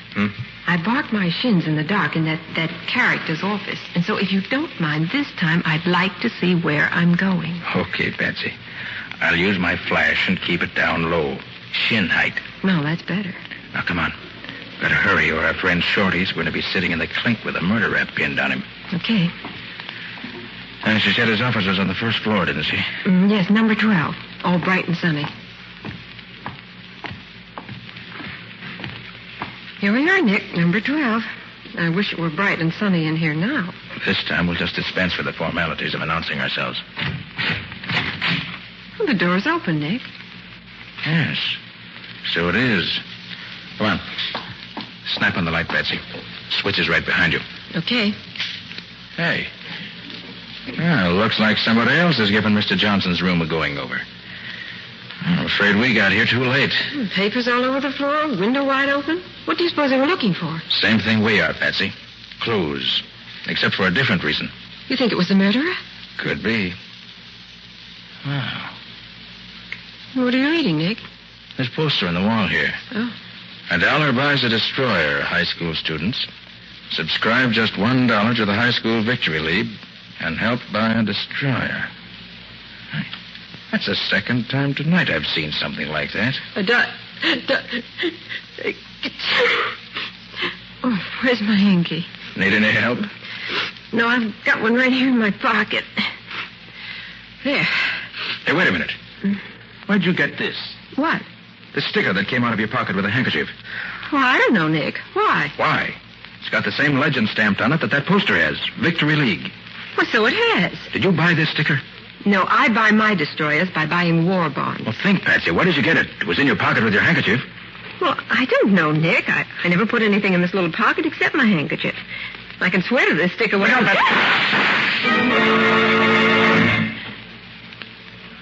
See anybody? No. No, nobody here now. Are you okay, Patsy? Well, I guess so. What happened? I just happened to look up in time to see a man poking a gun through the open window. So that's why you pushed me out of the way so fast. Yes, there was no time to be polite. Oh, thanks, Nick. Did you recognize the man at the window? No. Too bad, but he got away. Gee, Nick, you certainly shot that light out fast. Well, if he can't see us, he can't shoot us. A very logical deduction, Mr. Carter. Hey, Patsy, give me that sticker you picked up tonight. You think it means something to this case? You bet I do. I've just remembered where I've seen one like it. Where, Nick? Never mind now. Well, Patsy, this case is beginning to add up. If I'm not mistaken, the sticker splits it wide open. Come on. I've got a job for you to do, on your own, and right now. That means you've got a job that you're going to do on your own. Right. Now, this is the plan. And if it works, we'll nail our murderer red-handed.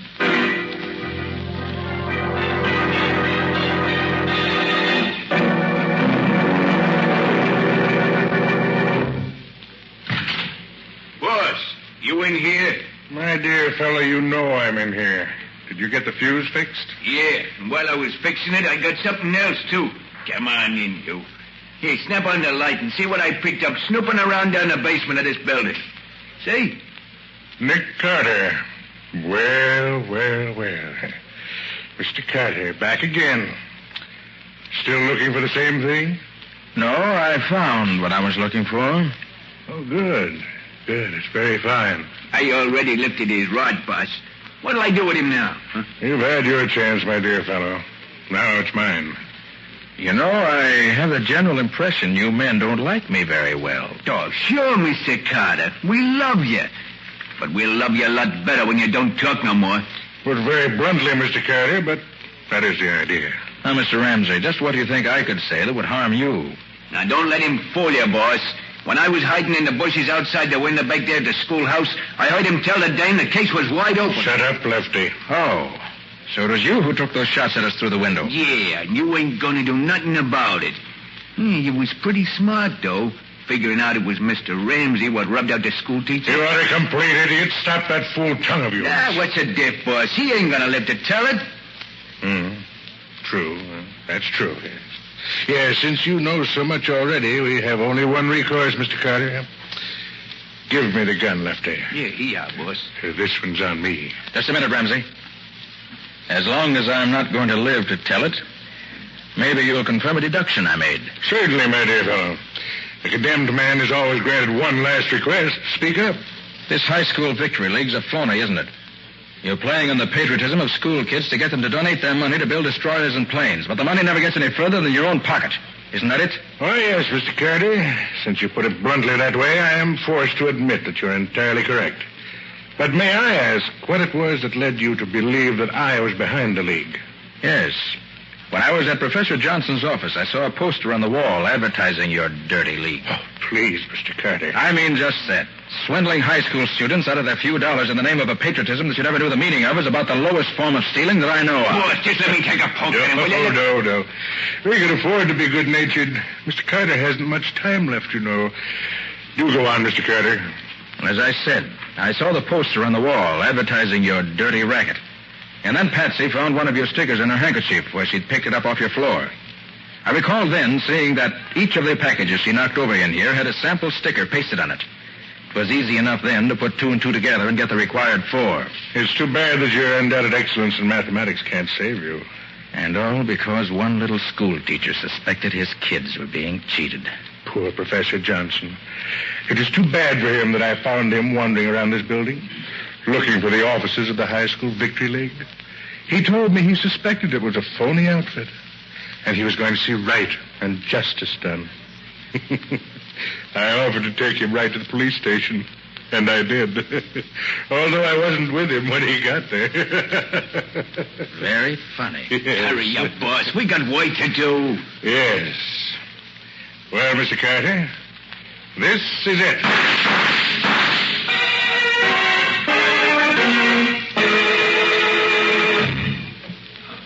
Blasting banshees, Nick. Don't do this to me again. I tell you, my nerves won't stand it. Oh, what's the matter, Riley? You got your men.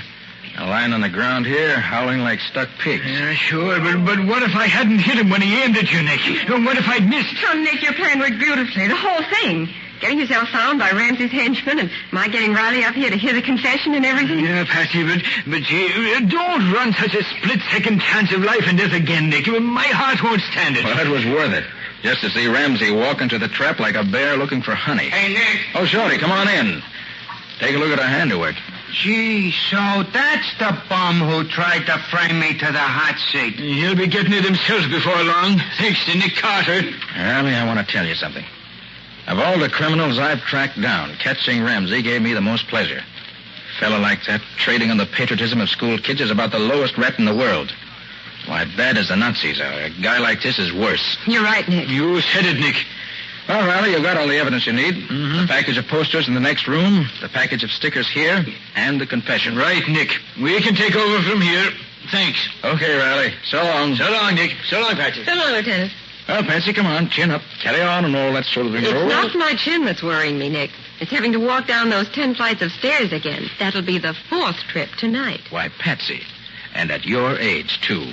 Look, Nick, can't we just sit here on the top step for the next 6 hours? You think you'd be rested enough then to walk down the 10 flights? I think that by then the elevators will be running again. And what a wonderful invention the elevator is.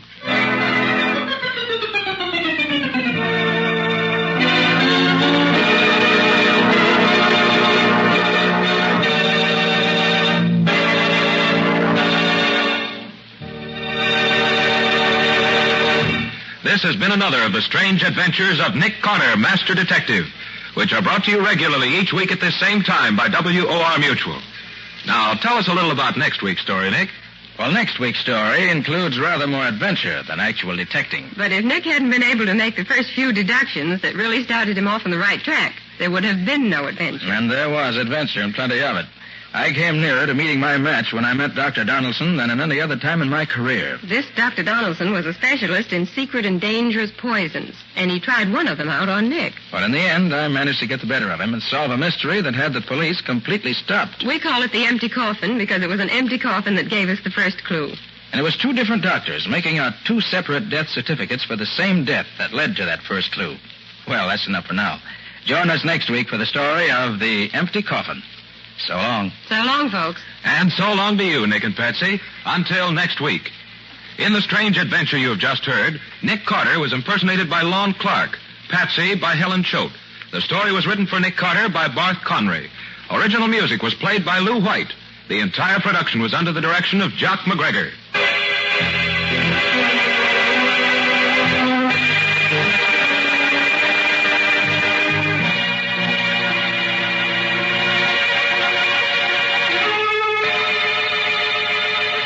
Next week at this same time, listen to another curious experience of Nick Carter entitled The Empty Coffin, or Nick Carter and the Mystery of the Doctor's Poison.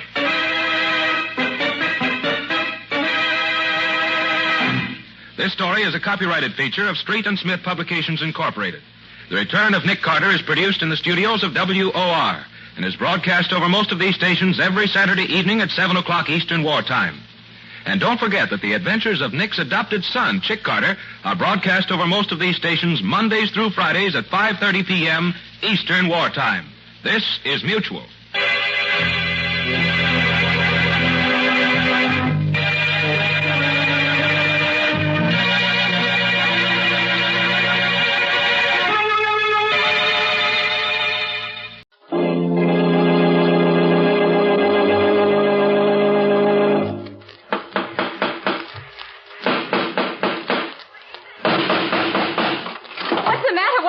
Another case for Nick Carter, Master Detective.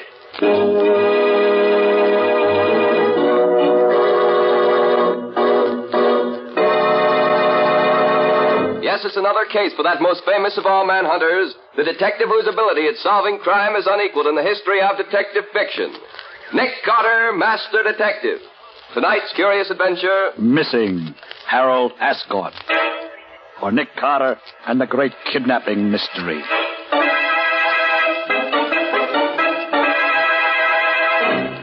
And here's Nick Carter himself to tell you the story. As you've probably already noticed, I'm not going to tell you the story that I announced last week. Instead, I want to tell you a rather different kind of tale.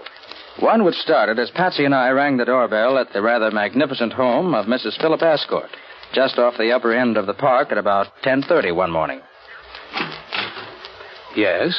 I'm Nick Carter. Mrs. Ascot's expecting me. Yes, Mr. Carter. Won't you come in, please? Thank you. If you and the young lady will go into the living room, I'll tell Mrs. Ascot you're here. Certainly. Gosh, Nick, the Ascots must have more money than they know what to do with. Just look at this place. Yes, Patsy, the Ascots belong to one of the oldest families in the city. Old and conservative, rich but never ostentatious. So I see. Gee, I wish I could have quiet. I think I hear Mrs. Ascot coming. Oh, Mr. Carter, I want to thank you for coming so very promptly. I know how busy you are, but I really am in trouble, desperate trouble, and I don't know who else to turn to but you. Why, Mrs. Ascot, I'll be very happy to help you if I can. This is my assistant, Patsy Boone. How do you do? You do. Now, what's wrong? It's my son, Harold, Mr. Carter. He's been kidnapped. I found this note inside my newspaper this morning. What does it say, Nick? It says, we've got your son. If you want him back, don't call the cops. We'll tell you what to do later. And there's no signature. Can you tell anything by that letter, Mr. Carter? Of course, the handwriting is obviously disguised. Half printing and half writing. Paper is good bond paper. There's a watermark that looks like a dragon's tail. The top of the sheet of paper has been cut off. A pair of scissors, apparently, as the cut isn't quite even. Why do you suppose they did that? Well, there was probably a letterhead on it, and the writer didn't want the paper traced, of course. But they didn't cut quite all of the printing off. Can't read what's left, but later on it may help to identify it. It looks like hotel stationery, doesn't it, Nick? Yes, Patsy, just what I was thinking. I'll have Scubby make a round of the hotels and see if he can find the one it came from. Oh, Mr. Carter, do you think you can find my boy? Well, I certainly hope so, Mrs. Ascot. And I'll do my best. But in the meantime, just sit tight and wait until you hear from me again. Or until the kidnapped gang makes its next move.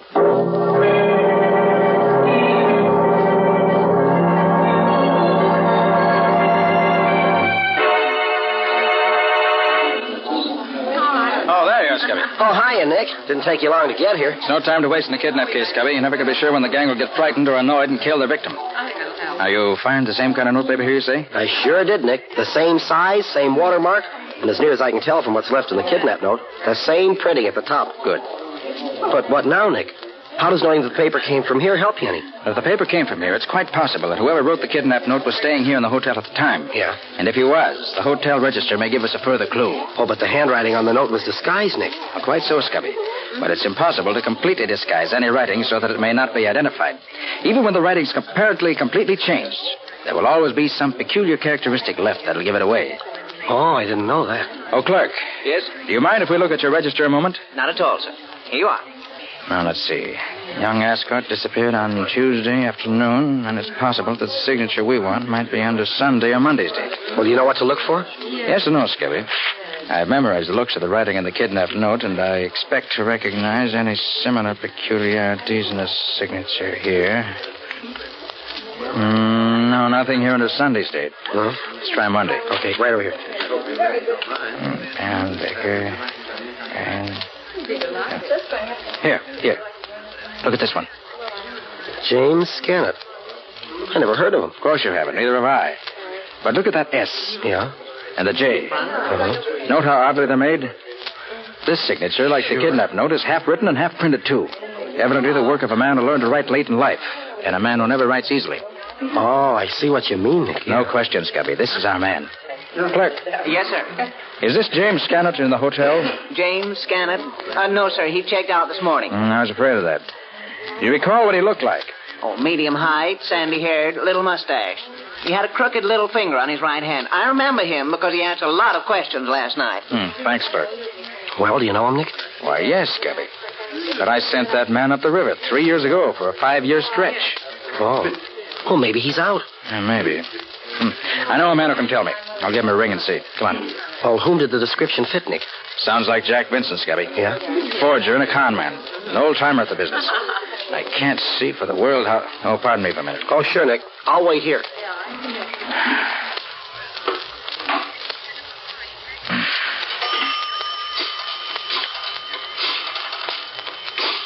Should turn out to be Jack Vincent. This case may prove to be quite interesting for both. Oh, hello, Bill. How are you? This is Nick Carter. Oh, fine, thanks. Say, Bill, is Jack Vincent still up at state prison? Oh, 2 weeks ago, huh? No, nothing special yet. Oh, thanks, Bill. Good luck. Goodbye. Well, what'd he say, Nick? Vincent was pardoned 2 weeks ago. He's our man, all right. You know, it's a funny thing, Nick, but while you were in there phoning, a couple of men went by me, and I heard one of them say to the other, I saw Vincent Grady's bar last night. Now, maybe that's where he hangs out. You say you just heard that now, Scubby? Yeah, just now. That's queer. Well, how do you mean, Nick? Scubby, things are going a bit too easily. The notepaper that can be traced, the name in the register, the description, and now the conversation you say you overheard. You mean you think it's some kind of a frame-up? Might be, Scubby. Might be. Well, gee, if it is, Nick, you better If it is, I'm going ahead just as I was before. Just be a little bit more careful, that's all. Well, if they want me to go to Grady's bar, that's where I'm going. See you at the office later, Scubby.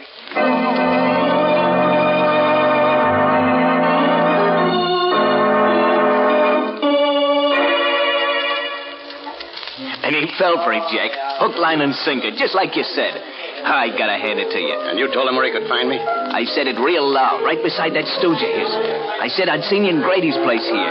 He's coming here now? Yeah. I beat it on the head to let you know he was coming. Good. We'll take care of him when he gets here. Gee, you're awful smart, Jack. Ain't no wonder I kind of go for you. But don't forget I owe him one, too. He sent my pop to the chair for bumping off that old rat of a watchman last winter. I ain't forgot that, you betcha. Okay, Gertie, cut the gab. Huh? Looks like Carter's coming in now. He can't see us where we're sitting. Yeah, that's him. Hey, do I look okay in this apron I borrowed from Pete? Sure, you look like a regular waiter, Ben. Hey, got a tray? Yeah, right here. You sure he don't know you, Ben? Nah, He broke up my racket last year, but he never seen me. Gee, we all got it in for him, ain't we? You bet we have. And here's where right pays off. Watch me.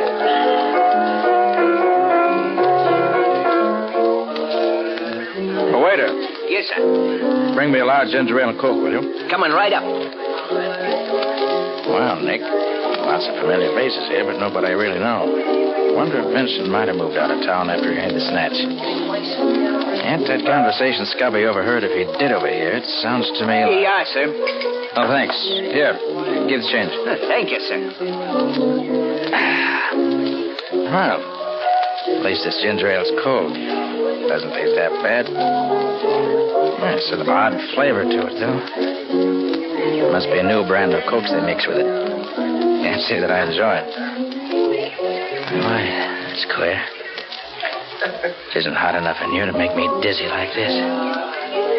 I seem to be... Why, Nick, you fool. You've been doped. You've been...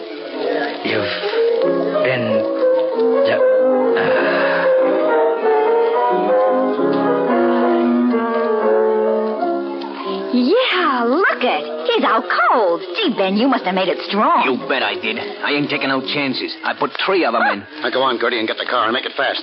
I don't want none of Carter's friends to come looking for him before we can get him out of here. Okay. This is the day I've been waiting for 3 years.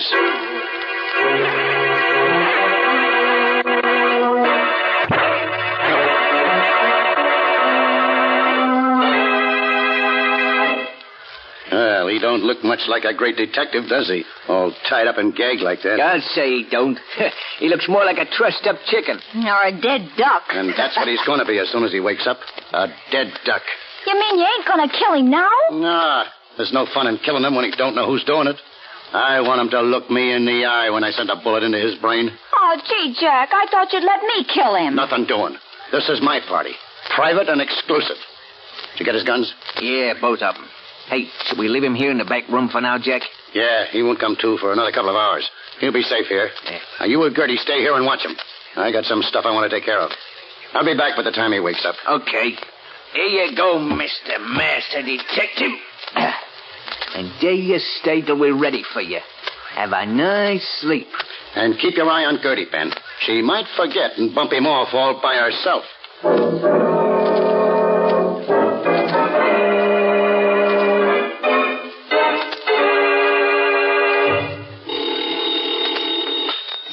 Nicholas Carter's office. Well, this is Mrs. Ashford speaking. Is Mr. Carter there? Why, no, he isn't. Has something else come out? Yes. Yes, I've got another note from the kidnappers. They want $100,000 immediately. Good heavens, $100,000. Oh, what shall I do? Mr. Carter said to do nothing until I heard from him. Oh, I've no idea where he is. He should have been back here long ago. You better just do nothing, as he said, until we hear from him. He's bound to call me pretty soon. Unless something's happened to him.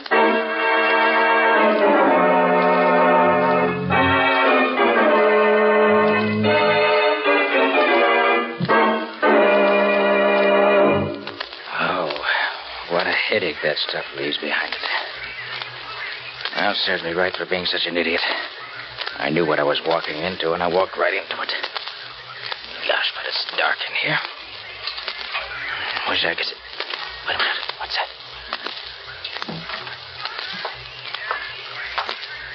Nick Carter, you sent my pop to the chair, did you? And you'll never send nobody else there. Because you ain't gonna live no longer. I'm gonna fix you right now. I'm gonna...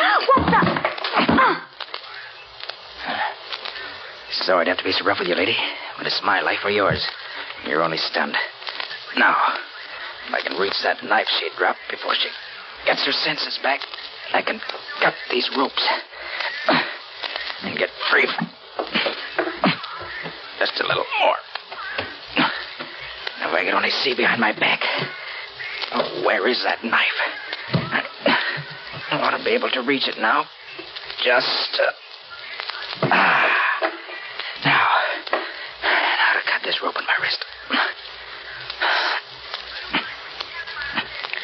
There, a little bit more. There, that's got it. Now for the leg ropes. Oh. Quiet, you. You try to call for help, I'll be forced to kill you. You... How did you... I heard you coming in, so I sat up, stuck my legs out, and tripped you. You dropped your knife. I knocked your head on the floor and I stunned you. Then I found the knife, cut my ropes. Now I'm getting out of here. Oh, no, you can't. Jack will kill me. He'll murder me. Should have thought of that before. Now, don't try anything. Your friends overlooked this little pistol I carry in my shoulder holster. It's very small but effective, I assure you. What are you going to do? Why'd you dope and bring me here? To kill me? Well, Jack and Ben were scared you'd try to break up their plans for the kidnap job. I knew it. Now listen carefully. Who else is in this house now? Only Ben. He's in the next room. Good. Now, when I tell you to, call Ben. Tell him you're afraid I'm waking up. Ask him to come in here, but don't you warn him. You want me to ask him to come in here? Yes, but no funny business. Now call him. All right. Ben? Ben? What do you want? I think Nick Carter's waking up. You better come have a look at him. Just quick? Yeah. Okay, don't touch him. You wait till Jack gets back and then... Up with your hands. I warned you. Now stand aside. I'm leaving here, and don't try to stop me. I'll be seeing you both later, under different circumstances.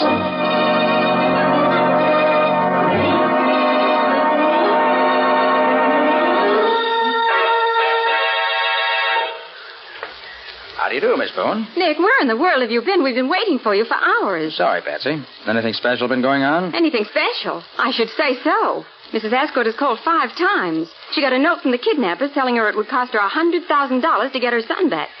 And she's going crazy, waiting for you to tell her what to do. Hey, Patsy, have you heard anything from... me, Scubby? Well, Nick, what happened to you? Jack Vincent laid a trap for me, and I walked into it. Did you learn anything? No, Scubby, I didn't. Except that it all has to do with the kidnap case we're working on. Well, did you have any trouble, Nick? Well, depends on what you call trouble, Scubby. And more of that later. Now, what about Mrs. Ascot? Well, she wants you to call her as soon as you come in. I'll get her for you. All right, Patsy. We got to move fast.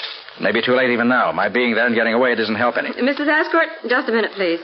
Here she is, Nick. All right. Hello, Mrs. Ascot. Sorry I've been held up where you couldn't get hold of me. What's up? Oh, Mr. Carter, I received a note from my son. It says that I'll have to pay his kidnappers $100,000 if I want to get him back. The note also says that I've got to take you off the case or he will be killed. He says that so far they've not mistreated him, but he begs me to pay the money and get him free.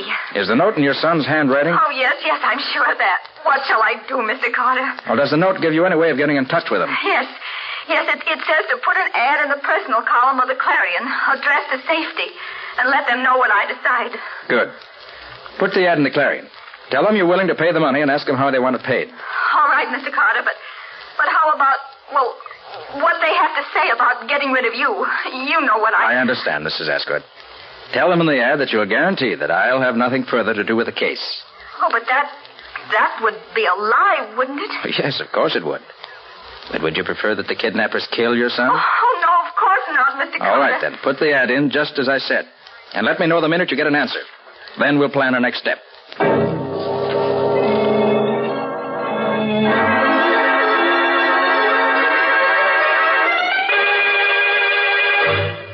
Oh, Mr. Carter, I'm so glad you come. An answer to the ad that I put in the paper just came in the morning mail. Here it is. Thank you. On Route 77B, 5 2/10 miles north of Route 31, is a large single oak tree right beside the road. It's the only tree around. Make up a bundle of $10, $20, and $50 bills, $100,000 in all. Throw the bundle out at the foot of the tree this afternoon at 5 o'clock sharp. Drive by it not less than 25 miles an hour, and do not stop. Your son will be sent back to you tomorrow morning. He'll be alive if you follow directions. He'll be dead if you don't. Gosh. Mm-hmm. Patsy. Where's that map I asked you to bring along? Well, here it is, Nick. Though I still don't know how you could tell what section of the state we're going to need a map of. Well, Patsy, when I went back to the gang's hideout yesterday afternoon, it was deserted. The only things I could find that interested me were a rough draft of the original kidnap note made in the back of an envelope addressed to Jack Vincent. Mm-hmm. And also a timetable showing trains running to a certain part of the state. Well, what part was that, Nick? The part I asked you to bring me a map of. Very simple. Very simple. To you. Well, where is it? Here. Now, let's see. Route 77B is here. Route 316 crosses it right here. It's about 45 miles out of the city, in a very thinly settled section. What shall we do about it, Mr. Carter? We'll do just exactly as the note says. Have your bankers make up the bundle of $100,000 in 10s, 20s, and 50s. Yes. Take Patsy with you, and have your chauffeur drive you up to the spot designated in this note. Throw the bundle out, and then leave the rest to me.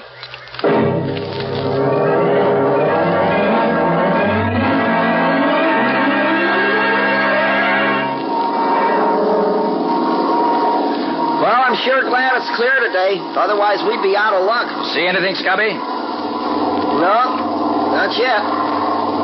Hey, Nick, do you suppose anything has gone wrong? No, I doubt it. I've entire faith in Patsy's ability to follow instructions. Gee, sure is sort of deserted around here, isn't it? Yes.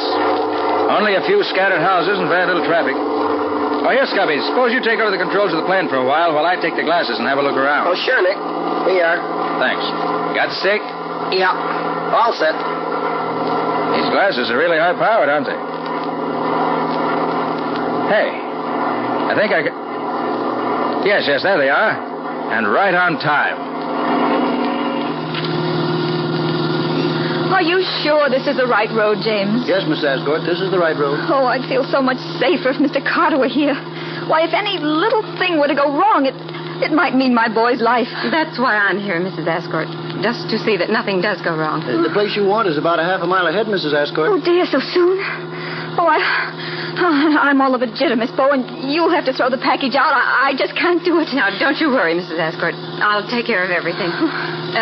Slow down just a little, will you please, James? Yes, miss. I wish I knew how Nick is planning to get the money back. The gang could go anywhere from here, and we'd never know where it was. Oh, I hope Mr. Carter won't do anything to interfere with my getting my boy back. He's worth all the money I have. You can trust Nick to do the right thing. There's the tree, just ahead. Oh. Now, help me up with the package. All right. That's it. Careful now. I'm going to let it go out the window. Here it goes. Well, that's that. Oh, you're wonderful, Miss Bowen. Did you see anybody? No, nobody. Not a soul around here anywhere. I still can't see anybody. The bundle is still right by the side of the road where it fell. Oh, heck, this curve cuts off the view entirely. Well, at least we've done our part. Yes, we've done our part. The rest is up to Nick.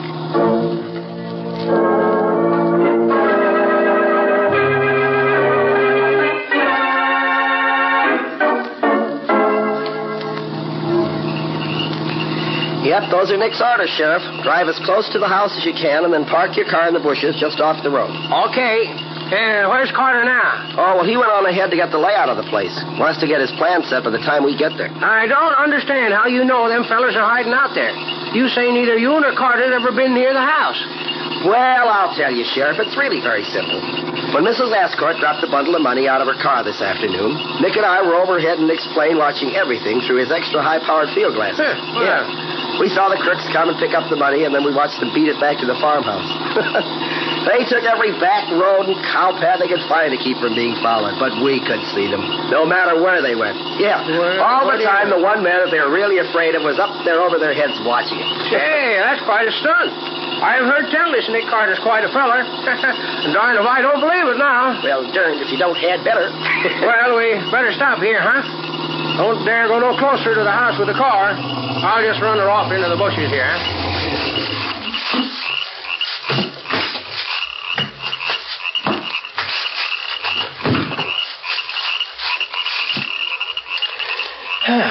Well, I wonder where Nick is. He ought to be here any minute. Yeah. So far, so good. They haven't seen me yet.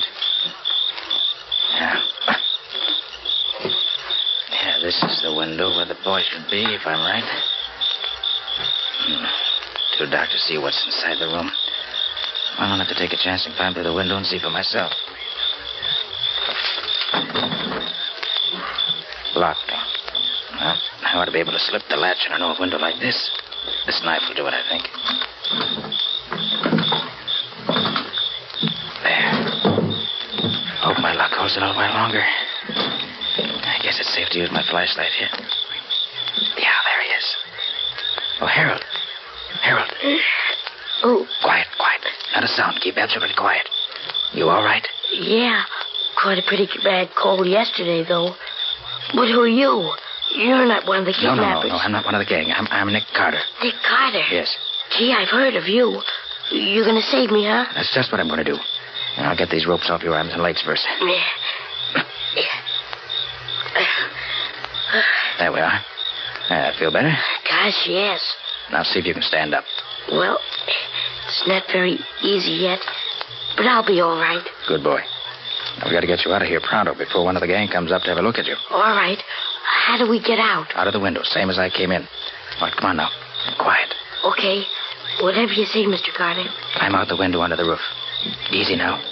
Easy. That's the boy. Gee, it's dark out here. Can't see anything, hardly. Just follow me. There's a post in the corner of the porch we can slide down. I came up it. Careful now. There it is. Here we are. Okay. I'll come right behind you. You go ahead, Mr. Carter. Not Mr. Carter, Harold. Just call me Nick. Gosh, Nick. Am I going to have something to tell the fellas when I get back home? All right. Here we come. There's the boy. Gee, that was easy, wasn't it? All right, son? Sure. Let's get going away from here. All right. My friend Scubby and the sheriff ought to be over there on the edge of the brush. Hey, is that you, Nick? Yes, Scubby. And I have the boy, too. Sufferer and catfish, Mr. Carter. How in heaven's name do you get him out of there without getting caught? It was easy. Nick's a good detective. I bet he can do anything. Well, thanks for the plug, Harold. Now, here's my idea.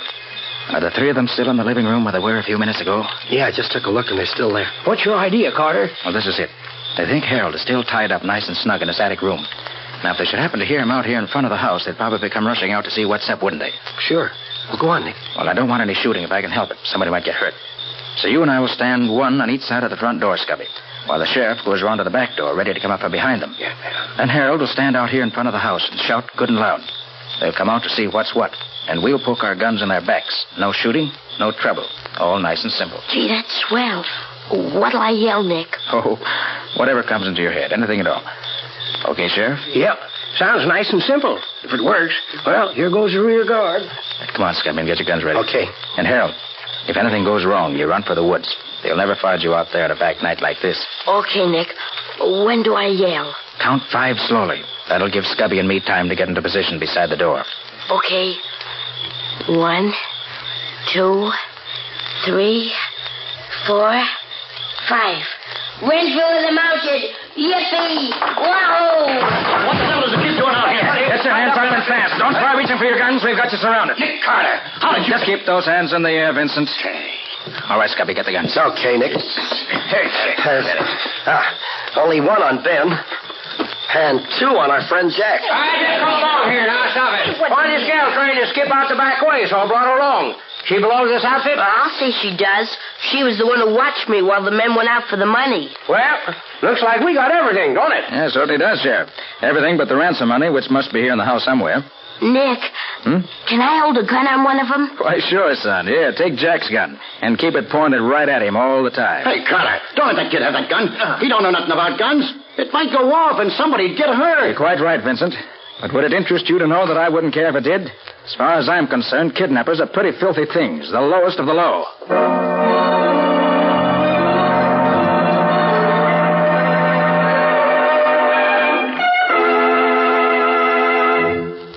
Oh, Mr. Carter, how can I ever repay you for what you've done for me and my boy? Well, I'm very happy that we were able to get the boy back for you, Mrs. Ascot. And the money, too. Oh, please tell me how much I owe you, Mr. Carter.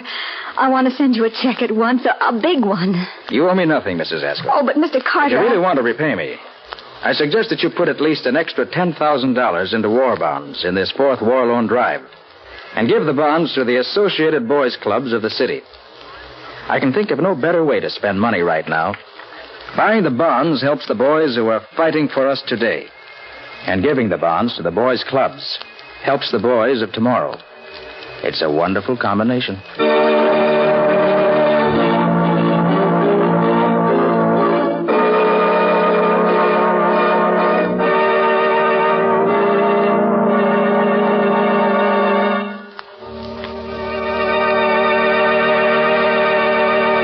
This has been another of the strange adventures of Nick Carter, Master Detective, which are brought to you regularly at this same time by WOR Mutual. What can you tell us about next week's story, Nick? Well, all I'm going to tell you about it is this. There's such a weird and unusual case that for the only time in my life I was almost compelled to believe that vampires really do exist. I call it Death After Dark, or The Mystery of the Vampire Killings. So long. So long, Nick. See you next week. In the strange adventure you have just heard, Nick Carter was impersonated by Lon Clark, Patsy by Helen Choate, Scubby by John Kane. Original music was played by Lou White. The entire production was written and directed by Jock McGregor.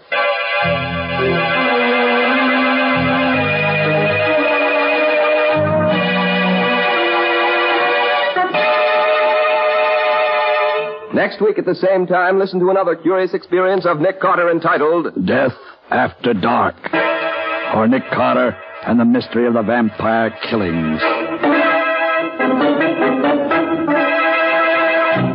This story is a copyrighted feature of Street and Smith Publications, Incorporated. The return of Nick Carter is broadcast in the studios of WOR and is broadcast over most of these stations every week. This is Mutual.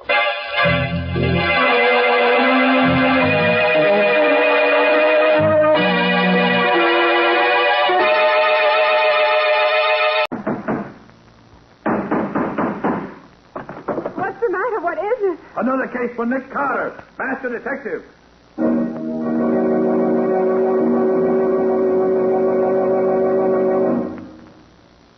Yes, it's another case for that most famous of all manhunters, the detective whose ability at solving crime is unequaled in the history of detective fiction. Nick Carter, Master Detective.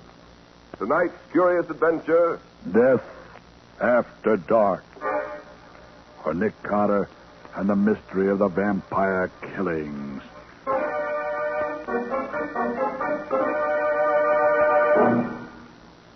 Mr. Carter! Mr. Carter! I've got to talk to you. Something has happened. To you? Well, yes.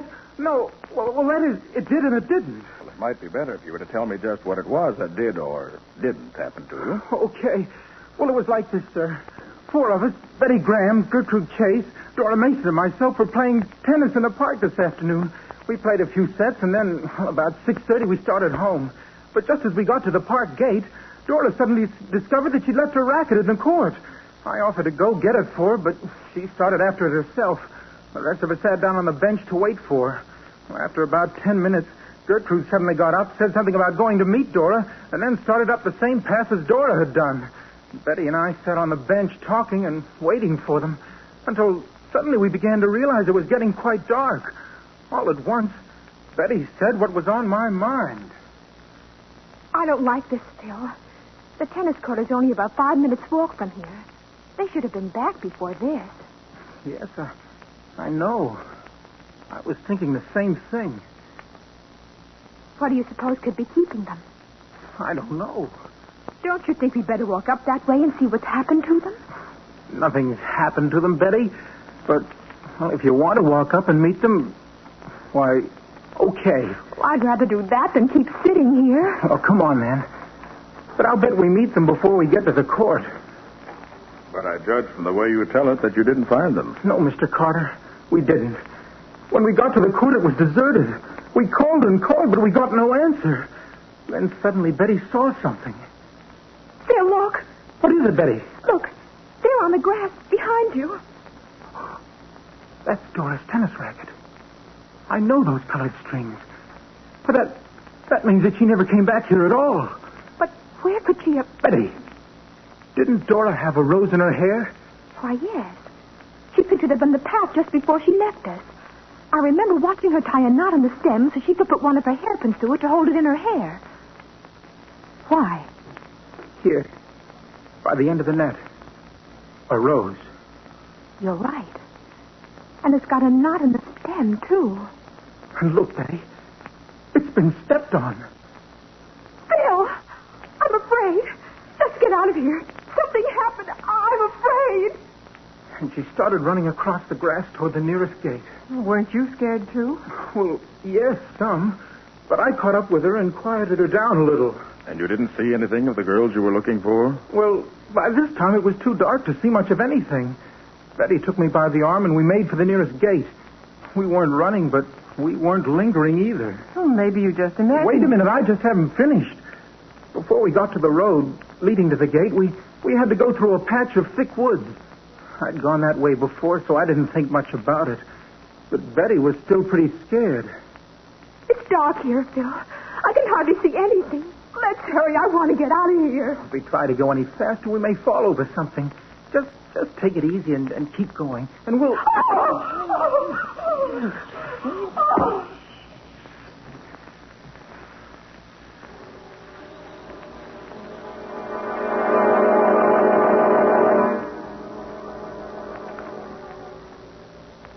Well, Phil, what did happen? That's just the point, Nick. I don't know. When I regained consciousness, a couple of minutes later, one of the park guards was bending over me, and another was trying to bring Betty back to her senses. And you have no idea what actually did happen? No, Nick. No idea at all. Except that a lot of creatures seemed to drop down on us from out of the trees. You say creatures? Why do you use that word? Why, well, that word seems just to be about the only word to use. You couldn't see them at all? No. It was so dark. I could only see that there were a lot of dark forms around me. The thought flashed through my mind that we'd been attacked by a band of boy robbers. And they didn't say anything? No exclamations or anything? No, Nick. Nothing. Not a word. The only sounds I remember are a sort of hissing. It sounded like a lot of snakes. Then I got a blow on the back of my neck and it knocked me senseless. And what happened to Betty? She'd been doped. She said something had been put over her nose. Something that felt like a piece of burlap and smelled sweet. Then she lost consciousness. After the guards brought her to, I took her home and left her there.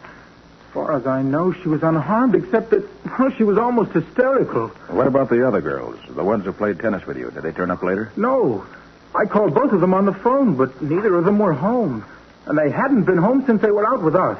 And our first job was to tell the girls' parents what we can and get their permission to take charge of the investigation. Then we'll start our investigating in the park.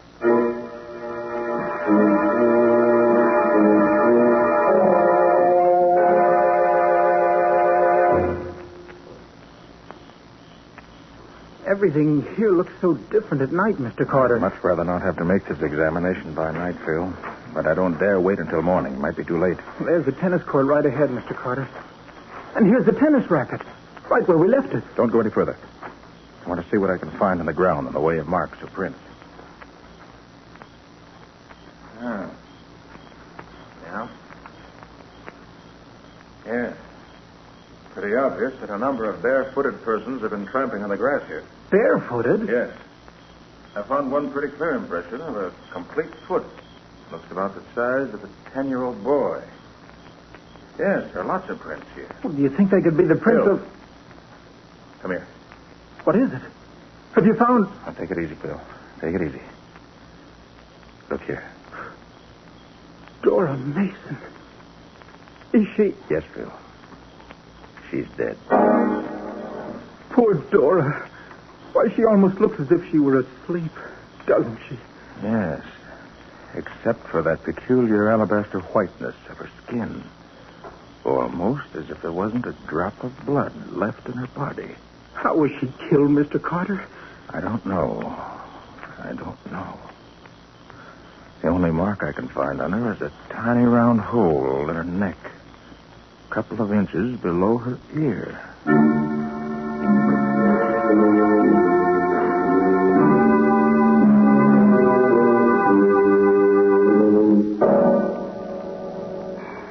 Well, it's pretty late, but I guess he'll forgive us when he knows why we've come. He may be in bed by now. I'm sorry if he is, but I can't let it go until tomorrow. I must find out tonight. Yeah? Oh, hello, Phil. What's up? This is Mr. Carter, Ed. He wants to hear the story about you and Ethel, how you were attacked in the park last week. Are you trying to kid me? No, Ed, we're quite serious. Phil and the girl who was with him were attacked in the same way this evening. The girl was killed. What? Who was she? Dora Mason. Dora? Gee, that's tough. Well, come in, won't you? Sure. Ed, we're afraid Gertrude Chase has been killed, too. Hey, what is this, a gang war? Did you think it was gangsters who attacked you, Ed? Why, no, I didn't know what they were. They might have been small men or they might have been boys. How many were there? I should say maybe a dozen. I don't know. I couldn't see them. They seemed to drop down out of the trees. They were so quiet I thought maybe they weren't human. Not human? How do you mean? The only noise I heard was a sort of hissing. When you were fighting them, did you hit any of them? Sure, lots of them. What did they feel like? They were small, not very strong. And they weren't dressed in regular clothes. I don't know what they had on, but it wasn't our kind of clothes. What did they do to you? They swarmed all over us.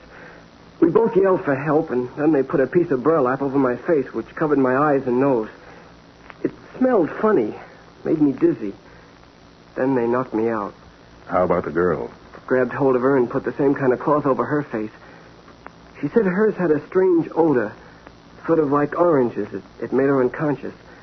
But it didn't last long. Some park guards heard us, and the things disappeared as they came up.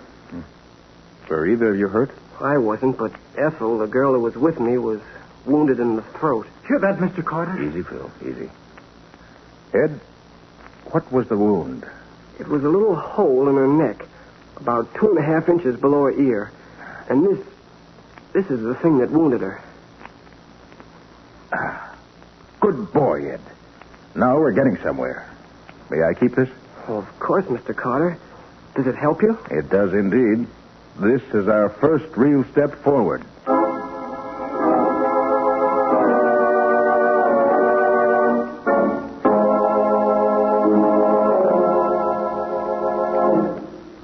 And you say that Moran still had the thing that made the hole in her neck? Yes, Patsy. It was a wicked little instrument. Scubby took it up to one of the medical supply houses to see if they could tell us anything about it. Well, what did it look like, Nick? Well, it's about 3.5 inches long, I should say. Mm-hmm. About half that distance. It's the size of a lead pencil.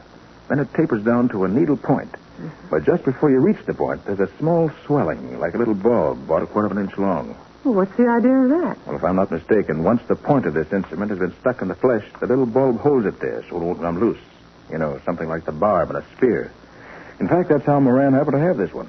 After he and his girlfriend had been attacked by these things, they found this still hanging in the flesh of her neck. Oh.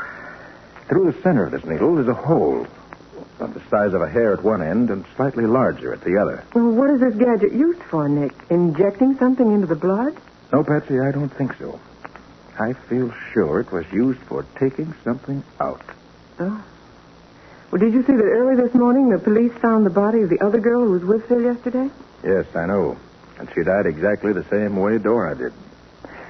Patsy, the thing that puzzles me about this whole thing is this. The killers don't act like human beings, and yet they must be. Nick, this couldn't be a sort of repetition of Edgar Allan Poe's story, Murders in the Rue Morgue, could it? No, Patsy. There are no monkeys or apes in this. Killers must be human beings. Unless... Unless what, Patsy? Well, there's one very obvious idea suggested by the fact that each body had a hole in the throat and that each body was practically drained of blood. That's true. Particularly as there was no blood found on the ground near the bodies. Well, that's just what I mean. It certainly suggests... I mean, you can't help thinking of... Well... Vampires? Isn't that what you mean? Well, yes.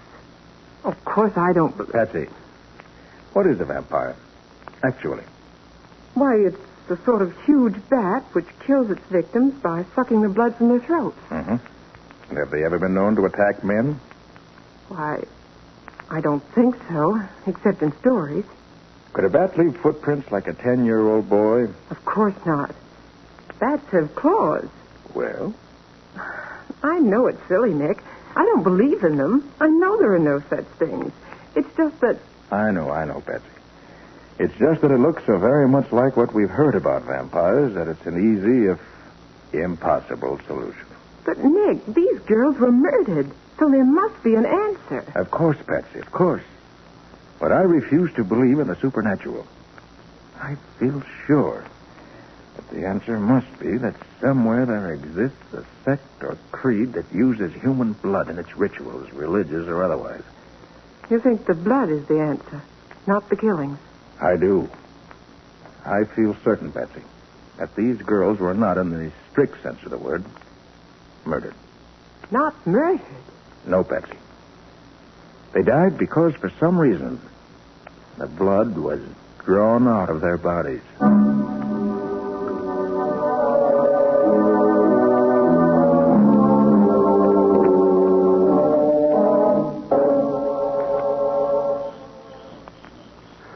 Is this the patch of woods where Phil Morgan and his girlfriend were attacked last night, Nick?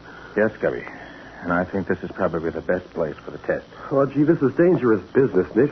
Letting yourself be used as bait for these creatures. Suppose they get the best of you. Well, that's a chance I'm taking, Scubby. I had a long talk with my friend Ray Shipman Anders yesterday. Yeah. You know, he's an explorer and scientist who's been all over the world. Probably knows more about the peoples of the earth than anyone else. But he can't tell me the answer to this puzzle. He agrees with me that I'm on the right track. Oh, I don't like it, Nick. Even if these are human beings, they can still be fiends. Oh, but if you say you're going to do it, I know better than to waste my breath arguing with you. Oh, thanks, Scubby. Now, you'll help me get ready for the test. Oh, sure. Sure, what do I do? Well, first I'll set this camp chair up here in the center of this little space in the tree. Yeah? Now, I'll hold the lights while you sort out those ropes you have there. Yeah. You find there are 12 lassos. I want you to lay them on the ground around this camp chair so that the whole space is covered with them. Oh, you mean so that nobody can come near the chair without stepping in one of the lassos? Oh, I get it. There. Like this? That's right, Scubby. Yeah. Then bring the free end of each rope here to the chair. Okay. I'll tie them together and then tie them to my wrist. And I can tighten them all at once with one pull when the time comes. Hey, this is quite a stunt, Nick. Well, from what the young people told me, these creatures are weak enough so I should be able to hold several of them without difficulty. There we are. Is that what you want, Nick? Yes, that's fine, Scubby. Now, I'll sit on the chair, hold the ends of the ropes like this there. Now, if you'll take this bag of cornmeal, sprinkle it all around this space, over the ropes and everything, then I'll be all set. Okay, Nick. Hey, what's this cornmeal for? I hope to get some footprints. And it may also serve as a trail that we can follow afterwards. Oh, I wish I were sure you were going to be safe. I don't like this whole business. Well, neither do I. But it has to be done. This is the only way I can see to do it. There. Had enough cornmeal spread around, Nick? Yeah. Fine, Scubby. All right. I'm all set. Now remember, Nick, I'm going to be just outside the woods with a couple of Riley's men.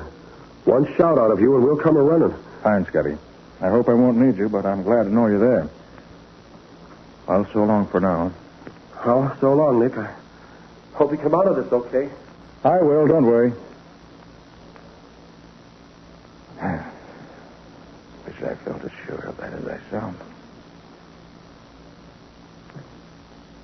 Well, come on, if you're coming. Let's get this over with. What's that?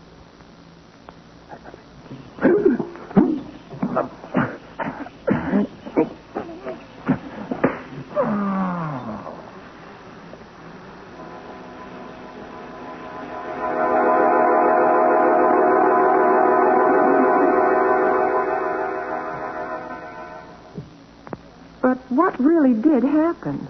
Well, after Scubby left me, I waited a while. Nothing happened. I waited some more. Still nothing happened. Mm-hmm. Then I heard some funny noises overhead. Suddenly a swarm of somethings dropped on top of me out of the trees. I tried to fight them off, but in spite of the fact that they were weak, there were so many of them I could scarcely move. Tried to catch one of them, but I couldn't seem to get my hands on anything. Gosh, what a feeling that must have been. Yes, I should say so.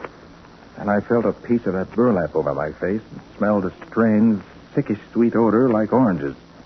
I felt dizzy almost at once. Then something hit me in the back of the neck, and that's all I know. Did you see anything, Scubby? No, Patsy. After I left Nick, I waited for a few minutes, and then I heard those queer noises. So I dashed in to find out what was going on. What did you find? Well, Nick was flat on his back, the burlap over his face, footprints all over the cornmeal, and nothing else in sight. Well, did you try to follow any of the prints? Oh, no, they were all over the place. They seemed to go in all directions. Would have been hopeless to try to follow them. So that the net result of the evening's expedition was just exactly nothing. A fine thing. Nicholas Carter's office. Oh, yes, Lieutenant. What? How long ago? All right, I'll tell him. Yes, thanks. Goodbye. Who was it, Patsy? That was Lieutenant Riley, Nick. He said that they just found a third girl in the park, murdered in the same way as the others. The same hole in the side of the neck and no blood left in the body. Now I know I'm right. These creatures don't want any blood except from women or girls. They won't touch men. That's why they did nothing to me after getting me completely at their mercy last night.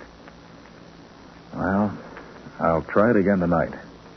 But with a different setup. How different, Nick? I'll dress myself as a woman. Oh, that's silly, Nick.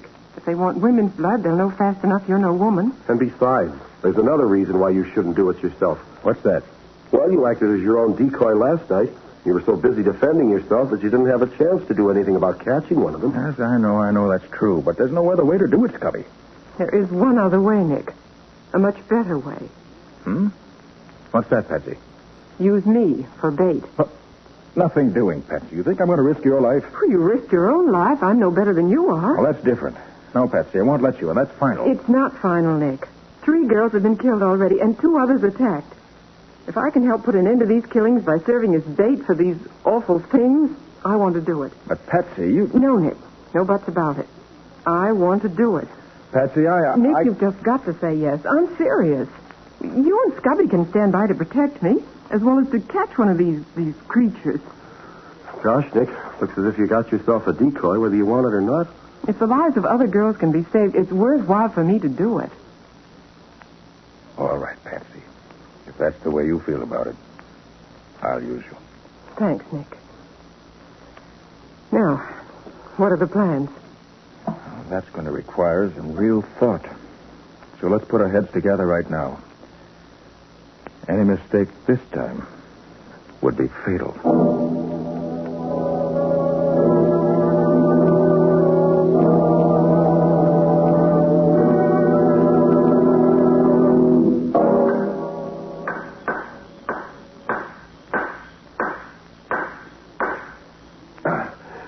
There. That's the last of the stakes you wanted, Nick. Good work, Scubby. Now we'll fasten 6 traps to each of the 4 stakes with this heavy wire. That'll keep them from dragging the traps away once they're caught in them. Well, won't the traps break their legs, Nick? No, Patsy, I think not. They're just about strong enough to clamp firmly on their ankles and keep them from getting loose without breaking any bones. Okay. And with the 24 traps in a double circle around you, one of them's bound to get something. How far away are you and Scubby going to be? Right at the edge of these woods, Patsy, only about 100 feet away. Mm-hmm. You don't think our being here will scare them off, do you, Nick? Well, your being around where I was last night didn't keep them away, did it? No, it didn't.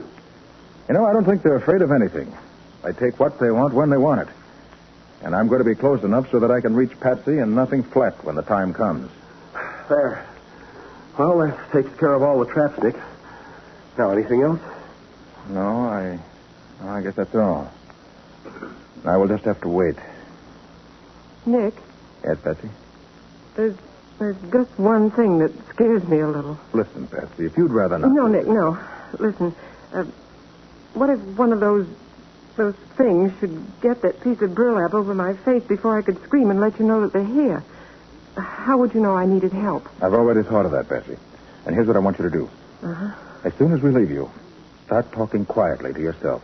Recite poems, tell yourself stories, anything you want. But don't stop talking no matter what silly things you may have to say. Then, if for any reason at all we do hear you stop talking, we'll come rushing in after you. And that way, silence will be a signal that can't fail. Oh, Nick, you're wonderful. I might have known you'd have an answer. I feel better already. Anything else, Patsy? Anything at all? No, Nick. I'll be all right. The center of a circle of traps. I've got one of the watchman's big electric lanterns with me. And the instant we hear you scream or hear you stop talking, we'll turn the light on. Okay, Nick. You leaving now? Yes. Yes, we'll be going now. Good luck, Patsy. So long, kid. Have fun. So long. And I hope it will be fun. Better start talking, Patsy. Okay, Nick. Well, this is it. The sun that brief December day rose cheerless over hills of gray, and darkly circling gave at noon a sadder light than waning moon.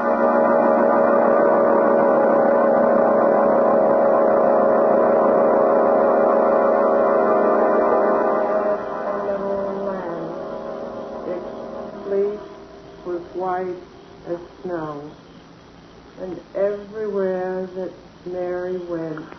Is she wearing that leather collar you got for her, Nick? Yes. I had it made so it covers her neck, her back, and her chest. I'm sure it's excellent protection. I wonder how much longer the poor kid will have to keep this up. She's been going for almost an hour now. She's beside her Paul Revere's ride 10 times. Yes. If we don't get some action pretty soon, now I'll begin to get... Come on, Stubby, quick. Come on, come on, hurry up. Hey, you can see them. They're little men. Come in, Patsy. Hold on, Patsy. Nick, he's down. Yes, but the little men are leaving. They're running away. Oh, Patsy. Patsy, how do you see them? Patsy, are you all right, Patsy? Are you all right? I think so, Nick. Just dizzy, that's all. Good. Take care of her, Stubby. Yeah. We've got two of those creatures in that trap. Are they dead, Nick? They look so. No, they're just unconscious. The treatment was too rough for them, maybe. Well, what are they? Can you tell? They look like little men. That's all I can tell now. Some sort of pygmies, obviously. Members of one of the yellow Asiatic races, I should say. Well, Patsy, what you've done has solved the case. How do you feel now? All right, I guess. Now, then let's get back to the office. We'll phone my scientist friend to meet us there. Between us, we ought to be able to find out what this is all about.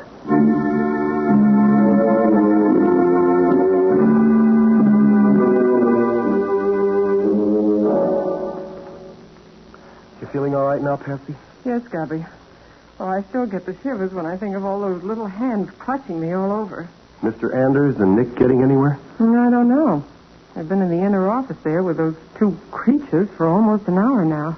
And Anders talk their language, Patsy? More or less. Nick says they speak a dialect that is some variation of an East Asiatic tongue. Anders knows one that is close enough so that he can talk to them.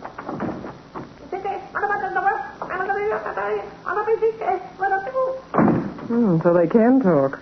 Anytime, except when they're hunting.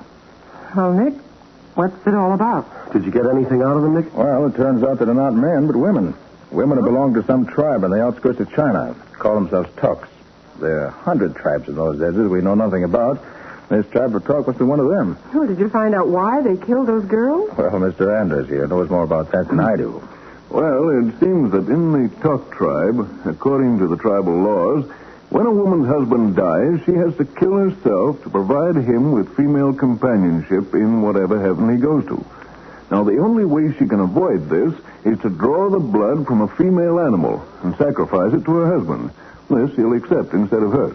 And it must be done within 6 months after his death.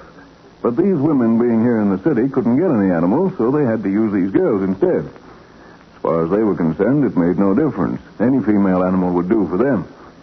There were several widows in the group, and the end of 6 months' time was drawing near, so they had to work fast. They didn't want to hurt the girls, but they had to have the blood for the sacrifice. But what are they doing here in this country if they come from somewhere over in East Asia? They say that John Bailey, an explorer, made up a band of 10 men and 20 women and took them on a world tour, doing their native dances and their native costumes and chanting their weird little songs and rituals while he lectured about them. Since the war started, he's been touring the United States, playing in theaters, nightclubs, anywhere else they could book them. They've been at some nightclub way uptown for the past 2 weeks, they say. Well, is there any way we can stop any further killings? Yes, indeed. We'll round them all up and turn them over to the federal authorities for detention until they can be deported back to their own land. They're too dangerous to be allowed to run loose in a civilized country. Nick and I think we owe you a debt of gratitude, Miss Bowen, for what you've done. It was nothing. I was glad to do it. Well, the women and children who want to use the park wouldn't call it nothing, Bessie. But I didn't do it for them, Nick. I did it for you.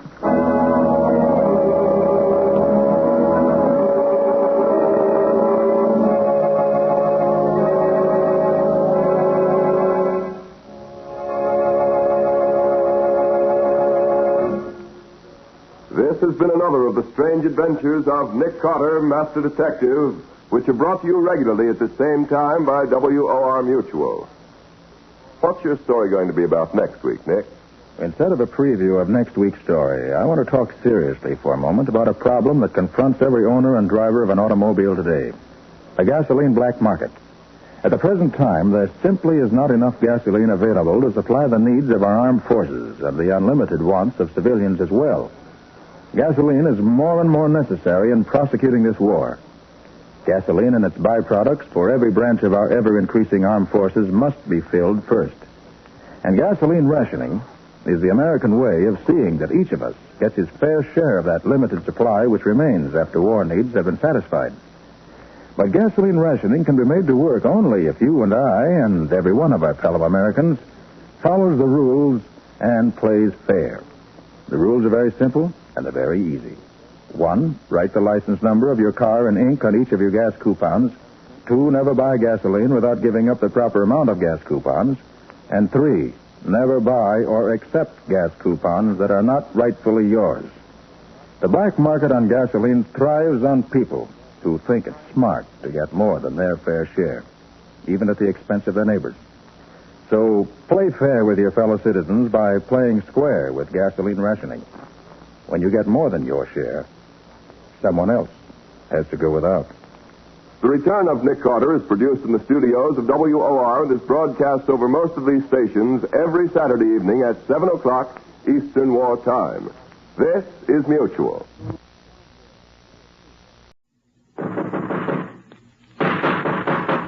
What's the matter? What is it? Another case for Nick Carter, master detective.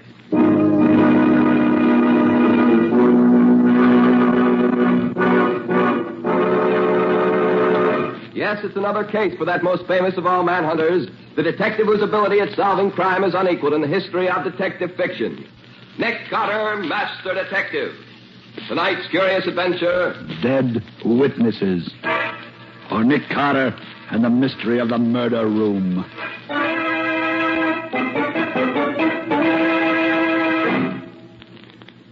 How about having me lunch with me in an hour or so, Pete? I haven't seen you in a dog's age. Oh, swell, Nick. Where can I meet you? Well, suppose we get... Nick, that guy across the street, they got him. Yes, come on. Maybe he's still alive. Well, maybe, but he doesn't look so to me. The way he's all crumpled up there. I'm afraid you're right, Pete. Here, help me turn him over on his back. Okay. Yeah. Well, he's dead, all right. Hey, Nick, will you look at who he is? Our old friend Louis Morelli, the gangster. Well, he'll never muscle in on anybody's rackets again. He certainly took care of that. Yeah. Well, they can take his name off the blotter at headquarters. But, Nick, did you see who was in the front seat of that death car that went by us? Yes, Pete, I did. Slug Barron. Yeah, Nick, Slug Barron in person. Do you realize what this means? We now have something we've been trying to get for the past 3 years. Evidence against Slug that will let us put him away. Well, every detective on the force, including me, has been trying to get something on that thug ever since he pulled his first job here. Right, Pete. This should be good news to the whole city. Pardon me, but is he dead? Yeah, very dead. You know him? No, I never saw him before. But I did see him shot by someone in that car that went by. And I think it's outrageous that such things can happen in this city. You say you saw him shot? Yes. I happened to look up as the car went by. And then I heard the gun shooting, and I saw him fall. You wouldn't be able to identify the man in the front seat of that car, would you? I'm sure I would. He was a mean-looking individual, and that big scar across his cheek was very plain. Why? Nick, this is too good to be true. Another witness. Hey, look, fella, would you be willing to testify against that guy when we catch him? I certainly would. Such men should be put away where they can't get out. Here's my card. Let me know when you want me. Okay, thanks. William P. Fletcher, 46 Main Avenue. Oh, boy, we'll call you all right, buddy. We've waited for this for 3 years.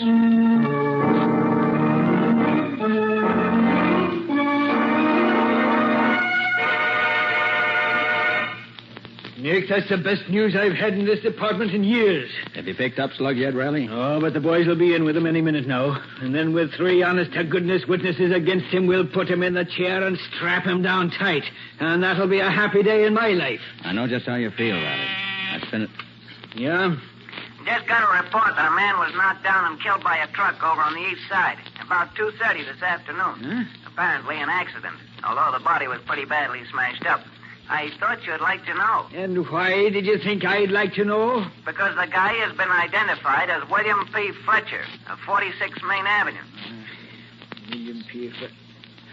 Nick, that's the fellow who was going to be a witness for us against Slug Barron. So Slugger's up to his old tricks again. You think so, too, do you? I don't think there's much question about it. Slug finds there's a witness. If witness can't be intimidated, witness disappears. Simple as 2 and 2. Hey, you'd better look out for a guy named Nick Carter, then. I've been doing that for years, Riley. This won't be the first time I've come up against Mr. Slug Barron. Hey, Chief. Yeah? Look, we've combed this whole town from end to end, including up and down and sideways, and there ain't a sign of Slug anywhere. What do you mean there ain't a sign of him? There's got to be. He ain't left town, has he? Well, I don't think so, but we can't locate him. Him or the death car, and nobody knows anything about him either. Well, if they do, they won't talk. Which is nothing new. Well, if Slug's still in town, Pete, and you guys don't bring him in the next 24 hours, you can turn in your badges. Okay, Lieutenant, I'll do my best. Your best ain't good enough. You gotta do better. Can you beat it, Nick? For 3 years, this Slug Barron has been head man in the city. For 3 years, me and him has been at it tooth and nail. He's been the head of every big racket we've had. Why, we've arrested him 20 times, and 20 times we've had to let him go because we couldn't prove nothing on him. And every time we let him out of here, he laughs in my face. Now he kills this Morelli, and 3 witnesses see him do it, and they're willing to testify, and suddenly 1 witness is killed, and we can't find Slug anywhere. No. Calm down, Riley. Your biggest job right now is to keep your witnesses alive until you do find Slug. We'll still hang it on him with you and Pete as witnesses, even if he did get rid of Fletcher. Now, look, Nick, wouldn't you like to get after Slug yourself? Why? You could call it self-protection, Nick. Don't forget you're a witness now, too. Okay, Riley. Since you put it that way, I'll do what I can to get Slug for you.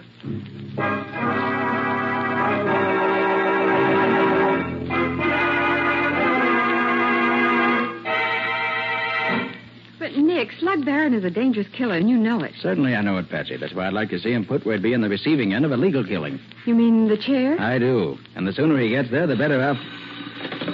Nicholas Carter's office. Put Nick on, quick. It's Riley, Nick, and is he excited? Oh, thanks. What's up, Riley? Pete has just been found dead in his own garage, killed by the exhaust from his car, the coroner says. How did it happen, Riley? His wife says he got back to the house about 7:30 this evening. He drove in the garage and shut the doors, and about a half hour later, she suddenly realized that he hadn't come in the house yet. So she went to look and found the body. Do you believe it was an accident, Riley? I do not. It was Slug did it. There's no question about it. He's getting rid of the witnesses, and you're next, Nick. Okay, Riley. I'll get to work right away. I owe it to Pete as well as to myself now. Good, Nick. But watch your step, lad. Right, Riley. Oh, and Riley, I'd like to donate $100 to the fund for Pete's widow. He was my friend. So long. Did he say that another witness had died? Yes, Patsy. Pete's just been found dead in his car in his own garage with the motor running. But that could be an accident, Nick. It could, Patsy, but it wasn't. No more than that truck's killing Fletcher was an accident. That's Slug's specialty, being clever. He's dangerous, Nick. Do be careful. Well, Patsy, there's one thing in my favor. I know that Slug will never shoot me down out in the open. He only does that with his fellow crooks. Fletcher's death looked like an accident. Pete's death looked like an accident. And if he can get me, that'll look like an accident, too, which makes it easier for me to watch out for him. You mean he'll set a murder trap for you? Probably. Nicholas Carter's office. I'd like to speak to Mr. Carter, please. Just a minute. Here, Nick. See you. Oh, thanks. Hello? Nick Carter speaking. Mr. Carter, would you care to drop in on me and have a little talk? Who is this? That's not important now. The important thing is, would you care to come? Well, why should I be interested in you? It might be to your advantage. In what way? I know something that you'd like to know. I have some information that would help you in your search. Oh. Where are you? I'm in the Cascade nightclub. Will you join me? Yes. How can I find you? I shall be at the far right-hand table as you enter the main dining room. I shall look forward to seeing you in, shall we say, about half an hour. Okay. I'll be there. Oh, Nick, you mustn't go. This is probably the very trap you were telling me Slug would set for you. It may be, Patsy. Although I doubt that he'd use the Cascade nightclub. That's a little too well known for him. But, Nick, people who have legitimate business with Patsy, you... I can't afford to overlook any source of information. But there are other ways of getting information besides sticking your neck out for it. This man's voice interests me, Patsy. I think I might just see what he looks like. Besides, it isn't often that I get a chance to go to a nightclub like the Cascade. Maybe I can stick him with a check. Good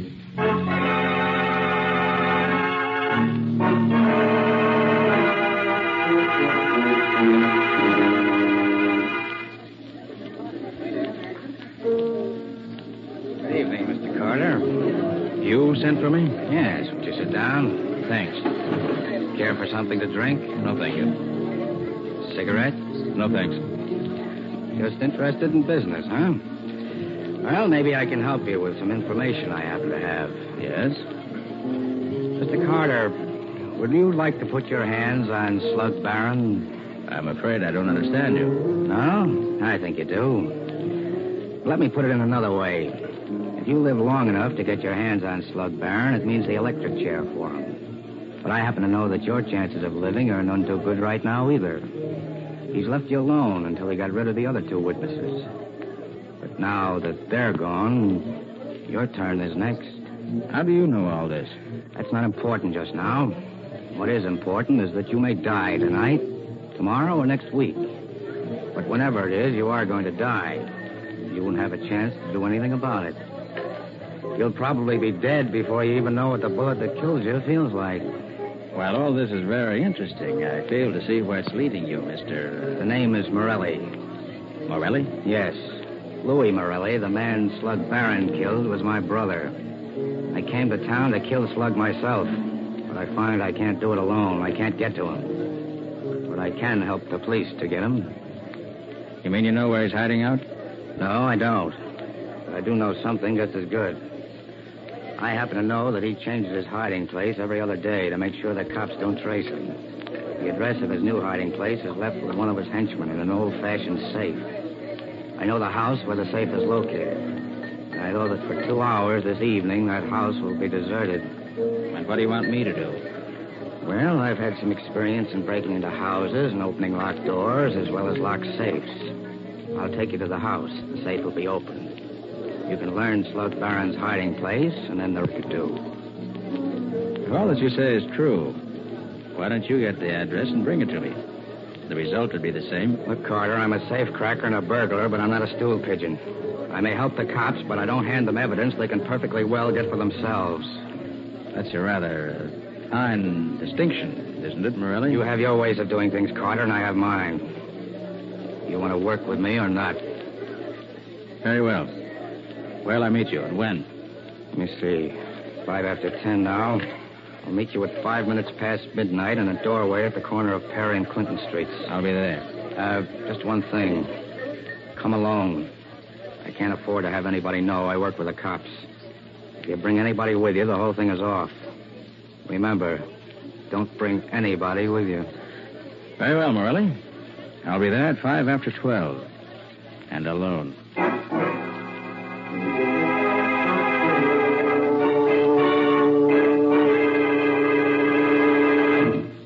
Now, wait till I get a pencil here.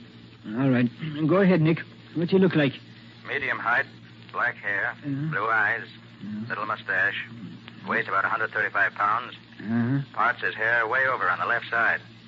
Scar on back of the right hand. Nose has been broken and fixed up. Yeah. You know him? Well, not offhand, Nick. But if he's in the gallery, I'll get him for you. Is there anything else? Not now, Riley. Meet me in a half hour at Daly's lunchroom. And where is Daly's lunchroom? Out on Palmer Avenue, near the city line. But, Nick, that's 3 miles from here. Right. Daly's is far enough out so that nobody's going to bother us.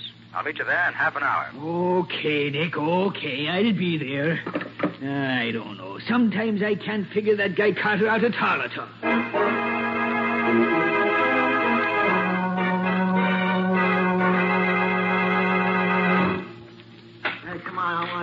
I think we can talk safely here, Riley. Well, I should hope so. After getting me way out here on the sticks. Well, what did you find? Did you dig up his picture? I found him right enough. His name is Lucky Warren. He's one of the big Chicago mobsters, one of the smoothest articles ever came out of Chicago. Oh, so that's why he looked rather familiar. He belongs to the E Street gang, if I remember right. Right, Nick. Hey, what kind of a line did he hand you? Oh, told me he was the brother of Louis Morelli, the guy Slug Barron killed. He's no more Morelli's brother than I am. And he gave me a song and dance about wanting to get Slug, but not being able to get near him. And what was his proposition? He had one, of course. Of course. He offered to open up a safe in a secret apartment and lead me to it if I went alone. And what did he say was in the safe? The address at which we could find Barron for the next 2 days. That's a hot one. What a phony setup that is. Why, that's nothing but a murder trap, Nick. Why, when you walked into that room, you'd be riddled with bullets like a sieve. You may be right, Riley. Maybe you're right. Maybe I'd never get any further than the door of the room. But on the other hand, we've been chasing Barron for 3 years now. If we should have him cornered... Cornered me, aye. He's setting a trap to corner you. You can't be sure, Riley. It might work out. Work out? Nick, I've fought with you many a time in the past, and if the Lord spares me, we'll fight together many a time in years to come, but I think too much of you to see you walk into a house where you can't live 5 minutes. 5 minutes. I could only be sure that I could live for 5 minutes after I walked in. Nick, is there anything the matter with you? Are you nuts or something? No, Riley, I think not. I think I have an idea. It might work. And it might not. And you might live and you might not. Now, don't you see, Riley? That's true even if I don't walk into this trap of his. If it doesn't get me one way, it'll get me another. My only chance to stay alive is to get him first. And this plan of mine may be the answer. But Nick, you know you can't... Hold your tongue, Riley, and listen while I tell you my idea, because I'm going to need your cooperation as I never needed it before. Now, here it is.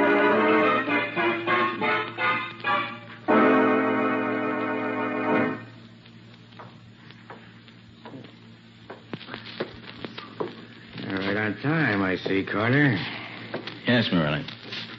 Let's get going. Certainly. The house is not far from here, just around the corner, as a matter of fact. I just come from there.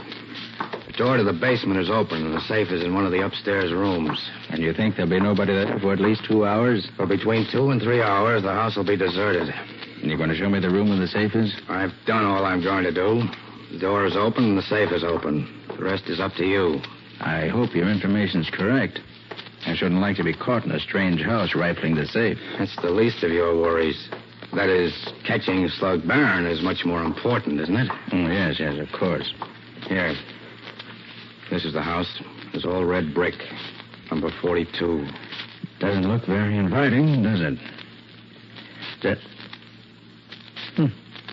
Gone already, huh? Didn't take you long to leave, did it? Well, Nick, you're on your own now.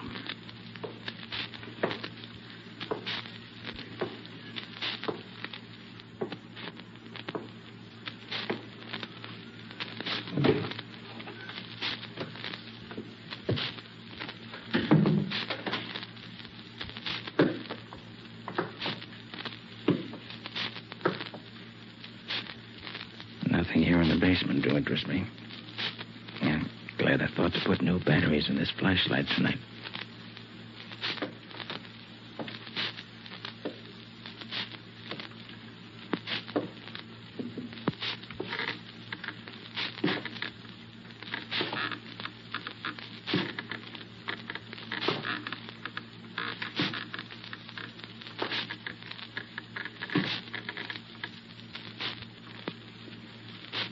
Seems to be nobody here on the first floor. Must be all up on the second floor where he said the safe is. It probably won't bother me until I get up there, which is just as it should be.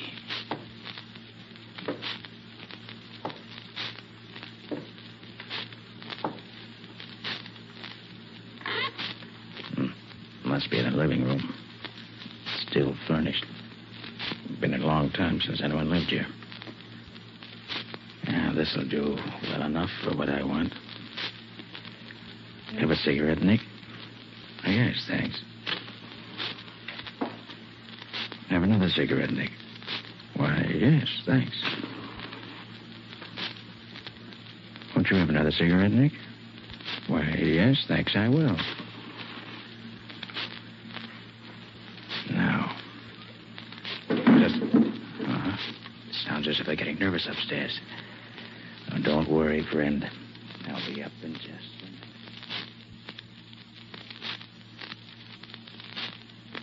Say, Lucky, I thought you said you told him the safe was up here. I did. Yeah? And what the deuce is he doing down there? How do I know?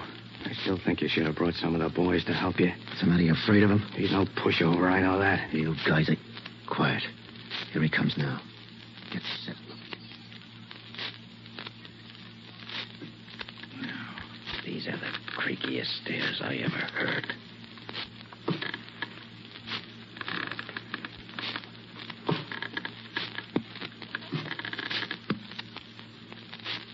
Yeah, there's the room. I can see the safe. Oh, this is some room. No windows in it. And look at this door. Solid steel, built like an icebox. It's so heavy. And still no one here to meet me. Well, at least I can look into the safe while I wait. Yeah, the door's open a crack, just as advertised. Wonder why... So that's it. Very interesting. Well, if that's the setup, I think I'll leave the examination of the safe till later. Now, the chair looks comfortable. I'll wait for my host there, with my gun in hand, just in case. Now, let's see. It's been just 4 minutes since I came up from downstairs. If I can hold out here another 2 minutes at least before they... No. So you've come to welcome me at last, have you? Well, Nick Carter, it's been some little time since we saw each other. Formally. It's hardly my fault, Slug. I've done my best to find you any number of times in the past year or more. Slug, let me take a shot. Oh, yes, of course. You're here, too. Have you managed to avenge your brother yet, Mr. Lucky Warren? What? How the devil are you? Quiet, Lucky. Come in and close the door. Don't forget you're only a guest at this party. Look, Slug, let's get this over with. Fooling around with Nick Carter is dynamite. I don't really see why you should feel that way, Lucky. Nobody knows where I am, so nobody's going to interfere with you. You ain't telling us nothing, Carter. We made sure of that ourselves. We had 2 men shadow you from the nightclub to the lunchroom where you talked to Lieutenant Riley. We had 2 men shadow Riley back to headquarters, and 2 more follow you when you came here to meet Lucky. Now, Carter, we're sure there ain't no cops following you this time. You've been to a great deal of trouble, Slug, seems to me, just to get me to walk into a death trap that was corny and as obvious as this one. Well, now that I'm here, what's going to happen? Carter, I've been waiting 3 years to take care of you, and I'm going to see that you get I see that you've cut the current off from the safe. If I hadn't heard the hum of the transformer a few minutes ago, I should probably have touched it and been knocked unconscious. Was that what you wanted? If you'd have touched that safe, you would have been dead. Oh. That's what happened to that headquarters cop they found on the 3rd rail of the elevator last winter. I thought it didn't look right at the time. You got him to touch this safe, and that electrocuted him. Then you dumped him in the 3rd rail where they found him. Very clever, Slug. You're learning that a little late, ain't you, Carter? Too bad it didn't work with me. Now you've got to find some other way to get rid of me. Some less clever way. Are we going to stand around here all night chewing the rag, or are we going to take care of this guy and now? Take it easy, Lucky. Now that we're all here together, there ain't no hurry. Carter ain't going nowhere. And with the door closed the way it is, this room is soundproof, isn't it? Lovely room for a murder. And it probably won't be the first time it's been used for that either. Let me take him, Slug. My finger's getting anxious. All right, Lucky. But make it good. I'll make it good, all right. Sure, Lucky'll make it good. If he doesn't... Hold still, Lucky. Hold still, Lucky. What are you doing? He's got me, Slug. Can't move. Get out of the way, Lucky. I can't hit him with you standing in front of him. That's the idea, Slug. And he's going to stay there for now. Yeah, so you think you're safe as long as you got him held in front of you, do you, Carter? Well, you're free. No, Slug, you can't shoot me. You can't do that. Now, watch me. I waited too long to get this gun. So long, Lucky. No, Slug, no. Slug, you killed me. Yes. You killed him. And missed me. What now? Lucky's body is pretty heavy for you, ain't it, Carter? Now that he's dead. Not too heavy, Slug. He's better protection than nothing. Yeah, but you got no gun. So how long you expect to last? No, I have no gun, but I do have a weapon. You ever think of that? Yeah, what is it? It's Lucky's body. Here. Let go of my body than you expected, isn't it, huh? That's enough of that. Get your hands up.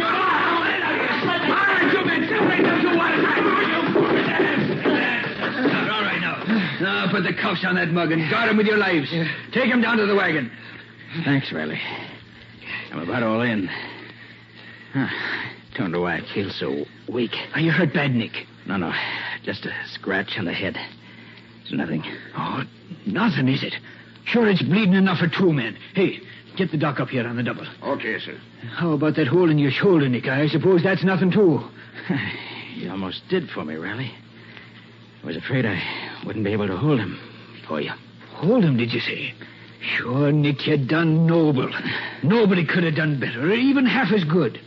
I'm proud of you.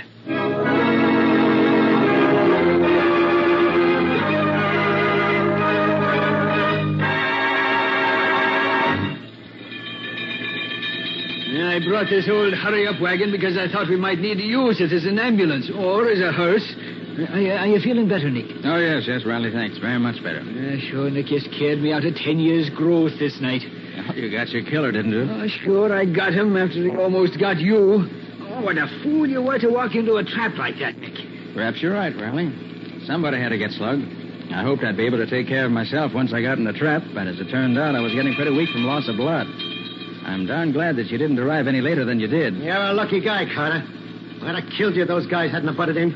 Well, you didn't. So that's that. That's that, he says. Just like that. What a man. Look, Carter, these guys didn't follow you up to this house. I know that. How did they know where you was? Curious, huh? All right, I'll tell you. When I was talking to Riley last evening, some fire engines went by. They gave me an idea. We knew that this house of yours had to be in this district somewhere. And we knew that around here, everybody's so afraid of fire, they'd report even a suspicion of one. So I had Riley wait with the fire chief at the nearest fire station for the alarm. When they got the alarm, they knew where I was. And they came a-running. When they got what alarm? The alarm one of your neighbors sent in when he saw the fire. What fire? I don't know nothing about no fire. It was a good fire, Slug, while it lasted. But the boys from the firehouse put it out as soon as they got there. Where was this fire? Well, Slug, it was like this. When I stopped in the living room on the first floor of your house tonight, I lighted 3 cigarettes. I put a pack of matches under the curtains in each of the 2 windows and laid a cigarette across each pack of matches so that it would burn for a couple of minutes before it set off the matches. Then I did the same with a 3rd cigarette and a 3rd pack of matches, putting them under some dry stuff I piled up under the desk. And when the matches went off, they set fire to the curtains and the other stuff and started a nice little conflagration. And within 2 minutes, somebody phoned in an alarm just as we figured they would. It was a grand scheme, and Nick here thought it up all by himself. Look, Mr. Brains, why didn't you just set fire to the house and not bother with all that trick stuff with the cigarettes and matches? Oh, if I'd done that, Slug, you and your pals would have smelled the smoke and beat it before we could stop you. But I figured that by having the fire start after you and I got together, you'd be too busy to notice it until it was too late. Of course, I wasn't there till it was all over, but judging by the results, that's exactly what happened. Yeah? It's too bad the house didn't burn down with you in it, Carter. That was one of the chances I had to take. But it was worth anything to get you out of circulation. Which will be just as soon as we can get the electric chair dusted off for you, Slug, me boy. Exactly. The murder trap you set for me turned out to be a death trap for you, which is certainly poetic justice.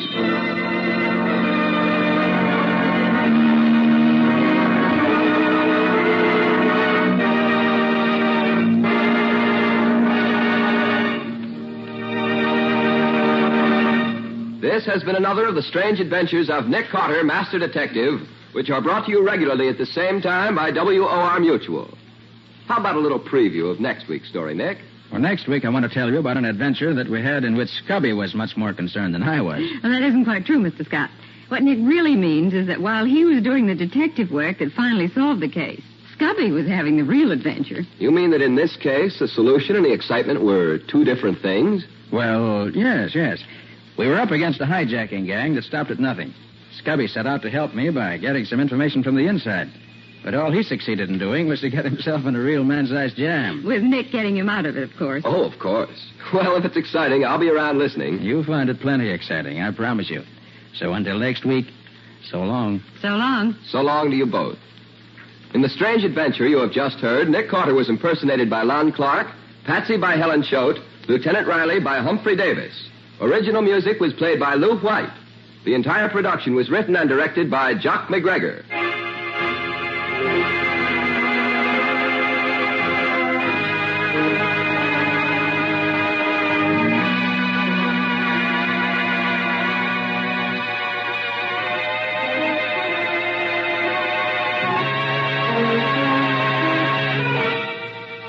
Next week at the same time, listen to another curious experience of Nick Carter entitled Death in the Pines, or Nick Carter and the Mystery of the Murdered Driver.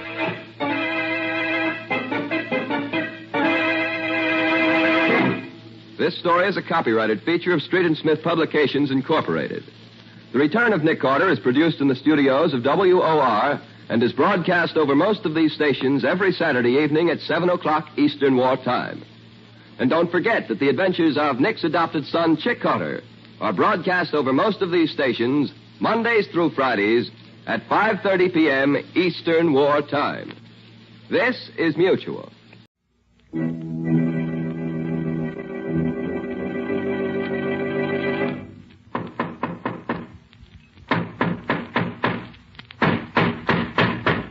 What's the matter? What is it? Another case for Nick Carter, Master Detective.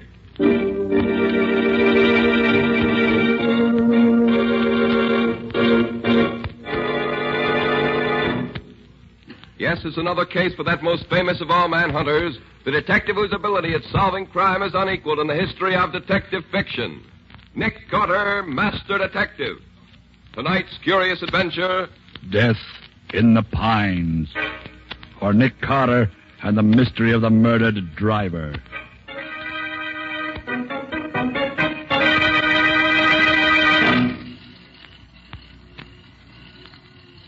Well, let's see. There's a truck coming up the grade now. It ought to be them. Yeah. Just 1:30. That's a Tate truck, all right.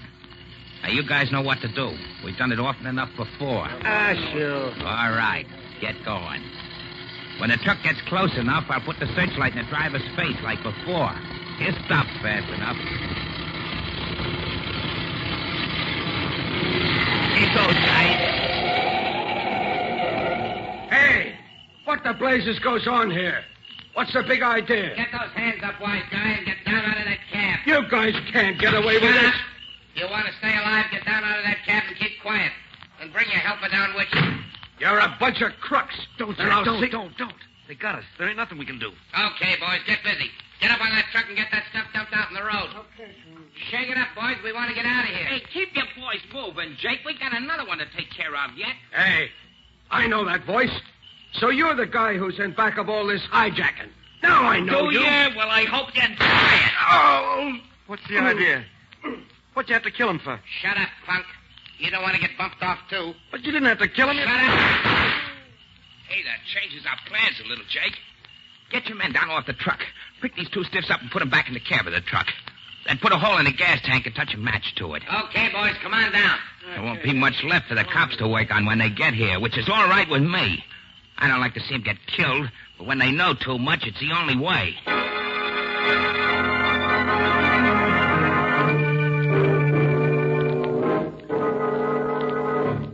I see, Coroner. Yes, thanks very much. Yes, thanks. So long. Might as well let me know the worst, Mr. Carter. After what I've been through, a little more or less doesn't matter. Mr. Tate, I'm sorry to have to tell you this, but your driver wasn't burned to death. He was shot. Murdered before the truck was set on fire. Yeah, I was afraid of that.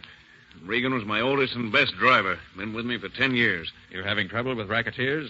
Yes, have been for the past year. How do they work? Well, I operate about 40 trucks, hauling vegetables and green stuff from South Jersey to the New York markets. It has to be done at night, so we get to the New York market before morning. About a year ago, somebody called me on the phone and said he represented a protective agency. And he'd like to sell me protection at $25 a truck. $25 a truck? That's pretty steep, isn't it? It's exorbitant. I told him I wouldn't pay it. So what happened? 2 days later, one of my trucks was stopped and the drivers were beaten. The produce was dumped and destroyed. The next day, the guy called again. I told him I wouldn't pay. Did you try getting protection from the state troopers? Sure I did. And they did what they could. Whenever a trooper followed one of the trucks, or when one of their men rode on the truck as a helper, these trucks were never bothered.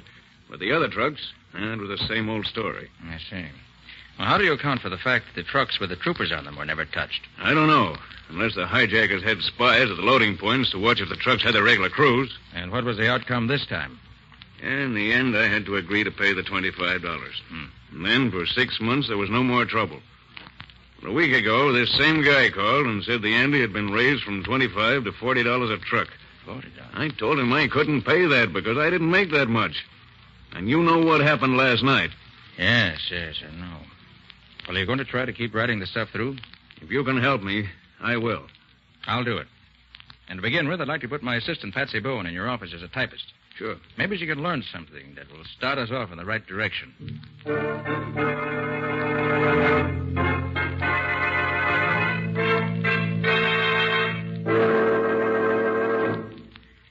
Well, Patsy, did you have a nice eventful day in Tate's office? I learned a few things, Nick, if that's what you mean. Good. Let's have them. Mr. Tate makes up the daily schedule of operations based on the orders he receives. Then he turns the completed schedule over to Al Laparo, who's the fleet foreman. Mm-hmm. Only Mr. Tate, Laparo, and Dave Morgan, who's Tate's assistant, know what the orders are, as far as I can find out. I see. Any suspicions? Not yet. Laparo's been with Tate 9 years and Morgan for about 4 years. When the trouble started about a year ago, both of them rode the trucks. Morgan was one of the drivers that got beaten up, got knocked out cold before he could see anything. Doesn't leave us much in the way of anything to go on, does it? Sorry, Nick, but that's all I could get today. I don't feel bad, Patsy. You did what you could. And what's the next step? I want to talk to the state trooper who found the truck in which Regan was killed. He may be able to tell me something that's been overlooked.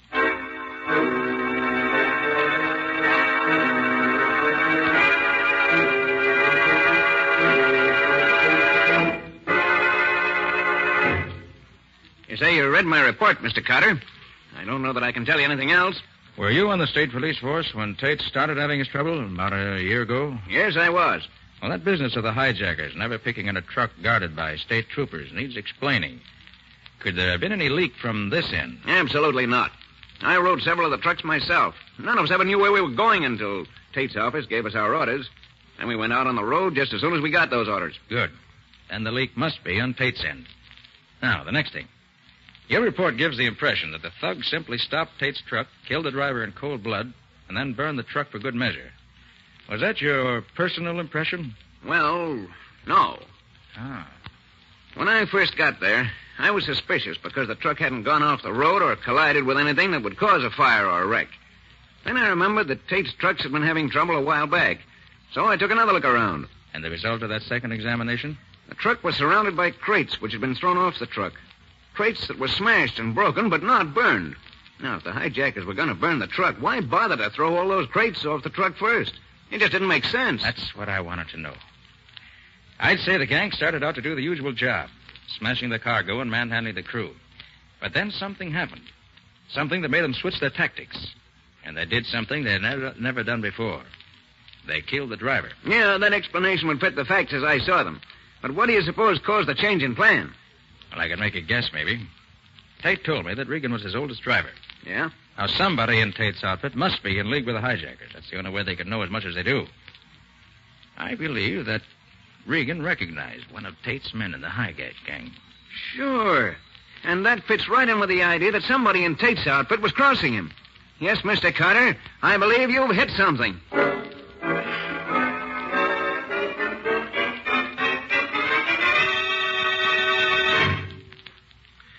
Have you arranged with Mr. Tate for me to go to work for him? Oh, no, Scubby. I haven't said anything to him. I don't want him to know. Well, then how do you know I can get the job? Tate's lost so many men since Regan was killed a couple of nights ago that he'll be glad to hire anybody. Patsy will fix you up with the necessary papers, licenses, references, and so forth.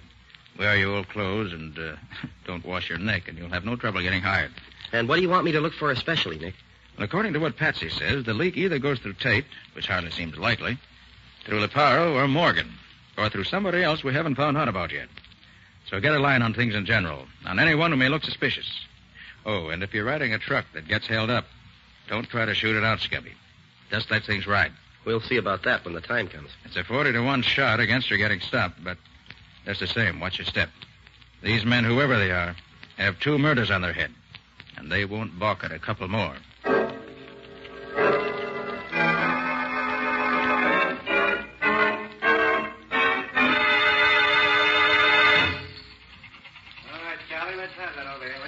Men looking for jobs, line up over here.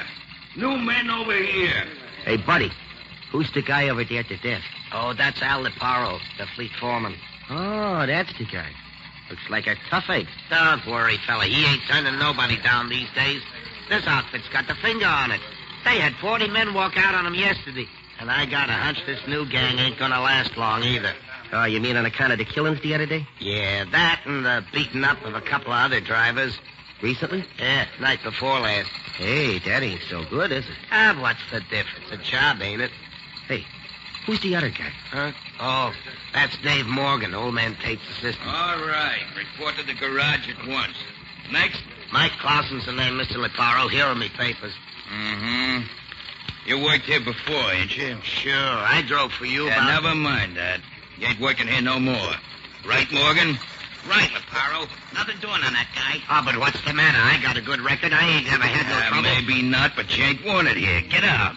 Next. Ah, the big bum. Who's next? Oh, me. The name's Wilson. Where's your papers? Oh, yeah. Here. Mm-hmm. Wilson, huh? Yeah. Okay, you're hired. Report to Matt Steiger on truck number 11. You start as helper at $23 a week. Satisfied? Sure, boss. Okay by me. Tell Steiger he picks up his load tonight at Freeman's Farm down South Jersey. He knows where it is. Get going. Right. Thanks.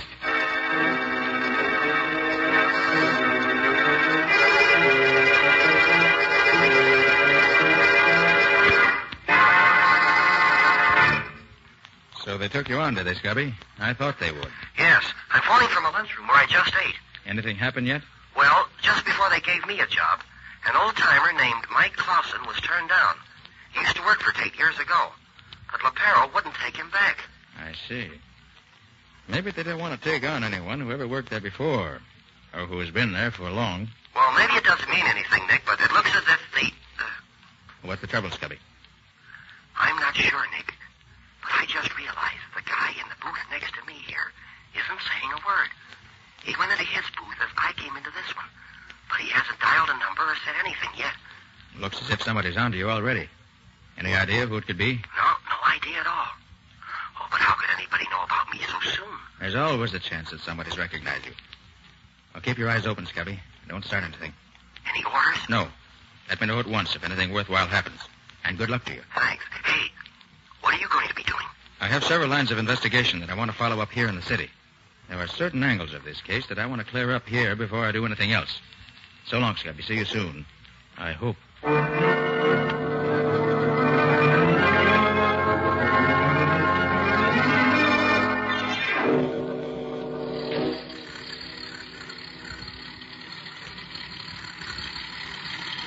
Gosh, Matt, driving one of these trucks is no sense, is it? How do you mean, kid?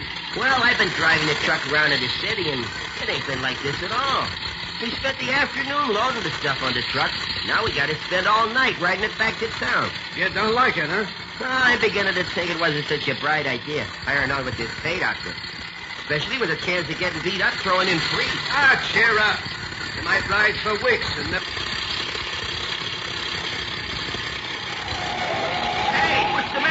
What you stopping for? Somebody is signaling us with a flashlight to stop. I wonder Oh, what... no, don't stop, Matt. It may be a holdup. Remember old man Tate's orders? No truck stop for nothing. Oh, it's the state troopers. Nothing to worry about. Oh, yeah. Yeah, I can see the uniform now. Okay. I'll get out and see what he wants. Hey, what's the matter, officer? What... Hey, that's a phony uniform. You're no regular cop. This is the guy, all right. One of you fellas take care of the driver. Look out, Matt! Come down out of that cab, fella. You know what's good for you. Matt, it's a trap. Shut up, Dick, and don't move. I got you covered. Now, don't try to pull it out. No! Hey, look at that. Cut it out. There, that takes care of you, you rat. Now for the other. Here you are, copper. Oh, Matt! Matt! Not yet. Here. Oh. You won't do no more fighting for a while. Okay, boys, come on.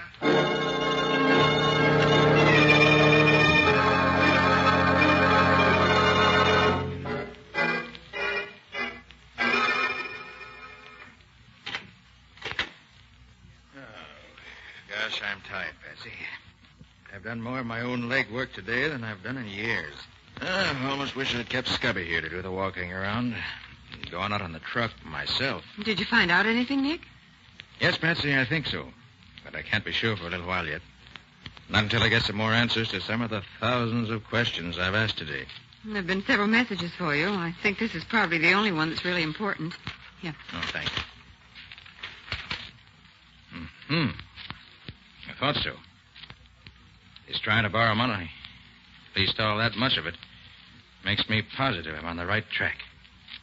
Any report from the state troopers, Patsy? Yes, they think they've located the place. They're going to call you later this evening when they get the details. Good. That'll give me time to join them before they make the raid. I don't want to miss being in at the kill.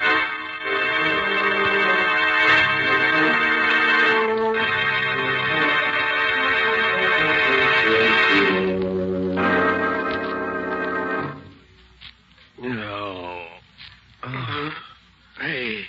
Oh. You awake, Wilson? Yeah. Oh, who are you? That's Tiger, your driver. Oh, yeah, I remember now. They stopped us. I tried to fight, and they knocked me out. How about you? Yeah, they count me, too. Yeah? I wonder why they didn't shoot us and be done with it. Yeah, I wonder. Hey, where are we now? Any idea? No, but I seem to remember taking a long ride last night after we left the truck. I wonder what time it is. I don't know. It's still dark, though. Yeah. Hey, Wilson, I've been wondering. I heard one of them thugs call you Dick and Copper when they were scrapping with you. Are you a copper? Well, kind of one, yeah. Just trying to get a line on what's going on in this Tate outfit. Yeah? But how in heck did that guy know it was me? Did Tate know what you are? No. Nobody knew about me working for Tate but me and my boss. Hey, wait a minute. What? Right after I got the job, I phoned my boss and Somebody in the next phone booth overheard what I told him.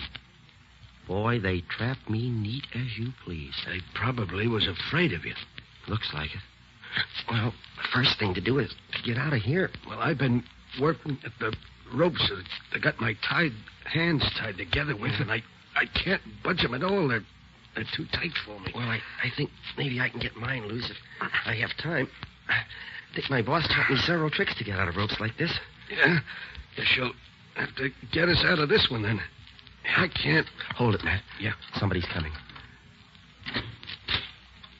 Time we got that red-headed punk waked up. Boss is due any minute now. With pleasure. Come on, you. Leave me assist you to a chair.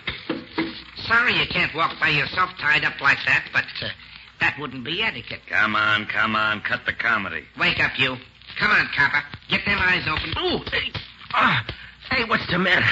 Hey, what you trying to do? There you are, Mike. You want me to soften him up for you? Let's see if he talks first. Maybe he'll talk without any persuading. Well, okay, but I hope he needs some waking over. I enjoy that. All right, punk. You gonna talk? Talk about what? There's no use stalling. We know you're Nick Carter's man. Well, if you know that, what you want me to say? We know you called Carter yesterday before you left New York. What'd you say to him? What'd you tell him? Hey, I know you. Huh? You're the guy who wore the phony state trooper's uniform when you held us up last night. Yeah? Well, knowing that ain't gonna help you none. Come on, spill it. How much do you know? Okay, he ain't gonna talk, Mike. It's gotta be a real job. I gotta go to work on him. Yeah, I guess you're right, Jake. Oh. Go ahead, make it good. Sure. Oh, let me take my coat off first so I don't feel cramped. Let me have it. I'll put it on the back of the chair. Thanks, Mike. Oh, you better put my gun in the pocket of my coat so it won't get in my way when I really get going. Okay. Now, let's see some action. All right, you red-headed stool pigeon. Now spill it. Spill it all around. What the... Come on, Jake. There's trouble out there. Well, that's a funny one. Matt, do you see what I see? What do you mean? Jake left his coat hanging on the back of that chair there. There's a gun in the pocket of that coat. Oh, boy, what a break if we can only get loose. Just a minute. My hands are almost free. Good. Wait a minute. There. Now, get the feet loose. There. Yeah, that does it. Now the gun. Now let him come back. Hey, what's... Drop that gun. You're covered. Oh, yeah? Well, this'll show. Yeah. Oh, you would you? Here. Oh, you killed me. You killed me. You got him, Wilson. Get me loose and I'll give you a hand. They'll be back in here. Right. The gun is empty. Gee, we're in a spot. He killed the boss. Come on. Uh-oh. Yeah, the boss is dead. I'm getting out of here. Yeah, let's get going. Listen. They're leaving. Yeah. Wait a minute. There you are, man. Oh, gee. Thanks, Wilson. Gosh, am I glad to get out of them ropes. Hey, Matt, this is the screwiest thing I ever heard of. Yeah. Why do you suppose they beat it off like that? You got me. But come on, let's get out of this place. They might come back as fast as they went out. Yeah. Okay, give me a chair. I'll break this door down for you. Okay.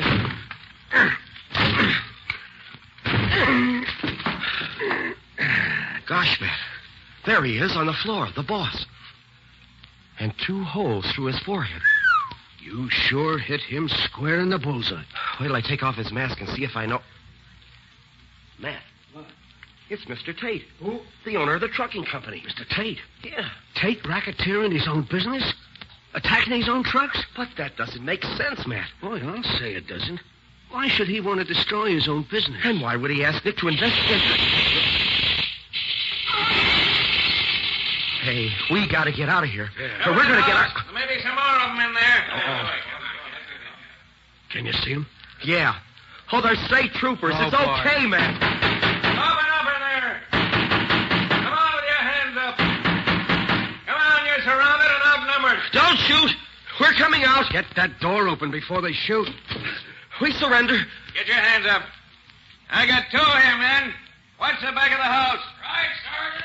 Oh, gosh, are we glad to see you. Yeah, keep your hands up. Oh, yeah, sure. Look, I'm Scubby Wilson, and this is Matt Steiger. I'm Nick Carter's assistant. You look it. Who's the dead man lying there? Oh, that's Mr. Tate. I just shot him. No, you did. Well, that'll send you to the chair, all right. Oh, no. No, you don't understand. He's the chief of the hijackers. Well, he was holding us prisoners here. That's a good one. Where's the gun you killed him with? Well, it's in the other room. Keep your hands up. But, officer, you don't understand. I suppose you're going to tell me you shot him in self-defense, huh? Yeah, that's just what I did. Well, look, you can ask Matt here. That's right, officer. He was going to kill us both. Yeah. Sure. Where's the gun he was going to kill you with? Well, it was in his hand when I saw it last. Well, it ain't here now. You're a bum liar, feller. I suppose that after you shot him between the eyes, killing him instantly, he walked over to the window, threw his gun away, and then came back here, lay down, and died. Oh, but gosh, officer, I saw him. Put your hands out. Huh? What? Put your hands out. Oh, but you can't put handcuffs on me. No? Watch me. Be sure they're on good and tight, son. I will, that. Nick! Oh, hello, Scubby. Having a good time? You know this guy, Mr. Carter? Does he know me? Oh, tell him who I am, Nick. Yes, Sergeant, I'm afraid I have to confess that I do know him. He's my assistant, although he hasn't been much of assistance in this case. Shall I let him go, then? Yes, I'll take charge of him. Okay, if you say so. Oh, gosh, Nick, am I glad to see you. Oh, this is Matt Steiger, the guy who was driving the truck I was on. Hello, Mr. Carter. I don't know you. Hey, look, I heard some shooting a few minutes ago. Did you get some of the gang? Yes, Scubby. Morgan and 4 men. We ran that car off the road and caught them all. Morgan's pretty badly wounded, but he'll pull through. So Morgan was in on it after all. Morgan was the head of the gang. Oh, no. No, Morgan wasn't the head of the gang, Nick. The head of the gang is lying there, dead. And I shot him. Put 2 bullets in him in self-defense. Who is he? You know him? Know him. It's Mr. Tate. Mr. Tate? Why, he had nothing to do with this. He sure did, Nick. Why, he was holding us prisoners here. Sure, Matt can tell you. That's true, Mr. Carter. He tried to kill Wilson, and Wilson shot him. I tell you, Tate had nothing to do with this gang, Scubby. Oh, what makes you so sure, Nick? I did a lot of investigating in town today, and I found that Morgan has been trying to borrow money anywhere and everywhere he could to take advantage of what he called a chance to get going a good business, dirt cheap. Well, that obviously meant Tate's business, especially since the $40 a truck the racketeers asked was unquestionably intended to drive Tate out of business rather than to get the money out of him. But Morgan was one of the drivers who got beaten up, Nick. Who said so? Morgan. Nobody else knew anything about it, and it gave him a swell alibi. I think that Regan, the driver who was killed the other day, probably was shot because he recognized Morgan. But, Nick, everything you say about Morgan could have been true of Tate just as well. Not quite, Scubby. I found out several other things during my investigation today that proved definitely that Morgan's the one. But, Nick, I shot Tate not 5 minutes ago while he was trying to kill me. I wonder. You shot him 5 minutes ago. How does it happen that he's been dead for at least 3 hours? Dead for 3 hours? No question about it. Rigor mortis has already begun to set in. Scubby, somebody's put one over on you. Well, what do you mean, Nick? Where's the gun you shot him with? Well, the trooper took it. Yeah, that's right. Here it is, Mr. Carter. Thanks. Mm-hmm. Look here. How does it happen that you shot him with blank cartridges? Oh, Nick, now don't tell me. Here are the shells I just took out of that gun you used. 4 of them have been fired previously. And you can see that the other 2, the 2 left for you to fire, have had the bullets pried out of them. Now, you see the mark on the edge of the shell? Yeah. So you couldn't have shot him. But, Mr. Carter, I saw Wilson plug him. I saw him falling dead as the door closed behind him. There's no question about it. There's no question but what you thought you saw that. But it was all planned, just that way. Planned? Certainly. How come you were able to get out of the ropes you were tied up with so fast? How come there was nobody in the room when you got hold of the gun? Why do you suppose that gun was left where you could get your hands on it? That is what happened, isn't it? Yes, Nick. As right as if you'd been here to see it. It couldn't have been any other way. Tate probably had a hunch Morgan was guilty and trailed him here. Morgan caught him, shot him with his gun. Then he wiped his prints off it, and he planted it where you could get at it. Then, at the psychological moment, Morgan, with a mask over his face, opened the door so you could see him and shot at you. Then you shot at him, as he knew you would, using the 2 shells he had left in the gun for you. The 2 shells with no bullets in them. Then he pretended to fall dead, carefully shutting the door as he did so that you couldn't see what happened next. Oh, I see, Nick. And then he put Tate's body there by the door with a mask over his face. Right. Gosh. When you opened the door, there was Tate's body, shot through the head with the very gun you held in your hand. A gun on which the police would find your fingerprints, and yours only. Morgan would have made sure they found it. Boy, what a setup. It was perfect. Matt would have had to swear he saw me do it. And I was so completely fooled that... Why, I would have confessed to the murder in any court in the country. Yes, Scubby. You still trust too much to what you hear and see. Before you can be a really first-class detective, you'll have to learn to distrust everything until you've analyzed it in the light of all the evidence.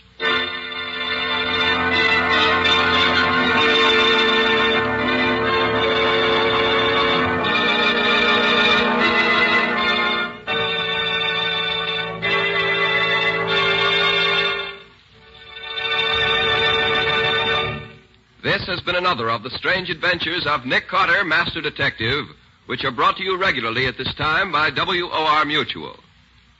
Well, Nick, what about next week's story? Can you give us a hint? Next week, my story concerns a murderer who killed his victims according to the sign of the zodiac under which they were born. A very unpleasant and dangerous man, I might add. Yes, definitely.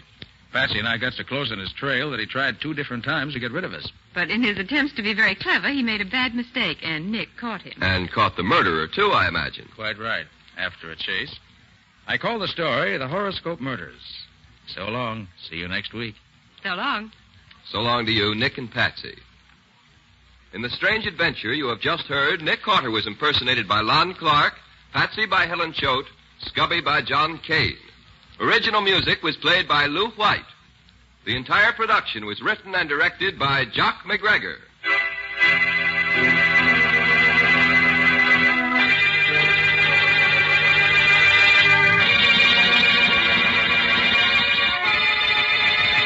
Next week at the same time, listen to another curious experience of Nick Carter entitled The Horoscope Murders. Or Nick Carter and the Mystery of the Avenging Astrologer.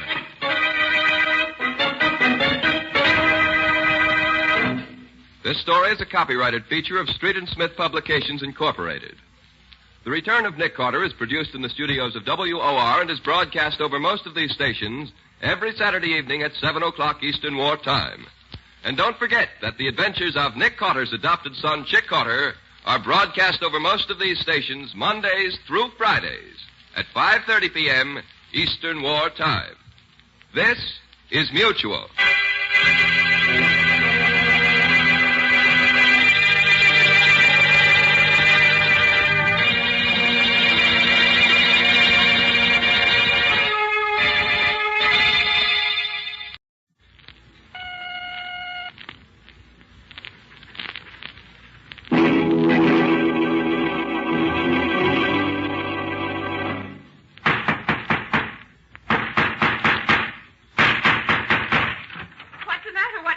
Another case for Nick Carter, Master Detective.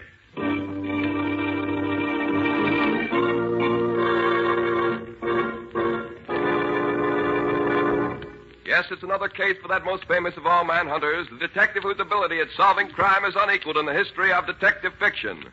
Nick Carter, Master Detective. Tonight's curious adventure... The Drums of Death. Or Nick Carter and the Mystery of the White Witch Doctor.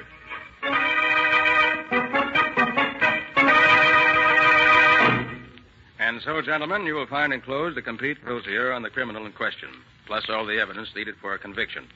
Yours very truly, et cetera, et cetera. Wait a minute, Nick. Not so fast. Yours very truly. Okay, what now? Well, what else do we have to take care of, Patsy? The only unfinished business I know of right now is this bunch of letters from that Mrs. Galley. Oh, yes. What was it this Mrs. Galley wanted me to do? She's worried about her doctor, Nick, and she wants to consult you. No, let her consult another doctor if she doesn't like the one she's got now. Throw her letters out, Patsy. Let's go celebrate having our old business all cleaned up. Well, I would, Nick, except that the letter we got from her today throws a new light on her problem. Oh, what did she have to say today that was so vital? She says she's afraid of her doctor. Afraid of him? Oh, hum.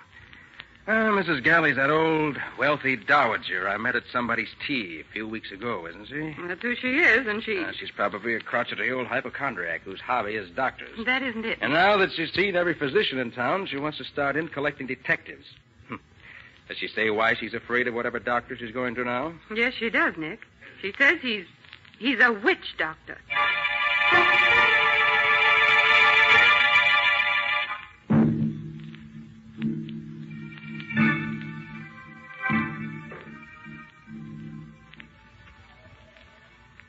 It was very kind of you to come, Mr. Carter. I hoped you would. I confess I wasn't too eager, Mrs. Galley, until Miss Bowen told me about your last letter. Well, perhaps it's silly to believe in such things as voodoo and black magic nowadays, but I don't know what to say. Suppose you tell your story and let me be the judge. Well, there isn't much to tell, Mr. Carter. I was... Oh, what's that? Only the wind, Mrs. Galley. It's nothing. Oh, I'm so unnerved. Well, here's my story. Last week, my nephew, Walter Galley, told me about a wonderful new doctor he discovered, a Dr. Congo. I wasn't feeling well, and the name interested me, so I went to see him. Good morning. Is Dr. Congo in? Good morning, madam. Yes, the doctor is in.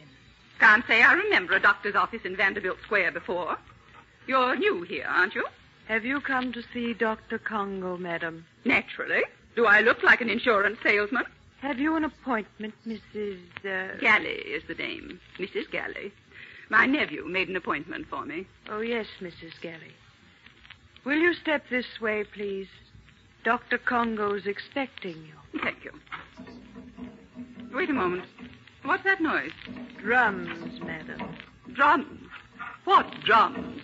If you'll step inside, Mrs. Galley, you'll find out for yourself. Very well. Drums, indeed. What nonsense is this? Good morning. Mrs. Galley, I presume. I'm Dr. Congo. Good morning, Dr. Congo. I want... Golly, what a story. Go on, Mrs. Galley. Why did you scream? Because I saw... Yes, what did you see? A white savage. What?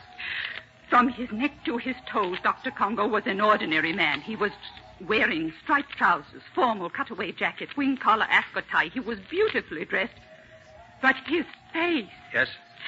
His face was hideous. Shaven skull, a horrid, grinning mouth, showing his teeth, which had all been filed to a point. And he had a bone through his nose. Like a cannibal. Yes. At first I was stunned. And then I thought it might be a joke my nephew Walter was playing on me. I sat down while the drums throbbed. I'm sorry I screamed, Dr. Congo, but you gave me quite a start. I usually do that to my clients, Mrs. Galley. What kind of a doctor are you? A witch doctor. You're fooling, aren't you? On the contrary. But it's unbelievable. We only joke about things like witchcraft nowadays. I am not joking, Mrs. Galley. I've spent 15 years in the heart of Africa studying voodoo. My face, the drums, the African witchcraft apparatus in this room, all are a necessary part of my profession. Profession? Yes. I am a professional witch doctor, and as such can guarantee miracles that modern medicine would never dream of. Ridiculous. I don't believe you. Really? Oye, Kahada. Oye, Kahada, home. Pardon me, Mrs. Galley. I was just ordering my men to begin the voodoo drum incantation.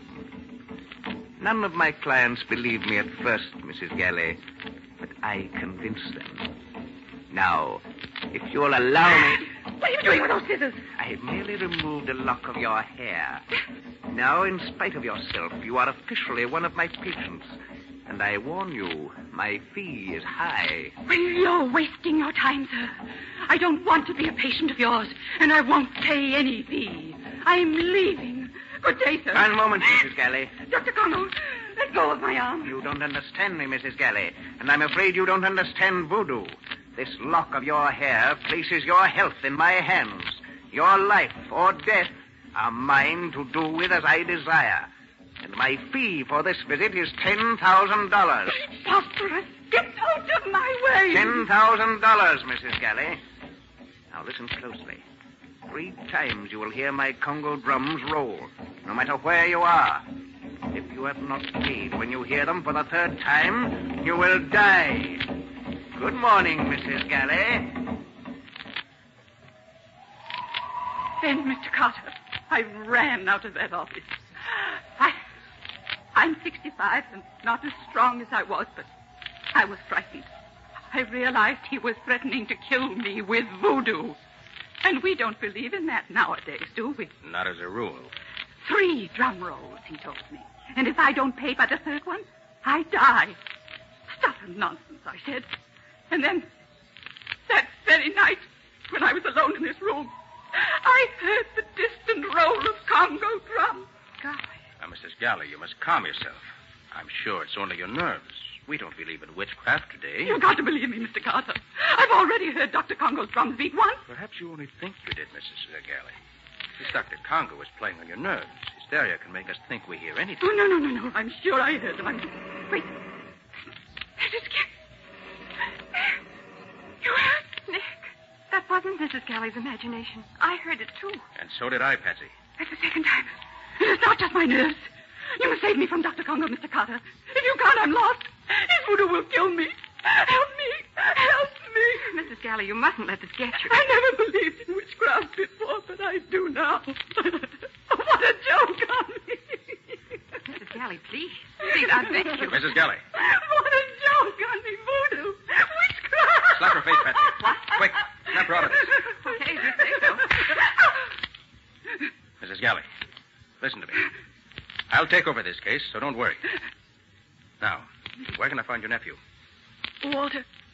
He's usually in the Bubble Bar Cafe at this hour. Oh, Mr. Carter, if that Dr. Congo gets me, I... Nick, she's fainted. Call her maid and tell her to put her to bed.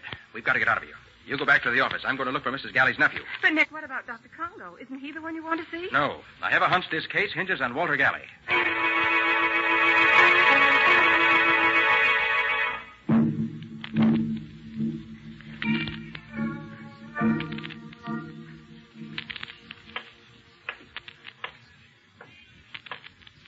This Bubble Bar Cafe is a pretty tough-looking dive for a place with such a fancy name.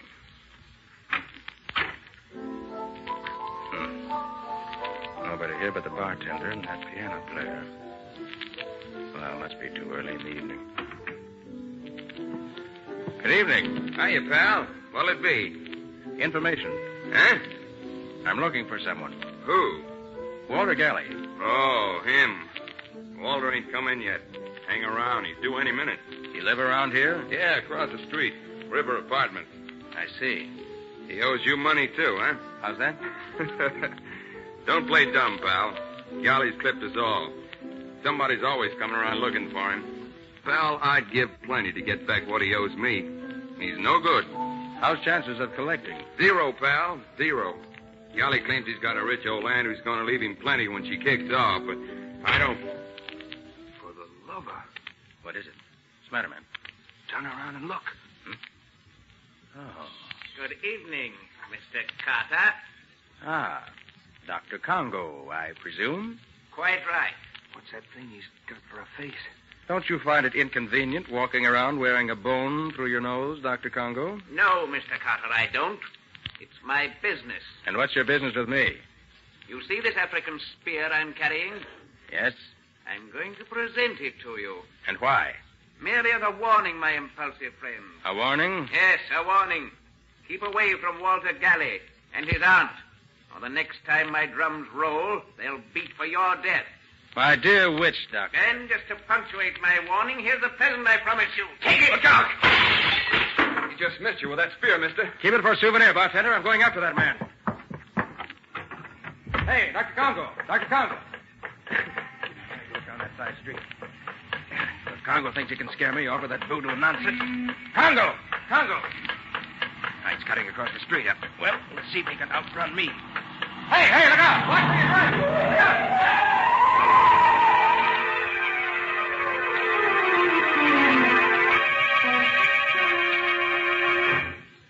Oh, Nick, are you all right? Oh. Nick. Oh, what happened, huh? Oh, yes, I remember it now. Oh, is that you, Patsy? It's me, all right. Oh, that was close. What happened? I got here just as that car almost ran you down. Well, whoever it was, he tried his best to get rid of me. But why? Probably because I was chasing Dr. Congo. Dr. Congo? Yes.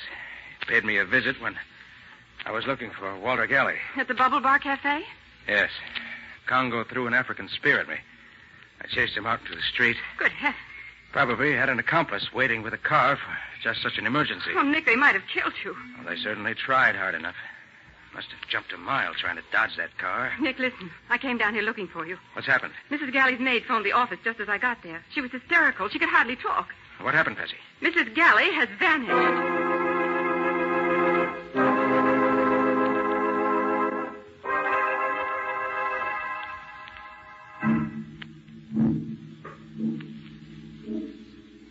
Carter, I'm so glad you came.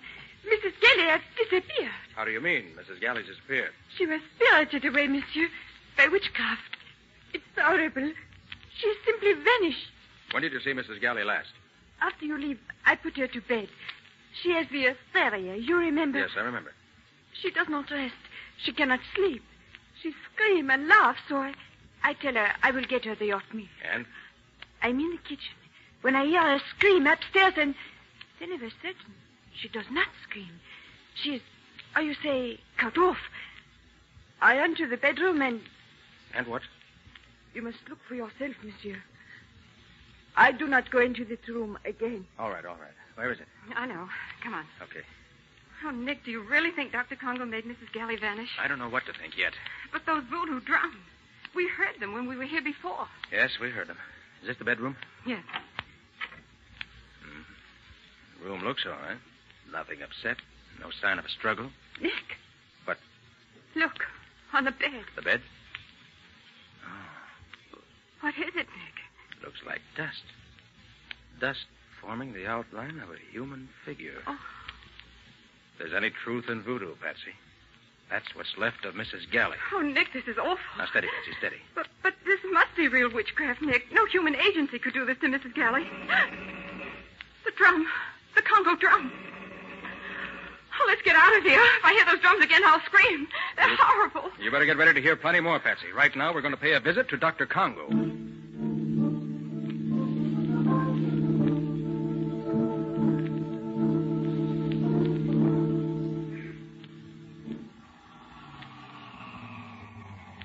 This is Vanderbilt Square, Patsy. Look for Dr. Congo's sign. Do we have to come here, Nick? We do, Patsy. I want to have a look at Dr. Congo's office. Nice old residential section. It's awfully dark. Yeah. No lights in the houses anywhere. Nick, there it is. The doctor's sign? Mm-hmm. Oh, yes. Congo, W-D. Oh, probably stands for witch doctor. All right, Patsy, come on. Oh, Nick, I'm scared. Oh, certainly you don't believe in voodoo, Patsy. Oh, I never did before, but Dr. Congo seems to have changed my mind. Maybe. Would you rather wait in the car? What? Desert you? I may be scared, but I'm no coward. Now, that's the girl, Patsy. Chin up. Oh, I'm trying, but it makes my teeth chatter too loud. Well, here we are. A nice side window. Going to have a peek inside? No, going to break in. What's that? Just a gadget, Patsy, for unlocking locked windows. Oh. Now we turn the catch, and... there we are. I'll go first, Patsy. Okay. All right. Let me give you a hand, Patsy. All right. Up, Patsy. There. And here we are, in the den of the witch doctor. What are you looking for? Any clues that'll help us. Rather do it by daylight, but this flashlight will have to serve. Hurry up, Nick. I want to get out of here. Sorry to interrupt. Mr. Carter again, I believe. Just paying a friendly call, Dr. Congo. Interested in Mrs. Galley's unfortunate disappearance, eh? You know about that, huh? Naturally. My voodoo did it. Mrs. Galley was too stubborn to pay the fee she owed me. I would advise you to raise your hands, Mr. Carter. You see, the young lady understands. The native archer is eager to shoot. He'll not miss next time. What do you want, Congo? I thought it was obvious. Money. And I'm going to get it in spite of you. Because unfortunately, you're helpless, Carter. You cannot fight my voodoo, and no law court will convict me of murder by witchcraft. The police will laugh at your evidence. At my evidence? I wonder. You can wonder on your way home, Mr. Carter. This way out. And let me warn you never to return, or you'll not go out alive. Come on, Nick. One last word. I've already spoken to Walter Galley on the phone. He refuses to pay the money his aunt owed me. Walter has no money. But he can raise plenty at a moment's notice on the inheritance he'll receive, now that his aunt is dead. That's true, if his aunt is dead. You had better use your influence on him, if you have any, and persuade him to pay before it's too late. Another threat, Dr. Congo? Listen, Mr. Carter. I do not make empty threats. You've already seen the power of my voodoo in the case of Mrs. Gailey. And I'm not joking now. My black magic is already cutting away Walter Galley's life. Unless he agrees to pay what I ask, in a very short time, he too will rot to dust. Good night, Mr. Carter. Nick, I can't believe it. He let us go alive. Yes, Patsy. This time, Congo overplayed his hand, and I believe a visit to Walter Galley's apartment will prove it.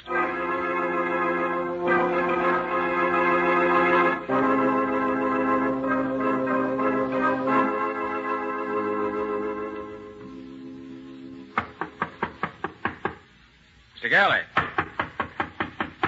Mr. Galley. Mr. Galley. No one home. Then we'll just go in and wait. This looks like an easy lock to open. I'm almost afraid to go in, Nick. Too late, Patsy. We're in already. Come on. Radio's playing. All the lights are on. We must have just stepped out for a moment. Yes, looks that way. What do you think about Dr. Congo's threat, I mean? Let's look around. Wait a minute. I want to turn off that radio. Yeah, that's better. Wonder where Galley is. Maybe he went to pay that money to Dr. Congo. Perhaps, but I doubt it. Nick, look. What is it, Betsy? Look at that couch beside the radio. It's covered with... Dust. Yes, I see. It's shaped like a human figure. Exactly like the dust on Mrs. Galley's bed. Then Congo's killed Walter Galley, too. The evidence seems to point that way. But how can Congo do this, Nick? By voodoo. So Congo says. Beat a few drums, melt a wax figure, and your victim rots to dust. And there's the dust on the couch. Then you believe it, too. I didn't say that, Betsy. Listen. The drum again.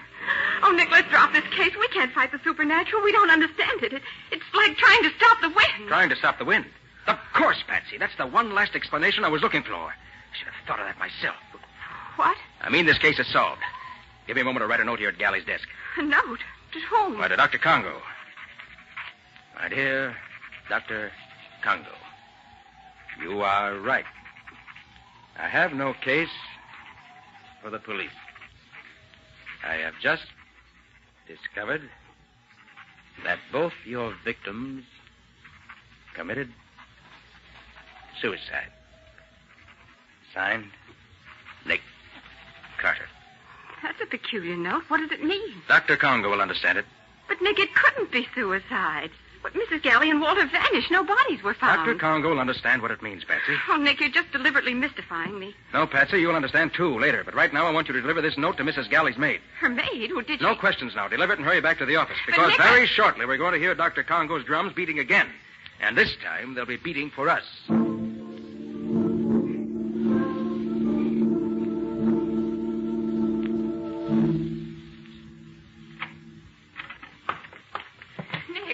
Nick. Over here, Patsy. You deliver the note? Yes. What in the world are you doing? Just setting up my motion picture projector. Oh, Nick, this is no time for movies. The police were at Mrs. Galley's. News about her disappearance is getting around. Why, I understand the whole social set's going crazy. That's exactly what Congo wants. If you fail on this case, Nick, everyone will be afraid not to pay Congo. As I said, that's exactly what Congo wants. Said he was after money, didn't he? Who do you think Congo will attack next? The drums. Congo's drums. There's your answer, Patsy. You mean he's after us? Exactly. My note got a quicker response than I thought it would. Patsy, put out the lights quick. Now what? Now the projector. There. You see? I've got it set on the shade. Why, that's wonderful. It makes it look as if we were standing in front of the window talking. Those shadows on the curtain look as natural as light. Right. Now, get over to the side of the room, away from in front of the window. But... No buts. Follow instructions. We're playing against the killer, Patsy. You mean Congo? Get down on the floor. Lay flat. Oh, I wish you... Quiet. What am I supposed to do here? Wait. And when you hear shots, scream. Scream? You heard me. But who's going to do the shooting? Our old friend. Nick, you all right? Quiet. Everything's all right. All they shot was the movie projector. In about 10 seconds now, they'll be coming in here to check up on the results. Nick, did you say they? Now listen. Just as soon as you hear the door slam, turn on the lights. But Nick... Don't argue, Patsy. Okay. Now, quiet. Yeah, that apparently took care of them. Yes, I think that we've accomplished... Don't move, neither of you. Light, Patsy. Now, as you see, you're covered with this gun I hold in my hand. Nick Carter, I told you, Walter, he was... Shut up. Put up that Tommy gun you have there laid on the table, Dr. Congo. But, Nick, that's Mrs. Galley. I thought she was dead. That's what you were supposed to think, Patsy. And the chap with her is her nephew, Walter. But I don't understand, Nick. Very simple, Patsy. This clever pair created Dr. Congo, a phony witch doctor played by Walter Galley. Their motive? Blackmail. And they pretended to be their own first two victims. I see. So they could disappear and then spend their entire time playing Dr. Congo. And also so that their fates would terrify future victims into paying Dr. Congo's exorbitant fees without any protest. You are indeed clever, Mr. Carter. Very clever. Then all that voodoo was make-believe. Phony. Yes, Patsy. As phony as the shadows on our window shade, which this precious pair attacked. And as phony as the makeup that turned Walter into a witch doctor. That's why I wrote that note, Patsy, about having learned that both disappearances were really suicides. They knew then that I'd seen through their whole scheme. But those mysterious drum beats we heard, even outside our own window. Let me show you how that was done. Let's see. Oh, yes, here it is. You see, Patsy? A simple gadget attached to the outer frame. A windmill connected to a small drum. Mm-hmm. When the wind blows hard enough, the drum beats. Watch, I'll spin it. Oh, so that's what scared me. That plus your imagination. It was imagination you two counted on most, wasn't it, Dr. Congo? You concocted the voodoo tale, planted your own clues, and then vanished. The rest you left to human nature, right? So why did they call you in, Nick? Why didn't they let well enough alone? They were playing for high stakes, Patsy. They thought they had a perfect racket, and if I failed to break it, their victims wouldn't fight back. But the phony Dr. Congo was far too eager to let us escape. That was the second important clue. The second? What was the first? Mrs. Galley claimed she was in Congo's power because he'd cut off a lock of her hair, remember? Yes, but isn't that according to voodoo tradition? Certainly. But it couldn't work with Mrs. Galley. Well, why not? No, Patsy, you disappoint me. Look at Mrs. Galley now. You're close enough. I see. Mrs. Galley wears a wig. Of course, Patsy. And a lock of hair cut from a wig would hardly put the wearer of the wig under the spell of even the best witch doctor in the world. Well, for the love of... Look here, Carter. We can't stand here all night with our hands in the air like this. No. What are you going to do with us? Sorry to treat you two this way.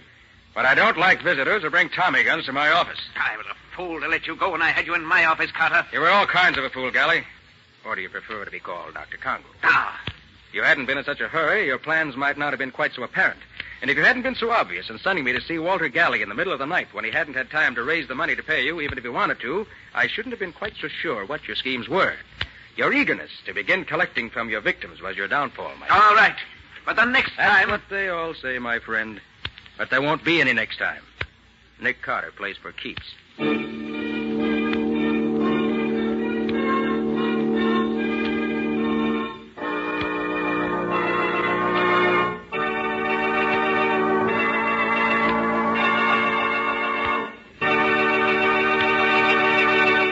This has been another of the strange adventures of Nick Carter, Master Detective, which are brought to you regularly at the same time by WOR Mutual. And now Philip Clark, who played Dr. Congo in our story tonight, has a message from our government that I want you all to hear. Go ahead, Phil. A friend of mine asked me the other day, why do we need to save waste paper? And how come the supply of paper is limited? Well, the answer to that is obvious.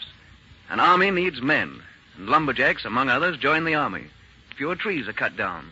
Consequently, there's less paper made, because there's less wood pulp available for making it.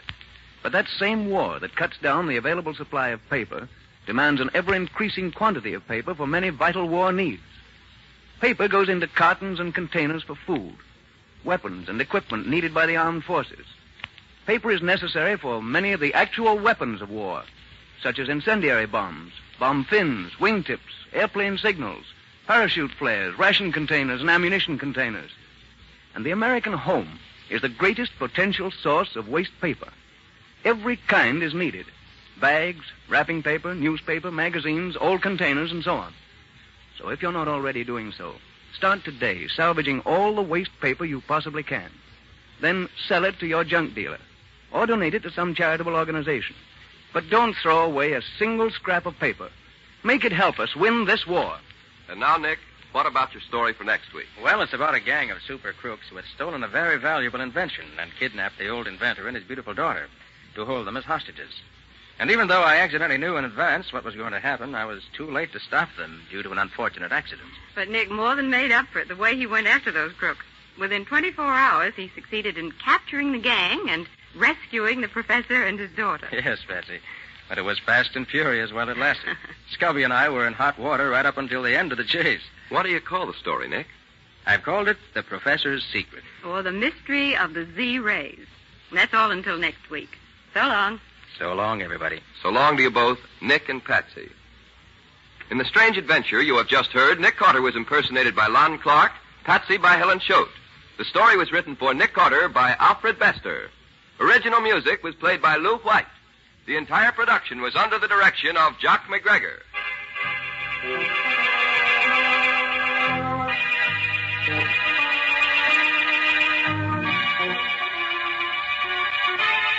Next week at the same time, listen to another curious experience of Nick Carter entitled The Professor's Secret, or Nick Carter and the Mystery of the Z-Rays.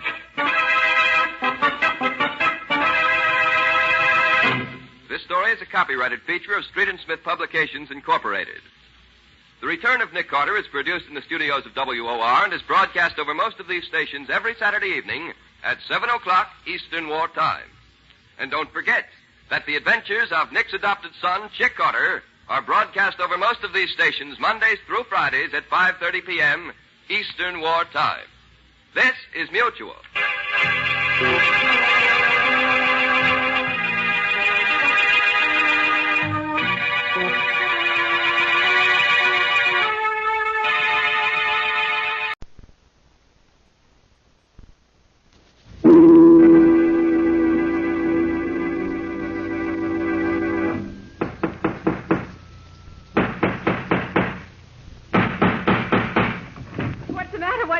Another case for Nick Carter, master detective.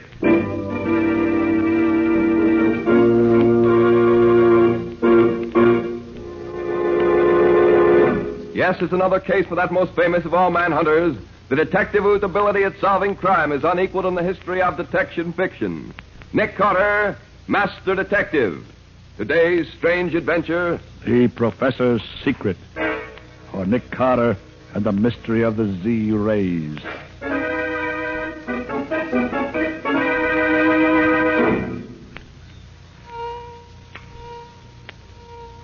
Working, Dad. Why, that wound in the guinea pig's shoulder is healing.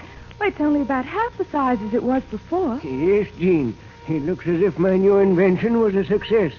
All that I need to do now is build a full-scale model, and I shall be ready to bring a new era of healing to the entire world. Don't move either. Yeah, what is it? Just stand where you are and put your hands in the air. What do you want? We have no money. We don't want money. We want that Z-ray machine of yours. Shut it off. But you can't. Shut it off, I said. All right.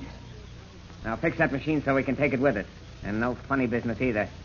Pack it up good, Pop. Better do it, Dad. These men mean business. Oh, very well, Jean. Just as you say. Hurry up, Pop. We got a long way to go.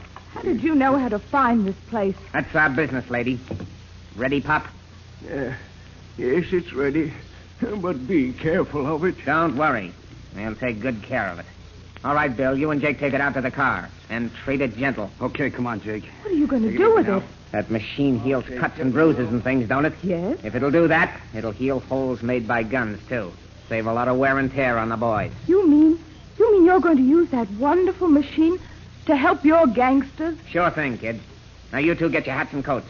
You're going with us. But that's kidnapping. You can't do that. Get your hat, Pop. I ain't got all day. Come on, Dad. It's no use arguing. Oh, all right, Jean. Get your hands up. You're surrounded. Tony, I got Jake. But I got one of them, Tony. Any more of them, Bill? I don't know. Maybe that guy was just bluffing. We gotta get out of here. We'll leave Jake here. A dead man's no good to us. All right, in the car, you two. Hurry it up. All right, in there. Make it. Come on. Get going. Let's go.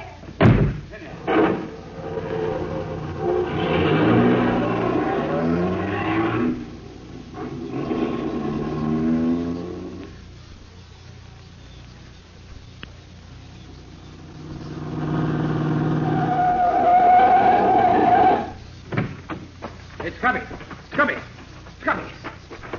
Oh, there he is. Not dead, thank heaven. Nasty gash in his head, though. Come on, Scubby. Come on. Wake up, will you? Come on, Scubby. That you, Nick? Yes, Scubby, it's Nick. What happened?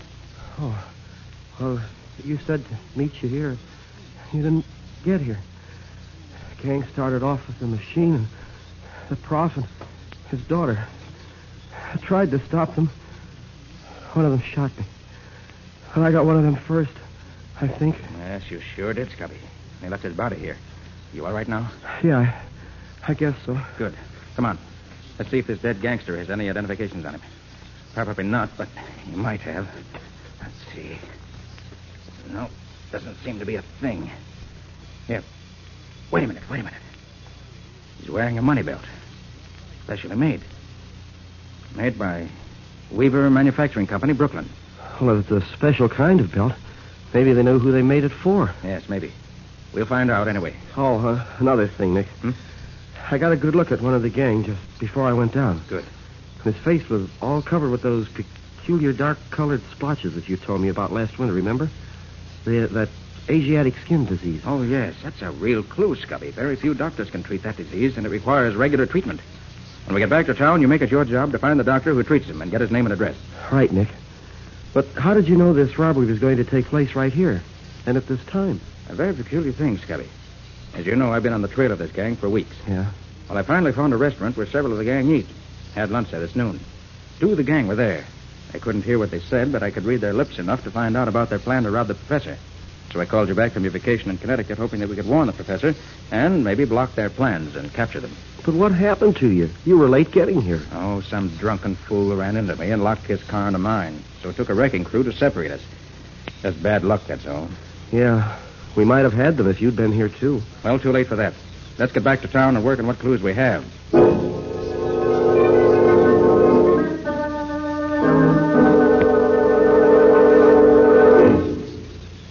All right, Pop. Get that machine of yours going. I want to try it out and be sure it's okay. Shall I untie him, Tony? Sure. He's got to use his hands to make that thing work. But leave the girl tied up. Okay. There you are, Pop. I'll get busy. Jean, you think I'd better... Better do as they say, Dad. If you don't, they may kill us. The kid's right, Pop. Better do as we say and make it fast. Very well. Give me the machine. Here you are, Pop. Make it work. Why, I can't make it work. Huh? The main adjuster coil is missing. You mean it won't work without something that ain't there? As long as that coil is missing, I can't demonstrate it for you. It won't work. Look here, Pop. Are you trying to kid us? No, I assure you, I'm quite serious. That machine won't work without the coil. You still brought that thing down here just the way you gave it to him. You must have left it up there yourself. Perhaps I did. I was very nervous. Why, you old son of a dried-up mummy. I believe you did this on purpose. I believe you've tricked us. What's the diff, Tony? If he's got to have the coil, he's got to have the coil. If it ain't here, we got to get it. Yeah, you're right, I guess. What does it look like, you old goat? It's a small coil of green-covered wire, about 4 inches across. The last time I saw it was lying on the bench near where the machine was. Take a couple of the boys, Bill, and get it. First thing in the morning. And, Pop, you better pray they find it.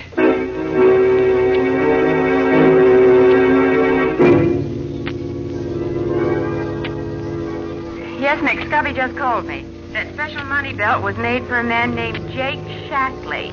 Lives at 47 East Pitt Street. Yes, Scubby said he was going to try to...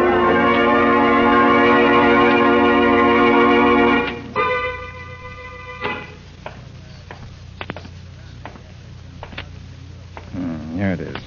47 East Pitt Street. Fine old dump. Wager Shackley's not the only crook who lives here.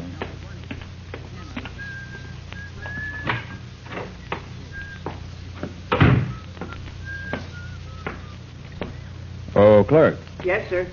What room's Jake Shackley in? Shackley? Oh, I don't know anybody by that See name. this, do you? Oh, yes, sir. Shackley lives in number 42, but he's out just now. Yes, I expect he is. I just want to look over his room. Any objections? Oh, no, sir. Go right ahead. It's on the 4th floor, sir. Stairs over there. You want the key? No, thank you. I've got one. I'll wait up there for a while. If anybody comes in looking for Shackley, send them up. I might like to talk to them.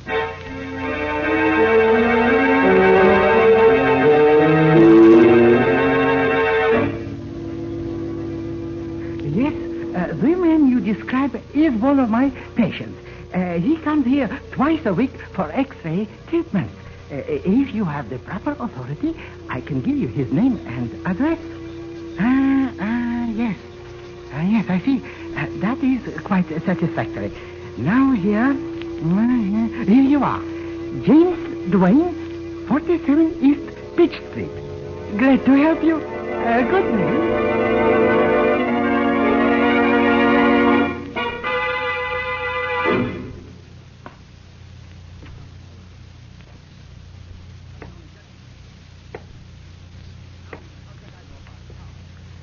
Number 37. Yeah, this is the room. I wonder if anyone is in. We better be leaving, Jim. It's the wrong way up there. But, Bill, how come the coil wasn't with the rest of the stuff when you brought it down? That old fathead of a professor left it behind on purpose. Oh, when do we leave? Just as soon as Trap gets here. He's due right now. Somebody else coming. Maybe I better get out of the... Looking for somebody, Bud? Oh, I was just trying to find room 9. I'm nearsighted. Go on inside. We'll talk about it there. Go on inside. Oh, sure. Sure. Hey, Trap. Hey, where'd you get that guy? He was listening outside your door. Know him? Know him. I thought I killed him up at the professor's place. You mean this is the dick who tried to stop you up there? Yeah. That pretty bandage on his head covers up the place where I put my slug. Well, he's here now anyway. Yeah, and we better get rid of him so we can be on our way. How about leaving him here and turning on the gas? Simple and efficient. Not here. This is my room. But there is a small empty room across the hall. Only one window. We can stuff the cracks with newspaper and leave him in there, tied up. That's a good idea. With the gas turned on, he won't last long. When they find him, we'll be miles from here. We won't be in the picture at all.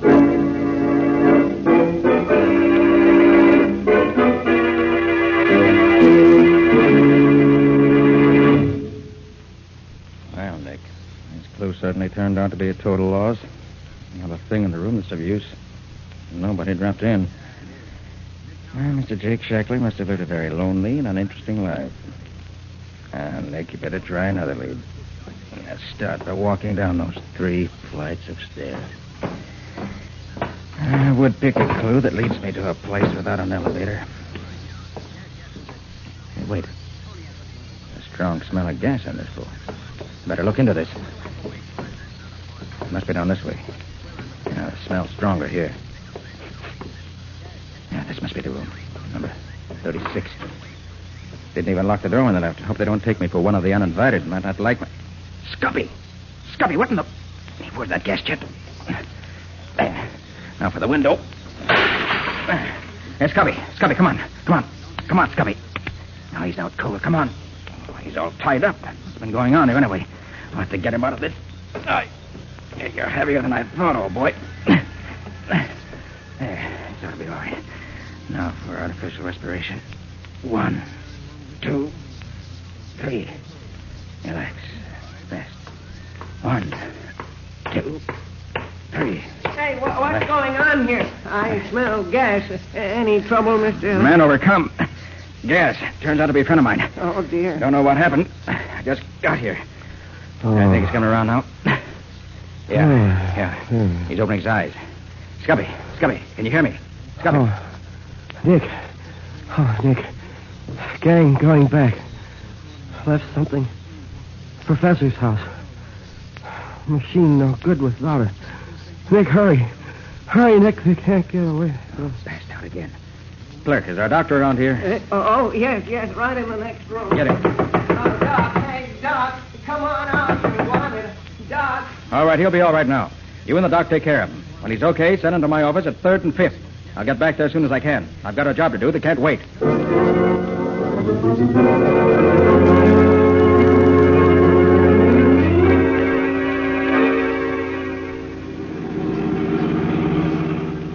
Are we really there, Nick? Practically, Patsy. The entrance is just around the bend ahead. I'm going to run the car off the road into the bushes here so it can't be seen by anyone going by.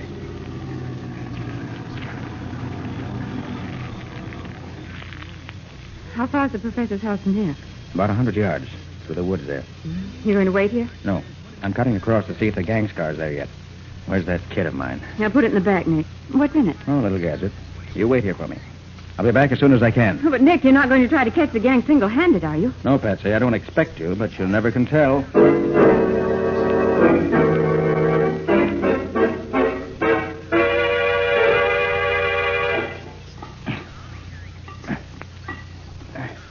There. That ought to do it. Now. There, now, if I can get away from here before anybody sees me. Hey, Tony, somebody's monkeying with our car. I gotta get out of here. What's going on, Trap? What? Oh, here. Two can play at this game. There, got him. I can see you. Okay, here. If I can get behind this bush. Oh, got me. That's all I get. You get him, Bill? I think so, but he got trapped first. Trap's dead. Want me to finish off the dick? No, we got the coil we come after. Nothing to keep us here any longer. I don't want to waste time hunting for a copper who's probably dead already. What about Trap? Leave him there. It's a long way back to town. I ain't particular about making the trip with a corpse.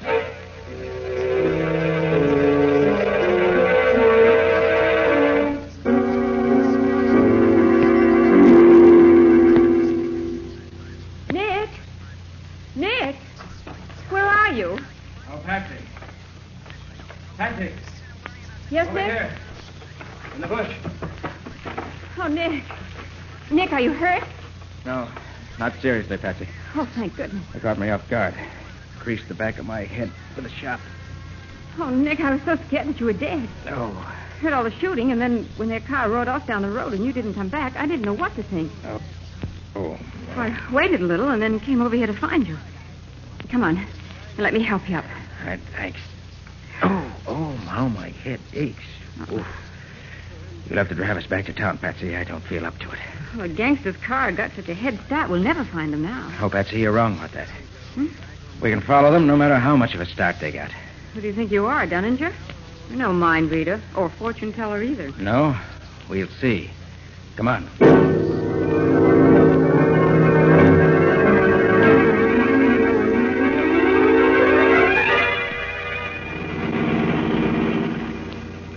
Sure we're on the trail of the other car, Patsy? Don't be funny, Nick. Of course we are. There hasn't been any crossroad or side road yet where they could have turned off. Well, that's a great weight off my mind. Nick, how can you be so sure we can follow them no matter what roads they take? Wait until we get to a place where there's another road they might have taken. Then I'll answer your question. Oh, you. I think I better call Scubby on the short wave and give him some instructions. I left word for him to wait till he heard from me. KR calling YN. KR calling YN. Come in. YN to KR. Ready here. Go ahead. KR to YN. Pick up reinforcements according to plan previously arranged. Have men and machines ready in 1 hour. Stand by for further orders. We'll call you again 1 hour from now. That's all. YN to KR. Okay. Await your call in 1 hour. Signing off. Nick, you never told me. What are the code letters you use for identification? We use the last letter of our first name and the last letter of our last name. For instance, Nick Carter is KR. And Scubby Wilson is YN. Mm-hmm. And mine would be... Well, mine would be YN, too. Patsy Bowen. Well, Scubby is YN. What would my letters be? Just add the first letter of your first name. Oh, the first letter. Mm-hmm. Well, you mean my letters then would be PYN. That's right. Simple, isn't it? Look, Nick, we're coming to a crossroad. Which way, Maestro? Well, if they're going where I think they're going, they'd take the right fork. So try that one. Now, slow down a little bit, though. Okay. Now what? Just a minute. Stop the car. Well, what is it, Nick? Look there, Patsy. Looks like a firefly on the pavement. That's the answer to your question. Meaning what? It's not a firefly. It's a drop of luminous paint. Nick, You mean the other car is dropping those as they go along without knowing it? Exactly. All right, you can go ahead now. Oh, that's what you were doing when they shot you. Yes, Betsy. I rigged it up before we left the office. Then when I left you to see if they'd arrived yet, I found their car. No one was in it, so I fastened it on the chassis. Yeah. They came out and found me just after I'd finished the job. So that's why you weren't in any great rush. What is it, Nick? A phosphorus solution in a metal can with an adjustable nipple. Enough to last for 100 miles. They can't lose us this time.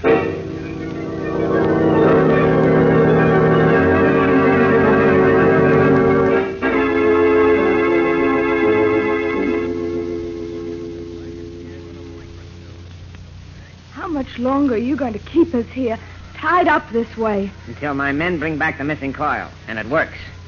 They should be back here by now if nothing's happened to prevent them. And for your sake, I hope... Here they are now.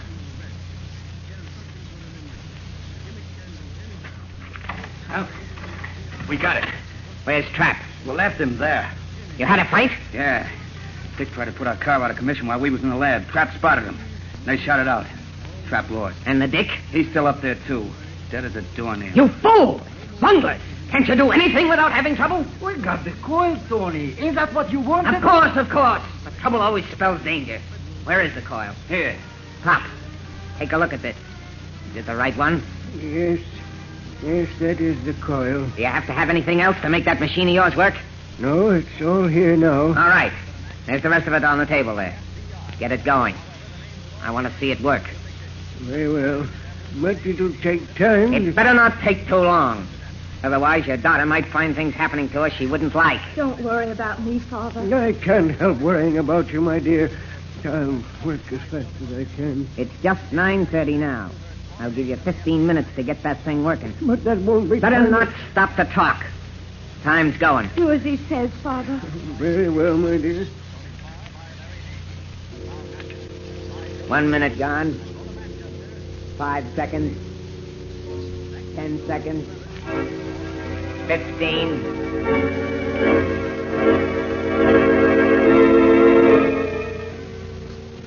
KR to YN. KR to YN. Come in. YN to KR. Ready. Go ahead. KR to YN. I am now parked near Hideout.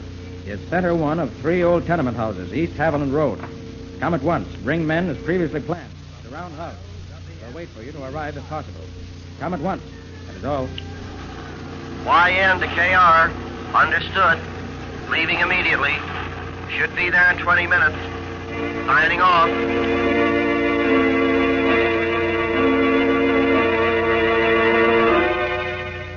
55 seconds. 12 minutes. 5 seconds. Father, can't you hurry? I'm almost ready. Just a second 25 seconds. There. I think it'll work now. Ready, Pop? Yes. Turn on the current, please. I'll get it. Now then, what is it you wish to try? Try it on me, Tony. That dig got me in the shoulder. Very well. Try it on Jim's shoulder. Stand in front of the machine. Now, a little closer. Bring your shoulder a little lower so as to be directly in front of the rays. This ain't going to hurt, is it? You want your shoulder fixed up, don't you? Sure. Shut up, then. Now, stay right there. Steady now. Gee, feels good. Hey, Tony, look. The shoulder looks better already. Yeah. This will make us the tops of any gang in the whole world. How long will it take to fix him up as good as new, Pop? Well, this is only a small demonstration machine. It'll take several hours to complete the healing process. With a larger output of the Z-ray, it'll be much quicker. Hey, Tony, what's that? What's what? Them cars outside. Did you hear them? Cars? Stopping here? Yeah, there was 2 of them. Pete, there they are. You fool! So you left that Dick dead in the wood at the Pross lab, did you? Tony, I was sure he was dead. So Daddy's tracked us right here to our own hideout. But Tony, Hey, boss, the cops, they surrounded the house. How many of them are there? About a dozen of them, they're all over. A dozen? We can take care of them. Bill, you and Jim go down and give the boys a hand. Right. 5 of you ought to be a match for a dozen of them, but work fast. There may be more along in a minute. Yeah, sure, Tony. Come on, guys. Come on, let's go get him. All right, now, you two, I'm going to close this door. And lock it. Now let me hear a peep out of either of you, and you'll get a slug in your back. So long as I got you two here with me, I got something to bargain with. And it's going to be a good bargain. One that'll get me out of here free and clear.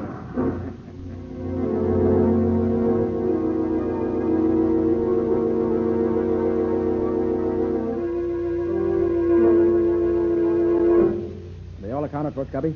Yeah, Nick. Riley got them all.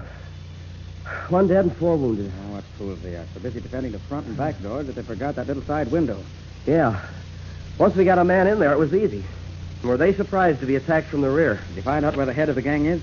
No, Nick. We searched every room in the house except this one. He and the old man and his daughter must be in here. Well, I know they haven't gotten away. I watched the house from the time I called you until they got here. I'm positive nobody left the house. Now, let's find out. All right, you in there. You might as well come out. You can't get away. You think so, Mr. Carter?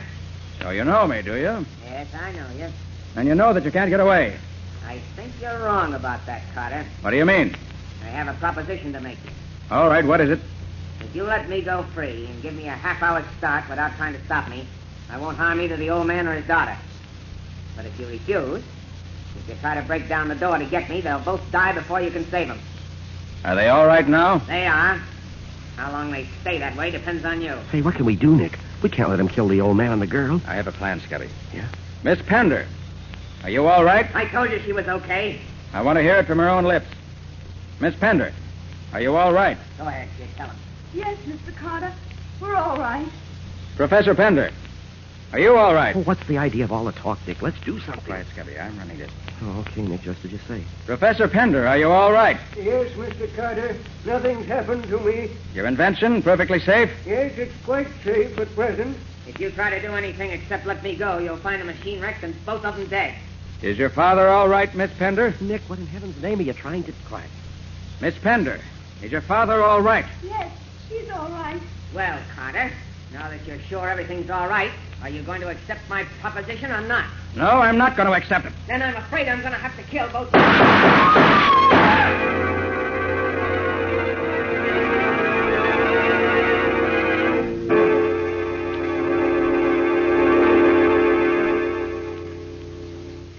But I can't understand it, Mr. Carter. Why, you couldn't see him through the door, and yet you shot him dead. Yes, Mr. Carter, it's incredible. You killed him without even knowing where to shoot. That's where you're wrong, Professor. I did know where to shoot. Oh, Nick, you're not going to tell me that you have X-ray eyes or something. No, Scubby, I won't tell you that. But how in the name of all that's wonderful could you know where to shoot? Use my ears, Scubby. Your ears? Yes. I made the 3 people in that room talk to me until I had a mental picture of just where each one of them was. Yeah. Then when I was sure in just what direction the crook's voice was coming from and was sure that neither the professor nor his daughter were near enough to be hurt, it was a simple matter to shoot right through the door at the crook's voice. And I was right. Sorry I had to kill him, but it was the only way I could see to get him without danger to either of them. Well, I'll be a monkey's uncle. So you shot him by the sound of his voice? Exactly, Scubby.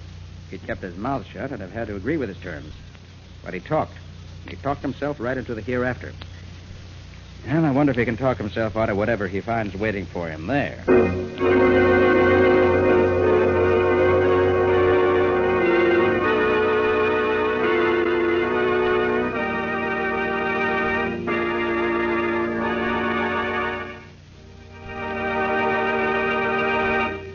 This has been another of the strange adventures of Nick Carter, Master Detective, which are brought to you regularly at the same time by WOR Mutual. And now, let's ask Nick for a hint or two about a story for next week. How about it, Nick? Okay. Well, next week's strange adventure was strange indeed. Scubby started for Philadelphia to get some information I wanted. But he ended up in another city under another name and occupying a body that wasn't his. And then we found that somebody else had borrowed Scubby's body to kill a man. I'm afraid I'm getting confused. Well, that's nothing to what was happening to poor Scubby. He didn't know who he was or what he was doing. And yet all the time, he was perfectly sane. And it wasn't until this boss crook, who called himself the Mystic, tried the same thing on Nick that we really got anywhere at all. Well, it sounds like something out of the ordinary, to say the least. What do you call it? Murder by magic. Or the mystery of the missing identity. And that's all for now. So long. So long, everybody. And so long to you both, Nick and Patsy, until next week. In the strange adventure you have just heard, Nick Carter was impersonated by Lon Clark, Patsy by Helen Choate, Scubby by John Kane. Original music was played by Lou White. The entire production was written and directed by Jock McGregor.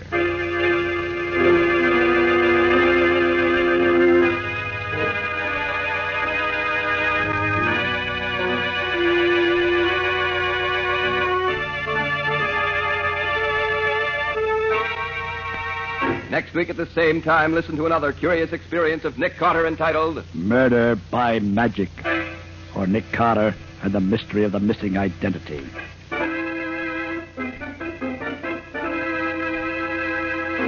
And now, a very special announcement. Beginning next week, the return of Nick Carter will be brought to you at a new time, 10:15 p.m. Eastern Wartime on Saturday evenings. Remember, beginning next Saturday, April 8th, the strange adventures of Nick Carter will come to you at 10:15 p.m. Eastern Wartime, and at that same time each week thereafter. And don't forget that the adventures of Nick's adopted son, Chick Carter, are broadcast over most of these stations Mondays through Fridays at 5:30 p.m. Eastern Wartime. This story is a copyrighted feature of Street and Smith Publications, Incorporated. The return of Nick Carter is produced in the studios of WOR. This is Mutual.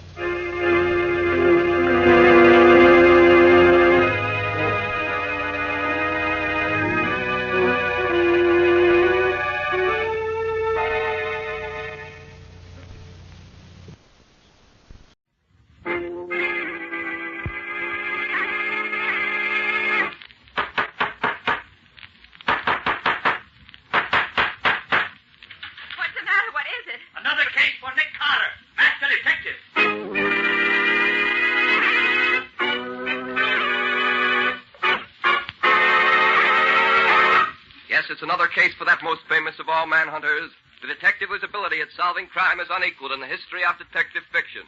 Nick Carter, Master Detective. Tonight's curious adventure, Murder by Magic, or Nick Carter and the Mystery of the Missing Identity.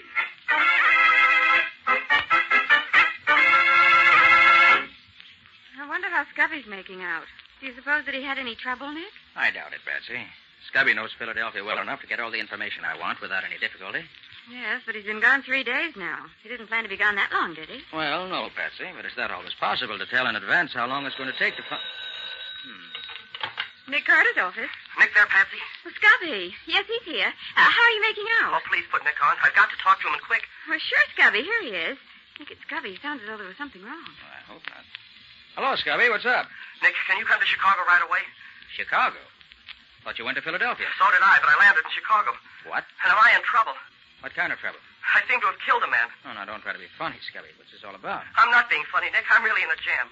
I apparently killed a man last night. Oh, look here, Scubby. You certainly know whether you've killed somebody or not. But I don't, Nick. What makes you think you have? It says so in the paper. What paper? The Chicago papers. Oh, please, Nick, will you come out here right away? I've got to have help and in a hurry. All right, Scubby. Patsy and I'll leave at once. Where are you staying? In a little hotel on the edge of town called Paradise Mansion. I haven't dared to stir out of here since I read about the murder. Okay, Scubby, sit tight. We'll be there as soon as the plane can get us there.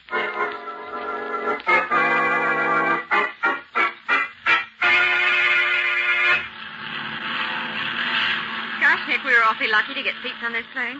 Yes, Patsy. Well, now that we're safely on our way, let's take a look at these Chicago papers I bought. See what they have to say about our friend Scubby. Okay. Look, Nick, on the front page. Murderer of nightclub patron sought. Yeah. And here's a snapshot of the killer taken at the nightclub. Wonder how they happened to get that. It does look kind of like Scubby, doesn't it? Yes, could be. Now look at these fingerprints. Certainly Scubby's. I'd know them anywhere.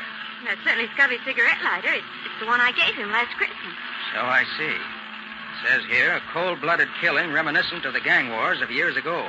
Oh, Nick, do you think that Scubby Oh, I wouldn't believe it if he admitted it. Scubby couldn't kill anybody. But it certainly looks as if he got himself into some real trouble this time. And what's he doing in Chicago?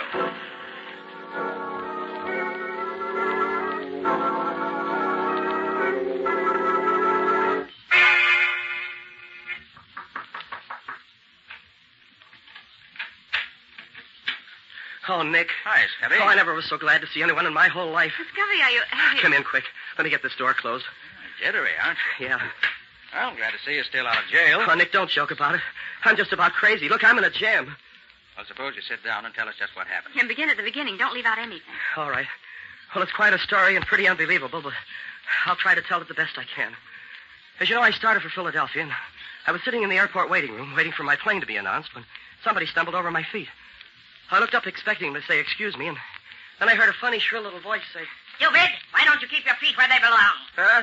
Oh, why don't you look where you're going? You're too stupid to be allowed out in public. Yeah, well, nobody asked you for your opinion. If you don't like my feet, just keep away from them. Trying to insult me, are you? You're not even fit to speak to me, you stupid idiot. Look here, Bud. That's 3 times you've used that word stupid about me. The 4th time might get you a skin nose. Come on your way. You are attempting to divert my senses from the concentration of inner thought to the grosser contemplations of the external world. Come again? But you are as clumsy as a cow at doing it. Look, fella, if you've got somewhere to go, just go ahead. Your room is better than your company. You are being sarcastic. That is because you do not know who I am. All right, I'll bite. Who are you? You tell me and see if I care. It is useless to tell you. That thing you think is your mind is a rusted, worthless tool. A sponge too dried out to soak up anything. Oh, dumb, you mean? Exactly. Do you really want to know who I am? Quite frankly, I don't give a tinker's damn. I am Chi-Chi, the omnipotent. In the central council of the farthest inward, I am the most completely self-equipped. Brother, you don't make sense. I am the mystic. In the whole council, I am the most honored. There has been, in 20 generations, no other great enough to be the mystic. But I am he. Okay. Well, now that we've settled that, how's about some peace and quiet? You have offended me grievously. I do not let such offenses go unpunished. I shall sit here beside you and decide what your punishment is going to be. I shall say no more until I have decided. Okay. Well, happy thoughts, my mystical little pal. So he sat down beside me and didn't say another word. He was a funny, weaseled-up little man, and he amused me rather than worried me, so I forgot all about him. Did he take the same plane you did? Oh, don't get ahead of me, Patsy. I was tired from working all night and then the night before, and I guess I must have dozed off. The next thing I knew, somebody was shaking me by the shoulder. Come on, Palsy. Snap out of it. This is as far as this cab goes. Hey, wake up, Palsy. This is where you get off. Huh? Oh, sure. Sure, I'm awake. Come on, Palsy. This is your hotel. Must have been some night you had last night, huh, Palsy? Oh, stop calling me Palsy. Sure. Whatever you say, Palsy. What the deuce is the matter with me? Why does my head feel so foggy? What? Hey, where am I? Where's the plane? Look, Palsy, I don't know who you're kidding, but this is where you live. Are you getting out or you going to stay in a cab? Well, where's my baggage? You're a great little kidder, Palsy. Now, come on. Get out. You better get some sleep. There's nothing like it for a hangover. Oh, all right. Oh, hey, you better give me a hand to get out of here. Okay, Palsy. Here you go. All right. There you are. Now there. Oh, what does the meter say? Same as always, Palsy. 50 cents. Yeah? Well, here's 6 bits. Keep the change. Hey, look, Palsy, you generally give me $5 for hauling you. I'll give you a knot on the head if you don't stop ribbing me. Okay, Palsy. Yeah, now you sound more like yourself. See you later. And he drove off, leaving me standing in front of the crummiest-looking hotel I ever hoped to stop at. You mean you have no notion of how you got there? No, not the faintest. No, but Scubby, you just Oh, can't... hold everything. Wait till I finish the story. Well, as I was apparently expected to go in the hotel, I did. As I approached the desk, the room clerk, a sad sack with a sourpuss, tossed me a key. There you are, Mr. Gerson. I picked up the key and started to ask the clerk a lot of questions. But my head was so dizzy that I couldn't think straight. So I went up to room 714, which was the number on the key. What was it like, Scubby? Oh, cheap and flashy. And it reeked of cheap perfume. I found some letter paper on the writing desk, and the letterhead said, Hotel Prince Royal, Chicago. Then I at least knew where I was. My head was aching so that I stumbled into the bathroom to bathe it. I got one look at myself in the mirror, and it almost finished me. How do you mean, Scubby? Well, it wasn't me I saw in the mirror. But that's ridiculous. How could it be anyone else? Well, that's what I wanted to know. What I saw was a typical cheap, pasty-faced gangster with red hair. But your hair isn't red. Well, it was then. And then I discovered that I was wearing a zoot suit. What a sight you must have been. Well, it didn't amuse me, Nick. By this time, I was scared sick. My head was so dizzy I couldn't think straight. I thought maybe I was still having some kind of nightmare. So I picked up the house phone, and when the operator answered, I asked her, what day is this? It's Friday, Mr. Gerson. Friday, March 24th? Of course, Mr. Gerson. Then it was yesterday that I left New York. What's that, Mr. Gerson? Oh, nothing. That's all, thanks. Oh, palsy. Huh? I just heard from the hospital. You just broke Betty's arm, that's all. What? When was that? Well, last night, you remember. But don't worry, Betty's a good kid. She won't say nothing to the cops. Oh. Oh, yeah, thanks. Bye. And then I hung up the phone. Oh, it was getting worse and worse. I went back into the bathroom for another look at my new face. And then the room door opened, and I heard someone come in. You hear, Palsy? Huh? Oh, hello. Hi, Palsy. What's cooking, Snuggins? Give me a match. Thanks, Tank. Would you mind telling me who you are? That's a new one on Dolly, Palsy. What's the rib? Oh, I just want to find out who you are. I'm Dolly, the spare rib, the girlfriend. You're my girlfriend? Say, Palsy, you're talking awful funny. What goes? Is this some new kind of a brush-off? Oh, no, you misunderstand me. Say, if you're trying to give me the air... No. No, it's still love, Dove. Well, that's more like it. For a minute, you had me guessing. See, by the way, Palsy, where was you last night? We had a date, Gate. Why'd you stand me up? Huh? Did I? I don't like that, Rat. You better explain and make it good.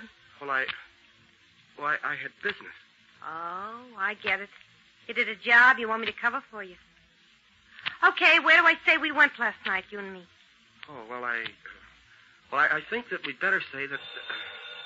I'll get that. There's something going on around here I ain't in on. Hello.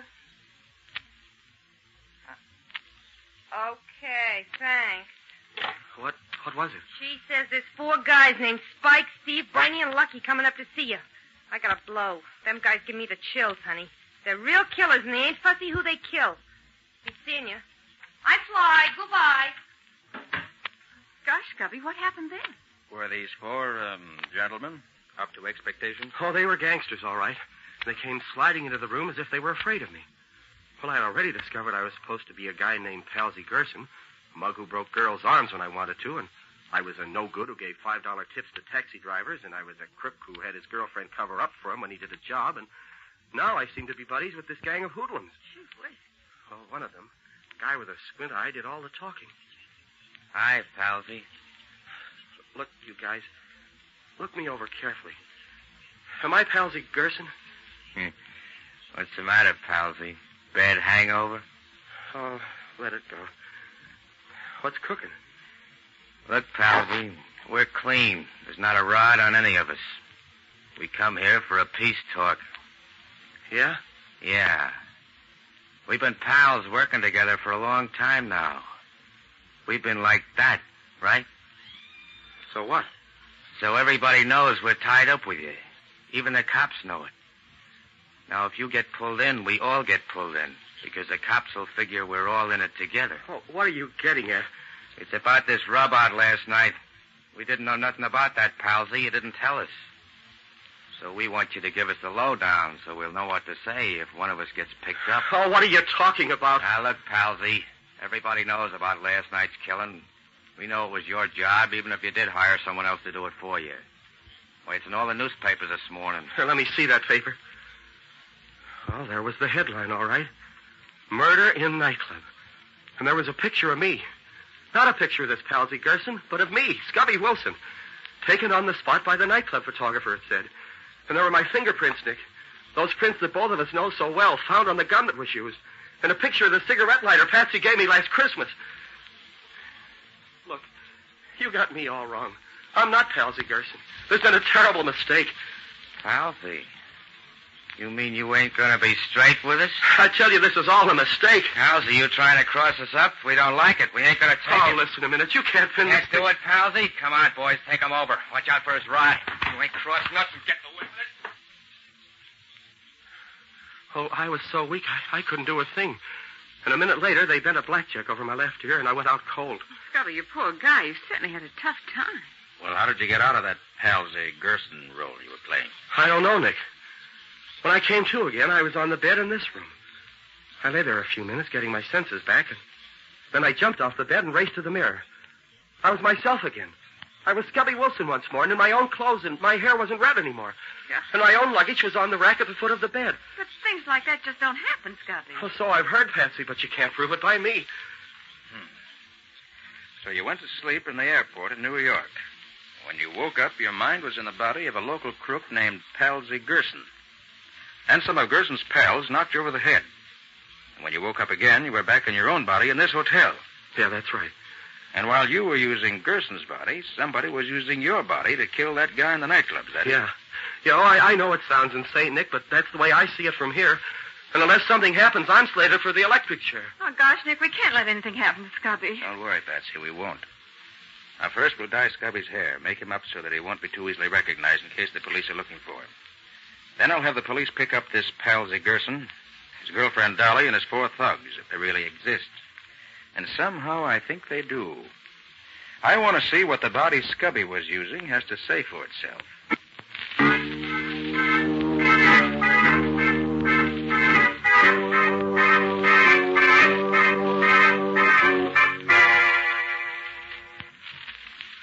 Well, Nick, these past 2 days haven't gotten us very far. We located Palsy Gerson, and he satisfied the police that he knows nothing about it. His girlfriend Dolly isn't the same girl who came to see me, and the telephone operator who called me Palsy has disappeared and can't be found. All of which adds up to a large round zero. You're wrong, Scubby. It all adds up to proof that you were part of a well-laid plan. But why, Nick? Why? Look, Scubby, if the police discover that you're the one who apparently killed the man in the nightclub, they'll arrest you. And I, even with my reputation for being on the right side of the law, will be arrested with you as an accessory after the fact. Police couldn't do anything else. All of which would be an excellent way for somebody to commit a murder, and at the same time get someone he didn't like jailed for the said killing. Scubby, I think I'm the one they're after. And they used you to get me. But how are we going to stop them, Nick? They got proof that I did that murder, and we can't prove that I didn't do it. That's what I'm trying to do now, Scubby. Get that proof before the police catch up with us. So far, I haven't had... Oh, Patsy, see who that is, will you? Sure, Nick. Hold everything. Hold everything. We have warrants for the arrest of Scubby Wilson and Nick Carter in connection with the murder of John Walters.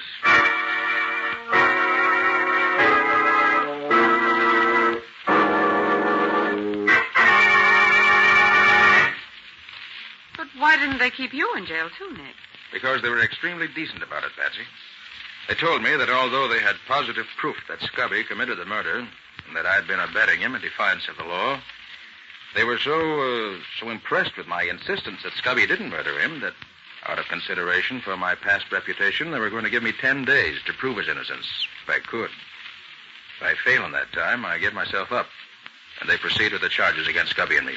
How did they find out about him, Nick? Very simple, Patsy. They sent the fingerprints they found on the gun to Washington, to the FBI, and they identified them as Scubby's. You know, he and I are both on file there as law enforcement agents. Mm-hmm. Little investigation found Scubby was living here, and the rest was easy. What's your next move, Nick? Patsy, if my hunch is right, the man behind this wants to get at me for some reason or other. So he's going to be awful mad when he finds the police have let me go again. And he may try to do something himself about getting me out of the way. And if he doesn't? I have a couple of the boys keeping their eyes open for anyone who looks like that mystic Scubby was telling us about. I believe he's at the bottom of all this, Patsy. If I can lay my hands on him, I feel sure he can tell us all the answers. But he might mystic you, too, Nick, the way he did Scubby. He might. But I doubt it. Well, I'm going down to pick up a paper at the newsstand. I'll be right back, Patsy. Evening Journal, please. Thanks. Don't make any sudden moves, Bud. Looking for me? You Nick Carter? Yes. Then you're the one we want. What can I do for you? Keep your hands in plain sight so me and my 2 boys here don't have to do any sudden shooting. This ain't a water pistol I got here. I'll take your word for it. What do we do now? The mystic wants to talk to you. Come on. And come quiet.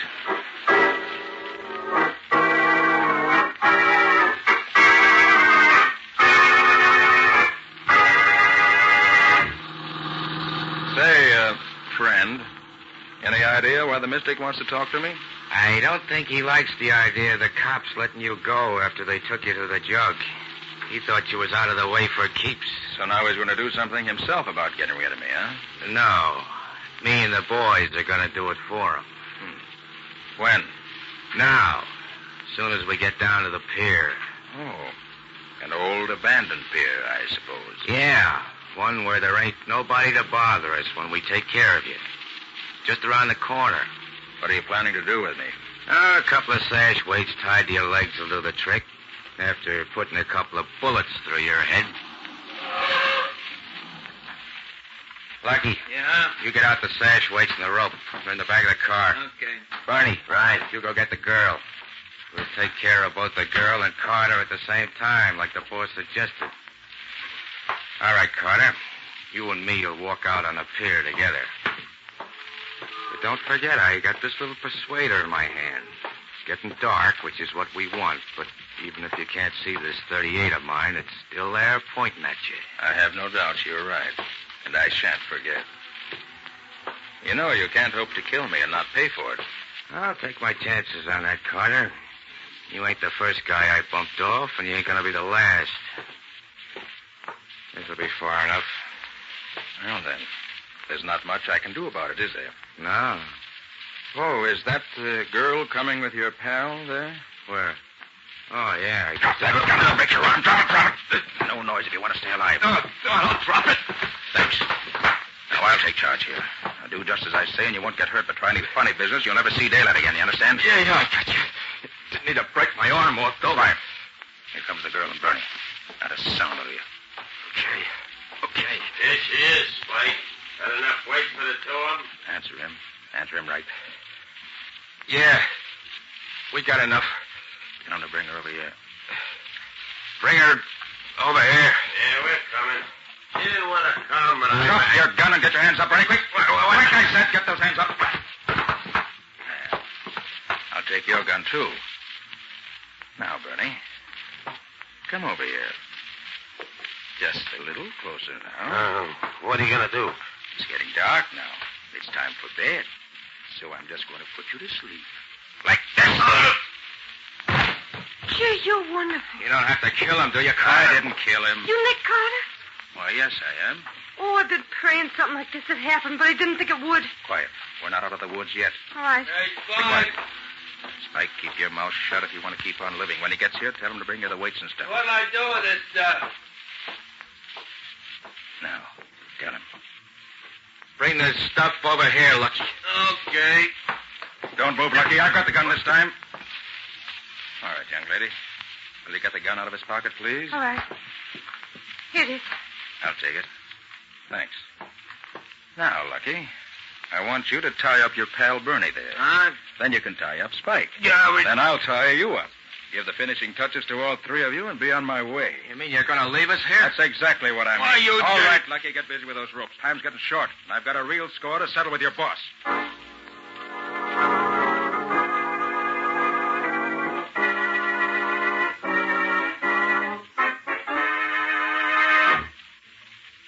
Gee, Mr. Carter, you're wonderful. You sure these lugs ain't going to get out of these ropes? I'm sure. I've had lots of practice in this sort of thing. There. All right, come on. We can leave them there safely now.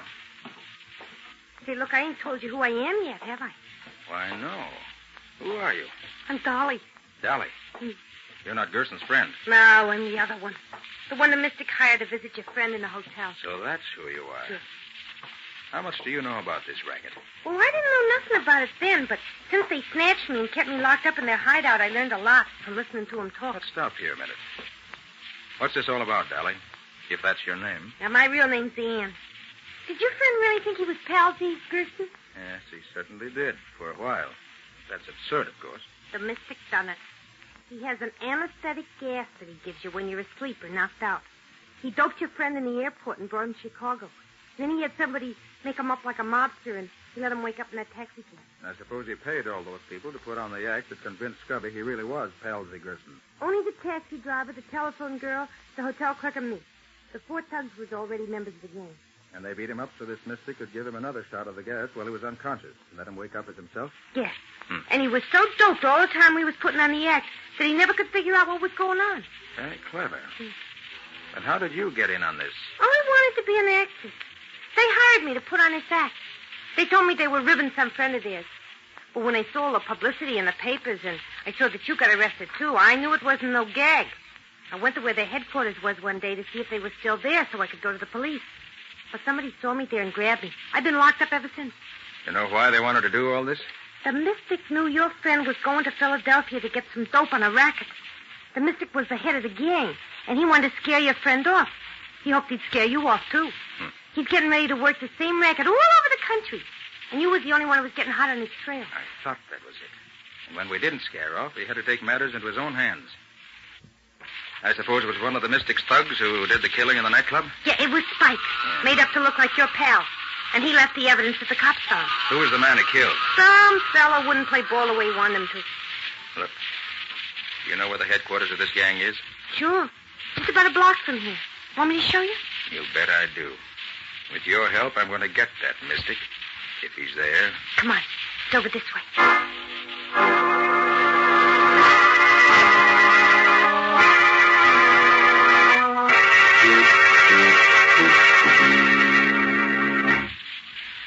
That's the place. That little house beside the warehouse. Is there another entrance? Yeah, round on the side. That's all. How many in the gang? 5 besides the boy. You got 3 of them tied up on the pier. Good. Can you handle a gun? I don't know. I'll try it if you want me to. Good. Take this one. Go around to the other door. When you hear me fire once, you shoot that gun 6 shots fast. Can you do that? Sure. What are you going to do? When I pick the lock on this door, go in and try to trap them. If they try to make a getaway through the other door, the shots you fire will make them think they're surrounded. Okay? Sure. Good luck, Mr. Carter. I'll be listening for you. Now, Mr. Mystic, let's see how mystical you really are. First, I get this door open. There. That was easy. Guess they're not expecting trouble. Now to find them. And with Spike taking care of Carter, and the cops taking care of that stooge of his, we'll have nothing to worry about any further. I guess we were too clever for the great Nick Carter. Think so, do you?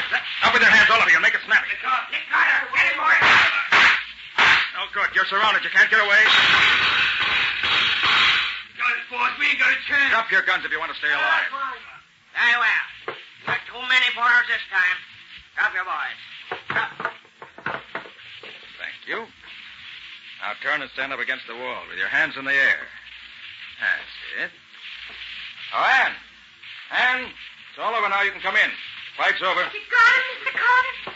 Gee, you're a real detective, ain't you? All right, Ann. Go to the nearest telephone and call police headquarters. Yeah. Tell them we have the correct answer to the killing that Scubby's charged with. And Yeah. tell them to send some cops down here after them right away. Sure thing, Mr. Carter. Now, who's on top, Mr. Mystic? Why don't you try a little magic now? All right, Ann, get going. Scubby will be very anxious to get this good news. I'm on my way, Mr. Carter. You mean you didn't have any police here with you? No, my mystical friend. Just me and the girl. But using my own special brand of magic, you couldn't tell the difference. And that's the kind of magic worth using.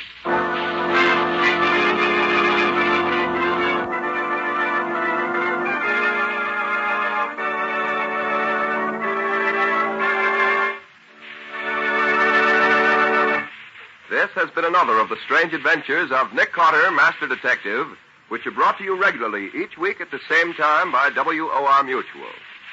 Well, Nick, I'd like to hear a few of the high spots from next week's story. Okay.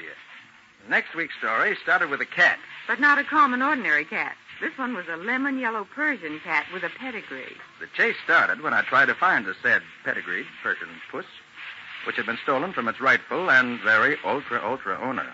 But before long, I found I was involved in theft, kidnapping, murder, and other varieties of lawbreaking. Which included being hit over the head and being shot at in the dark. Not exactly an amusing case. No, Patsy, it was a deadly serious case before it was finished. I call it A Cat Brings Death. Or The Mystery of the Missing Persian. And that's all for now. So long. So long, everybody. And so long to you both, Nick and Patsy. In the strange adventure you have just heard, Nick Carter was impersonated by Lon Clark, Patsy by Helen Choate, Scubby by John Kane. Original music was played by Lou White. The entire production was written and directed by Jock McGregor.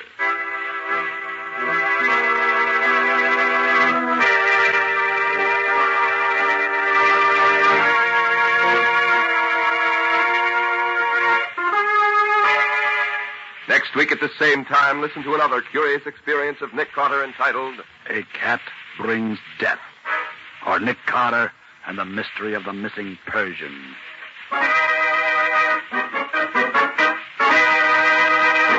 This story is a copyrighted feature of Street and Smith Publications, Incorporated.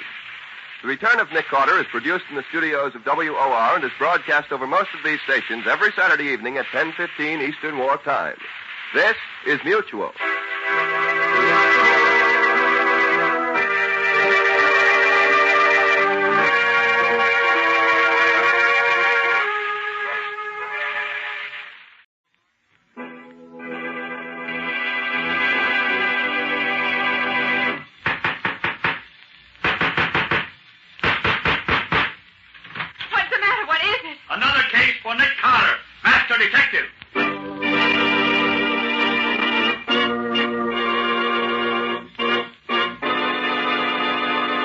Yes, it's another case for that most famous of all manhunters, the detective whose ability at solving crime is unequaled in the history of detective fiction.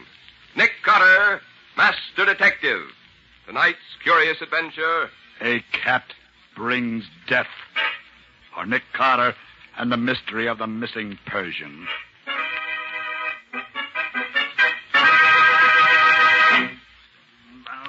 Confounded doggone things to have Riley, happen you to a don't man. seem very happy to see me this morning. I ain't. Something I've done, or just things in general? Things in particular. Here's your glass of water, Lieutenant. All right. What you get it so cold for?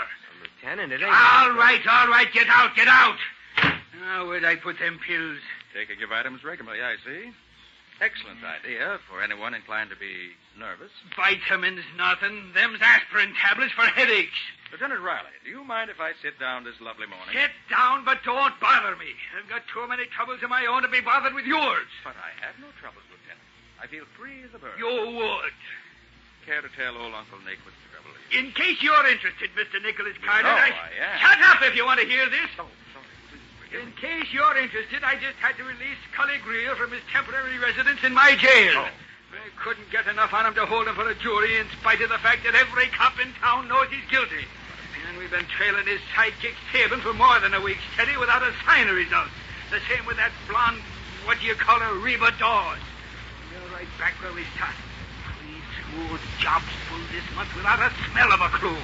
3 big jewel robberies, and my little Boy Scouts are still out chasing rainbows. You know, Riley, I haven't been following this case very closely, but I have a hunch. Hunch? You can't hold a crook on a hunch. There's been enough high-class sparklers lifted around here in the last 30 days to stock a pawn shop, and we can't put a finger on nobody. Now, you got a hunch. You can't I hold know, a... Riley, I know. You can't hold a crook on a hunch. You got to pin something on him and make it stick.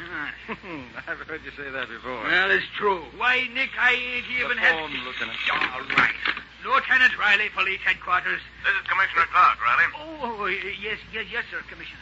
Now, look, if somebody doesn't turn up something on these jewel robberies pretty quick now, there's going to be some changes around here. We've been working hard on it, Commissioner, and I ain't hardly been home long enough to eat, sir. That's a fact, sir. The trouble with you, Riley, is in your head, not in your stomach.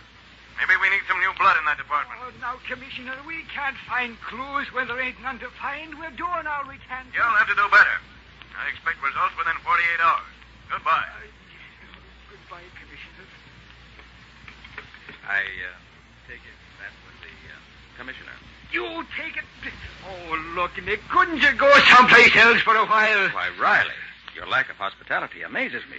I only came down to... the buzzer, Lieutenant. All right. Well, what is it now? More trouble? There's a woman out here demanding to see you. And I mean demanding. I ain't receiving visitors today. You'd better be. It's Mrs. Dudley Banks herself. Mrs. Dudley Banks? You know, the commissioner's favorite aunt. I know who she is. What does she want? Some more contributions for the... She's been robbed, Lieutenant. Robbed? Oh, don't tell me we got another case to break. I can't stand much more of this. All right, send her in. You know, Riley, I remember reading recently that Mrs. Dudley Banks had the finest collection of rubies in the country. Oh, no, Nick. Not rubies. You don't suppose that... Mrs. Dudley Banks, Lieutenant Riley. Lieutenant Riley, I have come to you personally to report a most distressing thing. I've been robbed in broad daylight and under the most distressing circumstances. You've been robbed? I most certainly have, and I shall expect you to take immediate action. You can depend on us, Mrs. Dudley Banks. Just what was the nature of your loss? My cat. Your cat? You said your cat? Precisely, my cat. A lemon-colored Persian of the female sex. She's known as Fluffy. She disappeared from my upstairs living room sometime this morning. Well, isn't it just possible that the cat just strayed off the premises like... Fluffy was stolen, of that I am certain. She's not given to wandering away. Yes, of course, ma'am. What do you expect me to do? Do? Why do you suppose I came down here for sympathy? Well, I expect you to recover the animal, apprehend the criminal, and punish him. Oh, sure. I shall be home after 4 o'clock. At that time, you will be at liberty to inspect the premises. You have my address, of course. Good day. Cat. A Persian cat. Of all the confounded nonsense! Oh, but Riley, think how lucky you are that it wasn't her rubies. Lucky, you call it. Well, Lieutenant, what are you going to do about this, pardon my pun, catastrophe? Do about it? As if I didn't have enough troubles now. That old cluck may be the commissioner's favorite aunt, but if she thinks I'm going to assign anybody to round up a stray cat, she's a lot... Riley, this case interests me. What? Yes. Why, a case like this might develop some startling angles before we get through with it. Oh, Nick, quit your kidding. No, really, Riley, I'm serious. This, I feel sure, is a case worthy of my talents. It'll be a pleasure for me to turn from the pursuit of murderers and other such small-time criminals to the really important work of discovering who walked off with the lovely feline pet of Mrs. Dudley Banks. Are you kidding, Nick? Definitely not, Riley. At 4 o'clock this afternoon, I shall ring Mrs. Dudley Banks' bell, wipe my feet on a doormat, hand my hat to the butler, and see what I can uncover about the mystery of the missing Persian. Oh! So long, Lieutenant.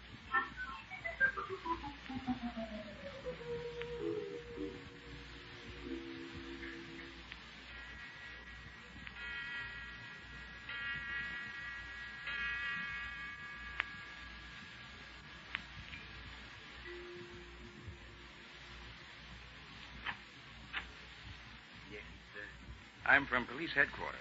Lieutenant Riley sent me to investigate the loss of Mrs. Dudley Banks' cat. Oh, yes, sir. Mrs. Dudley Banks is expecting you. Come in, please. Thank you. This way, please. Mrs. Dudley Banks is in her sitting room. Thank you. A police person, madam. A police person? Yes, madam. About the cat, madam. Oh, yes, of course. Come in. That will be all, Carrington. My name is Carter, Mrs. Dudley Banks. Lieutenant Riley sent me here to see if I can find your cat. To see if you can find her, you must find her. That's what I mean, madam. Now, will you please tell me what you know about her disappearance? There's very little to tell. I was obliged to be absent from the house this morning for about 2 hours. I left my poor Fluffy right here in her own little basket. It's that one there with the pink ribbons on it. Yes. Now, who was here in the house while you were gone? My butler and my maid were both here, but neither of them paid the slightest attention to poor Fluffy. It was not until I myself returned at noon that she was missing. She was a lemon-yellow-colored Persian, I believe. Yes, a beautiful little creature. Here, let me show you her picture. Oh, I don't think that'll be necessary. Not necessary? That's absurd. Surely you can find her more easily when you know what she looks like. Very well, madam. You insist. Of course I insist. Here. Now, this one was taken about 2 months ago. It's not a very good picture because the stupid photographer sent his assistant instead of coming himself. I see. Well, a very pretty cat, isn't it? She? She is. That picture doesn't do her justice. Now, what happened when you discovered she was missing? I was broken-hearted. No, I mean, did you look for her? What a silly question. Of course we looked for her. We searched the whole house thoroughly, but Fluffy was gone. Has she ever run away before? I should say not. She is stolen.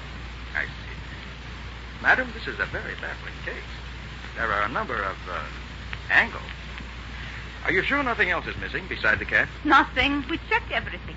And there were no visitors this morning while you were out? No one. No one except the young woman from the ladies' auxiliary, of course. Ah. What did you come here for? Every Wednesday afternoon, my friends and I meet here to roll bandages. This young woman comes the day before to bring us the materials. She's been coming here regularly? Every week. Do you know her name? I believe this young lady's name is Miss Conroy. She took over the job only last week. Oh. She hasn't been here before last week. No, another girl did it before that. But why are you asking all these questions about her? Surely you can't think she had anything to do with it. You never can be sure, man. Sweet girl, a blonde with beautiful green eyes, just like my poor dear Fluffy. Yes. Thank you, Mrs. Dudley Banks. I'll be getting back to headquarters now. You mean you solved the mystery of dear Fluffy's disappearance? Perhaps. Will you have your butler show me out, please? Yes, of course. Carrington. Yes, madam. Show Mr. Carter out. Yes, madam. This way, sir. Good day, Mrs. Dudley Banks. Thank you, Carrington. Not at all, sir. Good day. Very interesting. This may produce results after all.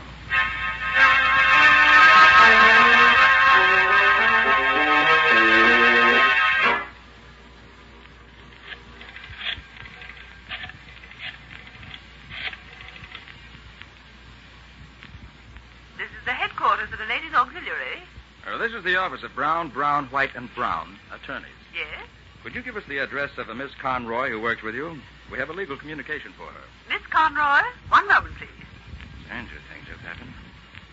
Miss Conroy lives at 76 East Dover Place. Thank you. Not tall.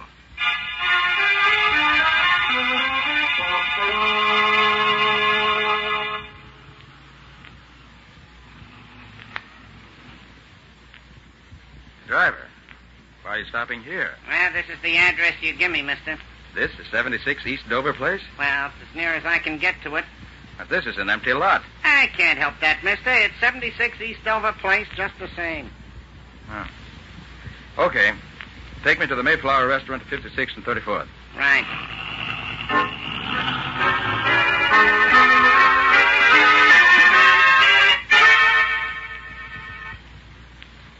You're a little early for dinner tonight, Mr. Carter. Nobody gets in here before 6 generally. Now, never mind, Katie. Bring me a nice, thick slab of roast beef. Oh, you're just fooling, Mr. Carter. This is Meatless Tuesday. Oh, yes, so it is, Katie. I never seem to remember that. Well, what's on the menu? Here, you can look for yourself. If you had to buy meat for a family the way I do, you'd remember. It's a job getting things these days. Yeah, I suppose it is.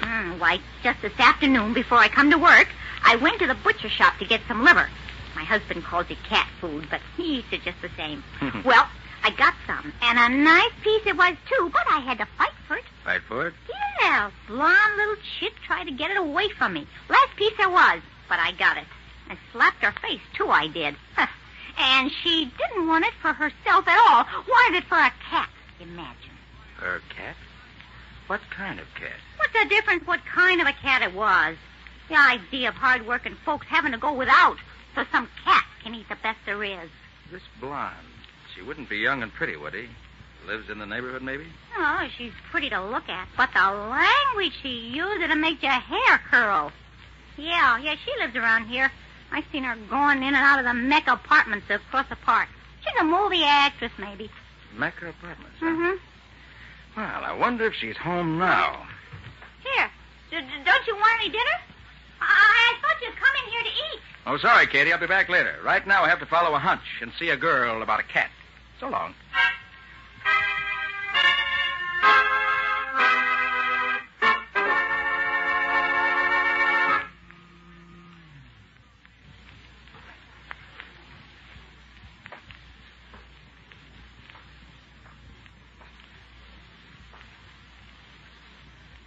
Prima Donna.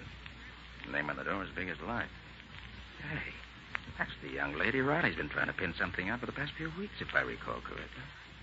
Well, Nick, let's see what happens.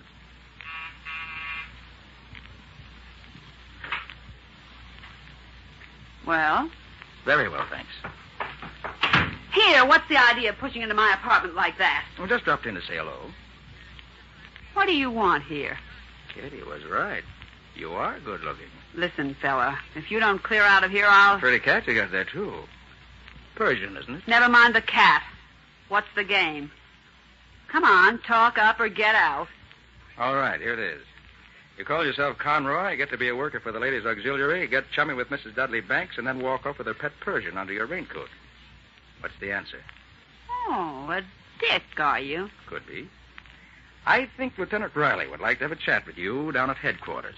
Lieutenant Riley had me down at headquarters and had to let me go. He's got nothing on me. Then you won't have to worry, will you? We'll go down and confer with him anyway. We'll take Fluffy along with us. You let that cat alone. I'm not leaving here for you or anyone else. No? Mrs. Dudley Banks didn't like the idea of you taking her. You better answer that. Get somebody I'd like to see and be yourself. I don't want to have to get rough. Watch yourself. I'll be right behind these curtains watching you. Oh, Scully, it's you. Sure, it's me, babe. Who'd you expect? Oh, I don't know. I just... What's the matter, babe? You look scared. No, I'm not scared. You ready to travel? We're rolling tonight. Scully, Say, you did a nice job getting us the layout of the old lady's place. I'm proud of you. You know, that ladies' auxiliary racket worked out okay. Me and Sabin turned the trick in no time. The wall safe was a pipe to crack, and we cleaned it. We put the maid and the old lady to sleep and dumped them in the closet. They never got a squint at us at all. We had to get rough with the butler. The old coot tried to make a getaway. Yeah, we had to give him the works. Scully, Say, are you sick or something? I got something to tell you. There's a dick behind the curtain. Both of you. Turn around and keep your hands in sight. Get him up, Scully. Now, let's see if you're carrying a gun. What the... Just keep them up, Scully. And you too, Reba. I'm not pointing this gun of mine at you for exercise. Oh, no gun, huh? What's the matter? Don't you wish I had one? And you could pull me for carrying a concealed weapon. Nothing doing, copper. I don't carry any hardware outside of business hours, see? Hey, what are you doing here anyhow? Just been waiting around for you to show up. Hey, look, babe. How come this dick's parked here in your place? I tried to tell you, Scully. He just busted in on me just before you came. Must have had some reason for busting in. Well, never mind that now, Scully. Let's all go down and see Riley. He should have held you in jail a little longer today. It would have queered the job you just pulled at Mrs. Dudley Banks' residence. Well, that's the answer to my problem, anyhow. Now just stand there, you two, while I give Riley a ring. Life will be a great deal happier for him when I tell him who's coming down to see him. Police headquarters, Lieutenant Riley speaking. Oh, Riley, I have a surprise for you. I already got one, Nick. You know what was pulled off not half an hour ago? I do. You found Mrs. Dudley Banks and her maid bundled up in a closet, and the butler shot to death. Probably the wall safe had been cleaned out, and Mrs. Dudley Banks' prized collection of rubies is missing. Nick, where did you... how Very come simple, Riley. Katie had liver for supper tonight, see? And, hey, put on those lights again. Don't try anything. Hey, Nick. Okay, Reba. Turn the lights on. What's going on there? There's a gun, Scully. Hey, Now, what's all that copper, noise?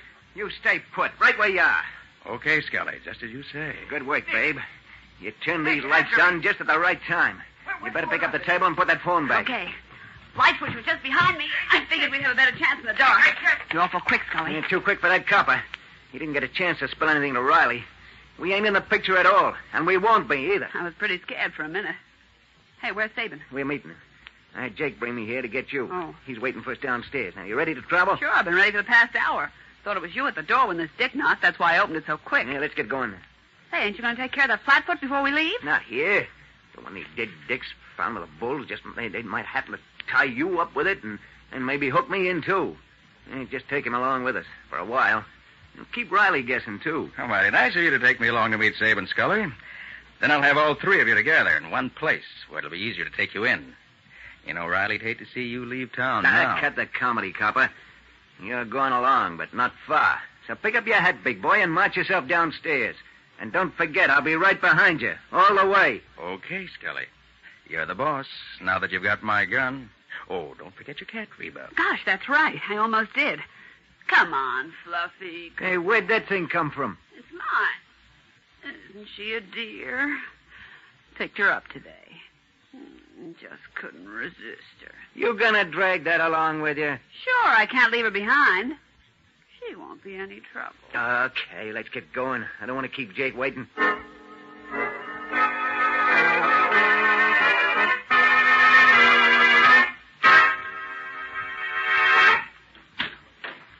Anybody bother you while you was waiting, Jake? Nah. Say, who's that with you, Scully? One of Riley's bloodhounds. Use that in front with Jake, Reba. Okay. Right. Dick. Hey, what's happened, Scully? It's What's he all doing right, here? Jake. Get going. Yeah, we're behind schedule now on account of this guy. Okay, but I don't like it. Gotta get rid of him. We will, when the time comes. Hey, look, Gumshoes. How come you happened to drop in on Reba tonight? Just a hunch. Yeah? Yeah. Funny how things break, isn't it? You see, it all started when Katie had liver for supper. You said that before. What about it? So here we are, the three of us. Funny, isn't it? Yeah, I can't stop laughing. What's so funny, Scully? Ask that Dick. He knows the answers. I'll tell you when the time comes. But first, let's find Sabin.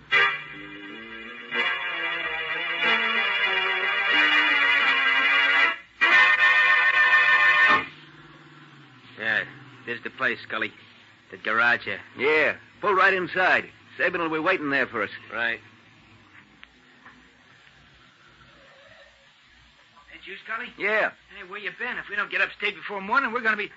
Hey, who's that with you? Keep your shirt on and close the garage doors before some fool cop shows up and begins asking questions. Yeah, okay.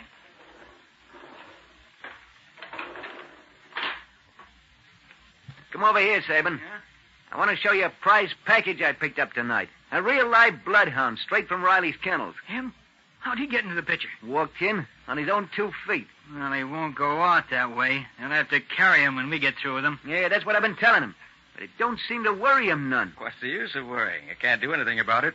Yet. Not yet or ever, copper. You're a dead duck. Hey, give Jake the gun, Scully. He can stay here and hold it on the gumshoe. You and Reba come into the house with me a minute. Okay, Sabin. Here, Jake. Keep this pointed at that Dick's heart. Yeah.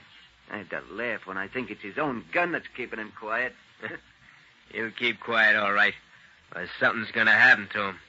Hey, how long are you going to be gone? Just a couple of minutes. We'll be right back. Everything's all set to go as soon as we finish what we got to do. Okay, but don't forget we got a long way to go yet tonight. We forgot. You just keep your eye on the copper till we get back. It's a pleasure. Hey, can I knock him off? Not yet. Wait till we get a ways out of town. Then you can finish him any way you like. You hear that, copper? You and me is going to have fun. I don't like cops, and I'm going to take it all out on you. I'm sure that'll be great fun. Yeah? You won't think so. Hey, Dick, don't start moving. Stay where you're on that back seat now. One more move and I'll plug you. Scully said not to shoot, Jake.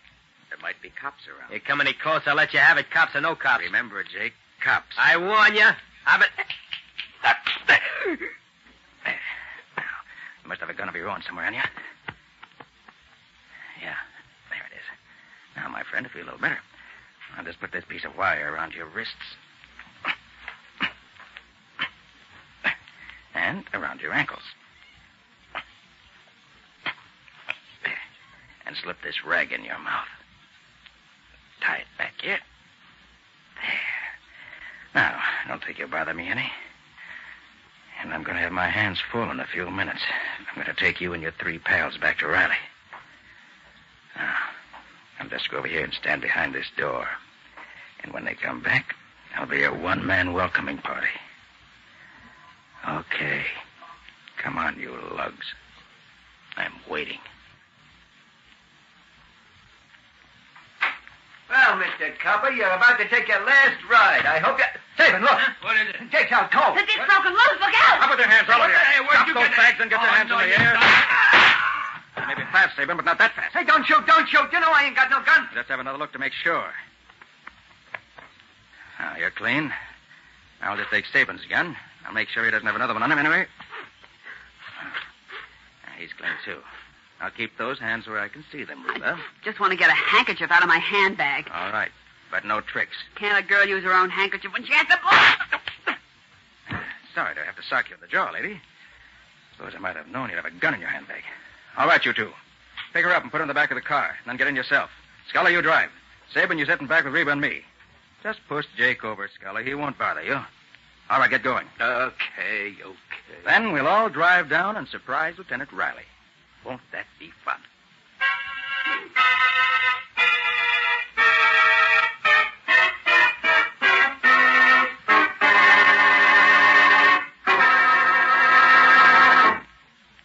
And after they left you alone with Jake, then what?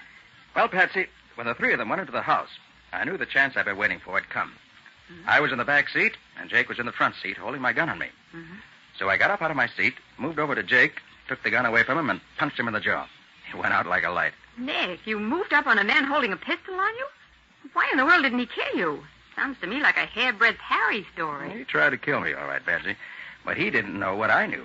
That's why I had the advantage on him. Now, stop teasing, Nick. Tell me, why in the world didn't he shoot you? As I said, Patsy, he tried to. But the gun wasn't loaded. Wasn't loaded? No. That's why I felt perfectly safe in just taking it away from him. Patsy, you should have seen the look in his face when he pointed the gun at my heart and pulled the trigger 3 times. But I thought you said it was your gun. He did, Patsy. And it wasn't loaded? No, Patsy. With shame and remorse, I admit it wasn't loaded. You see, when Scully jumped on me in Reba's apartment, I tried to shoot him with it. But the trigger simply clicked.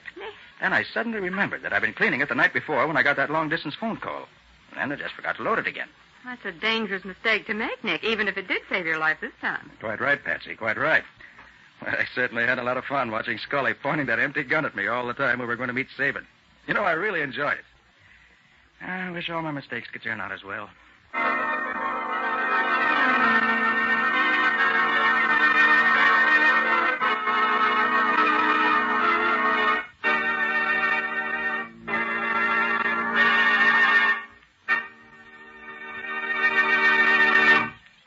This has been another of the strange adventures of Nick Carter, Master Detective, which are brought to you regularly by WOR Mutual. Well, Nick, what's next week's story going to be about? Before I tell you that, John, there's something else I want to say. Something very special. And this is addressed to you, our audience. We've been with you every week for the past year now, bringing you the strange and exciting adventures of Nick Carter. And now I'm very happy to be able to announce that beginning next Monday, April 17th, we're going to have the pleasure of being with you 5 times a week. 5 quarter hours a week, Mondays through Fridays at 9:15 p.m. Eastern Wartime, over most of these stations. And I assure you that we're looking forward to these meetings with you very eagerly. So remember, we won't be back Saturday nights anymore. But we will be here every evening, Monday through Friday, at 9:15 Eastern Wartime, beginning this coming Monday, April 17th. And we hope you'll be with us as regularly in the future as you have been in the past. Gee, Nick, that's swell, isn't it? 5 times a week. And do we have a lot of exciting stories to tell? Oh, you bet we do, Patsy. A lot of really exciting cases. And I think we'll start next Monday with a story which I call Kidnapped for Sale. Or the mystery of the missing babies. Have you heard of the latest racket? Stealing young babies from their parents, not for ransom, but to sell them to people who want the baby for their own? Well, it's one of the dirtiest and lowest forms of kidnapping found in the underworld today. And when a young mother who'd lost her baby came to Nick for help, he was glad of the chance to break up the kidnap ring and catch the fiends who stole innocent and helpless children and then sold them to the highest bidders. So if you want to be in on the beginning of one of the most exciting chases I've ever had, listen next Monday evening at 9:15 Eastern Wartime to the story Kidnapped for Sale. So long, everybody. So long. And so long to both of you, Nick and Patsy. In the strange adventure you have just heard, Nick Carter was impersonated by Lon Clark, Patsy by Helen Choate, Lieutenant Riley by Humphrey Davis. Original music was played by Lou White. The entire production was written and directed by Jock McGregor.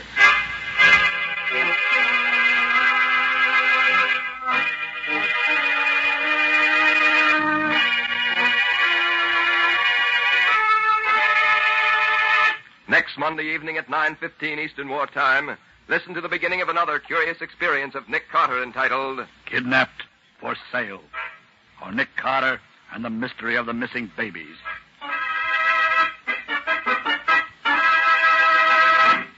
This story is a copyrighted feature of Street and Smith Publications, Incorporated. The Return of Nick Carter is produced in the studios of WOR and is broadcast over most of these stations Mondays through Fridays at 9:15 p.m. Eastern Wartime. And beginning next Saturday night, the popular series True Detective Mysteries will be broadcast over most of these stations every Saturday night at 10:15 Eastern Wartime, in addition to Wednesday afternoons at 4:30 Eastern Wartime.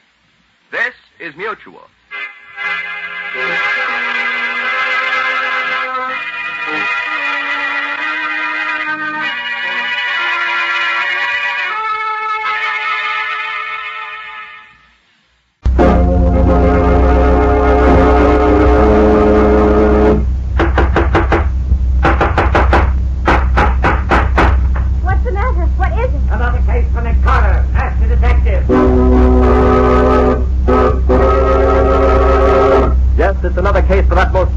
all manhunters, the detective whose ability at solving crime is unequaled in the history of detective fiction, Nick Carter, Master Detective. Presented by the three great Linux home brighteners, Linux Clear Gloss, Linux Cream Polish, and Linux Self-Polishing Wax. Created by Acme, America's great producer of Acme quality paint.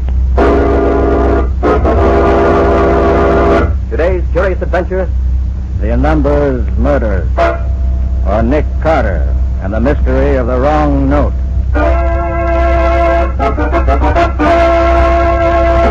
In just a moment, we'll hear how Nick Carter solved the mystery of the Numbers Murders. But first, a word about Linux. Just as American homemakers have found that Chemtone, the miracle wall finish, is the modern way to new wall beauty, so will you find the three great Linux home brighteners the modern way to keep your floors, woodwork, and furniture sparkling and new in appearance. For instance, Linux Clear Gloss. This transparent liquid dries to a hard, durable, lustrous finish that resists damage to your floors or linoleum by hot grease, boiling water, fruit acids, even alcohol. That's why Linux Clear Gloss has been a household favorite for years. If you haven't it on hand, ask tomorrow for Linux, L-I-N-X, Linux Clear Gloss. Yes, you'll find all three great Linux home brighteners at paint, hardware, and department stores everywhere. And now for today's mysterious adventure with Nick Carter. Our story opens in a dingy little saloon on a back street. So, you finally hit it, eh, Benny? Yeah, 3 years I've been playing them numbers and doing nothing but lose. But then today, oh boy, $50,000. Which numbers was you playing, Benny? Duke Dawson's or Lucky Combs? Oh, the Duke, he's a square shooter. Always pays off on the nose when you win. He's a great guy, the Duke. You think it's safe to go around telling everybody you won all that dough? Yeah, something might happen to you before you get to spend it. Well, I ain't no fool, Butch. I ain't told only a couple of my pals, and the Duke would want me to tell him. He likes to have the guys know he pays when he loses. 50 grand. And all mine. Gee, I can't believe it yet. Yeah, but as long as you got it in your pocket, it's easy to believe it. Yeah, you're right there. Well, so long, fellas. I gotta be getting on home. I got to tell the old lady we're rich now. Won't she be tickled? So long, Benny. Don't spend it all on the way home. Spend it all? Hey, you can't spend that much dough without you do some thinking about it.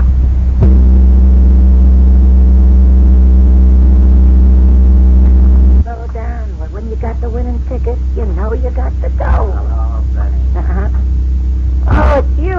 Glad to see you. How's the boy? I heard about your luck, Benny. Want to congratulate you. Oh, yeah, thanks.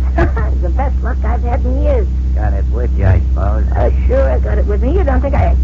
Hey, put down that gun. You can't... Oh! 50 grand. Thanks, pal.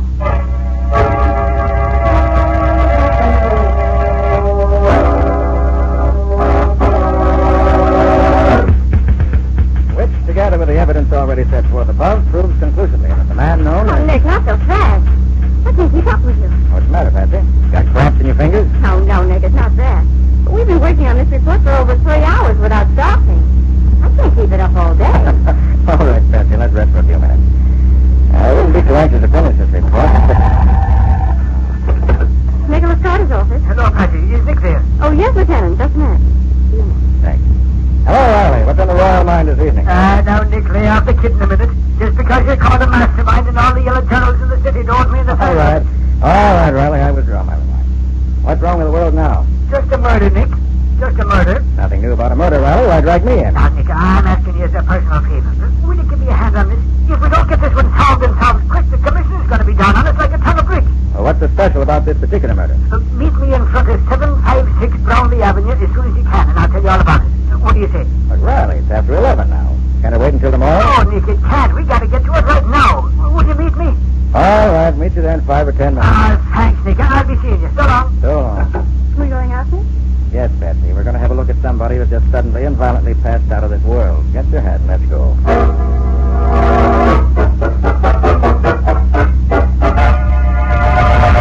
Oh, there you are, Nick. But how are you, Patsy? Okay, thanks, Lieutenant. Where's the remains, Riley? Right over here, Nick. It's just the way my man found him. I see. 2 shots right through the heart. Uh-huh. Never knew what hit him.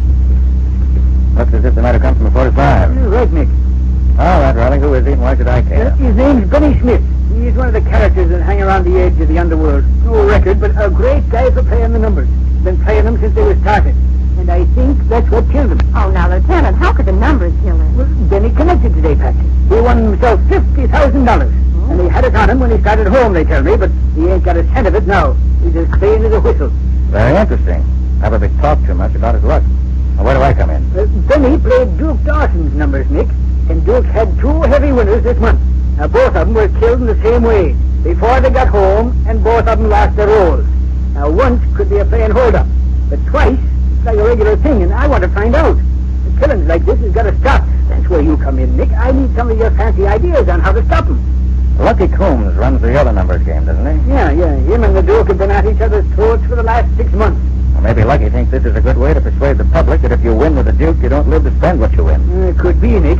And it could be, too, that the Duke needs the coin bad enough to want to get it back.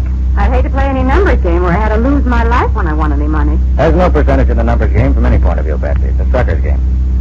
All right, where do you want me to start? Good for you, Nick. I knew you couldn't stay out of it. But what do you say we go to call on the Duke and see what he's got to say for himself? Okay, Riley. You drive on ahead. We'll follow you. But don't let the cops catch you speeding.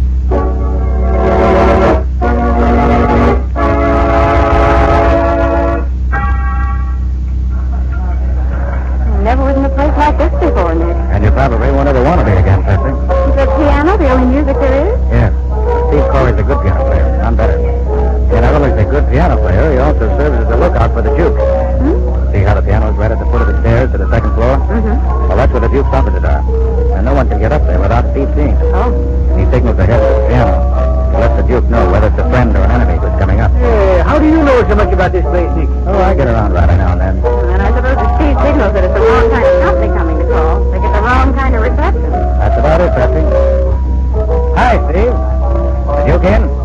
Yes. Go on up. Hey, what do you smoke in that pipe of yours? Oh, cabbage leaves? Shoe leather. Tastes better. Smells like the juice, whatever it is. Come on, Nick. We gotta be moving. Right.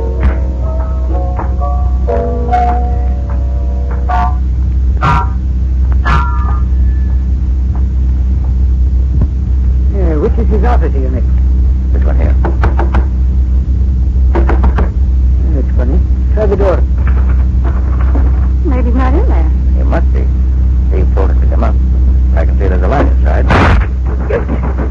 Maybe there's something wrong there. Let's have a look out.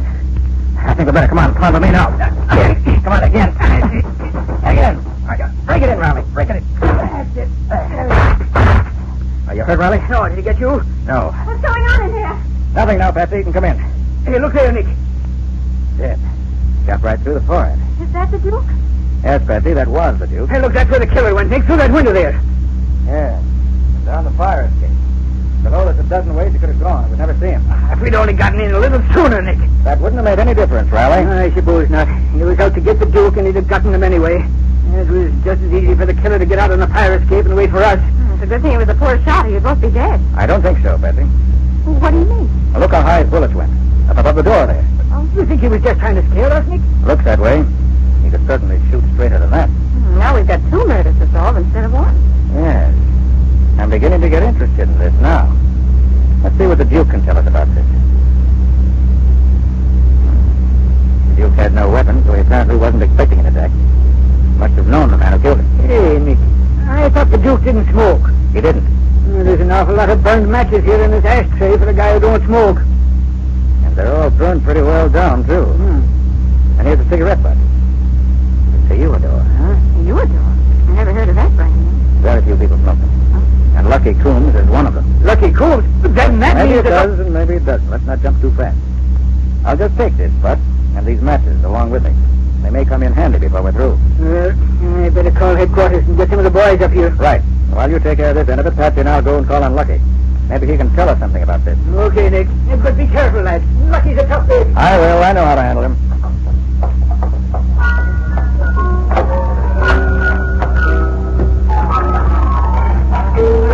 Oh, Steve. Yeah? Did the Duke have many callers tonight? No. No? How about Lucky Coombs? He wasn't over here, was he?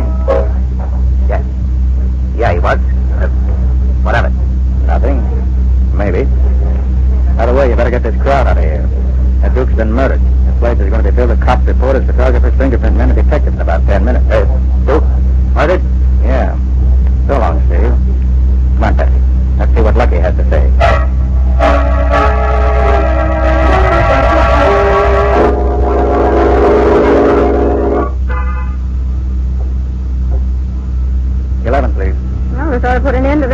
racket in this town, Nick. For a while, anyway. With the Duke dead and Lucky in jail for his murder. Maybe. But let's not get ahead of ourselves. Oh, Patsy's in the car. Those 2 months outside may mean trouble. Be careful, Nick. Going someplace, Flatfoot? Why, yes. Just a friendly visit. I want to see Lucky a minute. Lucky's not receiving tonight. Not cops, anyways. I'm no cop. Just want a friendly talk with him. Well, you can't. No? I think I can. Yeah? Well, me and my buddy here is going to see that you don't. We sure are.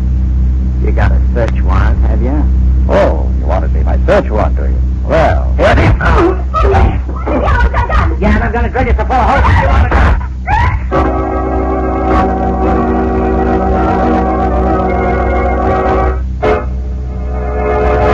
Well, Nick seems to be having difficulty getting in to see Lucky. Does this mean Lucky is the man who killed the Duke?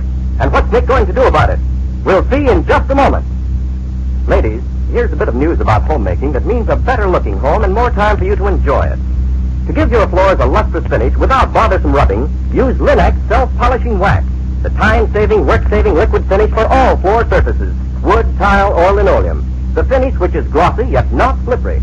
Linex self-polishing wax remains resistant to slip even when water is spilled on it, and provides additional slip resistance with each additional coat of wax. These facts have been proved by the underwriters' laboratories, whose seal appears on every bottle.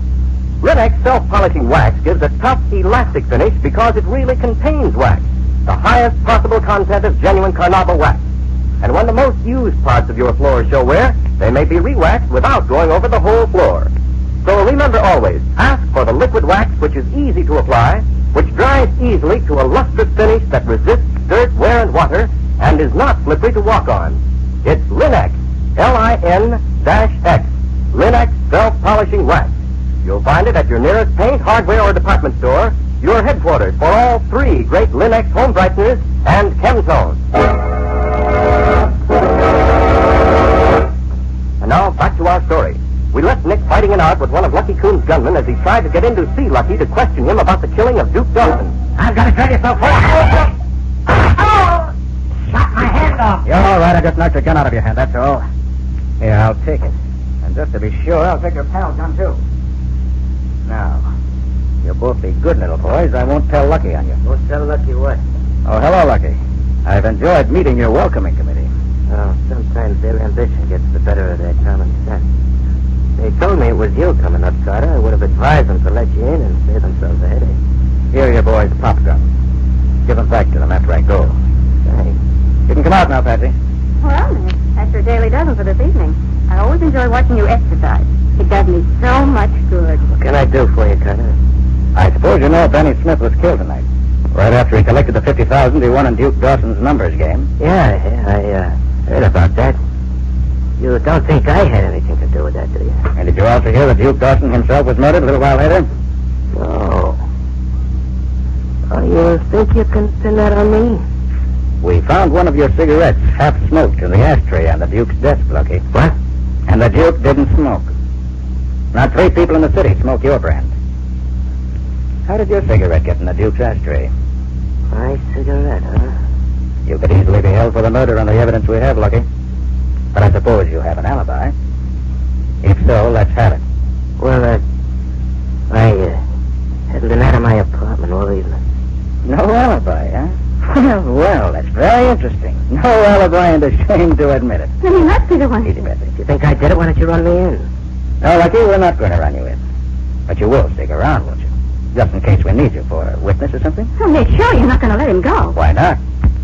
You will stick around, Lucky? Yeah. Fine. Yeah, I'll stick around. And let me know when you need me for something. Thanks, I will. Well, good night, Lucky. Come on, Patsy, let's be going.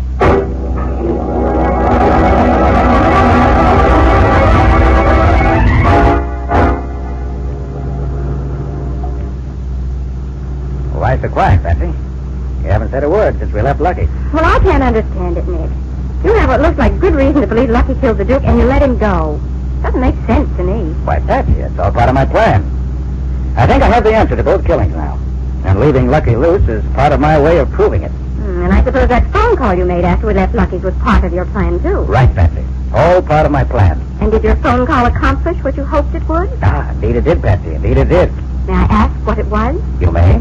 Oh, Nick, why don't you tell me what's going on? I don't get it at all. I phoned a certain party to get a certain address. And I got it, that's all. The killer is? I think so.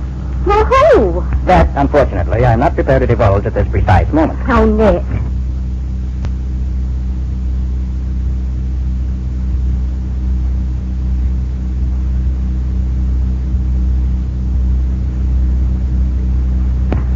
Well, here we are. Here we are where? At the address I got on the phone. It's the third house up there. The rooming house. And what do we do there? Now, Patsy, listen carefully. What I tell you. I'm going inside that house. Alone? Yes, alone. And as soon as I do, I want you to go to the phone in the drugstore across the street and phone Riley. He'll be back at headquarters by this time. Tell him to come up here just as fast as he can. I may need him. Tell him to bring some of his men in the hurry-up wagon, but not to use the siren. When he gets here, tell him to wait out here with you until I come out. Or if I don't come out, tell him to rush in after me just as soon as he hears gunshots. Oh, Nick, hadn't you better wait until he gets here before you go in there? Can't do it, Patsy. I've got to get inside before the next visitor does. That's the important part of my plan. Now, you have it straight? I think so. Good. I'm counting on you, Patsy. Don't fail me. Well, wish me luck. I may need it.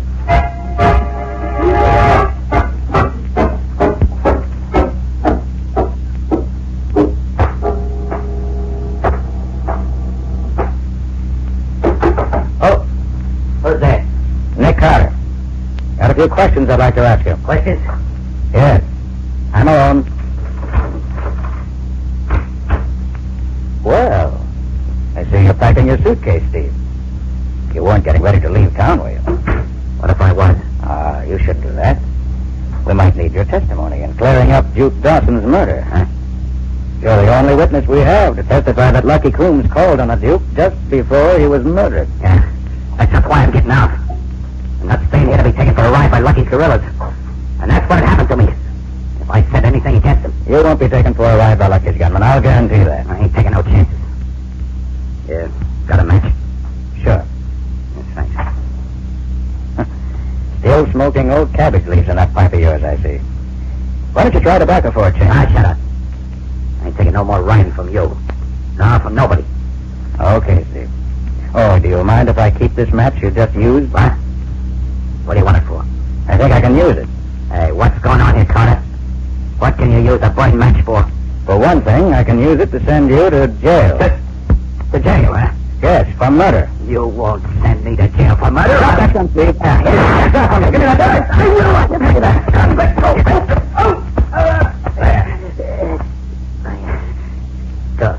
You didn't have to break my arm, did you? Lucky for me, you shot in a hurry. Otherwise, you might have got me somewhere else than just in the fleshy part of my arm.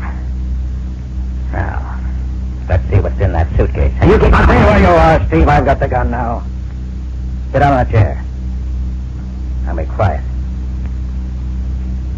Aha. Quite a nice roll of bills you have here.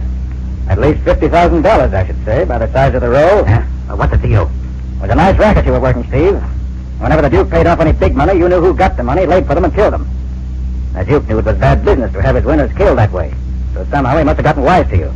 Probably by having someone trail Benny, someone who saw you kill him. So he called you in to have a talk with you. And you killed him. Hey, so I didn't. Lucky Coombs did it. That's so? Well, we'll see what Lucky has to say when you tell him that. What? He'll be here in a few minutes, if I'm not mistaken. No, I couldn't. He killed me. He killed me. Stay where you are, Steve. Stay where you are. I'll stand behind the door. You dirty double-crossing rat. That's enough, Lucky. Hold it. Drop that gun.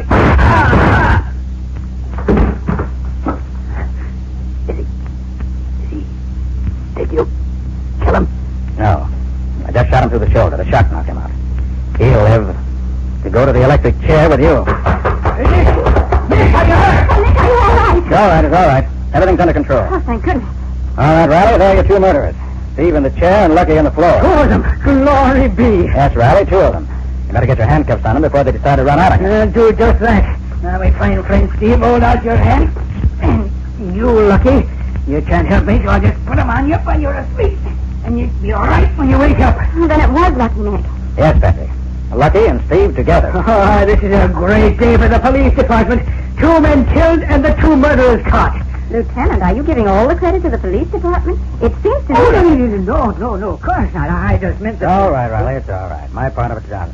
Your precious police department can have all the glory if they want it. Well, tell me about it, Nick. How did they do it? And who killed who? And why did they... Hold it. I'll meet you down at your office in half an hour and give you all the details and the evidence you need. Right now, I want to get my arm fixed up. Well, Nick, you're hurt. Is it bad? Let me get a doctor quick. That's not serious, Patsy. Just a flesh wound. And it's rather painful. I'd like to get it taken care of. Come on, Patsy. Guess you better have to drive. I'll see you later, Riley.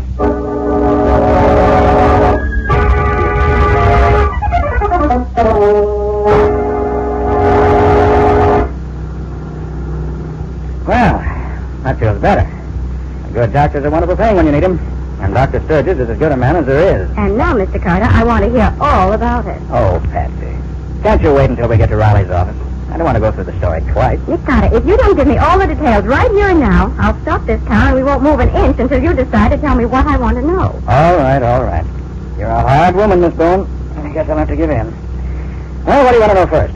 First, where does Steve come into this? He did the killing. Then what about Lucky? Lucky was the man behind the throne, so to speak. Lucky wanted to cut in on the Duke's customers, so he had the Duke's winners killed. Steve, however, did the actual killing and got most of the money for his reward. But when the Duke caught on to Steve killed him and double-crossed Lucky. How do you mean double-crossing? Steve planted one of Lucky's cigarettes in the Duke's ashtray. He undoubtedly had some of them from being associated with Lucky. So he just smoked one halfway down and left it where we'd be sure to find it. Then who shot at you and Lieutenant Riley when you broke into the Duke's room earlier this evening? That was Steve. But Nick, Steve was downstairs playing the piano. He was there when we left him, yes. And he was there when we went back. But in between, he slipped out the back, up the fire escape, fired over our heads as we entered to make us think the killer was just leaving, and then went back to his piano. He thought he had a perfect alibi. How did you know that it was Steve? By the matches in the ashtray. How could they tell you anything? Patsy, how'd you light a cigarette? Here's a match. Try it. Okay. Why, I suppose you'd light the match like this, light your cigarette, and put out the match like this. Exactly. Now look at that match you just used. Mm-hmm. It's only slightly burned at the end. Now look at this match, which I took from the ashtray. Well, that's burned almost all the way down. Exactly. It was used to light a pipe, not a cigarette. And Steve's a pipe smoker. He probably smoked as he talked to the Duke before he killed him, before we got there. You see, Patsy, I knew the Duke was dead when we got there this evening. Well, if you knew Steve did the killing, how did you find out about Lucky? Well, I felt sure Steve wouldn't dare to do it without strong backing. But there was no evidence against Lucky. So that's why I went to him and told him about one of his cigarettes being left in the Duke's ashtray. And that's also why I didn't want to take him in. Oh, now I see. I felt sure he'd go to see Steve and give himself away. And he did. Hey, look, I just realized what you said a minute ago. You said you knew that the Duke was dead before you went upstairs to his office tonight. Now, how could you possibly know that? Very simple, Patsy. Steve was the Duke's lookout man. He used the piano as a signal. The top key on the piano was wired to a buzzer that sounded in the Duke's room. That meant someone was coming up. But when we went up tonight, he didn't hit that note. I watched him carefully. And he didn't hit it because he knew there was no one alive to hear it. He hit the wrong note. I'll say he hit the wrong note, in more ways than one. How do you mean, Patsy? Well, considering that tonight you've solved 3 murders, ended the numbers racket, and recovered the stolen money, I'd say that Steve hit the wrong note when he tried to fool you.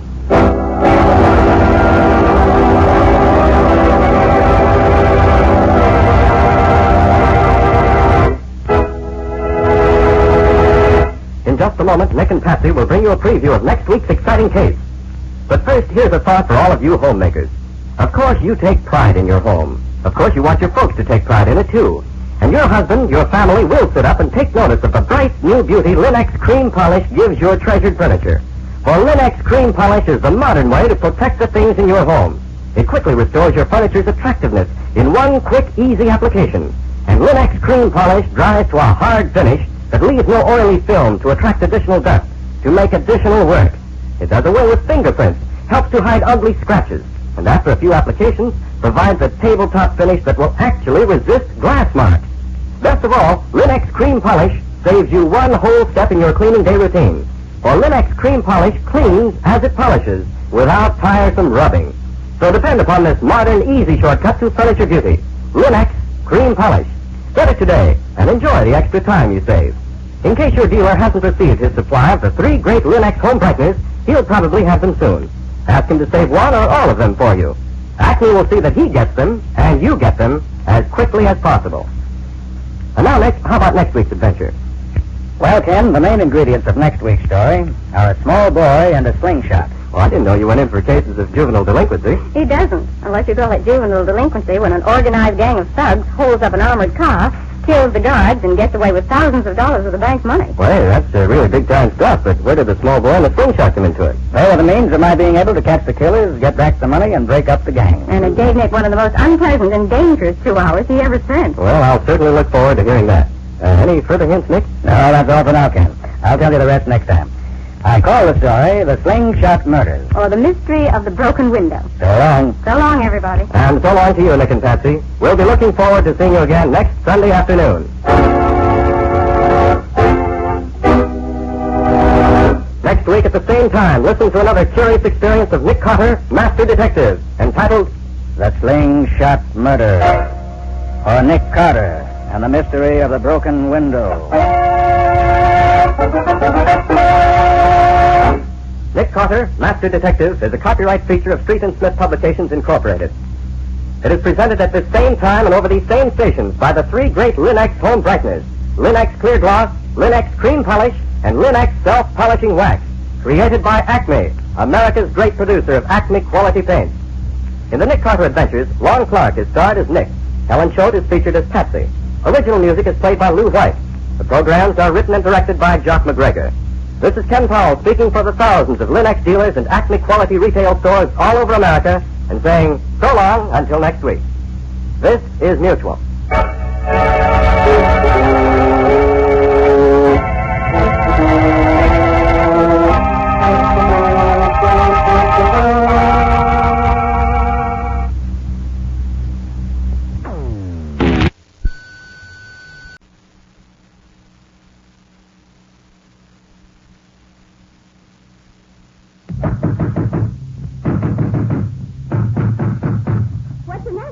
It's another case for Nick Carter, Master Detective.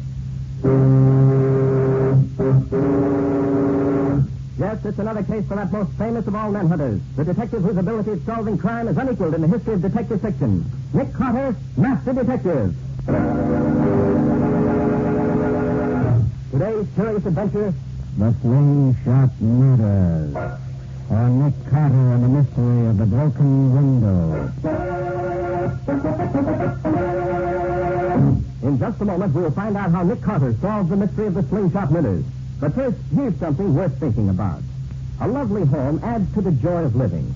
And just as thousands of American homemakers have brought new beauty to their walls with Chemtone, the miracle wall finish, so are they learning that Linex self-polishing wax gives their floors a certainly new luster without tiresome rubbing.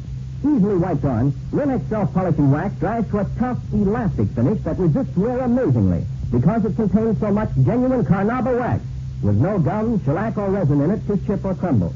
It resists water and dirt, too, so that soil is safely removed from the surface with a damp cloth or mild suds.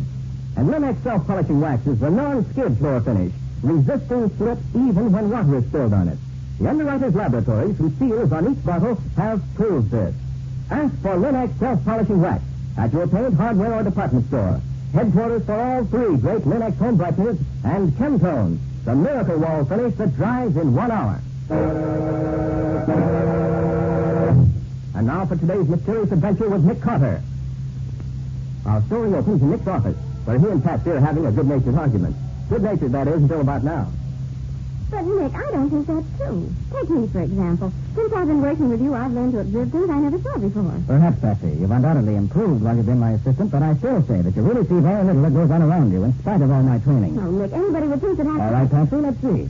How many steps are there from the sidewalk up to the front door of your house? Why, there are... Let me see, there How are... high up the floor are the windows in your bedroom? There are about 2. No, 1.5. What color's the 2-cent stamp? Red. Good for you. Thought you were going to say chartreuse. Nicholas Carter's office. Is Mr. Carter there? Oh, is that you, Penny? Sure. How are you, Miss Bowen? I'm fine, thanks. How are things with you? Pretty good. Can I talk to Nick? Of course, Penny. Here he is. Hello, Penny. How's my special assistant this afternoon? That's what I called you up about, Nick. I think there's going on down here. Could you come over? Well, what is it, Penny? Trouble? Gee, Nick, I don't know. But it looks bad to me. Well, can't you tell me what it is? Not on the phone, Nick. You know, you always told me to be careful what I said on the phone. Some of the gang might be listening in. That's quite right, Penny. All right, I'll take you one over there. You at your newsstand? Yeah. Park your car down the block away so they can't see it. I'll be waiting. Okay, Penny, be down right away. So long. What was that all about, Nick? Sounded very important. Penny thought it was important, too. But he wouldn't say what it was. He's seen something and thinks I ought to know about it. Oh, that's what you get for being a hero, Nick. He thinks you're just about the greatest guy in the world. His ambition in life is to be a great detective like you. Yes, I know it. And ever since his old man died in my arms, I've started to want to sort of keep an eye on him. And he's smart, too. He never forgets things I've told him about how to see what goes on around him. Some people I know, not so very far from here, could profit by his example. Okay, Mr. Carter, okay. Get in your car and be on your way. Leave me to a little peace and quiet here. You and your wisecrack. Very well, Patsy. Since I'm not wanted here, I'll go call on Penny. I hope he's got something more exciting up his sleeve than I think he has.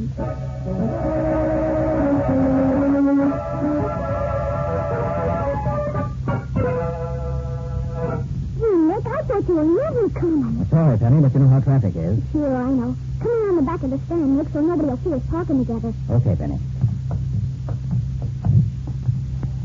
Now, what's up? You see across the street there? You see the bank? Yes? And you see the empty stores on each side of the bank? Yes? Well, a little while ago, a big black sedan pulled up, and two guys got out and went into the vacant store on this side of the bank. Then two more guys got out and went into the empty store on the other side. Then the sedan drove away and left the four guys there. That's odd. Any idea what might be going on? Well, Nick, there are several factories around here, and today's the day the bank downtown sends the money to this bank for the payroll. Tonight, Saturday, you know. I see what you mean, Penny. You think those men may be planning to hold up the bank when the money gets here, huh? Yeah, gosh, Nick, don't it look like that to you? Could be, Penny. Yes, does look suspicious. But Penny, robbery's not in my line. This is a job for Lieutenant Riley in the city police.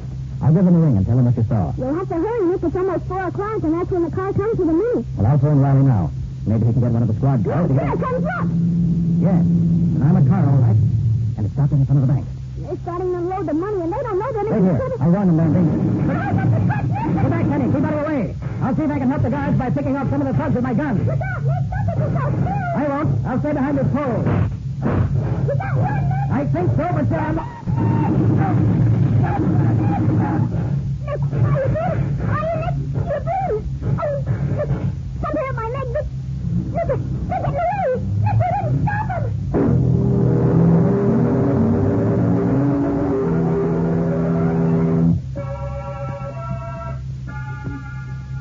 But, Doc, I tell you there's nothing wrong with me. Eh? Nothing except that you've lost about a quart of blood. There's a nasty hole in the side of your neck. And I can't stay here doing nothing. I've got to get up to those thugs. I've got to get out of here. Just tell me you were here. Are you hurt, Daddy? Oh, it's only a scratch, Patsy. But this Sawbones wants to keep me here cooped up like a pet rabbit. How is he, Doctor? He's got a bad hole in the side of his neck. And nothing fatal. He'll get over it, but he's lost a lot of blood, too. He's got to be quiet and good natured. Now, look, Doc, look. Nature's going to have a tough time doing anything for me if you keep me here worrying because I can't get out. Nick, you're going to stay here and like it. Good girl. If you don't behave, I'll call some attendants and have them undress you. Then you'll have to stay here whether you like it or not. But, Patsy, I tell you, there's not... Oh, that's Penny. What you doing here? I want to see Nick. Here I am, Penny. I'm coming, son. You get right back in that bed, Nick Carter. If you don't... Sorry, Patsy, but Penny wants me.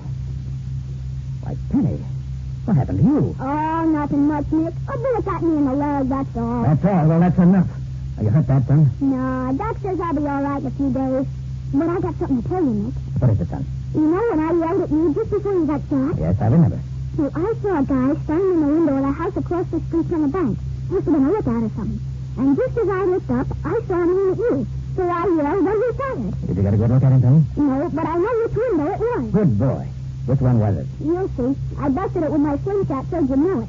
I put a marble right through it. And on the first shot, too. I thought maybe you'd find a clue there, if you looked. Penny, you're a wonder.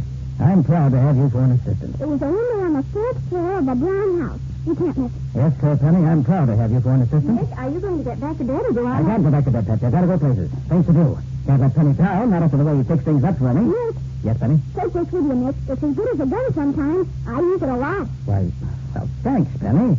That slingshot of yours may come in handy. I'll keep it right where I can get at it fast if I need it. Oh, there you are, Nick. Oh, you're all right. I certainly am all right. You got any of the gang? No, Nick, we didn't. We found the car they were in, wrecked 6 blocks away, but there was nobody in it.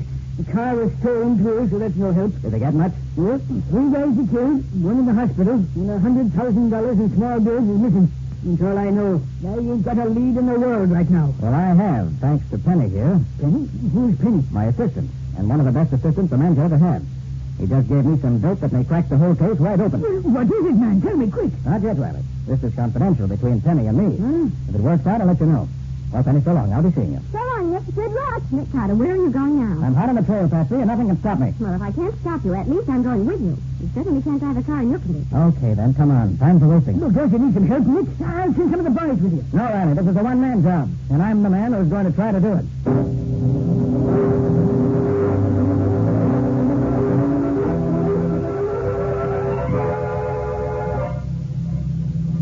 Patsy, I wish you hadn't come. There may be trouble. You may just as well save your breath, Mr. Carter, because I'm going wherever you're going, and that's that. You can't drive in your condition. I could if you'd let me. Well, I'm not going to let you, so that's that. I don't know what gets into you women. When you make up your minds, a team of horses couldn't change it. You ready to tell me where you're going? I can't keep on driving blindly all around the city, Nick. All right. I give up. I'm going back to the scene of the robbery. What are you going to do there? That, my nosy young friend, is strictly my business. Okay. But I'd feel a lot safer if I knew what you were planning to do. It's dark now. You can pull up just around the corner from the bank. I'll get out there. Then you go back to the office. How will you get back? Don't worry about me. I can take care of myself. I hope so. Is this where you want to go? Yes, drop me here. Now remember, you. Back to the office. Okay, bully. But I don't like you going anywhere alone, as weak as you are. It's skill that counts in this business, Patsy, not muscle. I'll get going. I've got work to do.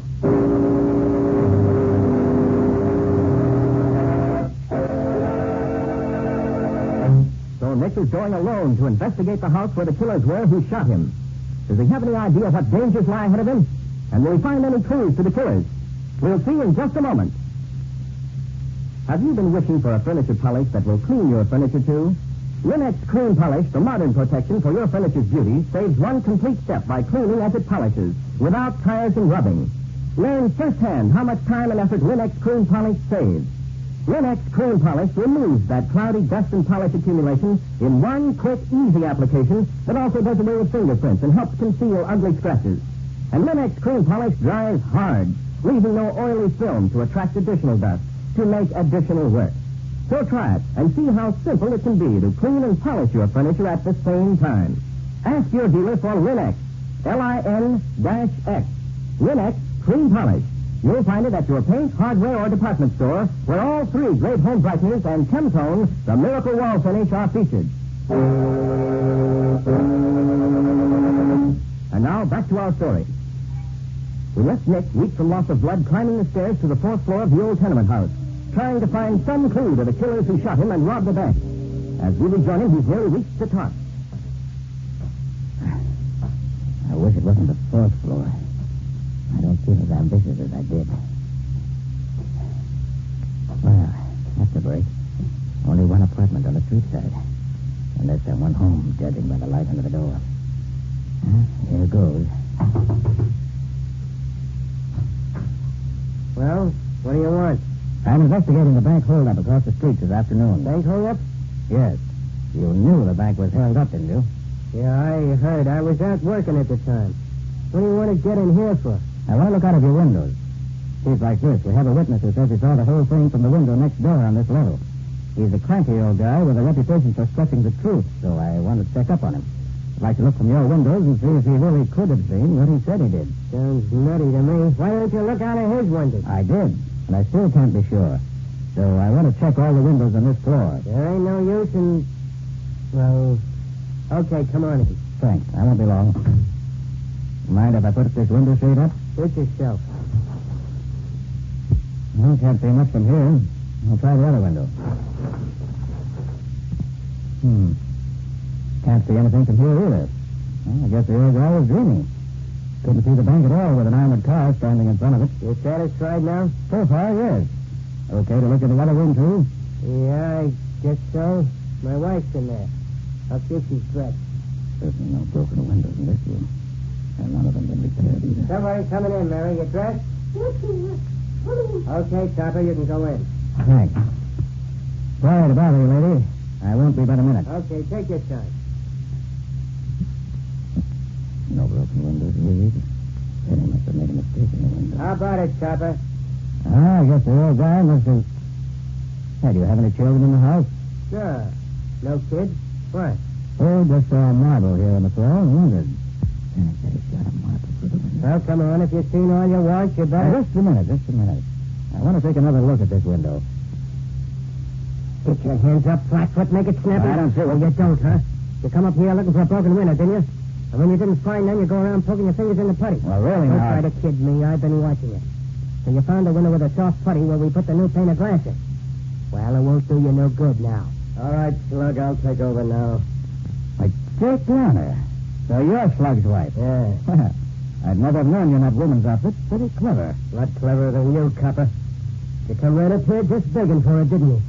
I thought we'd give it to you for keeps out in front of the bank this afternoon, but I'm glad now we didn't. This is going to be more fun. We can make it last longer. Burn him down. Now, Slug. Shooting's too quick. I got a better plan for this dumb punk than that. Go right ahead, gentlemen. Don't mind me. But do you mind if I put my arms down? Get his gun, Slug. Sure, Jake. Quite a surprise to find us here, copper, ain't it? Never figured we'd hide out right here alongside the bank, did you? And dumb cops probably are searching all over the city, looking for where we went to. And all the time, we're right here. Hey, Jake. What? This guy's a regular arsenal. 3 guns he's got. I don't care how many he's got. Take them all away from me. Hey, Jake, look at this. What? He's got 3 guns and a slingshot. Are you kidding? A cop carrying a slingshot around to keep the big bad robbers away. What a dumb mug he is. Oh, look now, Slug, don't take all the Flatfoot's weapons away. Where's your manners? Leave him keep the slingshot. Why, sure. Here, Mr. Dick, I'll put it right back in your pocket where it came from. Maybe you'll save your life with it.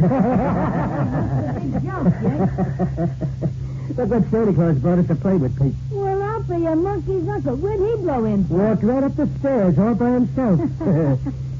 Look, Copper, did you ever have a lighted cigar butt jammed in your eye? That's just for a starter. Then we're going... No, you're not. Jake, look out. Get him, Slug. Give me that gun, Jake. Give me that or I'll twist your arm off. Oh. Get out of the way, Jake. You're going to give it... Ah, nice work, Slug. You knocked him cold. Oh, I'll fix him for this. He nearly broke my wrist. Shall I croak him now, Jake? No. Wait till we get ready to leave. Then we'll play games with him. Tie him up, but good. We'll get the stuff ready to move out when the boys bring the car tonight. Then we'll come back here and take care of him. Over on your face, Flatfoot, so I can get the ropes on you. Wouldn't he like to know that we got all that dough hidden in the empty warehouse right next door here? It's a little hole through the wall of the apartment here, and we got a foolproof hideout. Yeah. Yeah, if he was only smart like Jake, I'd be okay with him. But nobody as smart as Jake. There, Copper. That takes care of you. Try and get out of them ropes. Hey, what'd you let the Flatfoot in here for anyway, Slug? Don't be dumb, Pete. If I hadn't, he'd have smelled something funny and come back again with a wagon. Anyways, how'd I know he was wise to the busted crack? You know, Jake, maybe you ain't so smart at that. Yeah? What's eating you? Well, you thought it was so smart to double back here with the cash and hide out right across the street from the bank, and the first thing, the cop smells his way right up here. So what?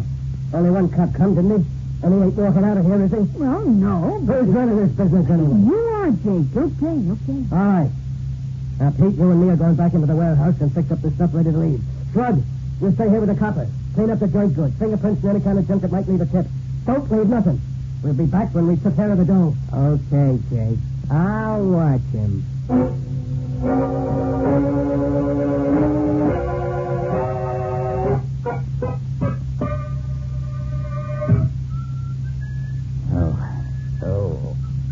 Fell into it right this time. I should have had somebody standing by just in case. Well, whoever tied these ropes knew what he was doing.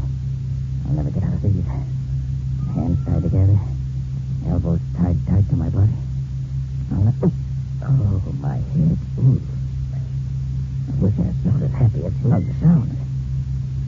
Hey, it's blood in my hands. The bullet hole in my neck must have opened up. The blood's made my hands slippery. Yes, I think I can get my hands loose.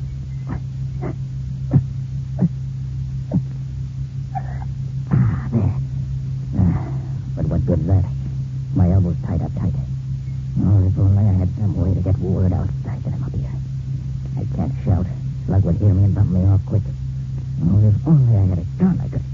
Ah, but Slug took them. Only I had. I do have one weapon left. Penny slingshot. Slingshot. Yes, shoot something into the street through the window. Somebody might find it. Shoot something. What? Shoot what? can get it out of my pocket. Only I could reach it. Never have had much use for that badge, but I certainly need it now. No, I can't get in the pocket. Well, I have to tear it open.